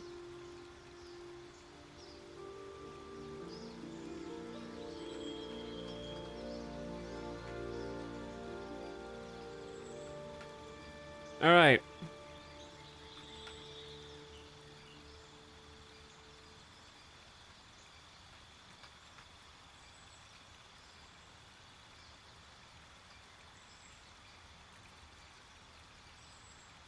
Abjuration, cast equals shield. Conjuration. Water. Enchantment. Which is charm.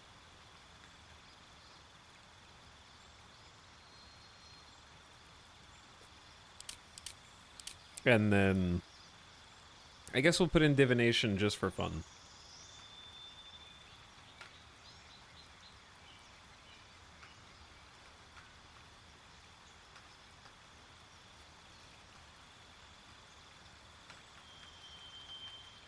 Sub dice. All right, there you go.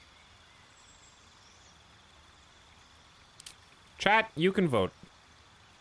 Because the game won't let you vote. Twitch will. You can get a good amount of effective HP from Arcane Ward, but it's not as high impact because they always might just hit someone else. I like it because it lets me run my wizard around like an idiot instead of hiding in the back. I vote 7 Illusionist. That wasn't one of the options. Sorry.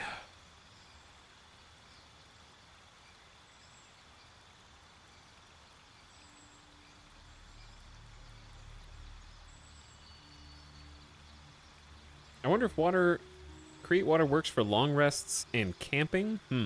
Maybe.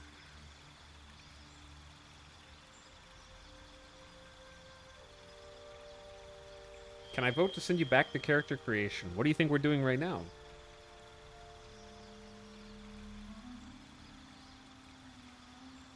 I thought you were re-rolling your main character. No, this is for Gale.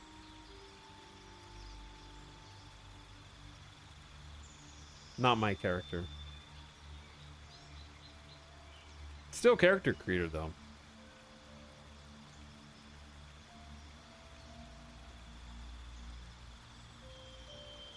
Alright, you guys got like 15 seconds.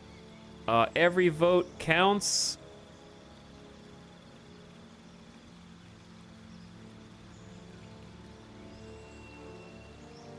Because 2 of them are tied.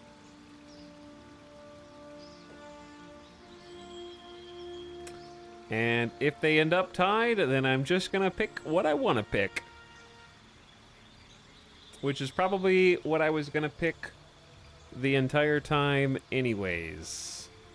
Water. Chat, good job. Alright, we're just gonna pick water, because I was probably gonna pick that. The reason why is because well, I was gonna say it'd be weird to have someone whose enchantment and charm is the #1 when I'm supposed to be very charismatic, but then you could have a really fun kind of 2 charismatic people butting heads a la Iron Man and Doctor Strange type of situation, so that could be fun. He can still be charming, just minus the literal charm a creature, I guess. But I also feel like we're gonna pick water, create water, and then never use it, but maybe we will. Chat, you voted, and your 1 vote counts, okay? Conjuration it is. You can summon creatures and objects and displace them in space. All right, for our 2 learned spells. We can still take Charm Person, it's just gonna take a spell slot.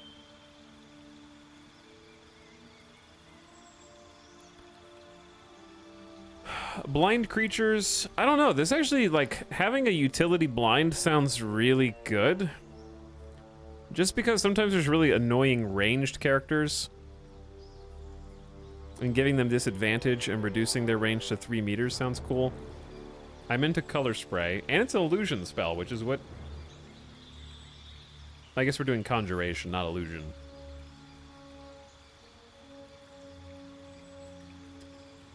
Gain dash immediately, and as a bonus action on each turn. It's temporary hit points. Featherfall. Summon a familiar. That's Conjuration. I don't know if it's any good.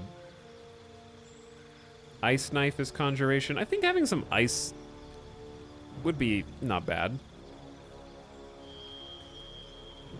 Magic Missile.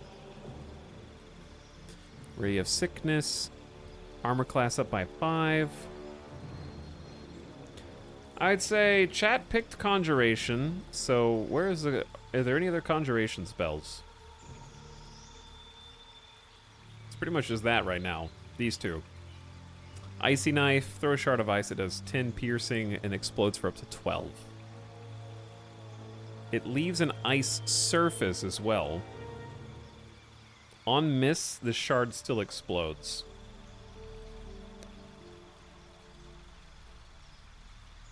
I don't know if I want a familiar right now. I think I'm gonna take Ice Knife and Color Spray.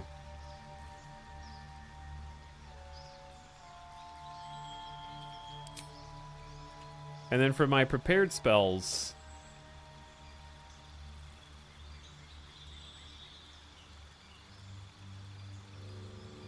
I'd have to use electricity to do anything with grease, right?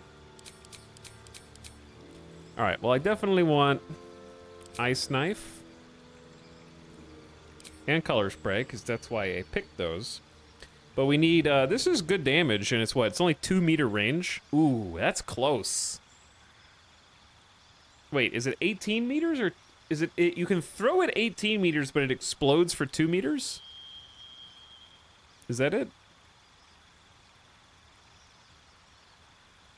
Okay, that's good. This is a 5 meter blind. Thunderwave is the knockback one. But it's all creatures. Remember, we're not an evoker, so I can't do it for free. It'll friendly fire.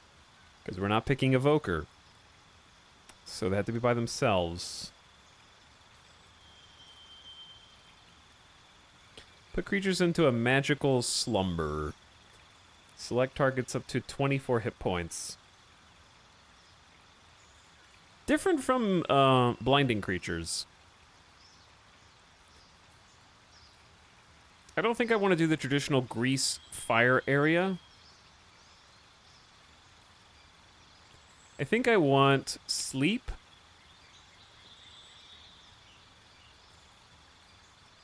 And then...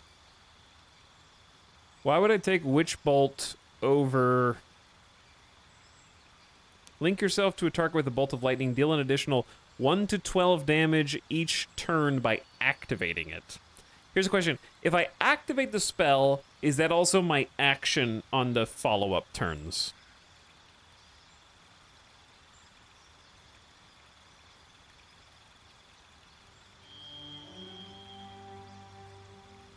I think it would. Maybe Mage Armor just to have like a... Like, I think Mage Armor is probably good for my Monk. Because it'll be automatic 13 plus Dex modifier, which would be like 16 armor class right now. I don't know if that's only maybe 1 higher than it is at the moment. But I could just give it to myself. Like, Gale could just give it to himself. I don't know what his armor class is. Probably not very high. So there's defense. We have Ice Knife for offense, which is a lot of damage. Blind, Sleep, Armor, and What? I mean, I guess Thunderwave maybe is kind of like an oh shit button as a knockback. I don't see Witch Bolt being better than Ice Knife. Unless I really... I guess it is if you use water. You can create water and then electric it.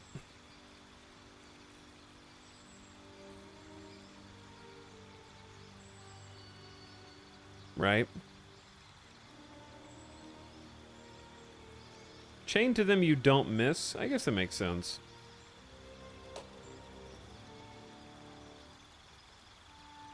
But it's a 2-turn setup as well. I think having one electric option is worth. Alright, that's my... You can always change your prepared spells between rests, so that's fine. We'll just experiment. That's the fun part. Finally! God, that was fun. I enjoyed that. Still breathing. I did enjoy that. Gale, talk to me. You're not versed in magic, are you? I'm not. Why do you ask? No matter to worry the unlettered over. If you meet any elder wizards, let me know. There is a matter I'd like to seek advice on from a master. Okay. We haven't talked to Astarion either. So, we've picked up a wizard who managed to get stuck in his own portal. Hardly a promising introduction. Listen, tell me about yourself. Oh, what's to tell? I'm a magistrate back in the city. It's all rather tedious.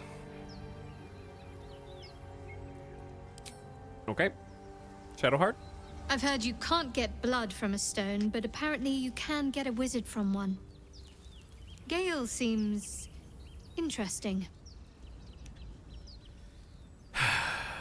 Let's talk about what's happened to us. Fine. What's on your mind? How am I holding up? I must admit, you've been a surprise, and not an unpleasant one. Kindred spirits are few and far between for me. Besides, you saved my life aboard the Nautiloid. How can I do anything but sing your praises? She was being mean, now she's being nice. I just wanted to see what everyone's doing here.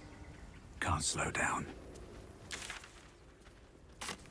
We got a couple different directions to go, actually. Let's head back. I plan on investigating quite a lot. I hope. Goblin bow. This bone part of a leg or maybe an arm is clean of blood and sinew in a 40 camp supply pack. A collection of cured meat, dried fruit, kindling, and anything else necessary to survive life on the road. Everything down to the flint smells distinctly of smoked ham. A goblin scimitar unlocks flourish or lacerate. You have to be proficient with martial weapons or scimitars. And a hand axe. Who killed the goblins, though? So you can climb up here, or you can go in. There. A mind flayer. And it's hurt. That thing's bound to be dangerous, even if injured. Best be careful.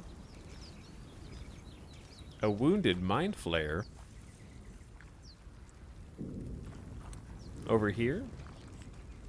Alright, well, let's go see what it says. I should speak up.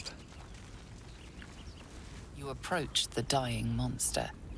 This is the thing that abducted you. You could end its life here and now, if only you didn't feel compassion. Compassion. Give in to the emotion.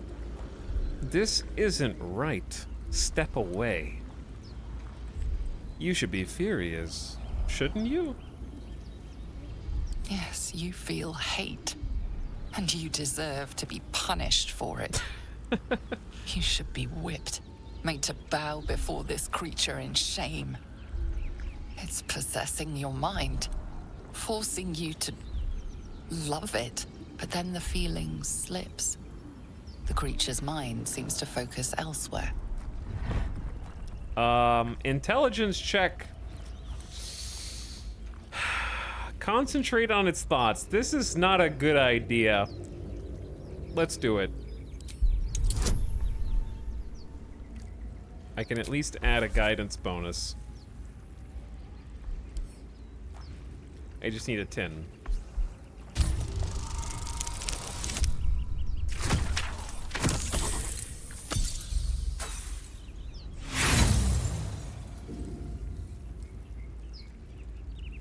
Uh-oh. You try to break through, but its mind is impenetrable. With a last surge of defiance, it slaps your efforts away. The monster lies exhausted, defeated. Its eyes, wet orange pearls, radiate malice. Close those eyes forever or leave it to die slowly. Chat, I'm gonna leave this one to you.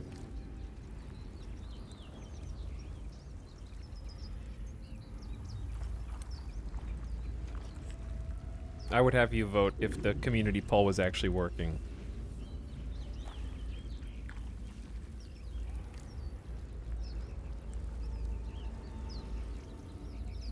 A monk would do 1 for sure. Why would a monk do 1 for sure?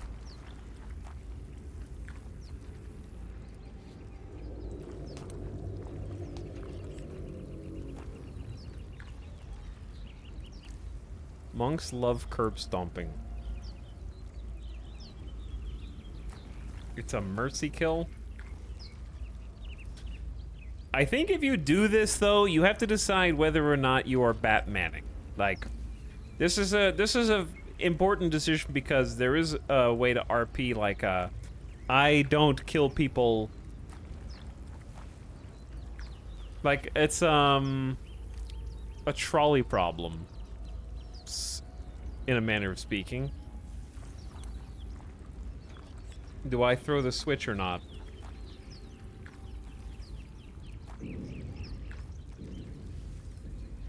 Depends on the monk, to be honest. Cowboy, Lizard, Batman, Professor X.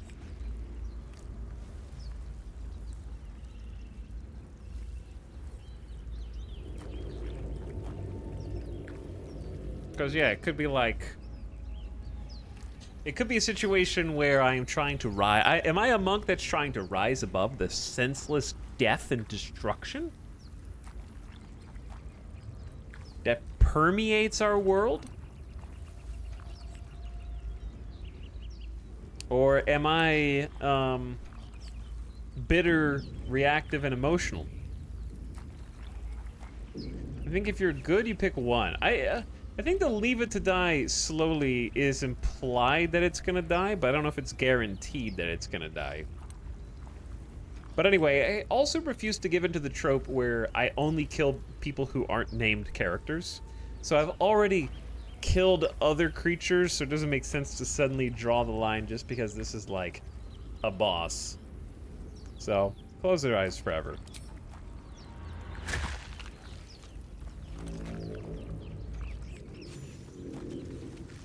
Monster. Death is too good for it. Potion of speed. Another caustic bulb and a void bulb. We got a lot of grenades. This is an extra action +2 to armor class. And double move speed. I think this is... Let's give one of these potions. How do you split a stack? Classic. Ah, shift click. Okay. Let's give one to Astarion. Don't touch me. Don't touch me.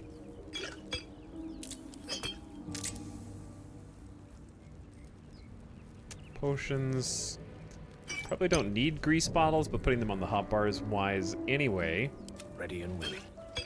Same for Gale.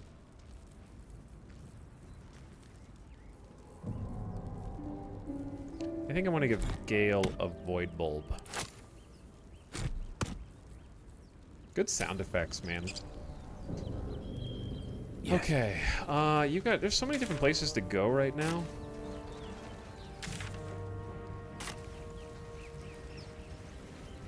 I think this just loops around, but still.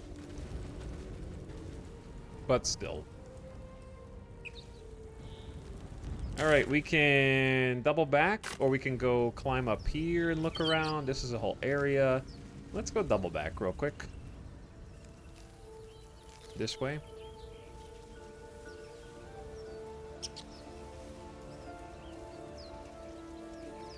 I feel like a parasite that takes over the body and mind would be very hated by any monk, too. You have to understand, I'm not any monk. I am an entertainer monk, which is already very... I'm not a cloistered... I am a low intelligence, high charisma monk. I have -1 to intelligence checks. I have high wisdom, maxed charisma, and dexterity. This is Glim Saslin we're talking about, yeah. I'm wearing a cowboy hat.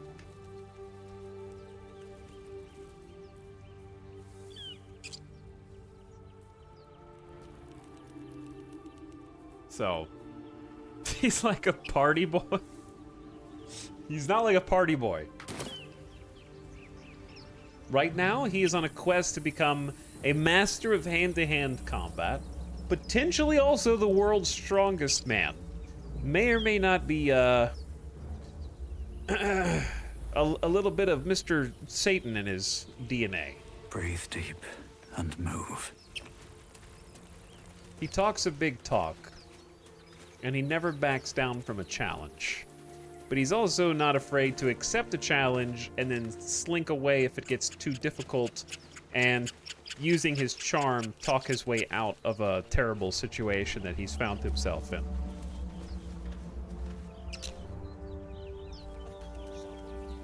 Frequently bites off more than he can chew.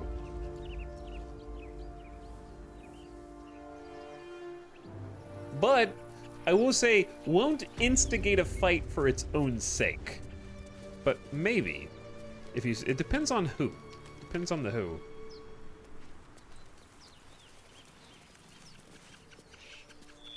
We got some people in here. I would say that he's an entertainer, wants to put on a good show, but isn't necessarily rowdy or, he doesn't implicitly want to just beat people up for fun or anything like that. That might be worth a look. Ooh. No hope of clearing this without a shovel. Okay. Duly noted, we need a shovel.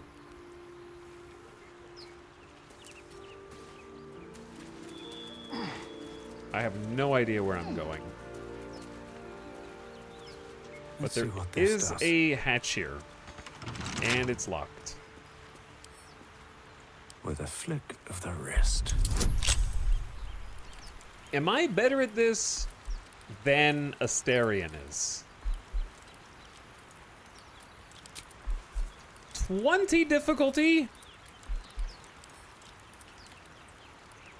And if I fail, the Thieves' Tools break. I'd have to roll a 13 or higher, which is really tough. I'm gonna chill on that so we keep the Thieves' Tools. Let's see what what does Asterion get? A crooked touch. Much better. He's got a sleight of hand proficiency. Your proficiency bonus is added. Yeah, okay. It's telling you what a proficiency bonus is. Sleight of hand expertise, dude. Plus guidance. So that's a 4. It's a 1d4. So it's 2, 4, 7, up to 11. And I lose the Thieves' Tool. We'll come back to this. I don't wanna use my only Thieves' Tools right now. It's too risky. No time to rest. Cause I ain't reloading failed checks. I ain't doing it. We're keeping it. Whatever we end up rolling, dude. No saves come in the bad numbers. Dude, how's it already 11:20? We've been streaming for 9 hours. I understand most of that was actual character creator, but I think we should save here so that we can actually play tomorrow. Because there is something afoot inside of this chapel. There are some characters, including a person named, I thought that was Gimblecock, but it's Gimblebach. So, let's make a save.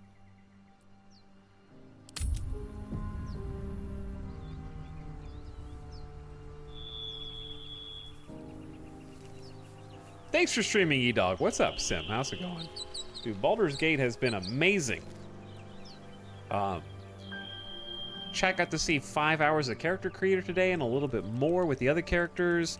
Full frontal male nudity, making our beautiful Dragonborn, who now has a hat.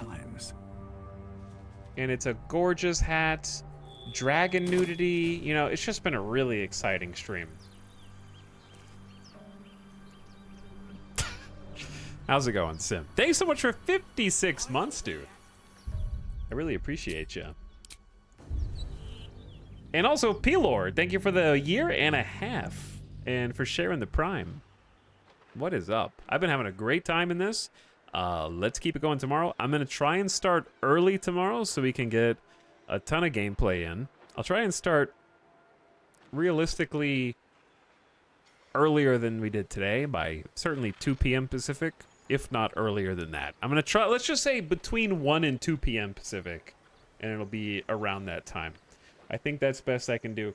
But I'm having an awesome time, and it's good to be back with a full game. And like the monk, like the character, want to figure out more of his backstory as we go. Sim, enjoyed hanging out with you recently, dude.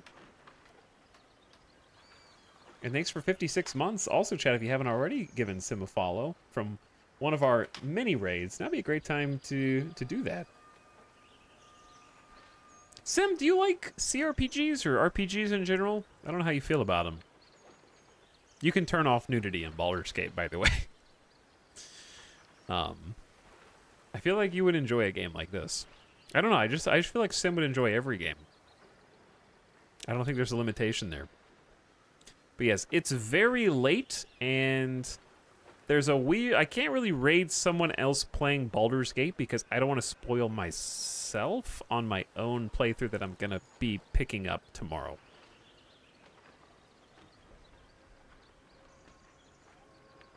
So, you're going to go all to the Void. Go to the Void, everyone. Give Sim a follow, and then go to the Void. I'll see you guys again early. I haven't played Baldur's Gate, but I'm interested. Yeah, I haven't played 1 or 2 either. I think it's just a Witcher 3 situation where you can kind of just jump in. The dialogue is very well written. Lots of good choices. A lot of good dice rolls. Combat is fun. It's the whole package for sure. Chad, come back tomorrow early, 1 to 2 p.m. Pacific.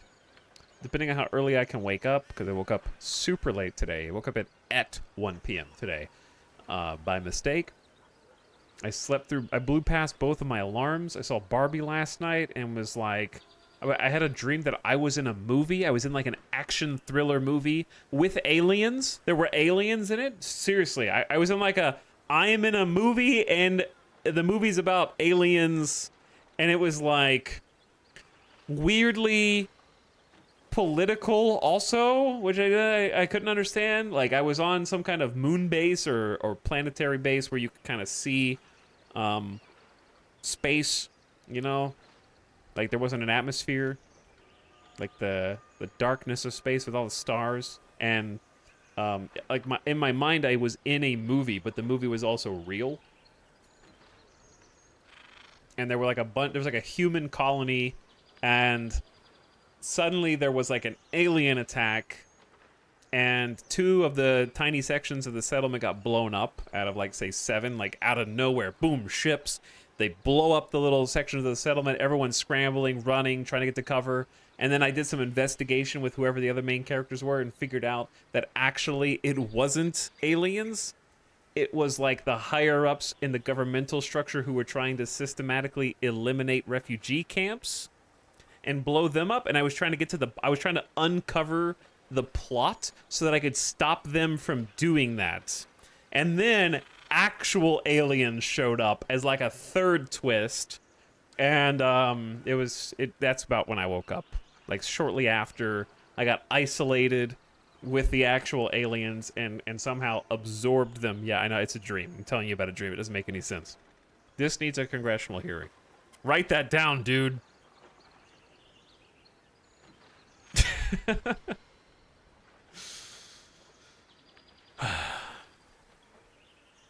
Call in the Rocinante. All right, chat. Have a good rest of your night. I'm gonna go get some food, get some grub, and he's hungry too. I'm looking forward to some more Baldur's Gate tomorrow. The character creator is not over. We got some more level ups to go and some more choices to make. All of our party members get to level up, and we get to make more cool choices for them. But it's nice that this is finally here and we all get to savor it and enjoy it. Hope you guys' campaigns have been having fun in your own games too.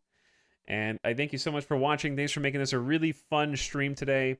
I'm glad that the first Baldur's Gate stream went over very well. You guys seem to be having a good time, and thanks for sharing the experience with me. Now get out of here. Go to sleep. I'll see you again soon. Come back in like 13 to 14 hours? Like 14 hours. See you next time. Bye-bye.